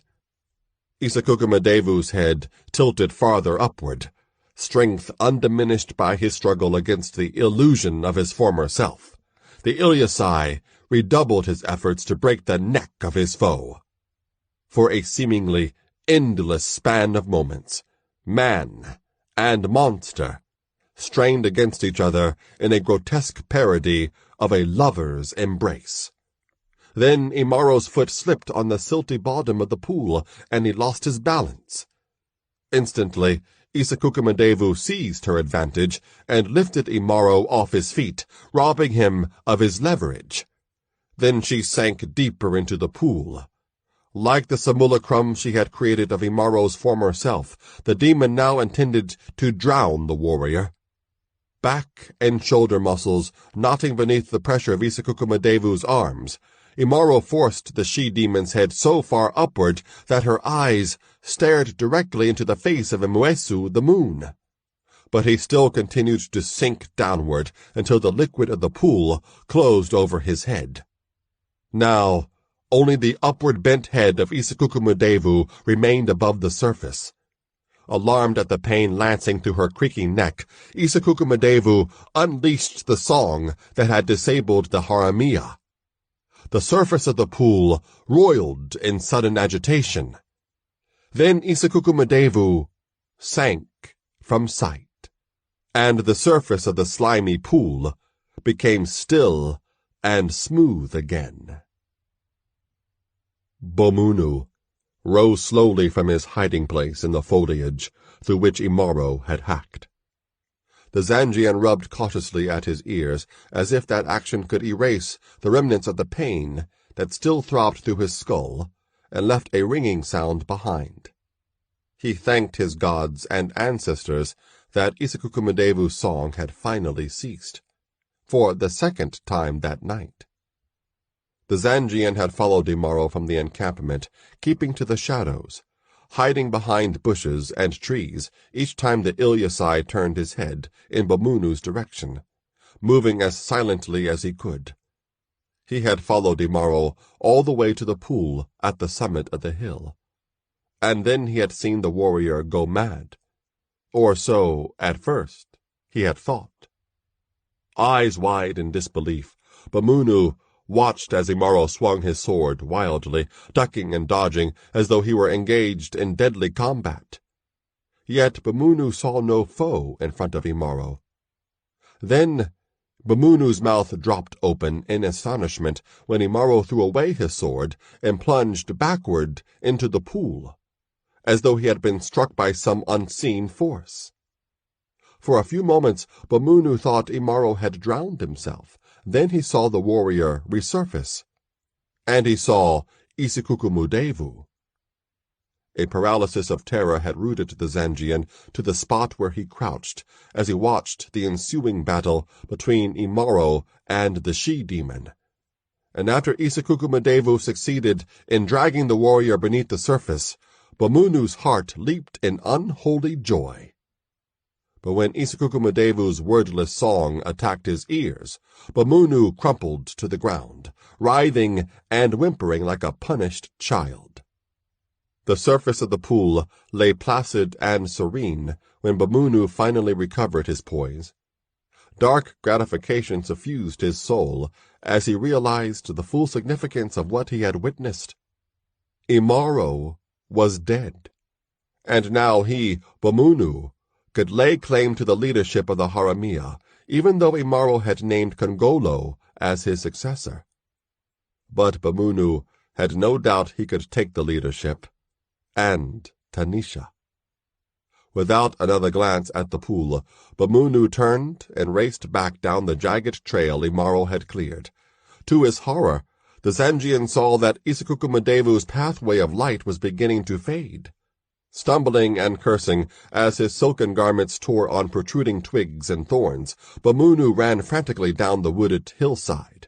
To the ancestors who had long since disowned him, Bomunu prayed that he reached the encampment before Isakukumadevu's pathway disappeared completely and he became lost. The final glimmer of the path died when Bomunu finally burst into the encampment. The Haramia, who had maintained a sleepless vigil since Imaro had gone, rushed toward Bomunu, peppering him with questions about where he had gone and whether he had seen Imaro. Bomunu paused before answering them, savoring his moment of triumph. "Imaro is dead," the Zangian shouted. "He's dead! Isakukumadevu has taken him. I saw it with my own eyes." Tanisha broke loose from the haramia, who surrounded her and confronted Bamunu. Her eyes blazed, and her breaths came hard with anger. "You lie," she said. "Imaro cannot be dead. I would know it if he were." Bamunu caught Tanisha's wrist in a grip that caused her to wince in pain. "I tell you I saw him die," he insisted. "And with him gone, you belong to me now." "No!" Tanisha shouted, struggling fiercely to free herself. "Let her go," a new voice said. It was Kongolo, who had swiftly grasped the import of Bamunu's actions, as well as his words. "Let her go," Kongolo repeated. "We have only your word that Imaro is dead. How do we know you are telling the truth?" "Who are you to be giving me orders?" Bamunu said, with a sneer reminiscent of his days as a courtier in Zanj, speaking to a servant. "And why do you doubt the truth of my words?" Even as he spoke, though, he released his grip on Tanisha. She gave Bamunu a glare of contempt, then moved to the side of Kongolo. "Have you forgotten what Imaro told us before he left?" Kongolo rejoined. "He said if he did not return here by dawn, I would become leader. That's who I am." The others around Kongolo, including Ngodiri, Busa, and Ochinga, murmured words of support and encouragement. "As for how truthful you are," Kongolo continued, "if Imaro is dead, why are you still alive? Why did you not help him if he was being attacked by Isikukumadevo? Who are you, Bamunu?" An angry rumble rose from the ranks of the haramia. Many of them preferred to believe that they would have aided Imaro against Isikukumadevu, however fearsome the demon may have been. Others remembered that Bamunu, like so many others among the bandits, had fled when the Afua came to life. Bamunu was becoming uneasy. This was not going at all the way he had anticipated. "Did you not hear the demon's song?" he demanded. "I was helpless, paralyzed. The demon killed Imaro and vanished with him before I could do anything." "We heard no song, Bamunu," said Ngodiri. "At least not a second time. We only heard it once, while all of us were here." "No song?" Bamunu repeated numbly. Could it be that Isikukumadevu had concentrated her song so that it could only be heard at the summit of her hill, and nowhere else? Had his ancestors truly cursed him with such ill fortune to thwart him at every turn? Thinking quickly, Bamunu decided that only a desperate gamble would save his ambitions, and possibly his life, now. "You ask me who I am," he said. "But in turn, I ask you this. Who is, or was, Imaro?" The haramia stared at him as though he had lost his senses. Bamunu pressed on before any of them could reply. "Imaro has brought us great riches," he continued, "but at what price? Do you not remember the gold-spiked statue that came to life and almost killed us all? Is it not strange that Imaro and the statue came to us at the same time? Is it not strange that he had led us to where this Isikukumadevu lurks?" Doubt appeared on the faces of some of the haramia. "Imaro is dead," Bamunu repeated. "If you want to obey the wishes of a dead man, then follow him." The Zanjian gestured toward Kongolo, who was scowling at him. "If you want to be led to more riches, and not to demons and statues that walk, then follow me. If you want to follow a coward and a liar, follow him," Kongolo shouted. "If you want to go and see what truly happened to Imaro, follow me." Bamunu's sword sang from its sheath. "You dare to speak to me that way?" he said, his tone dangerously soft. Kongolo drew his own sword. I dare to speak the truth, he said. As the bandit lieutenants faced each other, the Haramia split into two groups. One, with Chimba, the most prominent among them, stood behind Bamunu.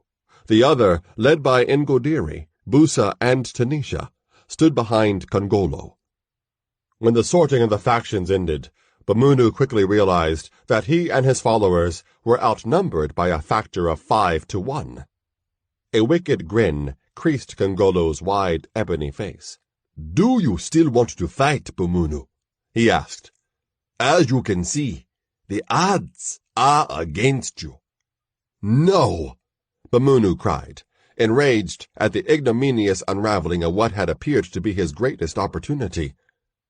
"What if Isikukumadevu challenges more of us?" the Zanjian demanded. "What would you do then?"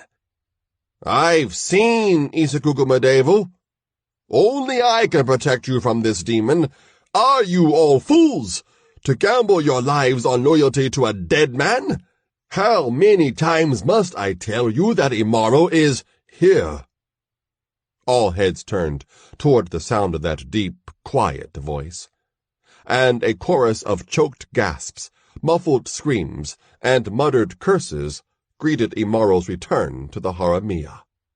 The slimy liquid of Isikukumadevu's pool dripped from Imaro's massive frame as he stood in the moonlight. His eyes burned with a light the Haramia had never seen before, not even in the heat of combat. His features were set in a rictus that denoted supreme effort as he staggered toward the bandits, who quickly backed away to give him room. In one hand, Imaro held his sword, its blade coated from point to hilt with a greasy gray ichor that bore only a slight resemblance to blood. In his other hand, Imaro carried something that caused even the most hardened of the Haramia to turn away, hot gorge surging to their throats. The Ilyasai's fingers were twined tightly in the filamentous mane that covered the head of Isikukumadevu. There was no body beneath the head. The she-demon's wide-open silvery eyes glowed lambently in the moonlight, as her head swung from Imaro's hand like a huge, grotesque pendulum. Slowly, Imaro walked toward Bamunu. Slack-jawed and wide-eyed in terror, the Zanjian retreated, his sword hanging forgotten in his hand. He attempted to speak, but only strangled sounds escaped his throat. "Do you think I did not know you followed me, Bamunu?" Imaro grated between clenched teeth. "Here, take this gift." With an effort that nearly pulled the muscles of his arm from the bone, Imaro swung Isikukumadevu's head in a circle, releasing his grip on the filaments at the end of the arc. Then the head shot straight at Bamunu, who uttered a single piercing cry before the macabre missile crashed into his body. The Zanjian fell and lay motionless, the gaping jaws of Isikukumadevu cradling his head. But Bamunu was not dead. He had lost consciousness from the shock of seeing Imaro alive and vengeful. Whatever respect Bamunu had accrued among the bandits was gone now, vanished like an impala at the scent of a lion. The Haramia, who had sided with Bamunu, now fell to their knees, begging Imaro to forgive their disloyalty. "Please spare us, Imaro," one of them implored. "We thought you were dead." Ochinga, the Indurubu, stared in morbid fascination at the head of the demon his people had feared for more reigns than he could count. Then he prostrated himself at Imaro's feet and began to chant. "Mightier than all is Imaro, Imaro!" "Get up!" Imaro snapped, his voice suddenly a whip. "All of you, get up and be quiet! Don't ever kneel to me again!" Uncertainly, the defectors and Ochinga rose, the Indurubu doing so with great reluctance. Without another word, Imaro turned his back on them all and went to Tanisha. "I knew you could not be dead," she said. Imaro did not speak, but she could read his eyes. His eyes told her that Imaro needed her, and she knew he would never say that aloud. Tanisha took Imaro's hand and led him toward the shelter they shared. The Haramia watched silently as he followed her with stiff, weary steps, as though he had reached the limit of his endurance. For the rest of the night, the Haramia talked about what had happened. Their reactions were varied. There was, however, one impression that underlay all others. Before they had come to the Black Hills, the Haramia had respected and admired their young chieftain. Some almost worshipped him, as though he were a war god destined to lead them to victory against all foes. Those who admired his prowess had done so without envy, unlike Bamunu. But now, they all feared him. There were flaws in the forging.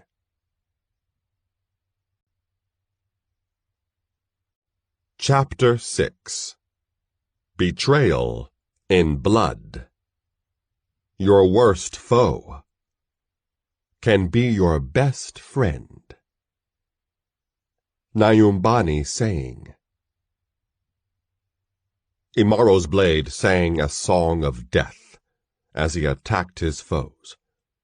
Neither swords, nor shields, nor leather armor, nor flesh and bone could disrupt his deadly rhythm. He slashed rather than thrust, for he could not afford to waste the time it would take to pull his sword out of an impaled enemy. Imaro was armed with a shield as well, but he used it to batter his foes as much as he did to protect himself from their weapons. Whenever he battered a soldier with his shield, his sword would flash in front of him, turning aside swords and spears alike. He was clad in leather armor, stripped from the corpse of a foe who had fallen in a previous battle. It was barely large enough to fit Imaro's huge frame, but it was sufficient to protect him from the slashes he didn't deflect. A helmet, also scavenged, protected Imaro's head. Beneath its brim, his eyes blazed with a ferocity that appeared only when he was fighting. His nostrils widened, as though they were smelling the blood from the wounds he inflicted.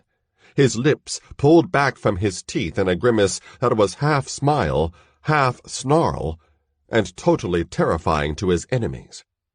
As Imaro engulfed the soldiers who faced him in a storm of steel, a group of Haramia stood behind him, weapons poised to foil anyone who attempted to circle around the Ilyasai and strike him from the rear.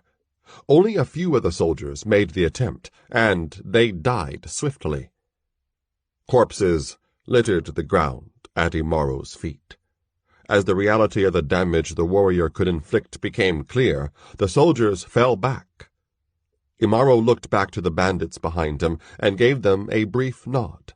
At that signal, the Haramia shouted a close approximation of the Ilyasai war cry and surged forward toward the demoralized soldiers who continued to retreat. Stepping aside, Imaro raised his own voice in a cry that carried above the clash of weapons and the shrieks of the wounded and dying. He waited a moment. Then he heard an answering shout, partly muffled by the foliage of the forest in which the battle raged. Cutting down yet another foe, Imaro raced off in the direction of the cry he had heard, which had been a signal that he was needed elsewhere. The Haramia were facing two armies that would, on any other occasion, have been fighting each other.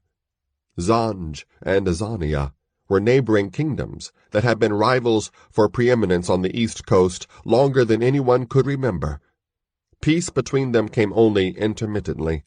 Most of the time they engaged in warfare, with neither kingdom holding an advantage over the other for more than a few reigns.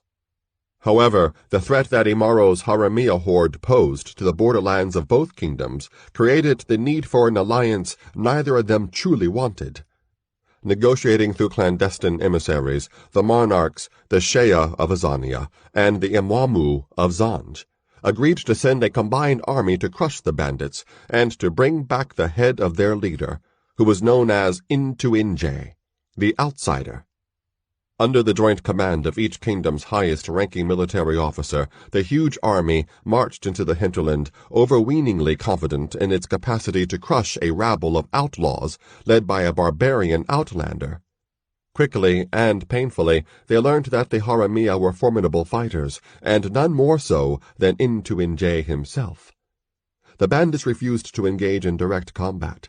Instead, they harassed the army like a pack of wild dogs snapping at the flanks of a buffalo. When the commanders sent out smaller units to hunt down the attackers, the Haramia ambushed them and cut them to pieces. And whenever the Haramia suffered setbacks, Intuinje would rally them with a new strategy, or simply through the example of his own demonic ferocity in battle, even though the combined armies vastly outnumbered their bandit foes. Well aware were the East Coast commanders of the fate that awaited them if they returned to their respective monarchs in defeat and disgrace. Thus they continued their wilderness campaign, hoping to break the will of the Haramia through sheer attrition. Recently, fortune had appeared to favor the soldiers. They had herded the Haramia into a woodland, which the armies soon surrounded. Then they advanced inward, like the closing jaws of a trap. Soon enough, they realized their error. In the forest their advantage in numbers were negated, and tangles of brush rendered their horses almost useless.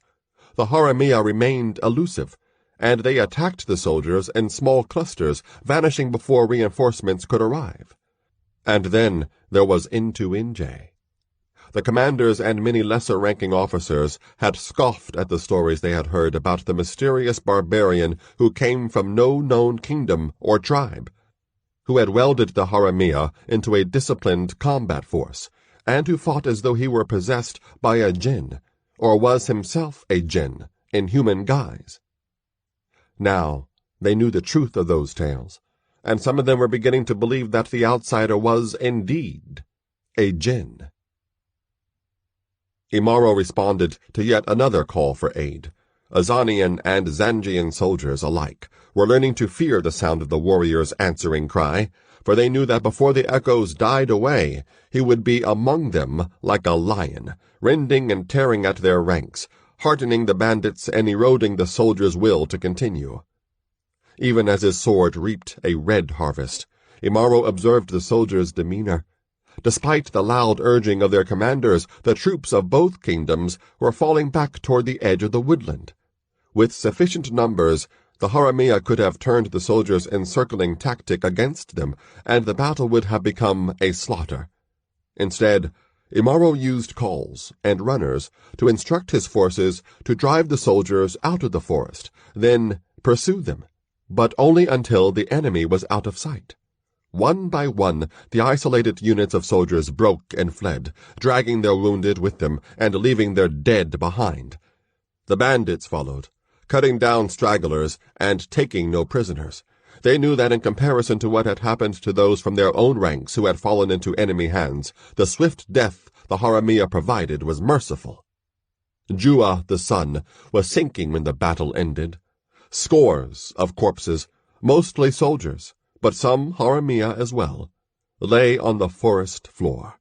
Blood soaked into the soil that would not otherwise have received moisture until the beginning of the wet season. Birds, monkeys, and other animals that had fled the incomprehensible fighting among the two legs slowly returned to their territory. Scavengers that flew, walked, and crawled soon began to feast on the dead. The setting sun painted the scene of the battle in a deep crimson hue, and the Haramia savored another hard-won victory. Two armies trudged away from a battlefield not of their own choosing, united in defeat. Clad in the colors and accoutrements of Zanj and Azania, the kingdom's soldiers marched in separate ranks. The leather of their armor was slashed and torn, the metal of their shields dented, the blades of their swords nicked, and in some cases broken. Blood seeped through the scraps of cloth that bound their wounds. Those whose wounds were more severe hobbled or were carried on improvised litters. Bitterness burned in the eyes of the battle's survivors, even as they mourned the fallen comrades they had left behind, buried in shallow woodland graves, topped with mounds of stones, they hoped would be too heavy for the hyenas to push aside before the spirits of the dead could join their ancestors. Once again, the combined forces of the two most powerful kingdoms on the east coast of Nyumbani had been defeated by a rabble of outcasts from both kingdoms and beyond. Once again, the Haramia's enigmatic leader, Intuinje, had triumphed over the finest troops the gold of two monarchs could buy. Only the iron-handed discipline imposed by their commanders prevented the two armies from turning on each other in frustration and refighting ancient wars, and only the threat the Haramia posed to Zanj, Azania, and their lesser neighbors could have compelled them to continue marching under the same banner despite the string of defeats they had suffered. The Haramia's ranks had swollen since the days when they were led by Rumenzila, the Ravager. With Intuinje fighting at their forefront, the bandits believed they were invincible, and they were making ever deeper inroads into the kingdom's territories, pillaging towns, and even small cities, and they always returned to the hinterland, where they held sway as effectively as the Shea and the Imwamu ruled their kingdoms. As the defeated armies made their way back into their huge kambi, or encampment, in the borderland between Zanj and Azania, the only sound that could be heard was the weary tramp of feet and hooves, and the low-muttered curses of the soldiers who had yet again failed to gain victory. And in the largest of the multitude of tents that dotted the flat wilderness land like a crop sown by some capricious god, the commanders of the two forces exchanged blame. "Why did you want to chase them into that cursed forest in the first place?" demanded Mkojo, the Imwinye, or commander of the Azanian forces. "It is their element." "As water is to the fish," Mkojo continued. "Why fight them on their own ground?" "Would you prefer that they come to us and cut us down where we stand?" countered Chuwumba, Imwinye of the Zanjians. "You probably wouldn't have minded that at all," Chuwumba added, "not as long as it was my men who were dying and not yours." The two men glared at each other across a dark space lit only by low-burning candles. They were the only ones in the huge command tent, for they preferred that others did not hear their strategy sessions, which had of late consisted of little more than mutual recrimination. "We would not have been forced to fight the Haramia in the woods if your troops had cut them off before they got there," said Mkojo. "We couldn't cut them off," Chuwumba retorted. "Your troops were too damn slow to get into position, and it shouldn't have mattered anyway. Once we had them surrounded." Mkojo's only reply was a curse.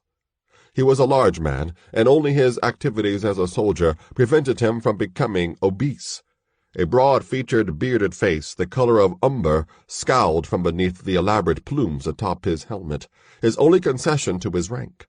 His armor was as worn and battle-stained as that of the lowest troops under his command. In contrast, Chuwumba was, as always, accoutered as though he were leading his soldiers in a parade before his monarch, the Imwamu. Gold ornaments glittered in the muted light of the candles, and Chuwumba's lean, narrow-featured face maintained an expression of studied neutrality. His eyes provided the only hint of his true character. They glinted as pitilessly as those of a serpent. In any other circumstance, these men would be leading their armies against each other, fighting on a battlefield or besieging a city.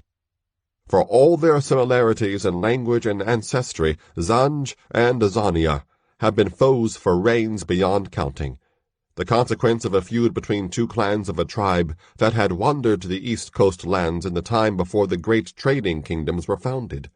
From time to time, one kingdom would gain an advantage over the other, but those periods of ascendance tended to be temporary. The smaller kingdoms, the city-states that dotted the east coast, maintained their independence by manipulating the antagonism between their powerful neighbors. Now, the smaller kingdoms viewed the current alliance between Zanj and Azania with apprehension. If it continued after the bandit army was defeated, then their own independence would be threatened. However, if their kings could have observed the thinly veiled animosity between the two commanders, their concerns would have been abated. The coalition was on the verge of failure. One more setback in the hands of Intu-Inje would cause it to collapse, and the consequences of that outcome would be immense. Chiwumba was the one who pulled back from the brink of speaking words that might have begun a battle that would have engulfed the sprawling Kambi in fire and blood. It had been his idea that the Imwenyes hold their latest strategy discussion alone, without the presence of underlings who would have bared their blades at the slightest hint of an insult. The decision had been a wise one, but now the tensions caused by repeated losses on the battlefield were undermining the forced courtesy that had marked the commanders' relationship. "We have both made mistakes, Imkojo," Chiwumba said. The Azanian said nothing. He was not inclined to acknowledge shortcomings, especially not to a Zanjian. "But we are not the problem," Chiwumba said. "He is." The scowl on Mkojo's face deepened, but his ire was no longer directed toward his counterpart, just as Chiwumba had intended. "You are right," Mkojo said, his voice like a leopard's growl, as he thought of Intu-Inje. "On that, at least, you are right." Chiwumba chose to ignore that slight, which was subtle by the Azanian standards. "We would have left the banded rabble for the scavengers long ago if Intu-Inje were not leading them," Mkojo continued. "It is because of him that they are not a rabble," Chiwumba said. "Is he a man?" Mkojo wondered. "Or is he a djinn?" At the sound of the name of the demons of East Coast legend, Chiwumba's hands rose in a warding gesture. "A djinn does not need a sword," he said. "No," Mkojo agreed, "but this one, be he man or djinn, has turned the Haramia into something very much like a sword, and he wields it well." Both commanders fell silent then. The defeats the bandit chieftain had inflicted caused wounds that were hard to heal. Never before had either commander encountered tactics like those Intu-Inje employed. Large groups of Haramia would emerge from the back country in lightning raids, striking swiftly, then retreating before the soldiers could mount an effective counterattack. And in the lone direct engagement between the troops and the Haramia, which had just concluded, the bandits had more than proven their mettle, fighting with a single-minded discipline that the Zanjians and Azanians, who were as much at odds with each other as they were against the common foe, were hard-pressed to match. Yet the soldiers might still have prevailed, had it not been for the presence of Intu-Inje himself. The bandit chieftain did not direct his forces from afar, like the Imwenyes. Instead, he fought at the forefront of the fray. Well did Chiwumba understand why Mkojo had likened the man to a djinn. Intu-Inje was a huge man, of a race unknown in the East Coast kingdoms or their hinterlands. In combat, he fought with the strength and ferocity of a lion. None could stand before him, and he was a shrewd strategist as well. During the last battle, Chiwumba had seen Intu-Inje redirect his forces in response to the soldiers' shifts in tactics. Even if he was not a djinn, the outsider was a man of uncommon courage and cunning. If I had him in my army, I could conquer Azania, Chiwumba mused, but he did not say that aloud. "What does he want?" the Zanjian wondered, speaking as much to himself as to Mkojo. "What do you mean?" Mkojo demanded. "What does Intu-Inje really want? Is he content merely to loot and kill? Or does he want to carve out his own kingdom, like the one before him, Rumenzila?" "Rumenzila," Mkojo said, stifling an urge to spit on the ground. "That one had ambition for certain, but he was only a half-caste from Mugishu. Most of the other bandit leaders opposed him because of who he was. This Intu-Inje, he is far more of a threat than Rumenzila could ever have been. The Haramia follow him because of what he does, not who he is." Chiwumba blinked in surprise. For the normally taciturn Azanian, those words were a long speech, and an astute one. As for what he wants, who knows? And how can we find out? Mkojo continued. The spies we sent to infiltrate the Haramia have an unfortunate habit of failing to return. Well, we cannot continue to chase after Nj like blind men, said Chuumba. We must find a way to make him come to us. Mkojo snorted. Great thinking, Chuumba, he said derisively. What's your plan? Chuumba laid his hand on the hilt of his sword and opened his mouth to utter a sharp retort. The words remained unspoken, for a voice that belonged to neither of the Mwenyes interjected. I believe I can help you. Both commanders swore in surprise. They rose to their feet, swords rasping free from their sheaths, and they both stood in wide-eyed, open-mouthed astonishment at the sight that greeted them. The celebration at the latest Kambi of the Haramia had long since ended, and in the light of Mwesu the moon, the unruly sprawl of tents and shelters resembled a city of the dead. Drunken bandits sprawled where they had fallen in the spaces between the shelters. Only those who remained sufficiently sober to manage sentry duty showed signs of life, and even some of those leaned sleepily against their spears.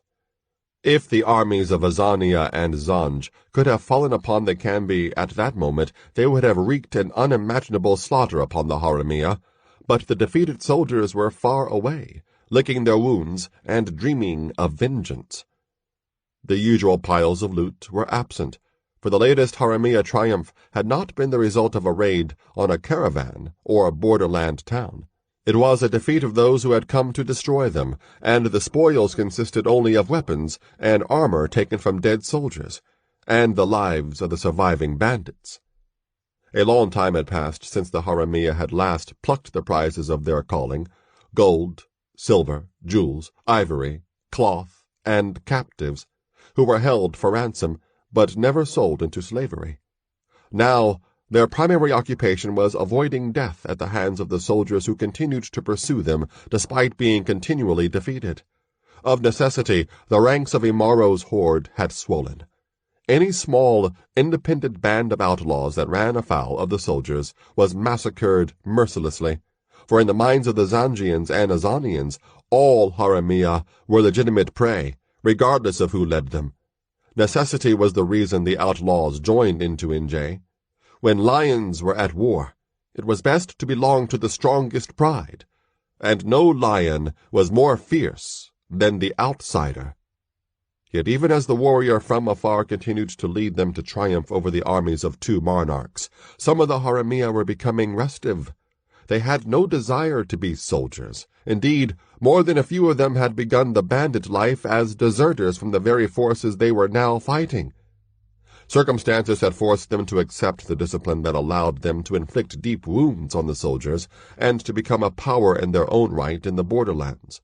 But it seemed that the demands of those circumstances would never come to an end. A life of fighting, retreating, then fighting and retreating again held scant appeal to men and women who were essentially lawless. Ngodiri, the tall Ndashikuya, who was the most trusted of Imaro's lieutenants, captured the dilemma of the Haramia in a conversation with the warrior that was heard by only a few others. We are like a python that attempts to swallow a buffalo, he said. If the python succeeds in that endeavor, he soon wishes he hadn't. Imaro did not dispute Ngodiri's counsel, but he did not give any indication of what he intended to do next. As the night deepened and the aches of the day's battle eased, the Haramia who remained awake cast an occasional glance toward the largest tent in the Kambi, where Imaro and Tanisha slumbered. They thought about how their chieftain had changed since the slaying of the demon Isikukumedevu, how distant and implacable he was becoming. Where are you taking us into Nj? The more thoughtful among them wondered. And will we survive the journey? Inside the tent, Tanisha awakened suddenly from a deep sleep. Immediately, she knew why she woke. As her eyes adjusted to the dim firelight that filtered through the cloth walls of the tent, she saw Imaro lying beside her, a massive silhouette in the semi-darkness. She was facing his back. One of her arms encircled his waist. Her hand rested on the hard muscles of his abdomen. The sweat from their previous lovemaking had long since dried, but his skin remained hot against hers. Imaro's breathing had become ragged, his body rigid. It was the change in his breathing that had awakened her. Tanisha had become attuned to Imaro's nightmares. She knew what was coming now. Quickly, she wrapped her arms and legs around him and placed a hand over his mouth. A moment later, Imaro erupted into motion. His arms lashed out. His legs churned. His mouth opened. An outcry beat against the palm of Tanisha's hand. She stifled most of the sound. Only someone whose ear was pressed directly against the cloth of the tent could have heard it. Tanisha knew no one would dare to come that close.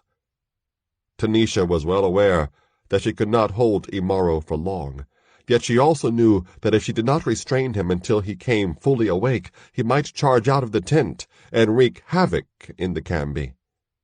It was the touch of Tanisha's skin, the scent of her body, and the soft murmur of her voice that released the warrior from the grip of his nightmare. Abruptly, his movements stopped, and his mouth closed under her hand.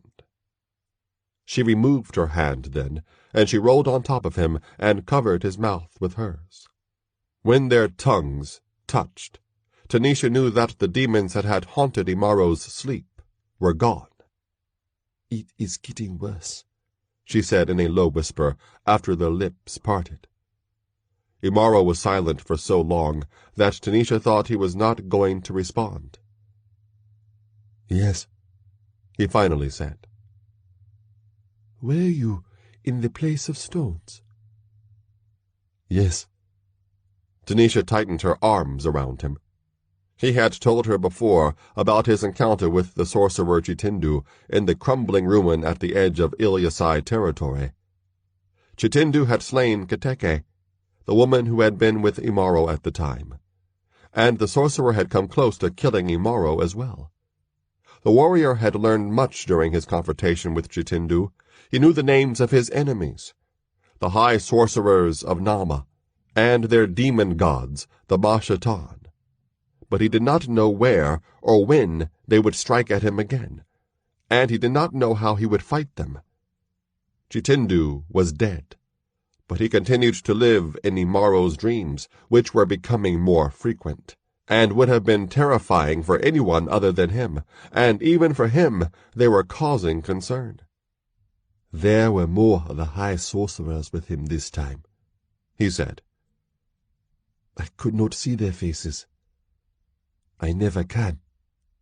Imaro spoke in a low, calm voice, but his muscles were like stone beneath Tanisha's hands. He keeps so much inside, she thought, and it is probably best that he does.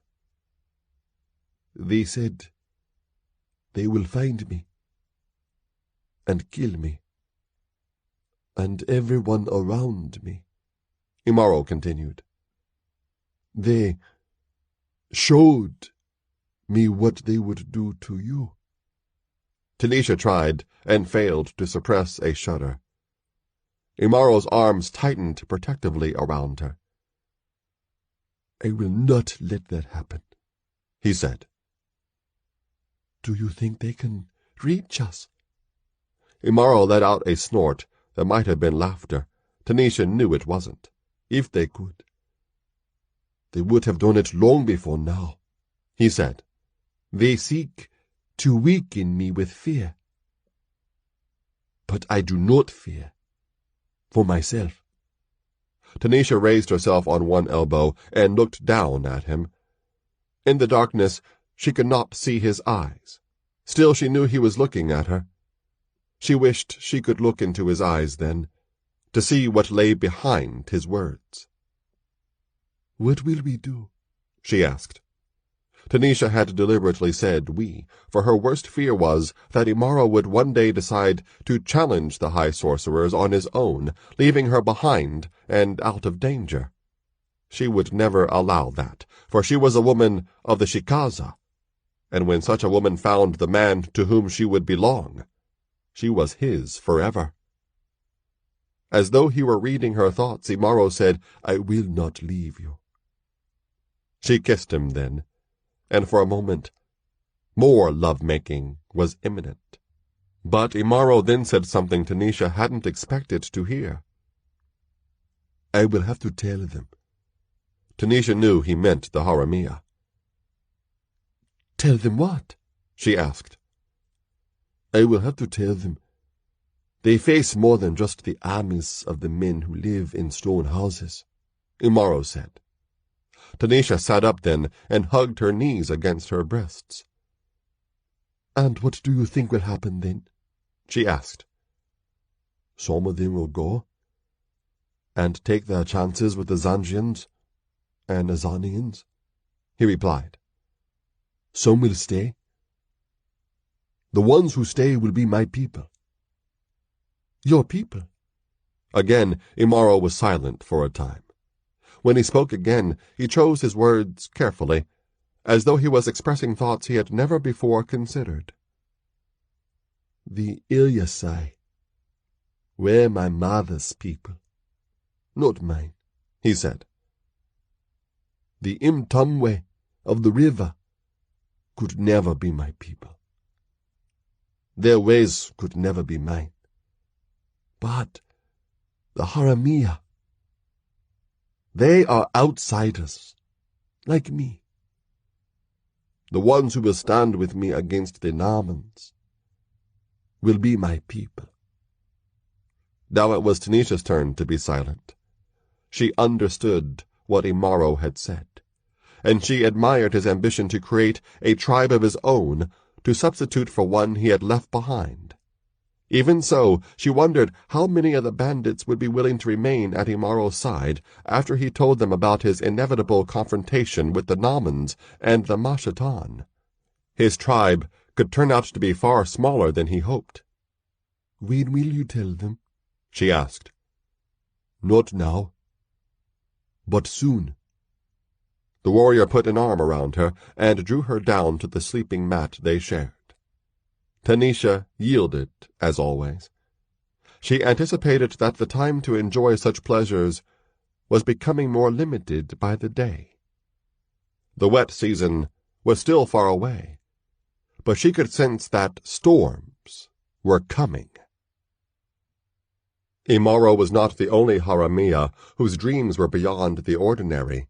The slumber of Chimba, the bandit who would be least likely ever to count himself as one of Imaro's people, was also restless, though he showed few outward signs of any disturbance. No woman lay at Chimba's side. He slept in a tent filled with other Haramia who had swilled enough pombe to render themselves insensate. The others drank because they had survived yet another battle and had defeated armies from which they would have fled had they not been led by Imaro. Chimba, however, drank because of his dreams and what they compelled him to do. Chimba had been a favorite of Imaro's predecessor, Rumanzila, and also of Rumanzila's lieutenant, Bomunu.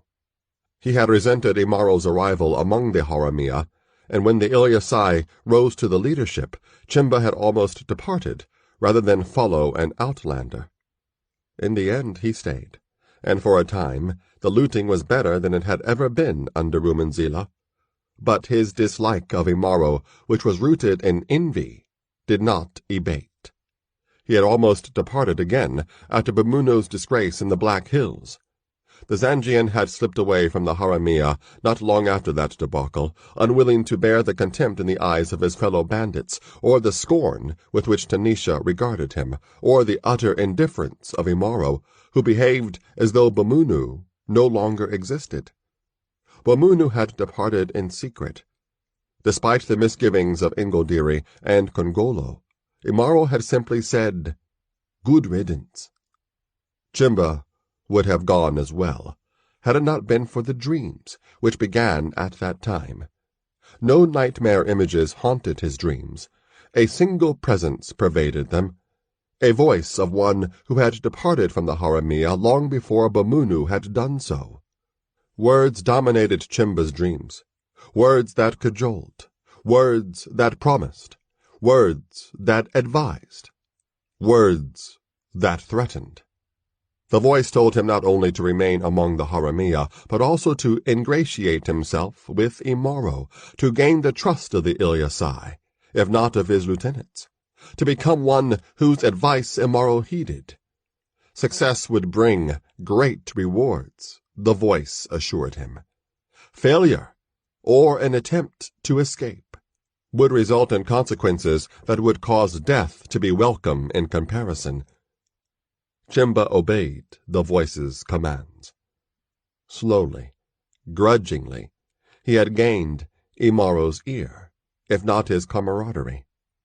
For all his bitterness, Chimba was a sharp-witted man, and not even the skeptical Ngodiri could find fault with the advice he offered. Yet times came when Chimba simply could not stomach the role he played, or the mask he wore. Especially when the Haramia fought harrowing battles against trained troops instead of looting helpless caravans or villages. Chimba had not joined the Haramia to become a warrior. With each battle he survived, his reluctance to remain in the Haramia's ranks increased. It was when his thoughts turned to desertion that the dreams would come again, more intensely than before. Words were no longer sufficient. Now he was shown, in sickening detail, the punishments that awaited him if he failed or fled. Chimba had seen more death and destruction than most men, other than his fellow Haramia, but the images that seared his sleeping consciousness were more than sufficient to dissuade him from reneging on the pledge he had made to the one who had sent them. On this night, Chimba had come closer than ever before to succumbing to the urge to flee. He had barely survived the latest battle, even though the soldiers had been routed in the end. He would remain, though. Well did Chimba know the sender of the dreams, and well did he fear him.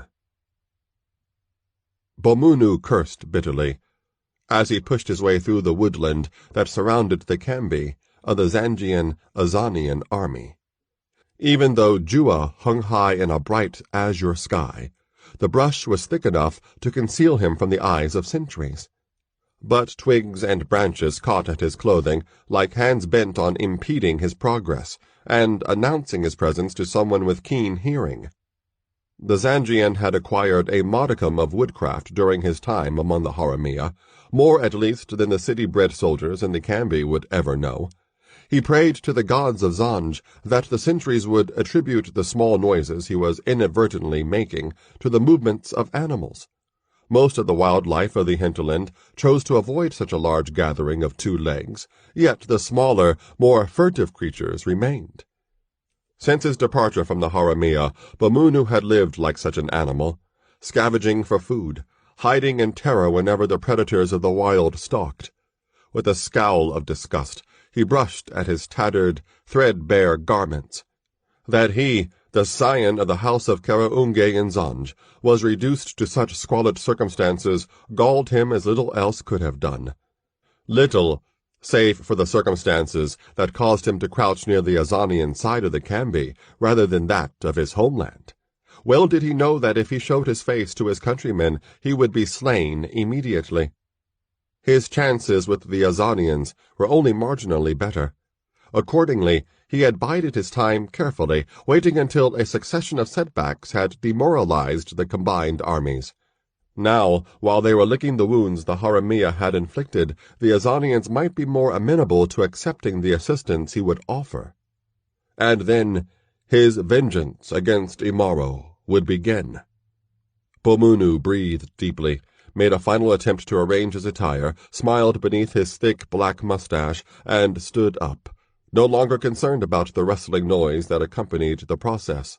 Then, keeping his hand well away from the hilt of his sword, he strode toward the first sentries he saw. As he emerged from the brush, two Azanian sentries confronted him. In the wake of the defeat they had recently endured, they looked scarcely less bedraggled than Bomunu. The leather armor both men wore was slashed and torn, and bandages circled a wound on one man's arm. The points of their spears showed signs of hard use. However, the weapons were still capable of skewering Bomunu where he stood. "Who are you, and what do you want here?" the taller of the two sentries demanded. "I am a friend. With news for your commander," Bomunu announced, speaking as he would to a servant in his father's house. "He look like a friend to you?" the taller soldier asked his companion. "No," the other replied. "Looks more like a bandit. Smells like one, too," the other added, not to be outdone. Indeed, Bomunu's once sumptuous attire had been reduced to little more than faded rags that hardly covered his body. Even the peacock feather that adorned his turban had been broken in half sometime during his wanderings, and he hadn't bathed in days, but he still knew how to behave like a highborn. "You could never imagine what I went through to obtain the information I have for your commander," he said haughtily, "and I cannot imagine what you will go through if he does not receive it." Bomunu assumed his tone would intimidate the soldiers. The assumption proved mistaken. "You sound like a Zangian," the shorter sentry said. "Why don't you take your assistants to their side of the camp?" "I decided that the most important side should be the one to have it," Bomunu retorted. A few other soldiers were now gathered to see what had caused the minor commotion. Bomunu's words raised a few chuckles. The soldiers had little else to laugh about. "Never thought I'd hear a Zangian say something like that," the taller guard mused. "Be that as it may, we can't leave our posts unless we're ordered to, and we're sure as Motoni not taking orders from you." He turned to the newcomers. "Why don't you escort this one to Mkojo's tent?" he suggested. "Let him decide if our friend has anything worthwhile to offer." His partner nodded agreement, happy to shift the responsibility for Bomunu to someone else. "Why not?" said one of the others. He motioned peremptorily to Bomunu. "Come with us, Zangian," he said. Seething inwardly at such impertinence from commoners, regardless of their nationality, Bomunu obeyed. He caused something of a stir as the soldiers escorted him through the cambi. To Bomunu, the troops resembled a demoralized mob, more than they did the army of a civilized kingdom. Some of the soldiers honed their weapons and patched their armor. Others drank deeply from gourds, and Bomunu suspected they were swallowing something stronger than water. And some simply stared vacantly, awaiting the next command to go into battle. Bomunu shook his head as he approached the Mwenye's tent. Perhaps he had chosen the wrong side after all, but it was much too late for him to change his mind now. Two soldiers, cleaner and looking less dejected than the others, stood guard at the entrance to the tent. When Bomunu and his escort came closer, the guards crossed their spears to bar the way. "Who is this?" one of them asked, indicating Bomunu. "Somebody who wants to talk to the Mwenye," one of the escorts replied. The guards were about to respond when a voice from inside the tent forestalled them. "Let him in." Resentment flickering momentarily on their dark faces, the guards uncrossed their spears, but they did not step aside. One of them held out an open hand. "Your weapon," he said. Bomunu unbuckled his sword belt and handed his sheathed weapon to the guard. After taking it, the guard moved away from the entrance. The Zangian pushed aside the entrance flaps and walked into the tent. His eyes widened in reaction to the dimmer light inside. Then they grew even wider in astonishment. He had never before met Mkojo, but he had known of the commander by reputation even before his exile from Zanj, and he had a general idea of his appearance.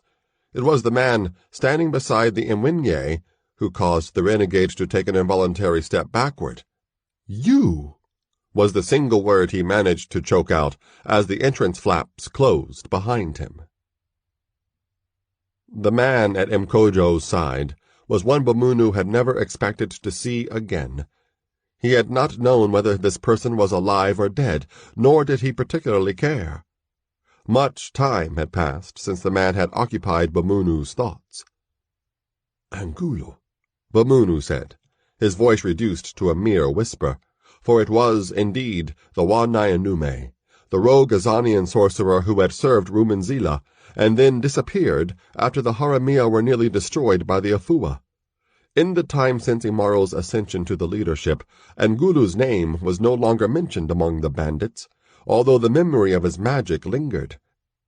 The sorcerer had changed since Bamunu had last seen him. His face had become leaner, more skeletal. His entire body was covered by a cloak made of cloth that was so dark it seemed to swallow the light, and Angulu's eyes threatened to swallow Bamunu. Indeed it is I, the Wanaianume said. I saw you coming. We instructed the soldiers not to harm you.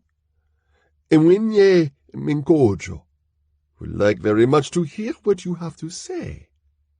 So would I. Struggling to maintain a measure of aplomb, Bamunu bowed low to both men.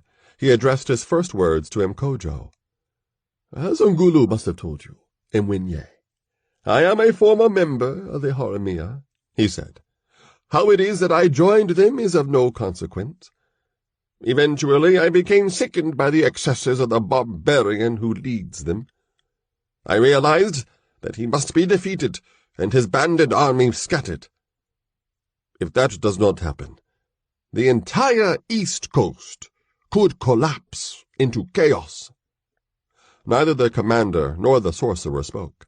Fear was beginning to turn Bamunu's courage into water, but he pressed on, for his wits were the only weapon he had left to wield. I am well acquainted with Intuinje, the barbarian, he said, his words tumbling quickly, desperately. I know his secrets. I know how he thinks. I could help you bring about his downfall. Mkojo laughed then, and Bamunu's fear congealed into a small, hard knot at the pit of his stomach. What could you tell me, Bamunu Azanj, that I have not already heard from Angulu? The Imwenye asked. He has told us of how Intuinje came to be among the Haramia, and he has told us the Outlander's true name, Imaro. And he has told us more than that. What knowledge can you add? Bamunu had no answer to give. I cannot think of any possible use I could make of you, Mkojo said. However, I am certain that my fellow Imwenye, Chawumba of Zanj, would be grateful for a chance to speak with you. It took all of Bamunu's will not to drop to his knees and beg for his life. He knew that such a display of cowardice would earn only the disgust of the commander, and further reduce his rapidly diminishing chances of leaving the Kambi alive. Your fame, or is it infamy, has reached even into Azania, Bamunu of Zanj, Mkojo said, with a smile that caused Bamunu's knees to tremble. The high-born Haramia, I believe you were called. Yes, you and Churumba will have much to discuss. Wait, said Ungulu. Mkojo paused, then nodded in acknowledgement of the Wanaianume. That display of deference caused Bamunu to forget his overwhelming fear, if only for a moment. Bamunu could still be of some value to us, Angulu said. In what way? Mkojo asked. He has been with Imaro longer than I was, Angulu replied. He may be able to help us anticipate what the barbarian will do next. Bamunu gave Angulu a glance of gratitude, which the sorcerer did not return. Mkojo's brows creased in thought. Then he nodded. That may well be, he said. Say it, Bamunu of Zanj. Let us hear what more you have to say. Bamunu almost sank onto the stool toward which Mkojo motioned. The three men talked well past sunset, and in the darkest hours of that night, Angulu's voice intruded into Chimba's dreams, imparting new instructions. Towering cliffs dominated the site at which the Haramia had located their latest cambi. It reminded Imaro of the place where he had first become involved with the Haramia, even though that place was far away. The heights provided a vantage point from which the sentinels Imaro had posted could see the enemy coming from afar. And they would come. Regardless of how decisively the Haramia defeated them, the soldiers of Zanj and Azania continued to pursue them. The losses the bandits inflicted on the ranks of the soldiers were heavy, yet reinforcements continued to arrive from both kingdoms. In contrast, few newcomers augmented the ranks of the Haramia. In earlier days, not long after Imaro succeeded Rumenzila as their leader, other outlaws had flooded to his side. The pickings were plentiful. The chances of death minimal. After the Haramia had sacked the small border city of Tangwe, however, the Shea and the Imwamu had intensified their efforts to eradicate the bandits. Now that the kingdom's armies had joined forces, the hunt had become relentless, and the appeal of the outsider's banner had dimmed considerably. Bamunu had been only the first of several Haramia to make a clandestine departure from the ranks. A spring flowed from a crack in the yellow and red rock that formed the face of one of the cliffs, leading to a stream far below, where the Haramia washed and slaked their thirst, as well as that of their few horses and pack animals. Water was plentiful here. Food was another matter. Between the supplies they took from the soldiers and the meat the Haramia who could hunt provided, Imaro's forces were not starving. But a reliable food source was becoming a concern, especially since Imaro would not allow the Haramia to slaughter any cattle they captured. The part of him that was still Ilyasai could not countenance such a defilement. He still felt guilty over the fate of the cattle he had freed when he escaped the shaming. In a secluded area not far from the waterfall, Imaro conferred with several other Haramia. Despite the victory the bandit army had achieved over its foes, the gathering was more somber than celebratory. The Haramia's triumphs were proving more costly to them than to the Zangians and Azanians, a reality of which Imaro and the others who were gathered near the waterfall were fully aware. Tanisha was there. Imaro trusted no one more than her. The Shikaza woman had long ago eschewed the gold, jewels, and other finery that usually bedecked her. She was clad like the other bandits, in Suru Ali trousers and a leather breastplate that had been looted from a dead soldier and modified to accommodate her proportions. A short sword was sheathed at her side. Imaro had taught her how to use it, and its blade had already tasted blood. Ngodiri was there. He was the first of Imaro's lieutenants, and no one among the Haramia could match the sagacity of the towering Ndashikuya. The counsel he offered Imaro reflected that wisdom, though the Ilyasai did not always heed Ngodiri's advice. The Ndashikuya posed no threat to Imaro's leadership. His sharp tongue had wounded more than a few Haramia, and some of them would prefer to kill him rather than follow him. Kongolo was there. The stolid, ebony boulder of a man stood equal to Ngodiri among the Haramia. Kongolo had transferred his loyalty from Rumenzila to Imaro without question, and outwardly at least harbored no ambition to take Imaro's place, even though Imaro had said Kongolo was to lead the bandits if Imaro fell. Chimba was there. The dour bandit was not one of Imaro's lieutenants, and he was hardly a friend of the Ilyasai's. However, his shrewdness came close to matching that of Ngodiri, and on the battlefield he was a deadly combatant. Despite the objections Kongolo had raised, Imaro had invited Chimba to the gathering. Chimba's words were often worth heeding. Busa was there. The Ntumwe did not rank highly among the Haramia, and he rarely had advice to offer, but he seldom strayed far from Imaro's side. Behind his back, some of the other Haramia called him Inje's dog. With his intricately scarred skin, and his aloofness from everyone except Imaro and Tanisha, Busa was the true outsider among the bandits, and in the endless battles against the soldiers of the Imwamu and the Shea, He fought as though he was daring death to claim him. Ngodiri spoke words that encapsulated the plight to the Haramia. We are like a rope that is being pulled by elephants at each end, he said. We are a strong rope. We couldn't be any stronger. But sooner or later, the elephants will pull the rope apart. What would you have us do then? Kongolo asked, a frown furrowing his dark face. There are only two things we can do, Ngodiri replied. Either we kill the elephants, or we find a way to make them drop the rope before it breaks. Both lieutenants looked at Imaro then.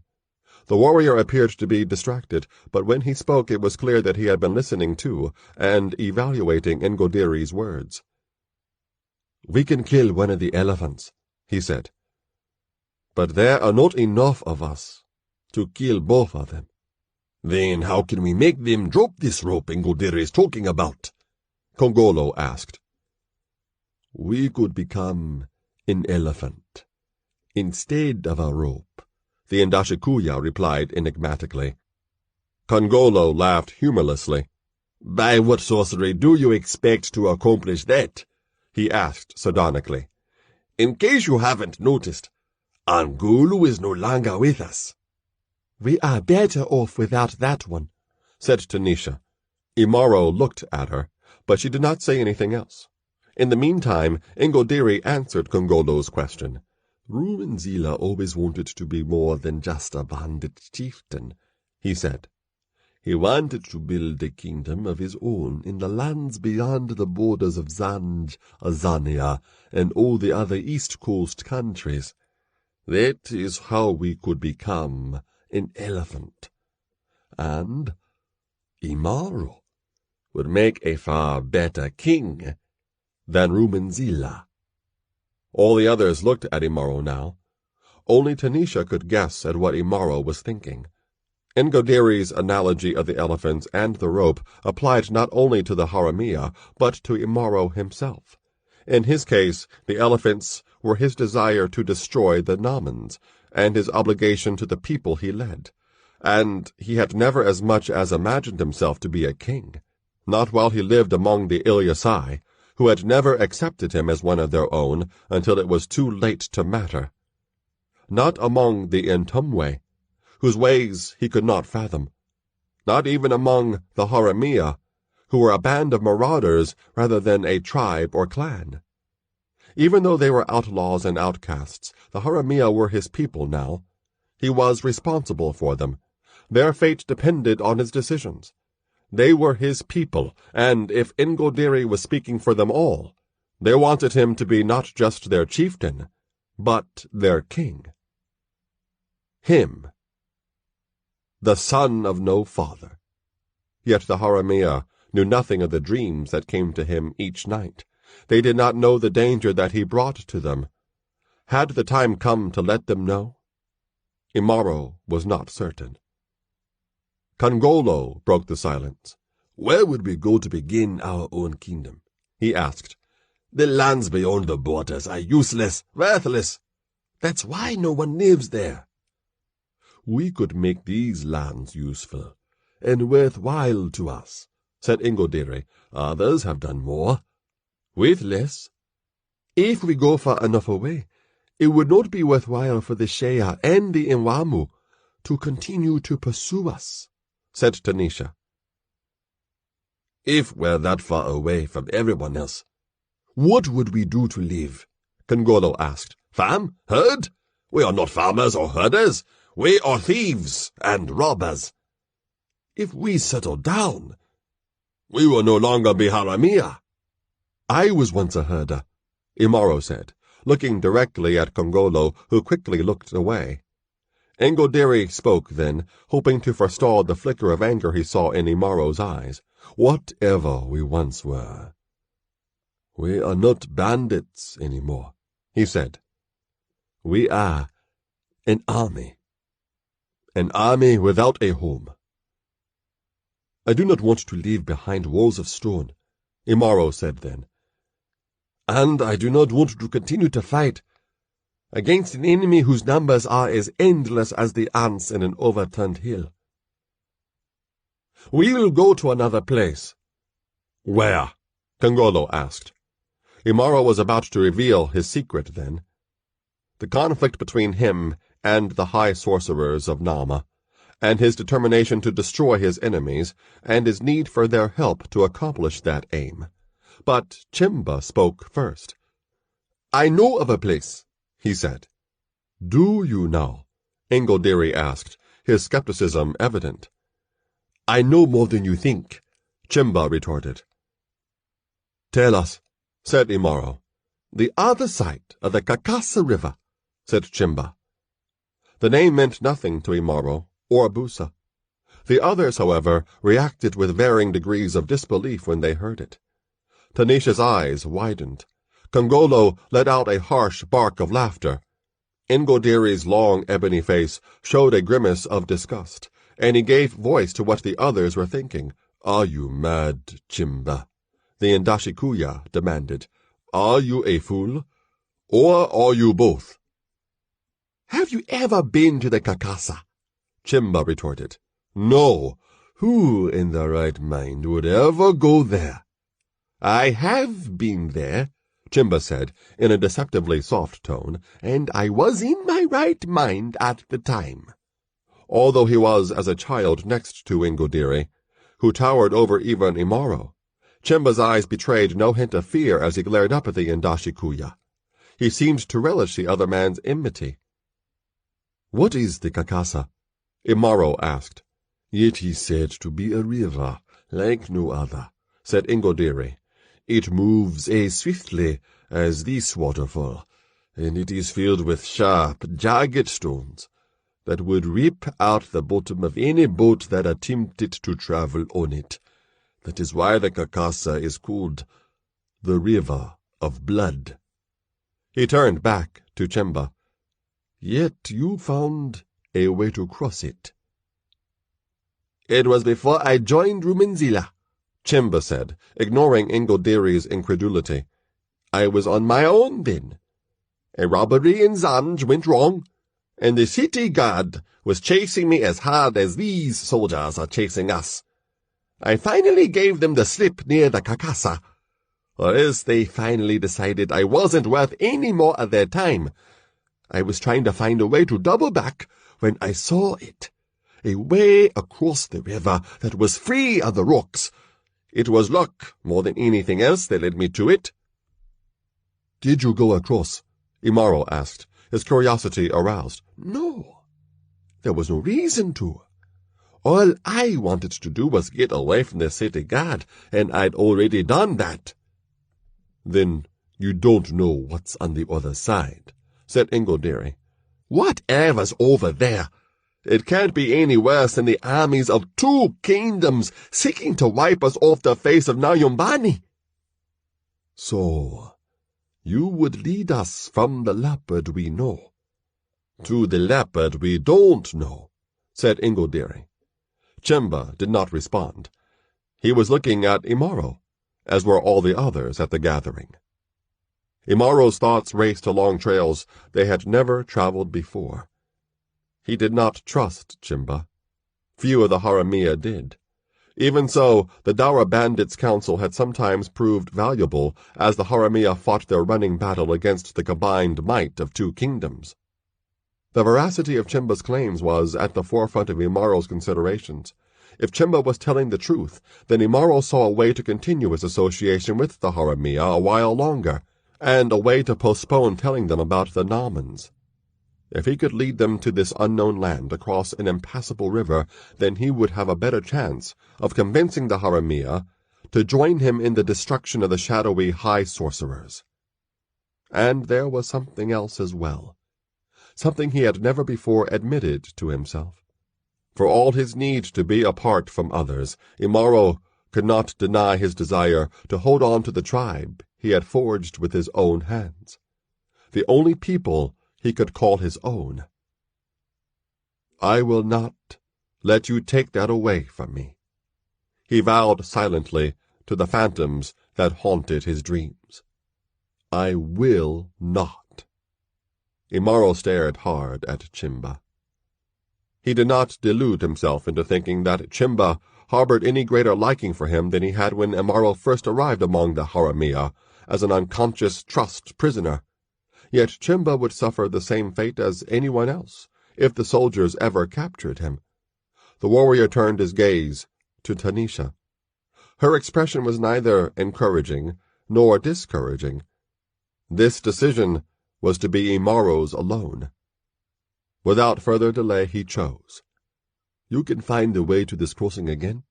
he asked Chimba. "Yes." "Then we will go there." The attack on the village of Umtala was totally unexpected. Located in the vicinity of the Kakasa River, Umtala had long remained apart from the sway of the coastal kingdoms, which did not consider the lands deep in the interior worthy of conquest or contention.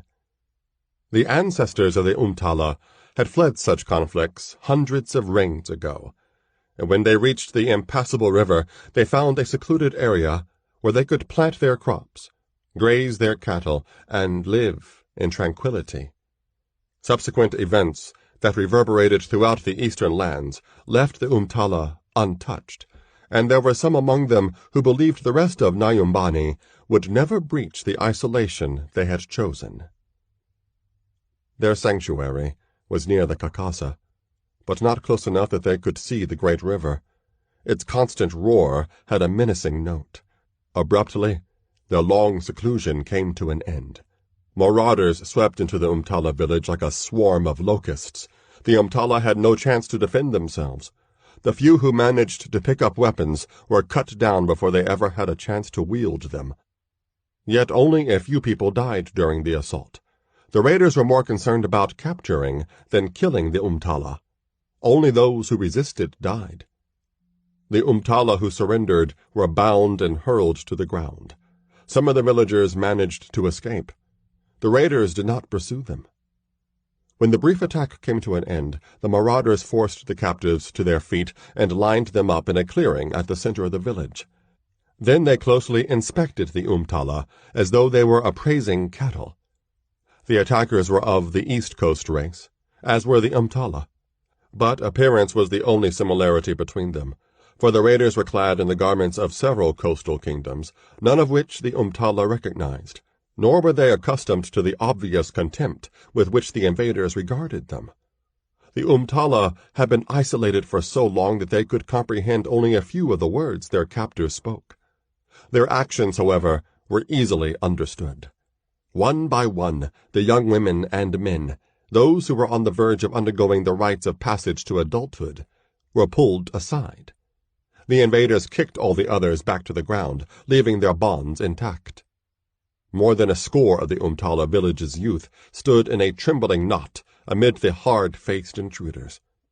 As some of the raiders surrounded the captives and forced them to leave the village, others used still-burning cooking fires to light brands, which they then tossed into the Umtala dwellings. The Umtala had long ago given up the practice of building in stone. Their thatch and straw dwellings quickly turned into gigantic torches. Frantically, the remaining Umtala struggled to free themselves, while the raiders departed with their captives. Some of them managed to wriggle loose from their bonds before their burning houses collapsed, sending flaming debris flying in all directions. Others were neither quick nor fortunate, and they died, screaming in the roaring flames. The survivors could only watch, helplessly, as their village burned. And while they struggled to comprehend the calamity that had engulfed them, they remembered the one word they had heard more than any other from the intruders, a word they identified with those who had wronged them, a word they despised but could not forget. The word was Haramia. "Is it not like the times of old?" The voice from the darkness startled Bamunu out of his reverie. He had been standing alone, beyond the night fires, wishing he were somewhere, anywhere else.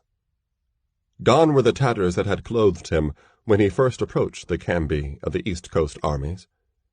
The garments he now wore were not as elaborate as he would have liked, but they were clean and intact.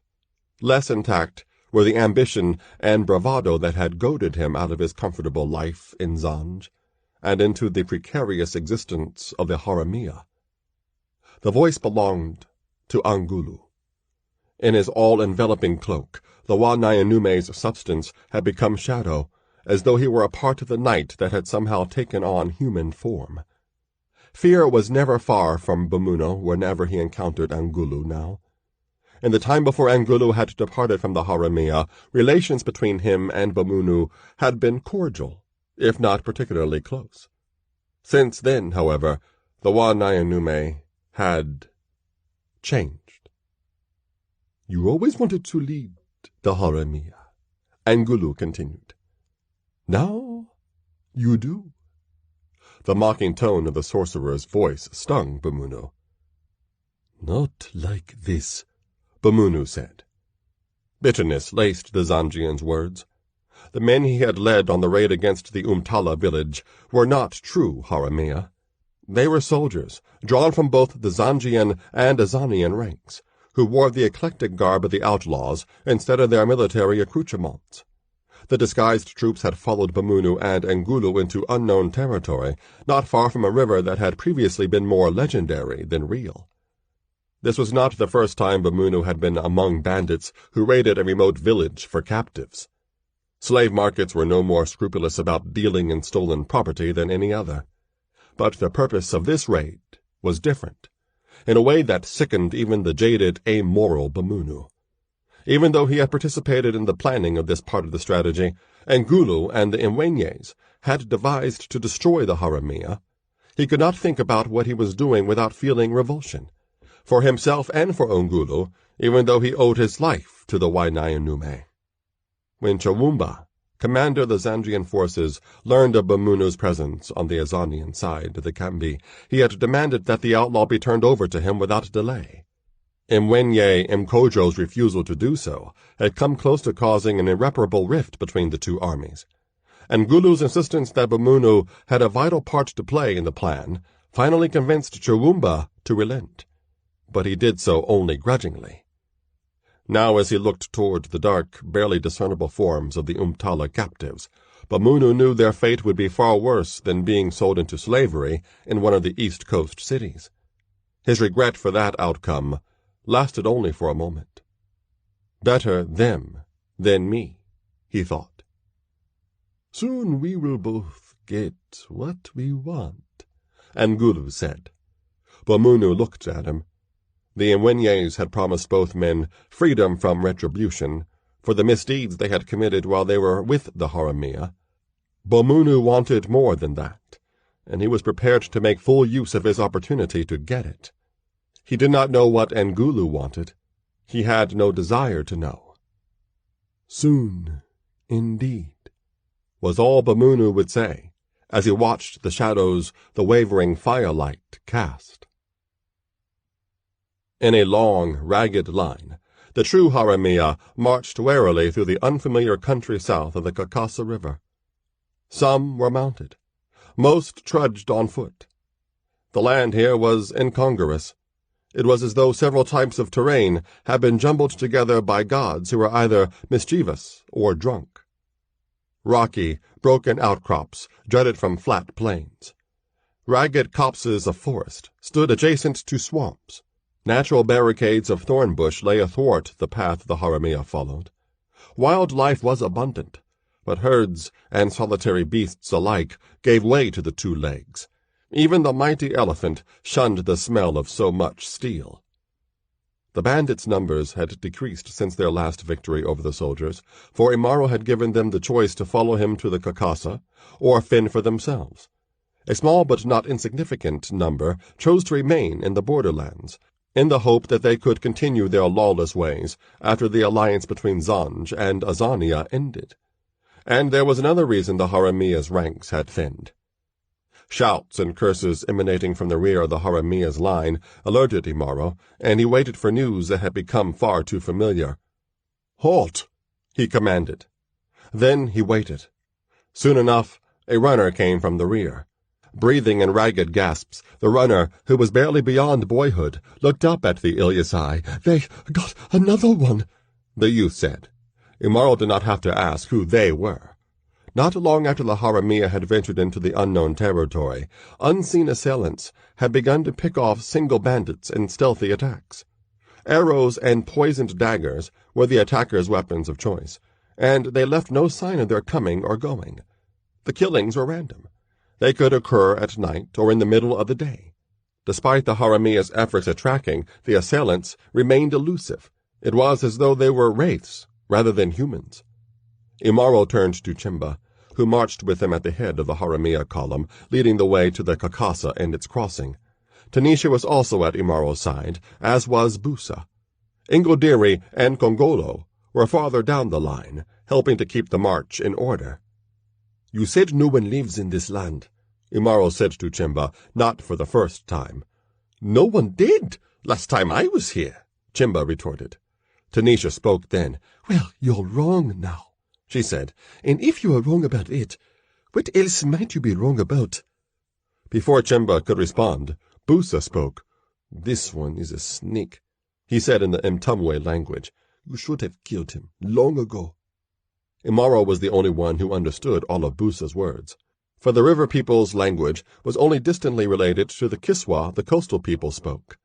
Chimba, however, understood the gist of what Busa had said.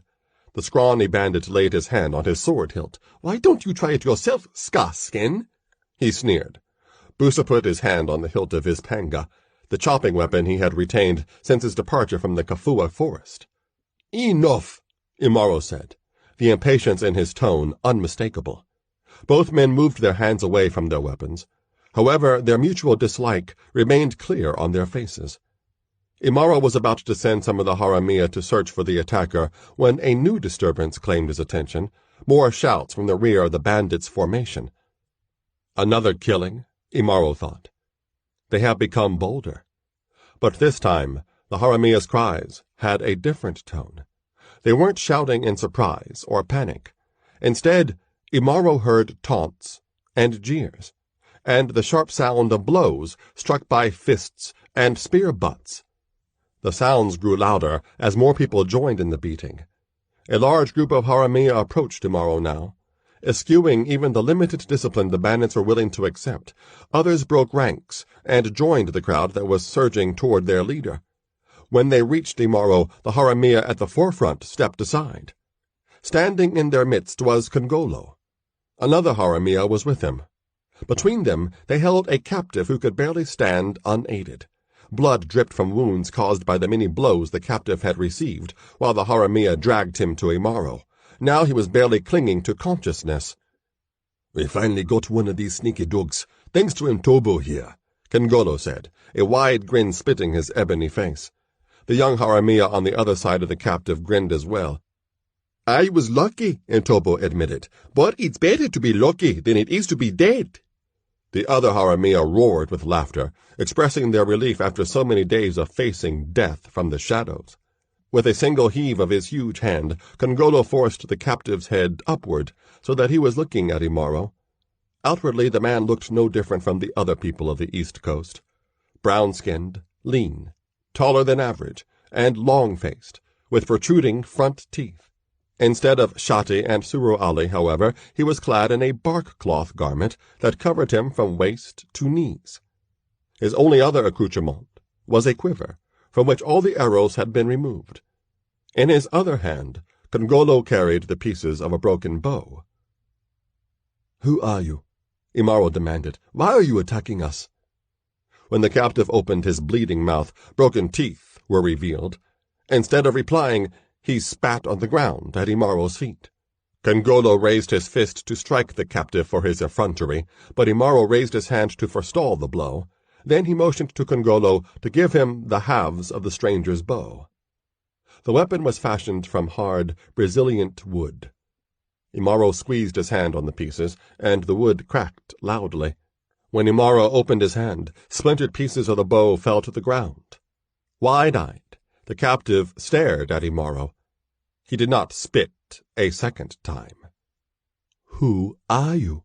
the warrior asked again. The captive spoke then. His words flowed in a torrent, only barely recognizable as Kiswa. Imaro and the others could not follow what he was saying, but the outrage in his tone was evident. "Speak slowly," Imaro said. The stranger obeyed, and now the Haramia were able to make out enough of his words to understand him. "I, Kulutu," he said. "My people, Umtala. Strangers come. To Umtala. Strangers kill. Take many away. Strangers say, they Haramia. You come. Strangers too. Look like Haramia. Haramia. Kill Umtala. Umtala. Kill Haramia." Several of the bandits raised their voices in anger and disbelief, and Imaro scowled in disgust.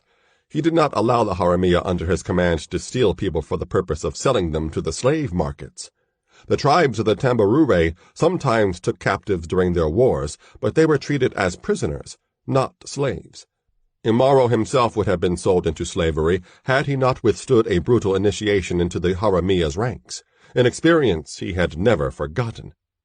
When he spoke to Kulutu, Imaro pronounced his words slowly and carefully, so that he could be certain he was not misunderstood. "We are not the ones who attacked you and took your people away," he said. "If you stop hunting and killing my people, we will help you to recover yours." The Haramia's reaction to Imaro's pledge were varied. Tanisha looked at him in admiration. Chimba's lips curled in contempt. Then he quickly neutralized his expression. Kongolo and Mtobo shook their heads in disbelief, a sentiment Kulutu shared. "You do this even after we kill yours?" he asked. "Yes," Imaro said. "Are you sure this is wise?"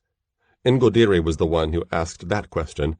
He had joined the others in the group surrounding the captive. Before Imaro could answer the question, Chimba spoke. "Why should we delay crossing the Kakasa to help a dog like him?" he demanded. "Even now, the soldiers could be gaining on us. We have no time to lose." "They may not be coming after us at all," said Ngodiri. "Our back scouts have not reported anyone on our trail. Maybe the Zanjians and Azanians believe their work is done, that they have driven us out of the borderlands, and there is no longer any reason for people who can't stand the sight of each other to continue to fight on the same side." "You wish," said Chimba. "We will help Kulutu's people," Imaro said. "Then Chimba will lead us to the Kakasa."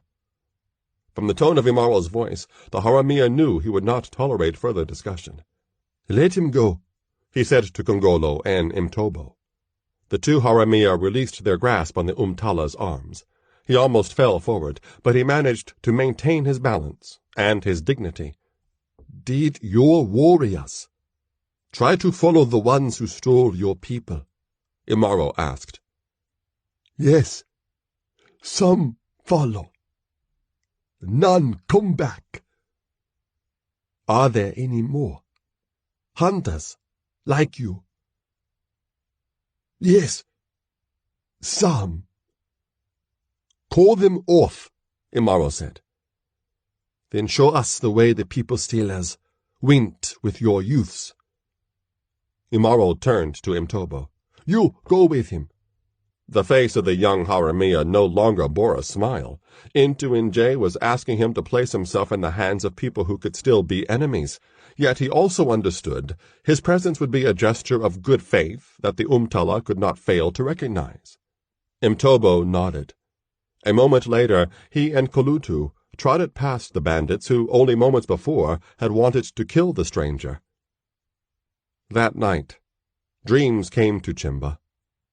But for the first time in many nights, none came to Imaro. The river to which Bamunu and Ngulu took their captives was not the Kakasa. It was a tributary that flowed less furiously and dangerously than the river of blood. Only a few of the soldiers and Haramia guys accompanied them. There was no need for more. The Umtala's fear of Ngulu was stronger than the yokes and ropes that bound them. Night had fallen. Although only half of Mwesu showed its face, the light was sufficient to show the captives the nameless river which, until now, no Umtala had ever seen. Despite their youth, the faces of the captives showed signs of experiences that had aged them well beyond their reigns. Their eyes stared vacantly, as though the captives' spirits had already fled their bodies. "Untie them," Ngulu commanded. "They will not move." Inwardly, Bamunu bristled at the Wainayanume's imperious tone. Outwardly, he showed no sign of discontent, for his fear of the sorcerer was in no way less than the fear the captives harbored. More than ever he understood that this was not the same Ngulu he had known before. If Ngulu had been pursuing the same forbidden knowledge that had led to his exile from his native Azania, it had taken him to places no human was meant to go. Now, the Wainayanume seemed hardly human at all. Bamunu and the other soldiers untied the yokes from the captives' necks and removed the rest of their bonds. As Ngulu had promised, none of the Umtala attempted to escape. "Strip them," said Ngulu. The captives had few garments to remove. The soldiers pulled them off and laid them in a pile beside the discarded ropes and yokes. Now the Umtala stood naked in the mud of the river bank. In a land that had never known the touch of cold, they shivered. "Step back now," Ngulu told the soldiers. "Your work is done." The soldiers obeyed as though the command had come from Nkojo or Chamumba. Bamunu was not the only one among them to have become wary of the sorcerer. As the Umtala stood unmoving, Ngulu began to utter syllables in a language neither they nor their captives had heard before. The Wainayanume's voice changed into a serpentine hiss that caused Bamunu's skin to crawl in revulsion. Ngulu's voice rose to a sibilant crescendo, and Bamunu fought an urge to cover his ears. Then the air stirred. The moonlit surface of the river rippled. Then, abruptly, Ngulu's incantation ended. But even though the alien syllables no longer issued from the sorcerer's throat, the surface continued to roil as though lashed by the winds of a storm. Then the surface broke, and Bamunu and the soldiers flung their arms over their eyes to block the sight of what was emerging from the river. The captives cried out more loudly than the soldiers, but they could not cover their eyes. They were unable to move at all. Long after the screaming stopped, and the furious splashing of the water ceased, and the soldiers and Bamunu uncovered their eyes to see the forlorn pile of clothing that was the only remnant of the Umtala captives, they would remember their single glimpse of what Ngulu's chant had summoned from the river. And when they returned to the Kambi of the combined armies, bearing the news that they had accomplished their task, the memory remained, like a parasite that burrows beneath the skin. For they knew they would see that awful sight again. Even as they awaited the order to begin to march, they knew it. The pile of garments remained on the river bank when Imaro and the Haramia arrived several days later. Recognizing the sad relics of the people who had been stolen, Kulutu and the other Umtala guides dropped to their knees and sent an ululating chorus of mourning into the sky. Respecting the Umtala's grief, the bandits stepped back from the river bank. Before they did, however, they saw the footprints of the captives in the mud. They also saw peculiar gouges and furrows at the river's edge, and they saw red smears of blood and other signs that hinted at the horror that had occurred in this desolate place. Imaro stood apart from the others, with only Tanisha at his side.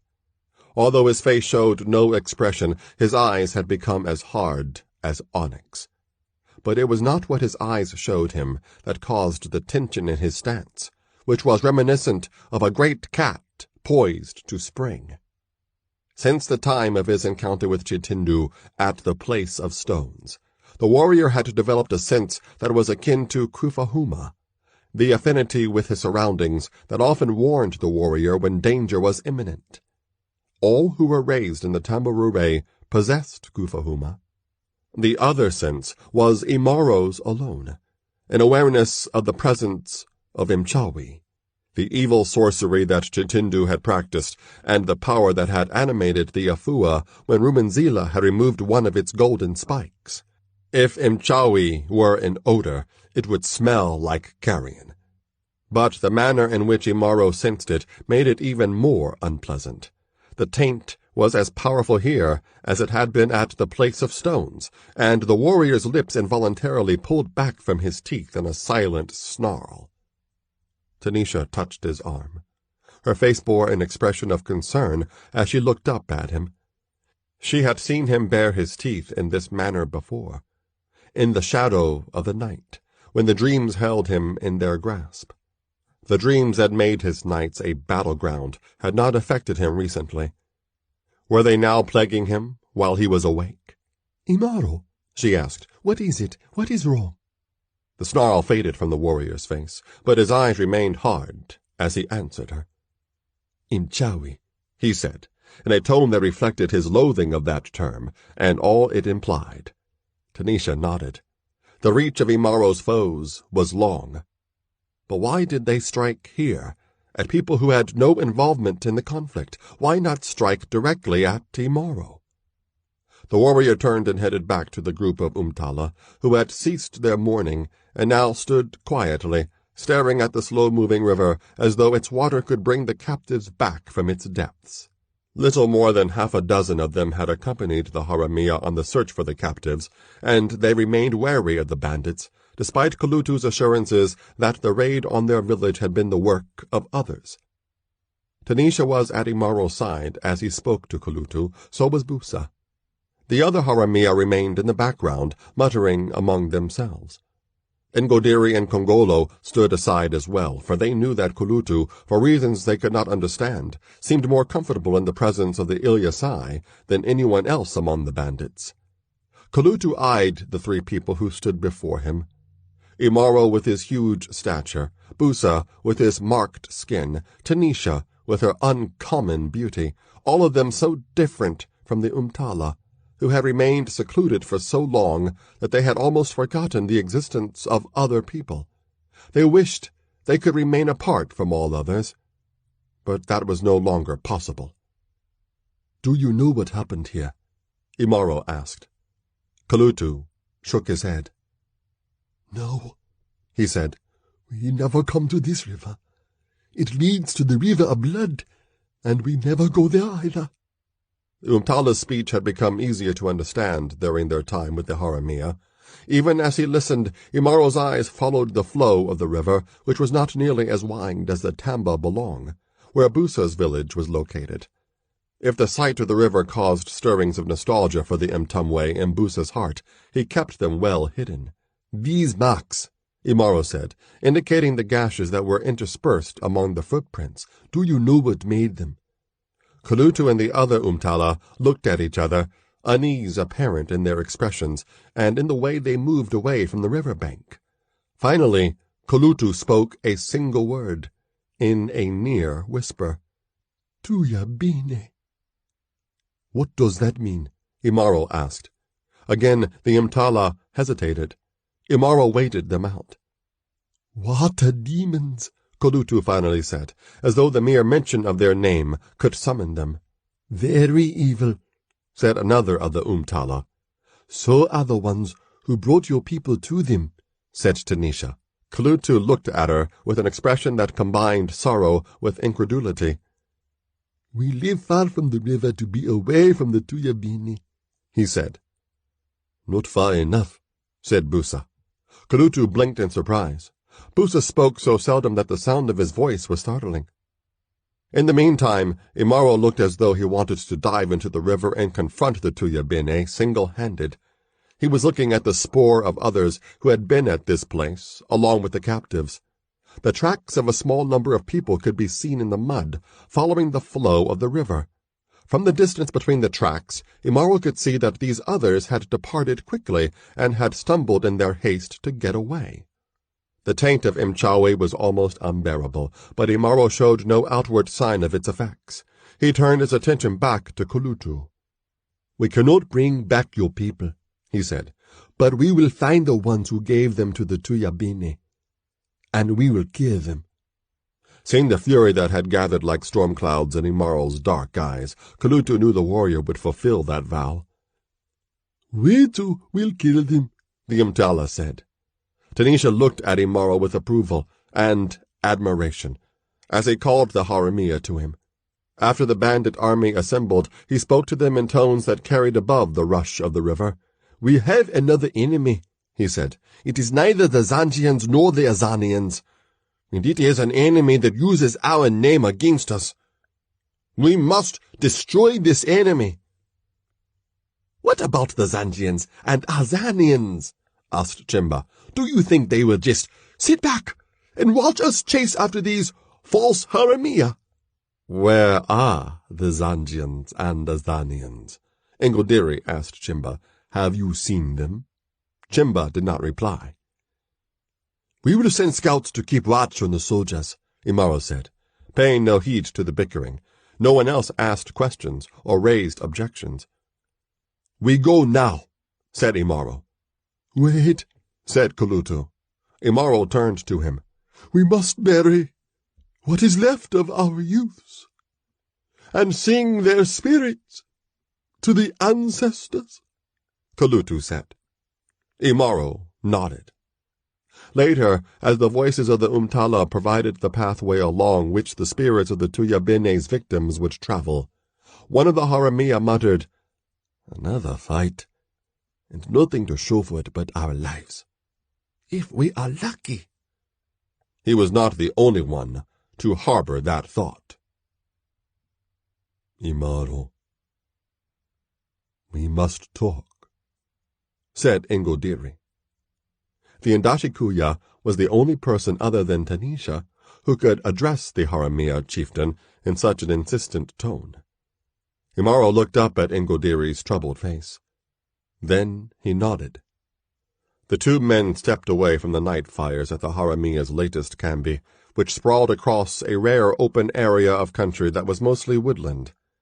They had been following the trail of the false Haramia, which paralleled the river, for days. So far, they had not come close to catching them. Engodiri and Imaro had established a bond of trust and respect before Imaro became leader of the Haramia, and the Ndashikuya's loyalty to the Ilyasai was unquestioned. Engodiri had no intention to become leader himself, for he knew he was even more of an outsider than Imaro, or even Busa. Few would be willing to follow him. And now, some were not willing to follow Imaro either. Imaro looked toward the shelter he shared with Tanisha. The bandits no longer had the time to pitch semi-permanent encampments with tents and other amenities. They were spending all the time and energy they could muster in pursuit of the false Haramia, who were proving to be maddeningly elusive prey. The warrior preferred to be with Tanisha now. He could guess the reason Engodiri wanted to talk, and it was the last thing he wanted to discuss, but he knew it was necessary for him to do so. Beyond the perimeter of the firelight, the two men presented contrasting silhouettes. Imaro's tall and broad, Engodiri's taller and reed-like. Some of the Haramia who had not yet gone to their shelters for the night cast glances toward the two men and whispered to each other as they watched, although Engodiri had told no one what he intended to say to Imaro. "Some of the men and women are wondering if you know what you're doing," Engodiri said. Imaro took no offense to Engodiri's bluntness. Better bluntness and truth than flattery and lies. That was a lesson he had learned well during his life among the Ilyasai. "I am not Rumenzila," he said after a short silence. "I do not force anyone to follow my lead. That's why most of the Haramia do follow you, because you don't force them to," said Engodiri. "But that isn't, or wasn't, the only reason. These rogues and renegades have followed you because you are the strongest and fiercest warrior anyone has ever seen, and they could fill their sacks with more loot under your banner than that of anyone else." He paused for a moment, choosing his next words carefully. "Until now." Imaro remained silent, waiting for Ingodiri to continue. "You have made us into warriors, Imaro," the Ndashikuya said. "and we are warriors, beyond compare. More than a match for the mightiest armies of the East Coast kingdoms." Imaro still said nothing. "A bandit wants to loot and live, not fight and die," Ingodiri said. "A warrior wants to kill, and not to die," said Imaro. "But a warrior is not afraid to die, if he has to. That's the problem," said Ingodiri. "There are many among us who don't understand why we have to die for the sake of the Umtala. I gave them my word that we would bring back their people," Imaro said. "Failing that, we must help them to get their vengeance." Now it was Ingodiri's turn to fall silent. "What about Chimba's plan to cross the Kakasa?" he finally asked. "We can still do that." Ingodiri was quiet again. The two men gazed at the firelight and did not look at each other. Ingodiri was the first to speak. "There is something you are not telling me, or the rest of us," he said. "If we are going to cross the Kakasa, then what does it matter that the false Haramia did harm to the Umtala? They are nothing to us. Why risk being caught by the soldiers on the Umtala's account, even if you did give your word?" He looked closely at Imaro. Even in the dim firelight he could see the conflict that raged like a battle behind his eyes. Ingodiri could not know how close Imaro came then to telling him about the high sorcerers, the Mashatan, Chitindu, and the dreams that had recently returned to plague his sleep. In the end, though, he could not. "There is something else," he finally said. "But it must wait until another time." Then Imaro turned and walked away. Ingodiri's gaze followed him as he headed toward his shelter. "Another time may be too late," the Ndashikuya murmured. He was right.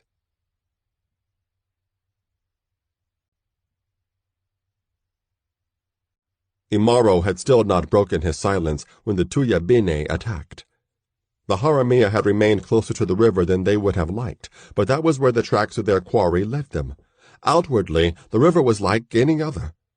The Haramia could see the shadows of large fish beneath the surface, and crocodiles and water antelope fled the approach of the bandit army. They saw no sign, however, of the river demons as sunlight glinted from the slow-moving water. Imaro's Kufahuma provided the only warning for the Haramia. He stopped short, then stared closely at the river. The others who were with him at the head of the column also stopped, for they had learned to recognize that the cock of the warrior's head and the intent look in his eyes signaled an awareness of impending danger that their own senses could not match. Imaro pulled his sword from its sheath. "Beware!" he shouted, loudly enough to be heard throughout the ranks. A moment later, the river surface erupted, and the Tuyabene leaped out of the water and charged toward the Haramia. The river demons were man-shaped, but their resemblance to humankind was only superficial, for the knees of their long legs bent backward. Yet they moved with lethal speed and grace. Their slippery, naked skin was the color of the soil at the river's bottom. Elongated jaws gaped wide, exposing rows of needle-sharp teeth. The only sound they uttered was a low, gurgling growl. The Tuyabene did not carry weapons. They needed none. From the first fingers of their hand and the first toes of their feet grew long, hook-like claws that ended in joints that were as sharp as the tip of a dagger. Those claws quickly ripped into the first ranks of the Haramia, who were too stunned at the sudden appearance of the Tuyabene to react in time to save their lives. The Tuyabene's numbers seemed endless. It was as though the river itself were spawning them. Only Imaro's swift actions prevented a slaughter from occurring, but not before a Tuyabene's claw tore through the throat of Kulutu. The Umtala's eyes never lost their expression of horrified astonishment, not even as he sank to the ground in a welter of his own blood. With one hand, Imaro thrust Tanisha behind him. With his sword, he cut off the hand of the Tuyabene that had slain Kulutu. Although her eyes were wide with terror, Tanisha had already drawn her own weapon. Busa was at her side, clutching the hilt of his panga with both hands. But neither of them had any foes to engage, for the Tuyabene in their immediate area had been driven back by the fury of Imaro's counterattack, which left a crop of fresh corpses in its wake. The warriors' rage was nearly matched by that of the surviving Umtala. Their grief over the slaying of Kulutu overcame their dread of the Tuyabene, and when they saw that the river demons could be slain, they rushed headlong at their foes, slashing at them with a ferocity their people had never before exhibited in their long seclusion from conflict. When the Haramia recovered from the initial shock of the Tuyabene's attack, they retaliated mercilessly. Unlike their strategic battles against the soldiers, however, this was a melee of humans and Tuyabene, sliding in the mud of the riverbank as they tore at each other with steel and claws. The Tuyabene were not capable of formulating tactics, and the bandits' only strategy was to survive. For a short time, the momentum of the struggle shifted from one side to the other, then back again. The gurgling death cries of the Tuyabene vied in volume with the shrieks and groans of the Haramia. Then another cry rose above the din of combat, the war cry of the Ilyasai. When the Haramia heard that call, they redoubled their efforts, and the Tuyabene fell back, though they continued to fight tenaciously and exact their toll of dead.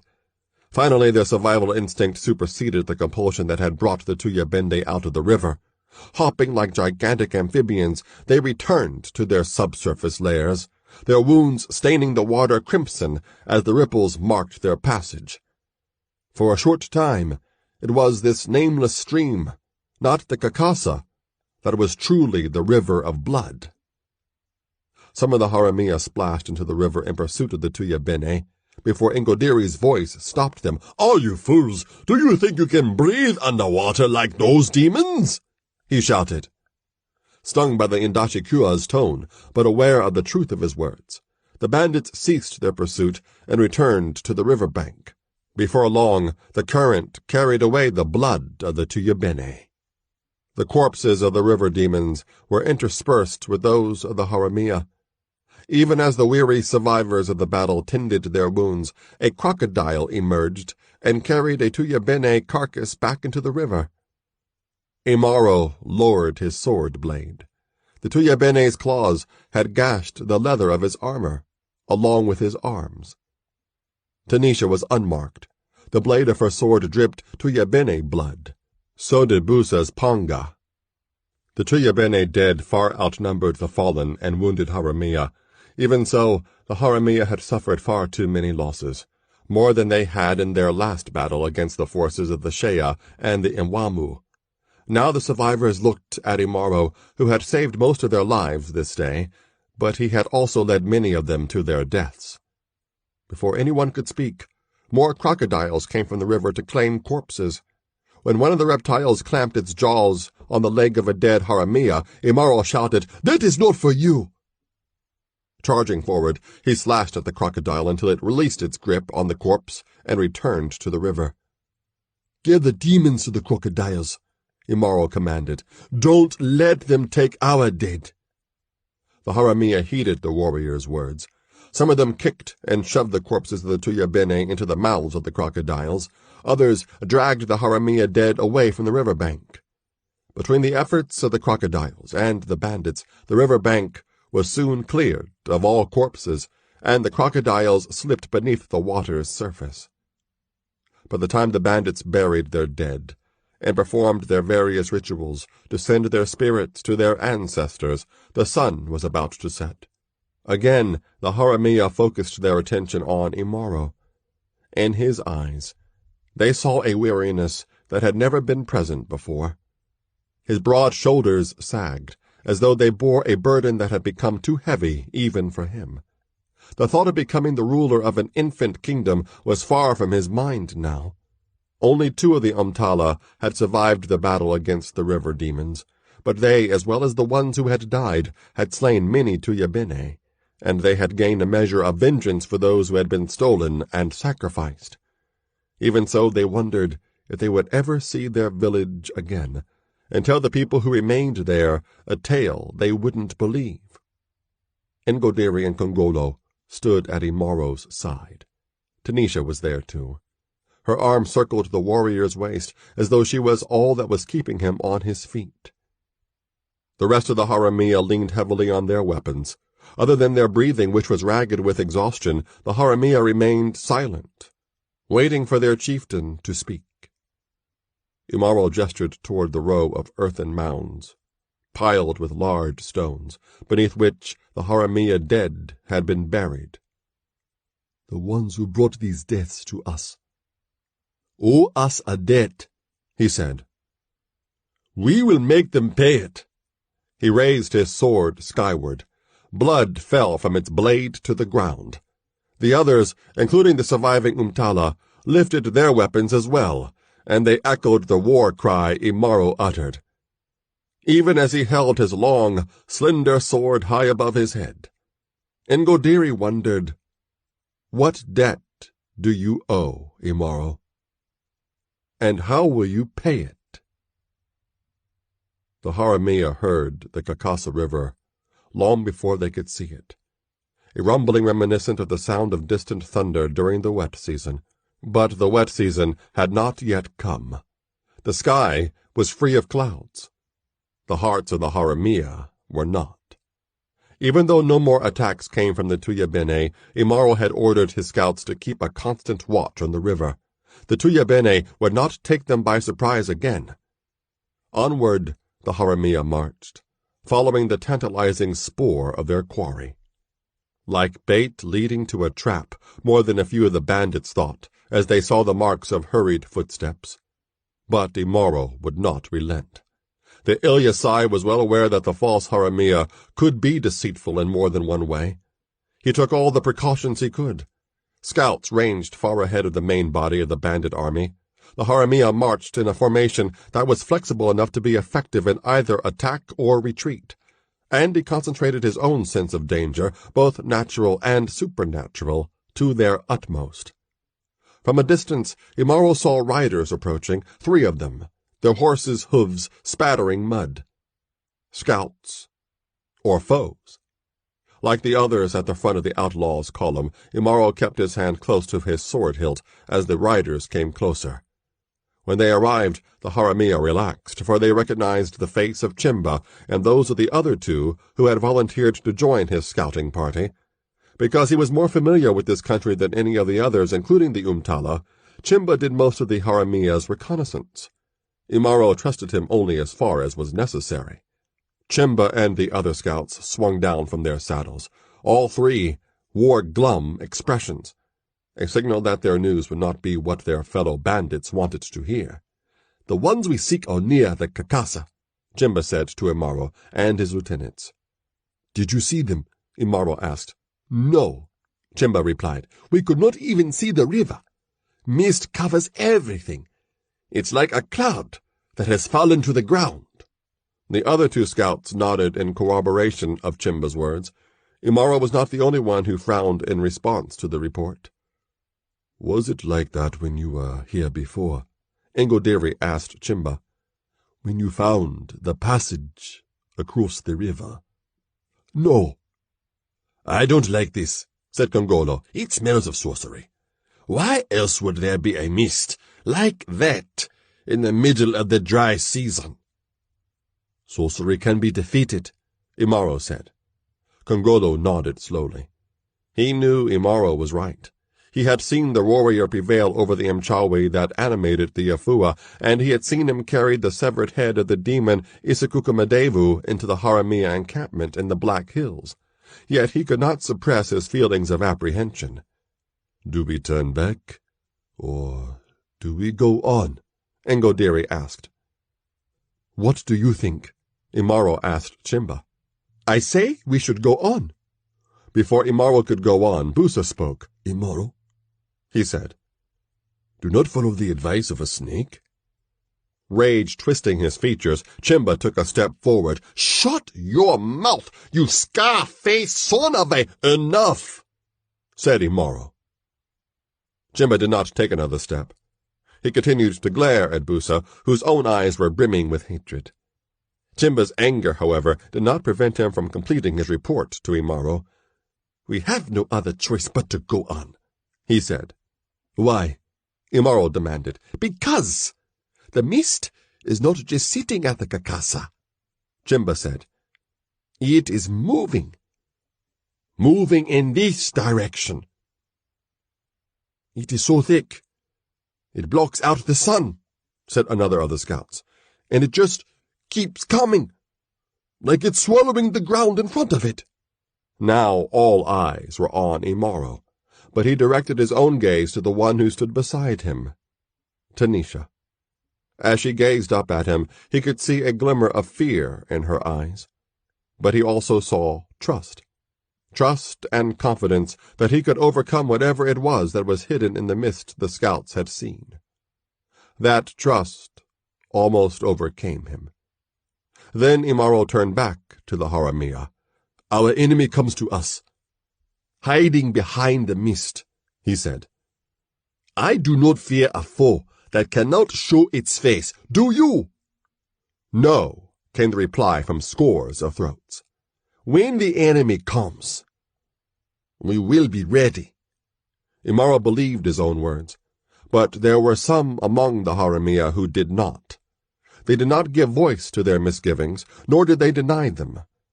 Now that they had come so far, however, they would stand or fall with Ntuinje, and he would stand or fall with them.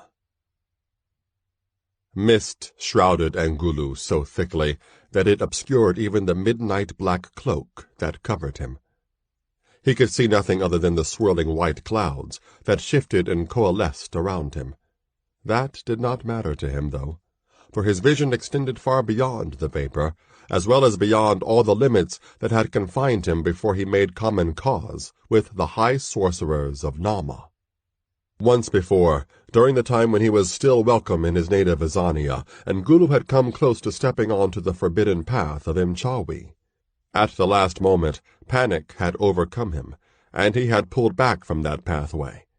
Even though he did not carry out the final ritual that would have bound him to the Mashatan, other sorcerers had discovered what he was doing, and he had barely escaped Azania with his life.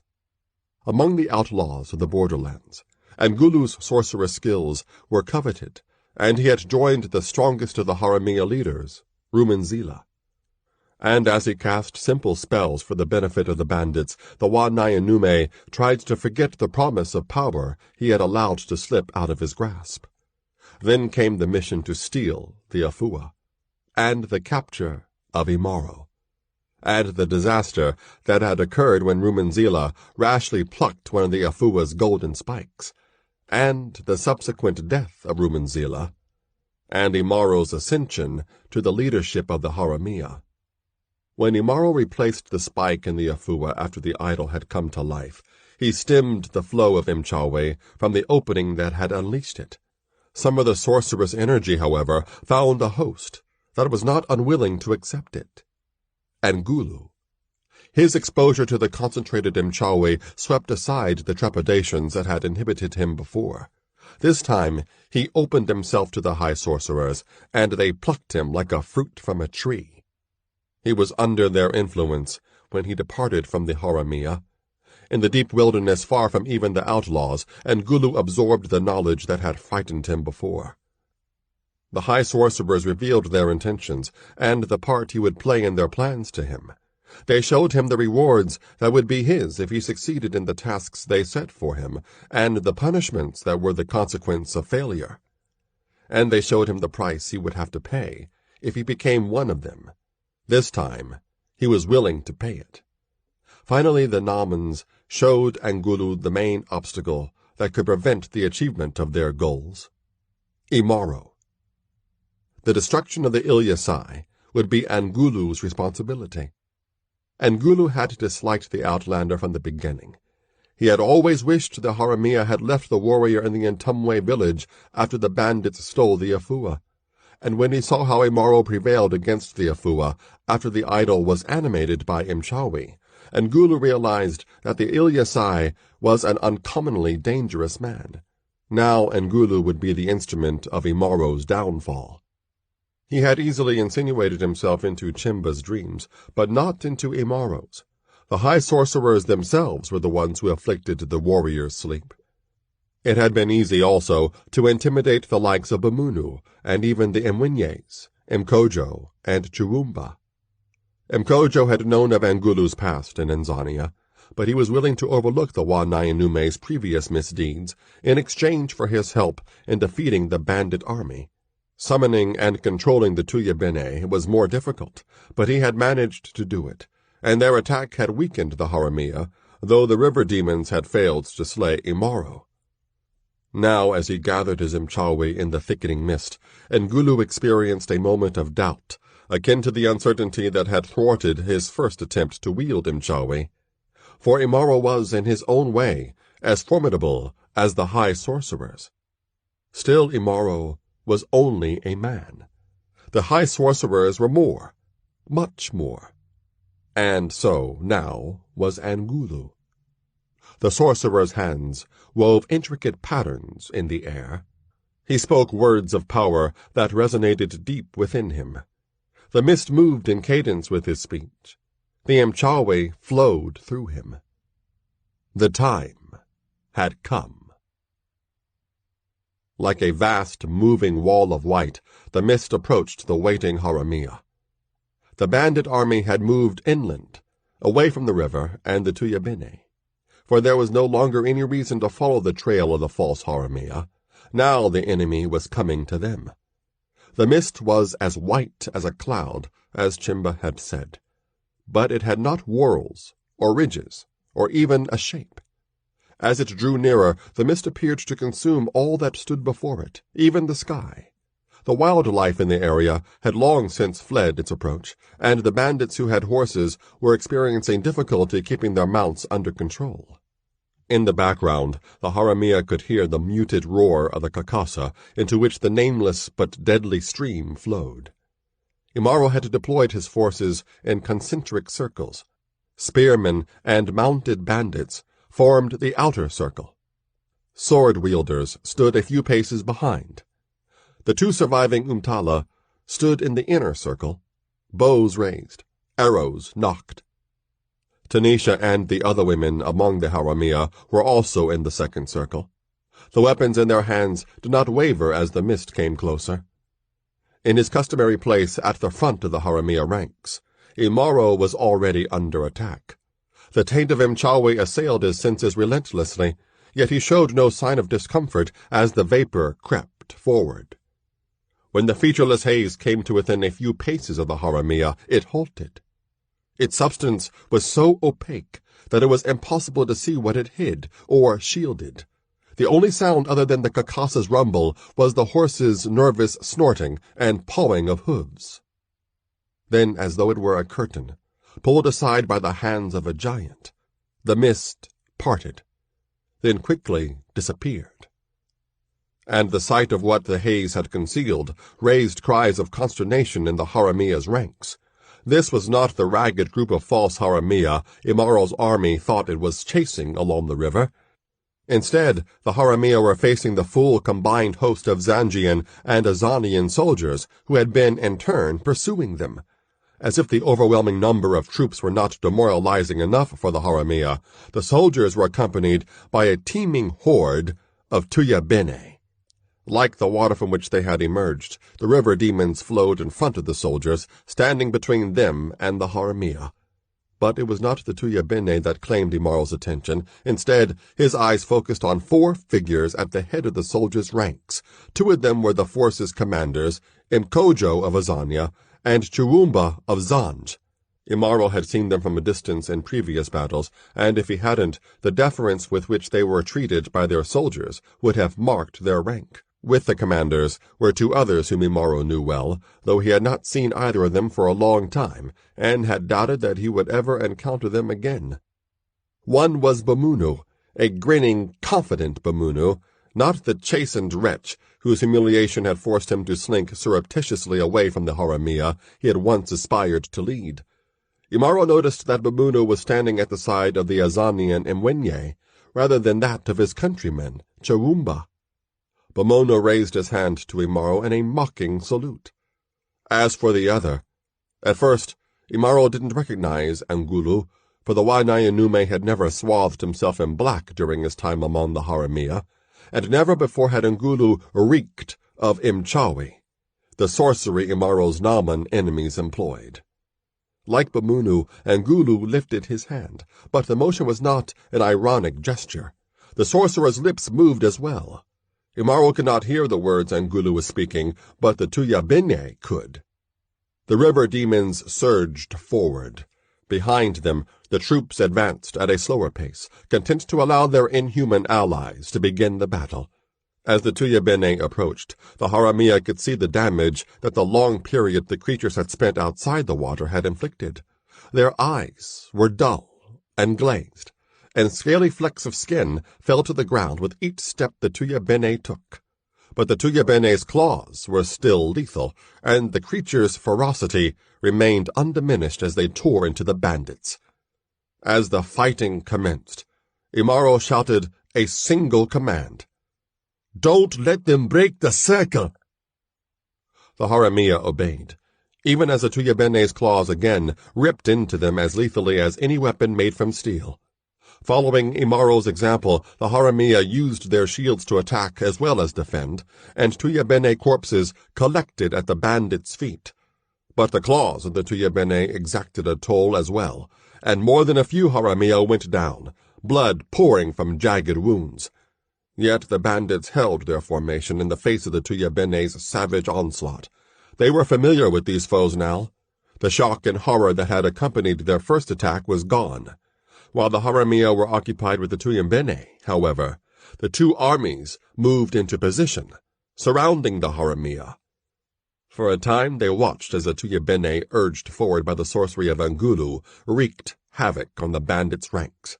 Then Chirumba and Mkojo issued simultaneous commands, and the soldiers joined the attack. 2 sword blades slashed toward Imaro. One aimed at his face, the other at his abdomen. With a flexibility that seemed impossible in a person of his size, he twisted out of the path of the point that was about to impale his stomach, and brought his own blade up to parry the slash aimed at his head. Then the warrior swung his sword twice, and both his assailants went down. One of them dead before he hit the ground, the other groaning from a wound that cut halfway through his body. Taking advantage of the brief respite, Imaro scanned the battlefield. Not all of his fellow haramia were faring as well as he, but the outer circle held firm, even as both the soldiers and Nyumbani attacked. Although the haramia were vastly outnumbered, their ferocity offset that disadvantage. They knew their only chance to survive would be to stand firm and break the will of their enemies. Imaro looked for Tanisha, and he saw that she was still safe in the midst of a group of men and women who were fighting in the second line. Kongolo and Ngodiri were rallying the haramia in other parts of the circle. Busa remained close to Imaro. He wielded his panga crudely but effectively, chopping at his foes as though they were trees in the Kujua. Then Imaro turned his attention to the enemy. He saw Angulu standing apart from the others, his cloak swirling around him like the wings of a gigantic bird. If the sorcerer could control the movements of the Nyumbani and conjure the concealing mist, what other damage was he capable of inflicting on the haramia with the power of his Imchawi? Imaro made an instant decision. After dispatching yet another soldier, he bent down and shouted into Busa's ear, cutting through the clash of weapons and the cries of the wounded and dying. Cover my back, he said. Busa nodded, and his panga slashed in a whirlwind of steel, momentarily keeping soldiers and Nyumbani alike at bay. Sheathing his sword, Imaro bent down and snatched a spear from the hand of a dead foe. He hefted the weapon, assessing its balance. The arm of the Ilyasai was designed for stabbing, not throwing, but the Ilyasai used throwing spears as well, and Imaro's motion was fluid and flawless as he hurled the weapon over the heads of the combatants. Angulu was so intent on monitoring the movements of the Nyumbani that he did not heed the sudden, frantic warnings the soldiers closest to him shouted. He only became aware of danger when the point of the spear Imaro had thrown tore into his throat. For a moment, the Wanyanume stood transfixed, as though the spear had pinned him to an unseen wall. The shaft of the spear bobbed, and gore spurted from Angulu's mouth as he tried to cry out, but he couldn't make a sound.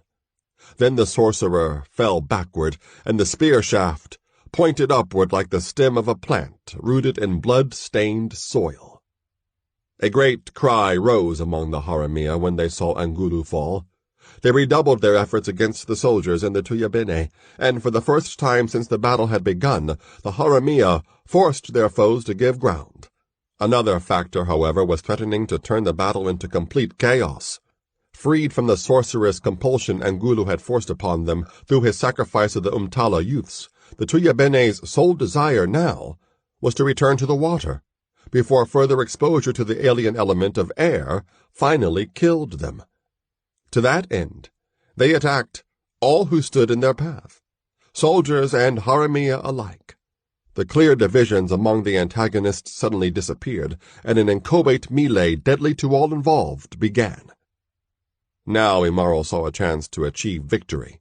If he could rally the Haramia to use the Amok Nyumbani to their advantage, they could rout their foes, despite the soldiers' advantage in numbers. Imaro opened his mouth to shout new commands. Then something crashed against his legs, nearly knocking him off balance. He looked down and saw Busa lying on the ground, clutching his stomach, blood seeping between his fingers. Standing behind Busa, sword blade dripping blood, was not a Zangian or a Zanian soldier, but Chimba. The Haramia's face was twisted into a mask of frustration, and Imaro immediately understood the reason. The blow Chimba had struck was intended not for Busa, but for Imaro. Busa had jumped in front of Imaro, and had repaid the Ilyasai for saving him and Imsuli from the crocodile in the Damba Belong that seemed like a lifetime ago. Enraged by Chimba's treachery, Imaro swung his sword, but Chimba was too quick. He leaped backward, and the blade barely missed him. With a wordless curse, Chimba spat on the ground at Imaro's feet. Then he turned and fled. Imaro looked down again at Busa. He never had a chance to thank Busa for saving his life, for the Ntumwe was already dead. And he owed both his life and his death to Imaro. Then, looking across the swirling mass of confusion the battlefield had become, Imaro saw something that caused him to forget Busa and to cry out in anguish and disbelief. Tanisha's faith in Imaro's prowess as a warrior had never wavered. However, her own confidence in her ability to survive what raged around her was an entirely different matter. Imaro had taught her well. When her blade cut into flesh, the wound it left was as lethal as any a man could inflict. But she could not match a man's strength. Speed and guile were the other weapons that complemented her blade. Now that both the Haramia circles were breaking, the soldiers were pressing closer, and she was losing a few advantages she had. Grimly she fought on, along with the others who were with her. Some of them were women bandits, others were captives who had become camp followers. Haramia men were battling on the women's behalf as well, and she was grateful for their presence. Imaro, however, was worth more than all of them combined on a battlefield, and she would have felt safer if he alone were at her side. She understood why he could not be with her. His responsibilities included all the Haramia, not just her. Yet she could not bear the thought of dying without him, or of him dying without her. and she thought when she had a moment's respite from concentrating on survival, she was certain she would be the first Shikaza woman to die on a battlefield, rather than in the palace of an East Coast noble or king to whom she had been sold. Perhaps, if more Shikaza had died this way, none of us would have to die the other way, she thought. A soldier's blade came perilously close to cutting off her hand as well as her thoughts. Tanisha barely managed to parry the slash. Then she laid open a wound on the soldier's arm that caused him to cry out and drop his sword. One of the women at her side brought him down with a cut that severed his hamstrings. Momentarily the attackers fell back. Tanisha looked for Imaro. She saw him just as he hurled the spear that brought Angulu down. A cry of triumph rose in her throat. Then it died when she saw Chimba's treacherous attempt to kill Imaro and Busa's act of self-sacrifice. Then the soldiers closed in again, and she was forced to take her eyes off Imaro and fight for her life. She lost sight of Chimba as well. Even as she slashed, parried, and dodged, Tanisha was determined now to go to Imaro. But before she could tell the others her intention, she was suddenly struck on the head. Pain overwhelmed her consciousness as rough hands seized her from behind. As her sword dropped from her hand and she was pulled backward, a familiar face swam into her blurred field of vision. Then she knew no more. Imaro saw Chimba strike Tanisha down. The Haramia's action stunned the others around her, long enough to allow him to sling her unconscious body over one shoulder. Chimba's slight frame contained deceptive strength. In a moment he was gone, carrying Tanisha as though she were weightless. Before the other Haramia could pursue the treacherous Chimba, they again had to battle the soldiers who had renewed their attack, even as they were trying to fend off the Tuyabine at the same time. A mass of struggling combatants separated Imaro from Tanisha and her abductor, yet even as he defended himself against his foes, he could see where Chimba was going. He was headed toward the perimeter of the fighting. There, one man and 2 horses waited. Even from the distance across the battlefield, Imaro recognized the man. It was Bamunu. Chimba wove through the fighting like a serpent through blades of grass. When he reached Bamunu, he handed Tanisha to him. The Zangian slung her inert form over the front of his saddle, and he mounted the horse. Chimba mounted the other steed. Across the horde of struggling combatants, Bamunu locked eyes with Imaro. With a smile on his face, and another salute, the Zangian rode away, bearing Tanisha with him. Chimba rode at his side.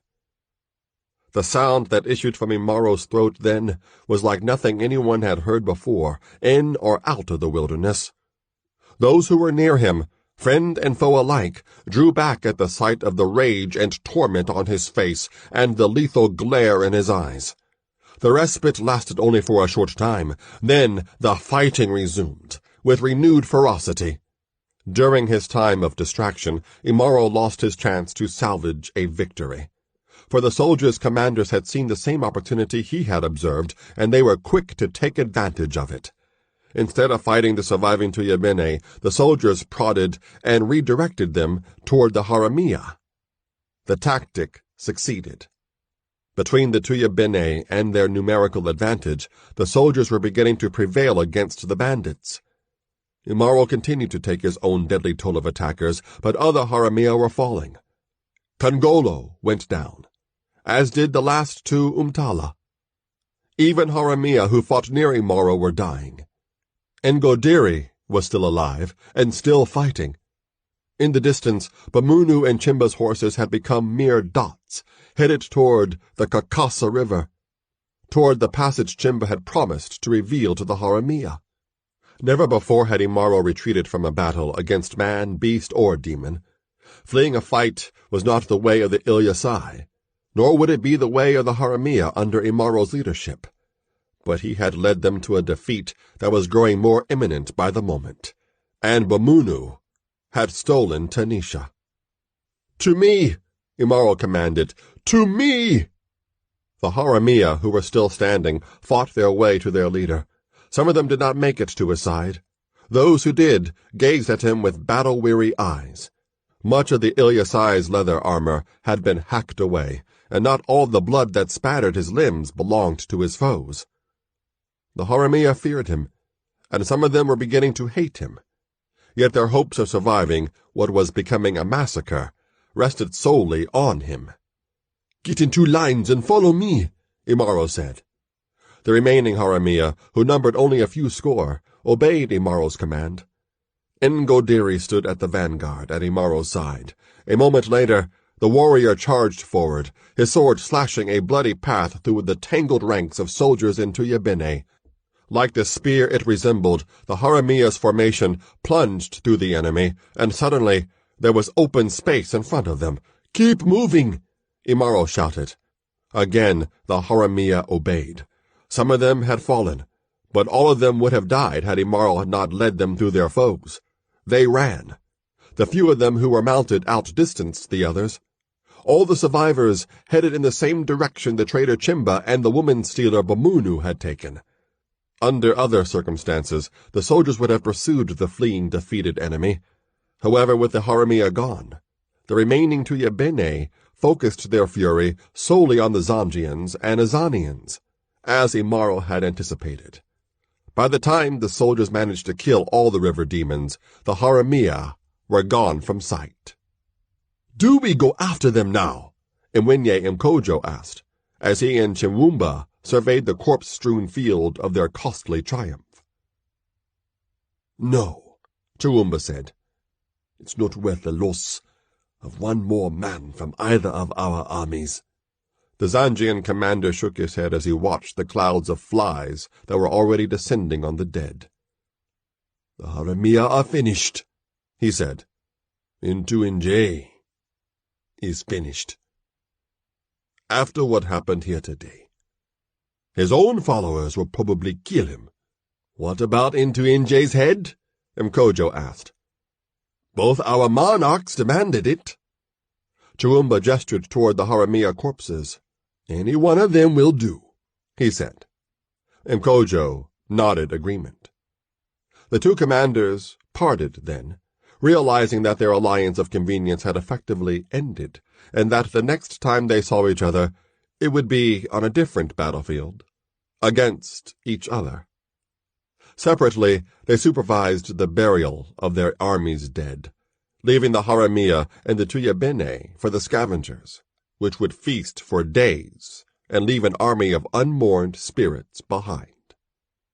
When a pair of Azanian soldiers lifted Angulu's body to drop it into a common grave, the midnight black cloak he wore caught on one of the men's weapons, and it ripped apart. At the sight of what the rip revealed, the soldiers turned their heads away in disgust and quickly threw the corpse in with the others. The Wainayonume's body had altered. Protruding pustules had formed on his skin, and the proportions of his limbs had changed in a way that repelled the soldiers, hardened though they were to the horrific sights of war. Not recognizing what they saw, the soldiers assumed the protuberances were the marks of a disease. Saying nothing to anyone else, they piled other bodies on top of Angulu's. Had Imaro been there to see the deformities, he would have recognized them immediately, for he had seen similar protuberances, fully formed, on the misshapen body of Chitendu, in the place of stones. As Jua set, the remnants of the bandit army rested. Some of the Haramia leaned on their weapons. Others, too exhausted to stand, lay on the ground. Little more than 200 of the Haramia had survived the battle against the soldiers in the Nyumbani. All the survivors bore wounds, some serious enough to be fatal if left untreated.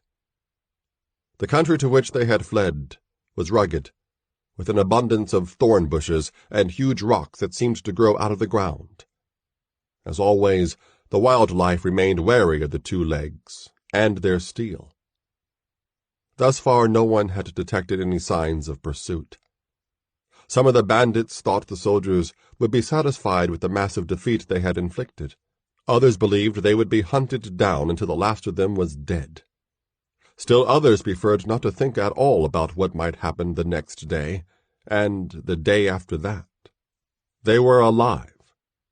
That was enough for them. It was not enough for Imaro.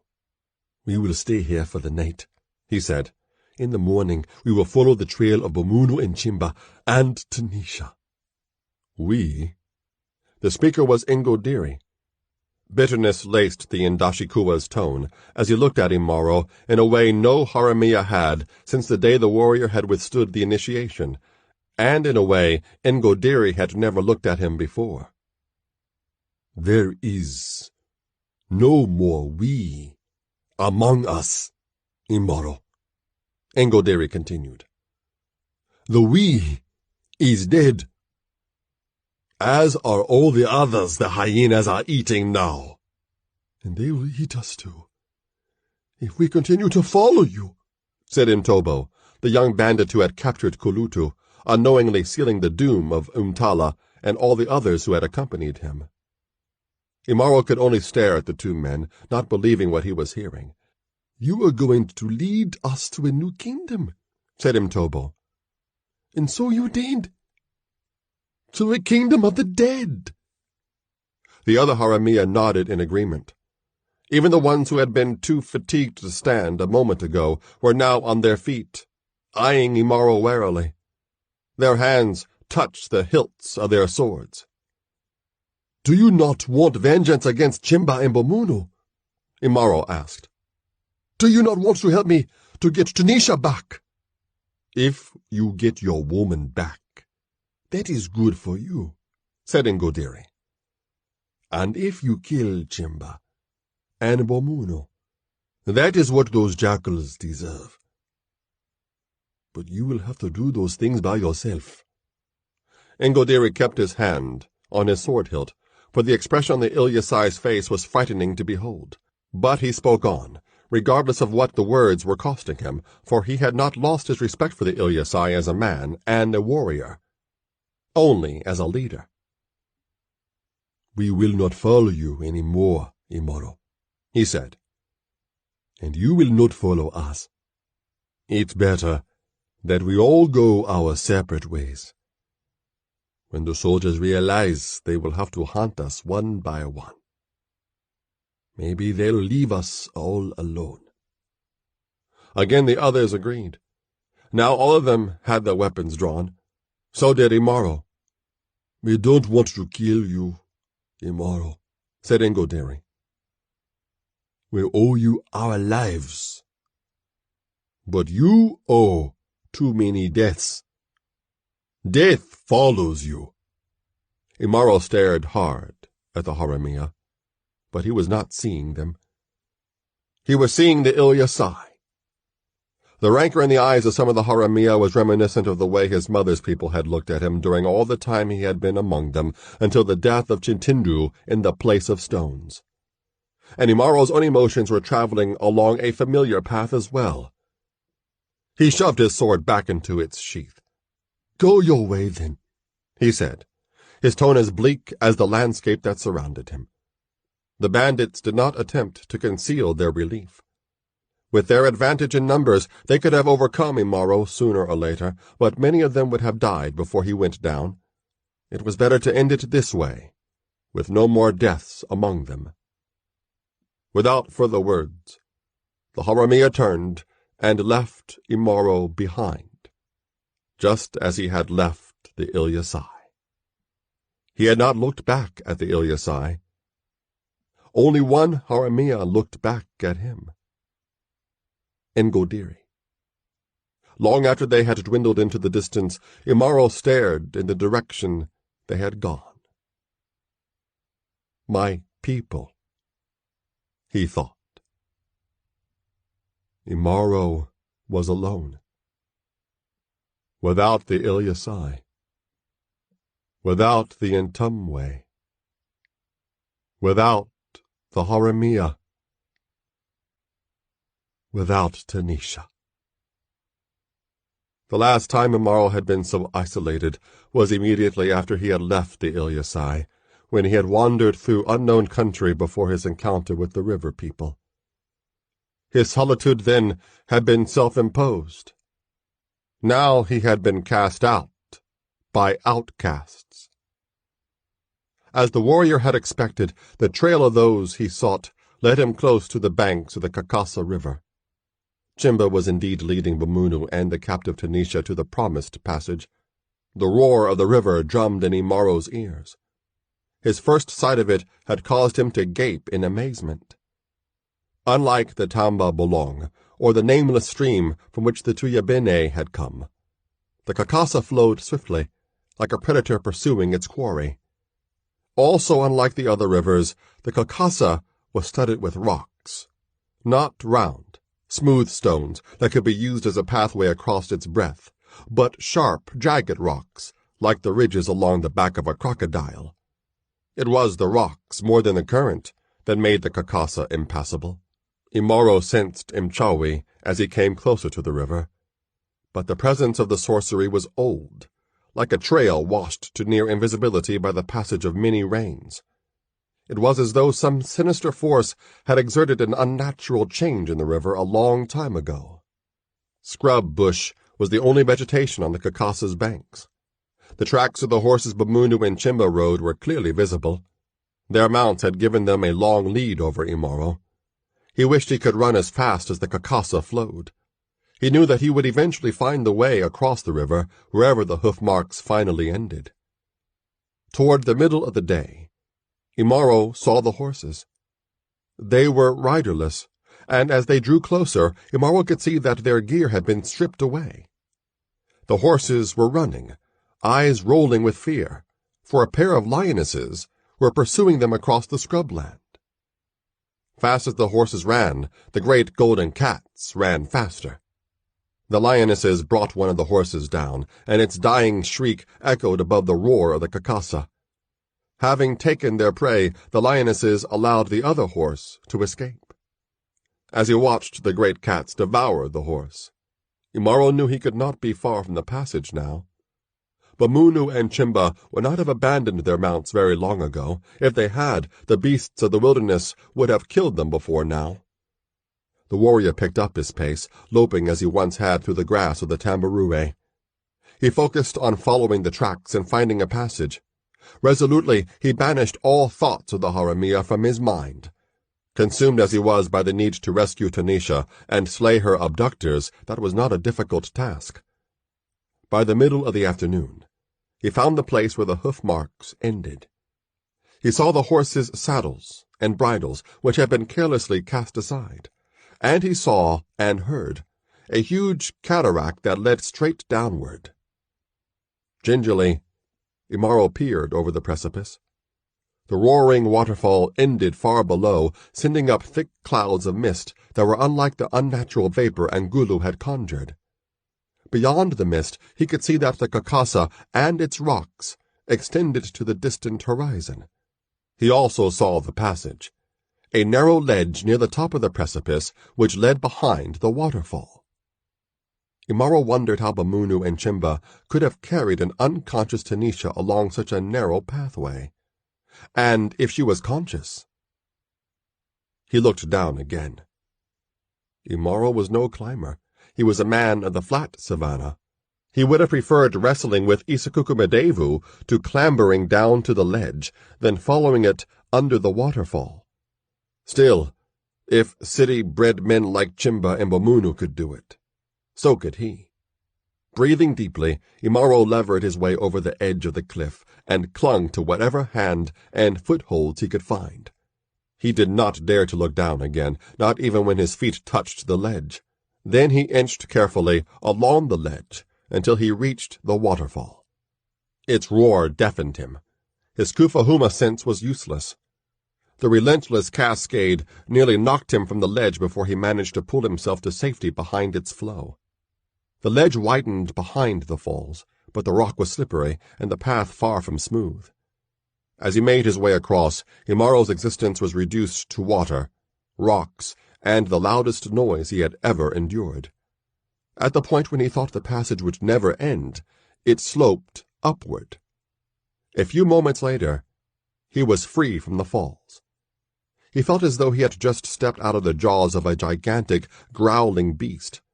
Not since his childhood had he felt so small and insignificant. Drenched as though he had been standing in a rainstorm, Imaro climbed to the other side of the carcassa. The terrain there differed little from what he had left behind, except for a smudge of green on the horizon. A forest. Vultures were circling and landing nearby. With a sense of foreboding, Imaro approached the carrion birds. They scattered resentfully, loath to leave their feast. Not much remained of the corpse on which the vultures were feeding, but it was enough to allow Imaro to identify Chimba, and to see that the treacherous bandit's throat had been cut. "You trusted the wrong man," Imaro muttered. He read the signs of what had happened after Chimba's death. 2 sets of tracks led to the forest in the distance. One of the trails showed furrows in the dirt, as though the person who made it was being dragged unwillingly. At one point it was clear that the person had fallen, only to be made to walk again. Imaro looked down at Chimba's carcass one last time as the vultures circled impatiently. Then he looked at the carcassa, and at the chasm that now separated him from his past. Everything he thought he had gained since he departed from the place of stones was gone now. As he began to follow the spoor of Bamunu and Tanisha, 3 purposes pushed his footsteps forward: to save Tanisha, to kill Bamunu, and to destroy the Namans. The weapon was unsheathed. This book is over, but the story continues. Keep listening after the credits to hear the beginning of Imaro 2, The Quest for Kush. Book 2 in the Imaro series. Free. This has been an Audible Frontiers production of Imaro, written by Charles Saunders, narrated by Myron Willis. Producer, Mike Charzak. Copyright 2006 by Charles Saunders. Production copyright 2013 by Audible, Inc. And now, a free preview of Imaro 2, The Quest for Kush, Book 2 in the Imaro series. I am a lion. That is of use to gain an object or a rank. I cast myself into the midst, and humble those who praise themselves. Fear not your enemies when they are gathered because of their numbers. I fear not their thousands. I alone it is, who am myself 1,000, by being brave. The Poem of Liongo, a Swahili epic translated by Edward Steer. Chapter 1. Imji Yawuzimu. The forest lay green, brooding and quiescent under the heat of Jua, the sun. It was an isolated stretch of woodland, far from the glittering realms of the East Coast kingdoms of Nyumbani, or the territories of the nomadic tribes of the borderlands, or even the haunts of the outlaws, who were known as Haramia. Few knew of the existence of this remote woodland, and its name had passed from memory. On this day, though, the tranquility of this long-forgotten forest had been shattered. Earlier, 2 humans had entered its confines. Those 2 had come fearfully, as though fleeing an unseen pursuer. The scent of that fear had assured the creatures of the forest that the intruders presented no danger. Now a new intruder had come, one who smelled not of fear, but of blood, steel, and hatred. It was the latter scent that sent flocks of brightly colored birds fleeing through the upper levels of leaves, and caused long-tailed monkeys to scamper from tree to tree, chattering and scolding in terror only vaguely comprehended. Even predators paused uncertainly in their stalking of prey as the crashing noises the intruder made drew nearer. The trees in this forest did not grow densely, but the foliage high above was knit into a canopy that softened Jua's light into a golden-green haze. Numerous clearings dotted the woodland floor. Into one of those clearings strode the interloper, Imaro, formerly of the Ilyasai, and formerly the leader of the Haramia. The warrior was a fearsome sight. His umber-colored skin glistened sweat-slick through garments that hung in skimpy tatters from his massive frame. Crimson-crusted wounds scored his skin like glyphs inscribed by demons. Dried blood matted his woolly black hair. His face was hardened into an implacable mask of hatred. Unrequited vengeance burned like a torch in his eyes. Yet beneath the lamina of that emotion lay a core of grief so bitter it threatened to consume him entirely. Imaro did not like forests. Deep inside he longed for the vast golden sweep of the Tamborure, the flat grassland in which he grew to manhood among the Ilyasai people. But he knew he would never again see the savannah he had left behind. The woodcraft Imaro had learned during his subsequent wanderings was rudimentary, but still far superior to that of the ones he pursued. The trail was easy to follow. Imaro knew he was not far behind them. So intent was the Ilyasai on the signs of the passage of those he pursued that he remained oblivious to the death that lurked above him, using a leaf-shrouded limb to mask its silent approach. Only a sudden and belated stirring of his kufahuma, the tamburi-bred sense that warned him of impending danger, saved Imaro from the talons of the beast that sprang down from the trees. Despite the warrior's lightning-swift swerve to one side, the claws raked across one shoulder, adding to the scarlet wounds that already decorated his dark skin. Thrown off balance by the glancing blow, Imaro stumbled to the ground. Quickly he leaped to his feet and whirled to face his attacker. Then his eyes widened in surprise, for the beast that faced him was like none he had seen before, on the Tamborure or elsewhere. It was a great cat, leanly built, halfway between a leopard and a lion in size. Its fur was scarlet in hue, spotted like that of a leopard with rosettes of deeper blood-colored shade. Its claws were fearsome weapons, but more dangerous still were the dagger-like fangs that curved an inch below the cat's tufted chin. The beast's long tail lashed in frustration as it growled at Imaro. Not often did the red panther miss its prey when it attacked. "Chui, Nayakundu," Imaro said, giving the feline an Ilyasai name meaning red leopard. He held his sword before him in a two-handed grip. If this feline behaved in a way similar to the ones he knew, it would spring again now. In a crimson blur, the cat hurtled through the air, mouth agape to drive its deadly fangs into Imaro's throat. Again the Ilyasai eluded the lethal talons and fangs. As the red panther's momentum carried its body past him, Imaro pivoted and swung his sword downward with terrific force.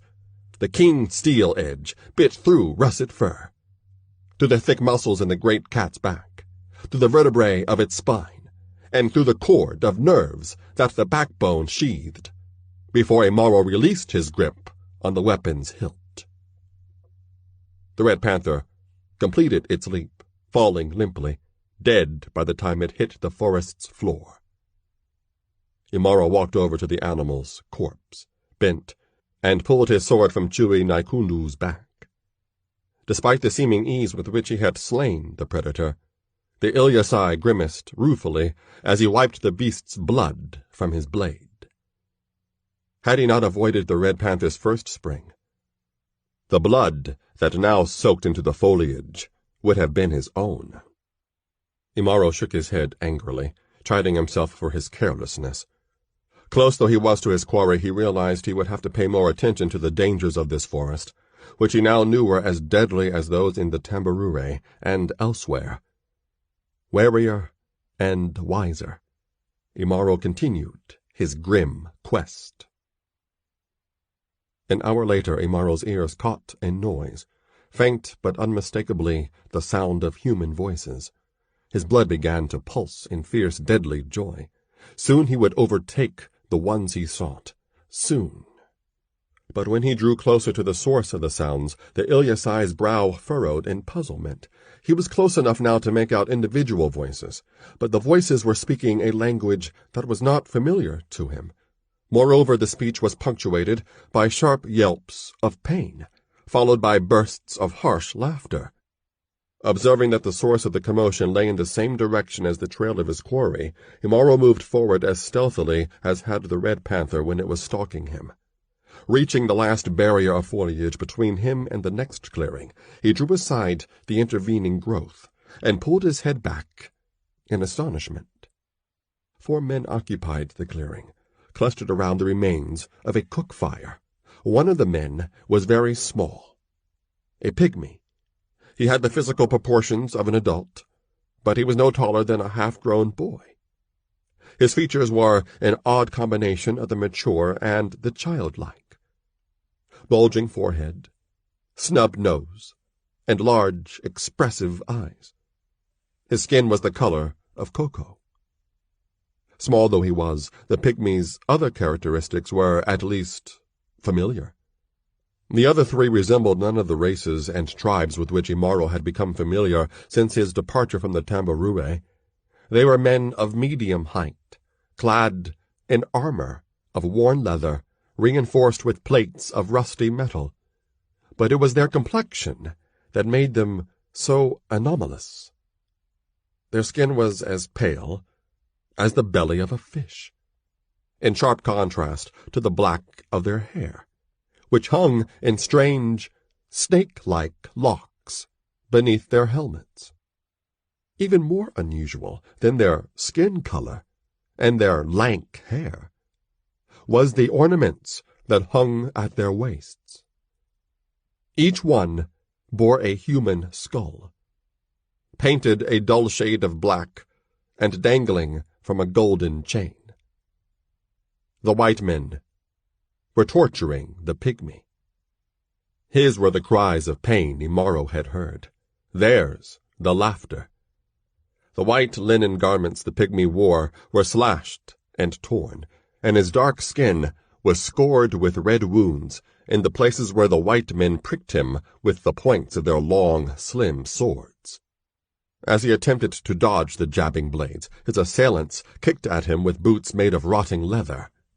As Imaro watched the pygmy twist desperately to evade a spear point aimed at his buttocks, memory struck Imaro with a force that was almost physical. He was a child again. It was the day after his mother had departed the dwellings of the Ilyasai, leaving him behind. Masadu, the trainer of warriors, had contemptuously tossed Imaro among a group of older boys for his first lesson in Mafundishu Yamoran, the way of the warrior. The bigger boys surrounded him, each one brandishing a bladeless spear shaft. Their circle closed on him. "I will not cry," Imaro had told himself, grimly, fearfully, on that long-ago day. "I will not cry." And he didn't. The memory passed, and suddenly the Ilyasai war cry boomed from his throat and resounded through the clearing. Then Imaro fell upon the pale men like Ngatun, the lion, attacking a herd of antelope. They stood stunned in momentary inaction by the abruptness and ferocity of Imaro's attack. Imaro's blade sang a song of death as it whipped through the air in a gleaming silvery arc. The edge sheared cleanly through the unarmored neck of the man closest to him. The white man's severed head flew across the clearing, while his body, blood spurting from the stump of its neck, toppled forward. With speed that rivaled that of Chui Nakundu, the Ilyasai whirled and drove his blade deep into the belly of a second adversary, punching the point effortlessly through leather and flesh. A vicious wrench of Imaro's arm brought his sword out again in a shower of blood. The white man shrieked once, then his mouth gushed a crimson as he slumped to the ground. During the frighteningly brief time it had taken Imaro to slay 2 men, the third man attacked, raining blow after blow onto Imaro's blade, but his movements were sluggish and ineffectual, as though his muscles were not accustomed to making such a great effort. Imaro struck once. His foe's sword spun to the ground. Imaro struck again, and the last of the pale man went down, his heart sundered by the point of the warrior's blade. Now all 3 of the pygmies' tormentors lay lifeless in widening pools of gore. Imaro wiped his blade on the garment of one of the dead men. The pygmy he had just rescued gazed at him with understandable wariness, for the giant warrior who had appeared as if from nowhere looked like an apparition of doom. Old blood was caked on his body, his lips were drawn back from his teeth in a feral snarl, and something very close to madness burned in his obsidian eyes. Looking closer, the pygmy realized that the murderous light in the warrior's eyes was fading. Still he wondered whether he had been spared from the jaws of jackals only to face the wrath of a lion. "I'd better say something before he decides to kill me, too," the pygmy thought. He spoke in Kiswa, the language at the root of almost all the tongues spoken in the East Coast lands. "Yambo," he said. For all his diminutive stature, the pygmy's voice was deep and resonant. The word he spoke meant greetings, or hello. "Yambo," the giant grunted in reply. Even in that one word, the pygmy's ear detected an intonation that he could not place. "I thank you for happening by at such an opportune moment," Pomphis continued. "It appears that I owe you my life." The warrior said no more. He was scanning the clearing, searching for something that apparently had nothing to do with the 3 fresh corpses that lay sprawled at his feet. Imaro was remembering, not the scene from his childhood, which had faded as quickly as it had arisen, but the last time he had intervened to save a life. 2 lives. Those of Busa and Umsule of the Ntumwe tribe, when they were attacked by a crocodile in the Damba Balong River, far away from this place. And he remembered what had happened afterward. The pygmy's voice interrupted Imaro's musings. "My name is Pomphis," he said. "May I have the honor of knowing the name of the man who saved my life?" Imaro looked at Pomphis as though he were focusing on him for the first time since he had entered the clearing. Pomphis felt uneasy under that steady gaze. It was as though he were under the scrutiny of a lion. "My name is Imaro," the warrior said. He used his Ilyasai name, not the one by which he was known when he led the Haramia, into Inje, the outsider.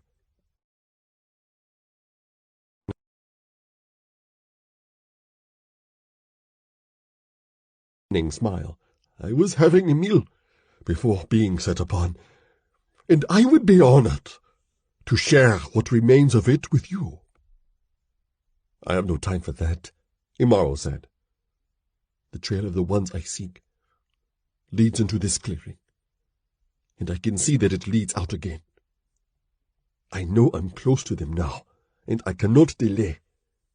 Would you, perhaps, be talking about the man and woman I saw who were captured by men similar to the ones you just killed?"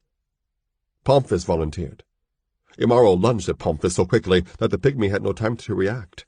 The Ilyasai's fingers dug deep into Pomphis's shoulders. Then Pomphis found himself being lifted from the ground with frightening ease. When he had raised Pomphis the full 2 feet that separated them in height, Imaro spoke, his voice like the growl of a leopard. "You've seen them," he demanded. "Where are they? Tell me." Looking much calmer than he felt, Pomphis made a slight, almost imperceptible wriggling move. A moment later he was standing on the ground, and Imaro was left clutching empty air. "Have a care, warrior," Pomphis said, in a tone that belied the pounding of his head, the sweat on his palms, and the tremor in his stomach. I would tell you what you want to know, the pygmy continued, but there's no need for you to put your hands on me like that. Imaro stared at his hands, which were still clenched in front of him. He looked at them as though they did not belong to him. Emotion still roiled inside him, including the memory from the past that had impelled him to come to the pygmy's aid. As he looked down at Pomphis, Imaro suddenly felt a sting of shame for what he had done. I am sorry, he muttered. I will not harm you. But I must know what happened to the man and woman you saw. Pomphis looked deep into Imaro's eyes and saw that the near madness he had seen there before was gone, though it was still clear that this man was dangerous. Somewhat reassured, he began to speak. It happened deeper in the forest, the pygmy said. Before I even saw them, I heard them crashing through the bush, not knowing whether they were friend or foe.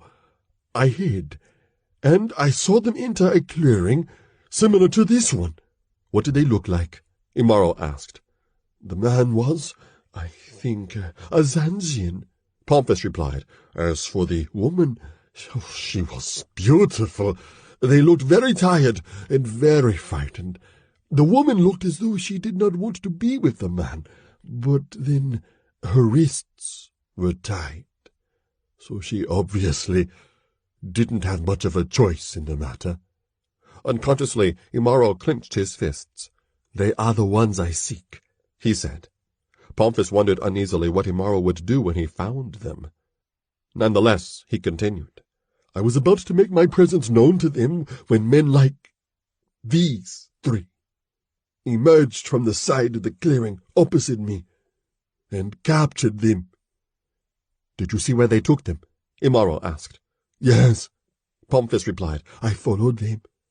They went to the west, and I tracked them to their destination. It was a half-ruined city built of stone. I saw the white men lead their captives through a broken gate. Then I doubled back on my trail, for I did not want to be captured as well. He smiled ruefully then, and rubbed one of his many small, cruel wounds. I didn't think there were any more of the white ones away from their city. But I was wrong. These three took me by surprise while I was cooking a meal. I had intended to return to the city after sundown to see what I could do for the captives. Until you came along, it looked as though I would be going there, all right, as another captive, after they were through amusing themselves with me. Why risk your life by going back to the city? Imaro asked. To try to rescue the man and woman, of course. Is that not what you want to do? Imaro didn't answer. Do you not know who these white ones are? Pomphis asked. They are Mazungas. Mazungas, Imaro repeated. He shook his head, indicating his unfamiliarity with that word. Sit down, Imaro, sit down, Pomphis urged. We have a great deal more talking to do, it seems. Imaro made an impatient noise deep in his throat. He had no time to spend in conversation with this talkative small one. Then he realized that he, too, would be obliged to wait until nightfall to venture into the city in pursuit of the ones he sought. For his purposes, daylight was his enemy. The darkness, when it came, would be his ally. I will wait with you, Imaro agreed, but not in this clearing. Other paleskins could be coming out of their city in search of these dead ones. Nodding his assent, Pomphis proceeded to retrieve the half-cooked forest hare he had earlier brought down with a sling belted to his side. He also gathered up his other belongings, which included a beaded skull cap, which he quickly replaced on his head, and a leather bag secured by a drawstring.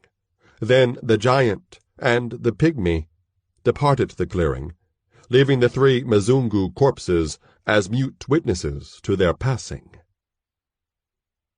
As he sat in the waning sunlight and chewed on a half-burnt haunch of hare, Imaro quickly learned that if his newfound companion could be described in a single word, that word would be loquacious. Even as he tore strips from his tattered garments to bind the wounds the Mzunga's swords had inflicted, Pomphis talked incessantly, his words swarming like bees from a hive. Yet Imaro found himself becoming interested in what Pomphis had to say about the Mzungas. 1,000 rains ago, the pygmy said, the continent of Nyumbani had been invaded by hordes of white men from Atlan, an island continent in the Bahari Magharibi, the Western Ocean. The people of Atlan worshipped the Mashatan, the demon gods the various peoples of Nyumbani had vanquished with the aid of the Cloud Striders.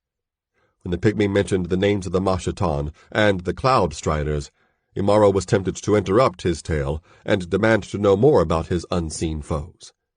Then he realized he would eventually learn what he needed to know simply by continuing to listen to Pomphis' discourse. When the sorcery of the Mashatan at their command, the Atalanteans, given the name Bazungu by their victims, meaning those without mercy, laid waste to the west coast kingdoms of Nyumbani, and crossed the Ata Isan mountains to lay waste to the glittering empires of the Sahan country. Although the people of the Nyumbani fought valiantly, the power of their unholy magic had given the Mzungu a seemingly insurmountable advantage. Proud kingdoms were crushed beneath the Atlanteans' heel.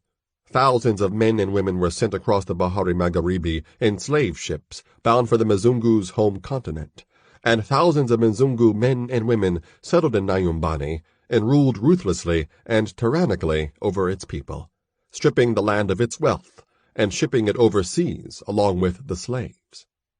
The influence the Mashatan held over the Atlanteans was as deep as their memory was long. For millennia they had lusted to avenge the defeat they had suffered in Nyumbani at the hands of the Cloud Striders. In Atlan they had sown a malignant suggestion in the minds of the people of the sea-girt continent, a belief that the people of the Nyumbani were subhuman, fit only for slavery, or sacrifice on the altars of the Atlanteans' gods.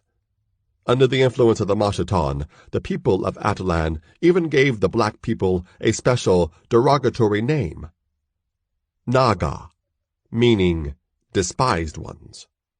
As well, the demon gods devised a sorcerous barrier that prevented the Cloud Striders from coming to the aid of the people of Nyumbani. Courage was the only weapon the people of Nyumbani had, and all too often it wasn't enough. For almost 100 reigns, the Mzungus ravaged the western and central parts of Nyumbani.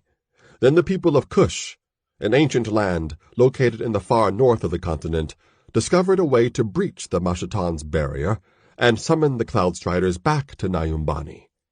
The Cloud Striders, who may or may not have been gods themselves, answered the call. In the skies, and in other worldly dimensions, they warred with the Mashatan. The demon gods found it necessary to reclaim the power they had bestowed upon the Mzungu, so they could use it in their desperate battle against their ancient foes. Bereft of the advantage the Mashatan's magic had given them, the Mzungus became vulnerable to the vengeful fury of the people of Nyumbani. The broken kingdoms of the west coast and the Sahan had risen. With the aid of Kush and the lands of the north and east, the sons and daughters of Nyumbani drove the Atlanteans back into the sea, slaughtering thousands in the process, even as the Cloud Striders defeated the Mashatan on their cosmic battlefield. With their task completed, the Cloud Striders once again withdrew. The victorious armies of Nyumbani eradicated all signs of the Mzungus' occupation of the land, a process that history would record as the Scouring. Yet certain obscure legends say that some of the Mzungu escaped the Scouring and built a city in an inaccessible part of Nyumbani, Pomphis said. Mjiawazimu, the legends call it, the city of madness. Pomphis paused, as though to catch his breath. The sun had come close to setting while he talked, and red rays now illuminated the clearing. He furrowed his brows as though deep in thought. Then he continued. The Mzungu must likely have their own name for it, the pygmy said. That isn't relevant, though. What's important is that the city of madness really exists, and the two you seek are being held there. Imaro had listened intently to Pomphus's story. Anger rose within him when he heard of the atrocities the Mzungu had inflicted upon the people of Nyumbani, even though the misdeeds had been done many reigns in the past. He was glad he had slain the 3 in the clearing, and he looked forward to killing more of them after Jua's setting. I am surprised that your people have no legends concerning the Mzungu, Pomphus observed. By the way, I don't think you ever mentioned who your people are. For a long moment, Imaro said nothing. Then with reluctance he said, They were the Ilyasai. Ilyasai? Pomphus repeated thoughtfully. His gaze became distant, as though his mind was sifting through vast stores of accumulated knowledge. Then he gave Imaro an appraising look. Ilyasai, the Lion Slayers, he said, as though reciting from an unseen scroll. A nomadic tribe of warrior herdsmen who roam a vast plain called the Tamborure. They are noted for their ferocity in warfare, their refusal to surrender. No wonder you never heard of the Mzungu. The Tamborure is so remote that even the Mzungu wars did not touch its people. Pomphus looked more closely at Imaro. You do not match the description of the typical Ilyasai, Imaro, Pomphus said. Are you of mixed ancestry? The expression that crossed Imaro's face then was one Pomphus hoped never to see again as long as he lived. The pygmy gathered his legs beneath him, preparing to dash into the forest and take his chances with the Mzungu, should Imaro do what the bitter mask his face had become appeared to foreshadow. I don't want to talk about it, Imaro finally said, spitting out the words as if they were poisonous. This man is in deep pain, Pomphus suddenly realized. He has been in pain all his life. Pomphus was still ready to run. Then Imaro surprised him. Pomphus could see that the warrior was waging an internal struggle to master something he had never before attempted to control. Most likely, his rage.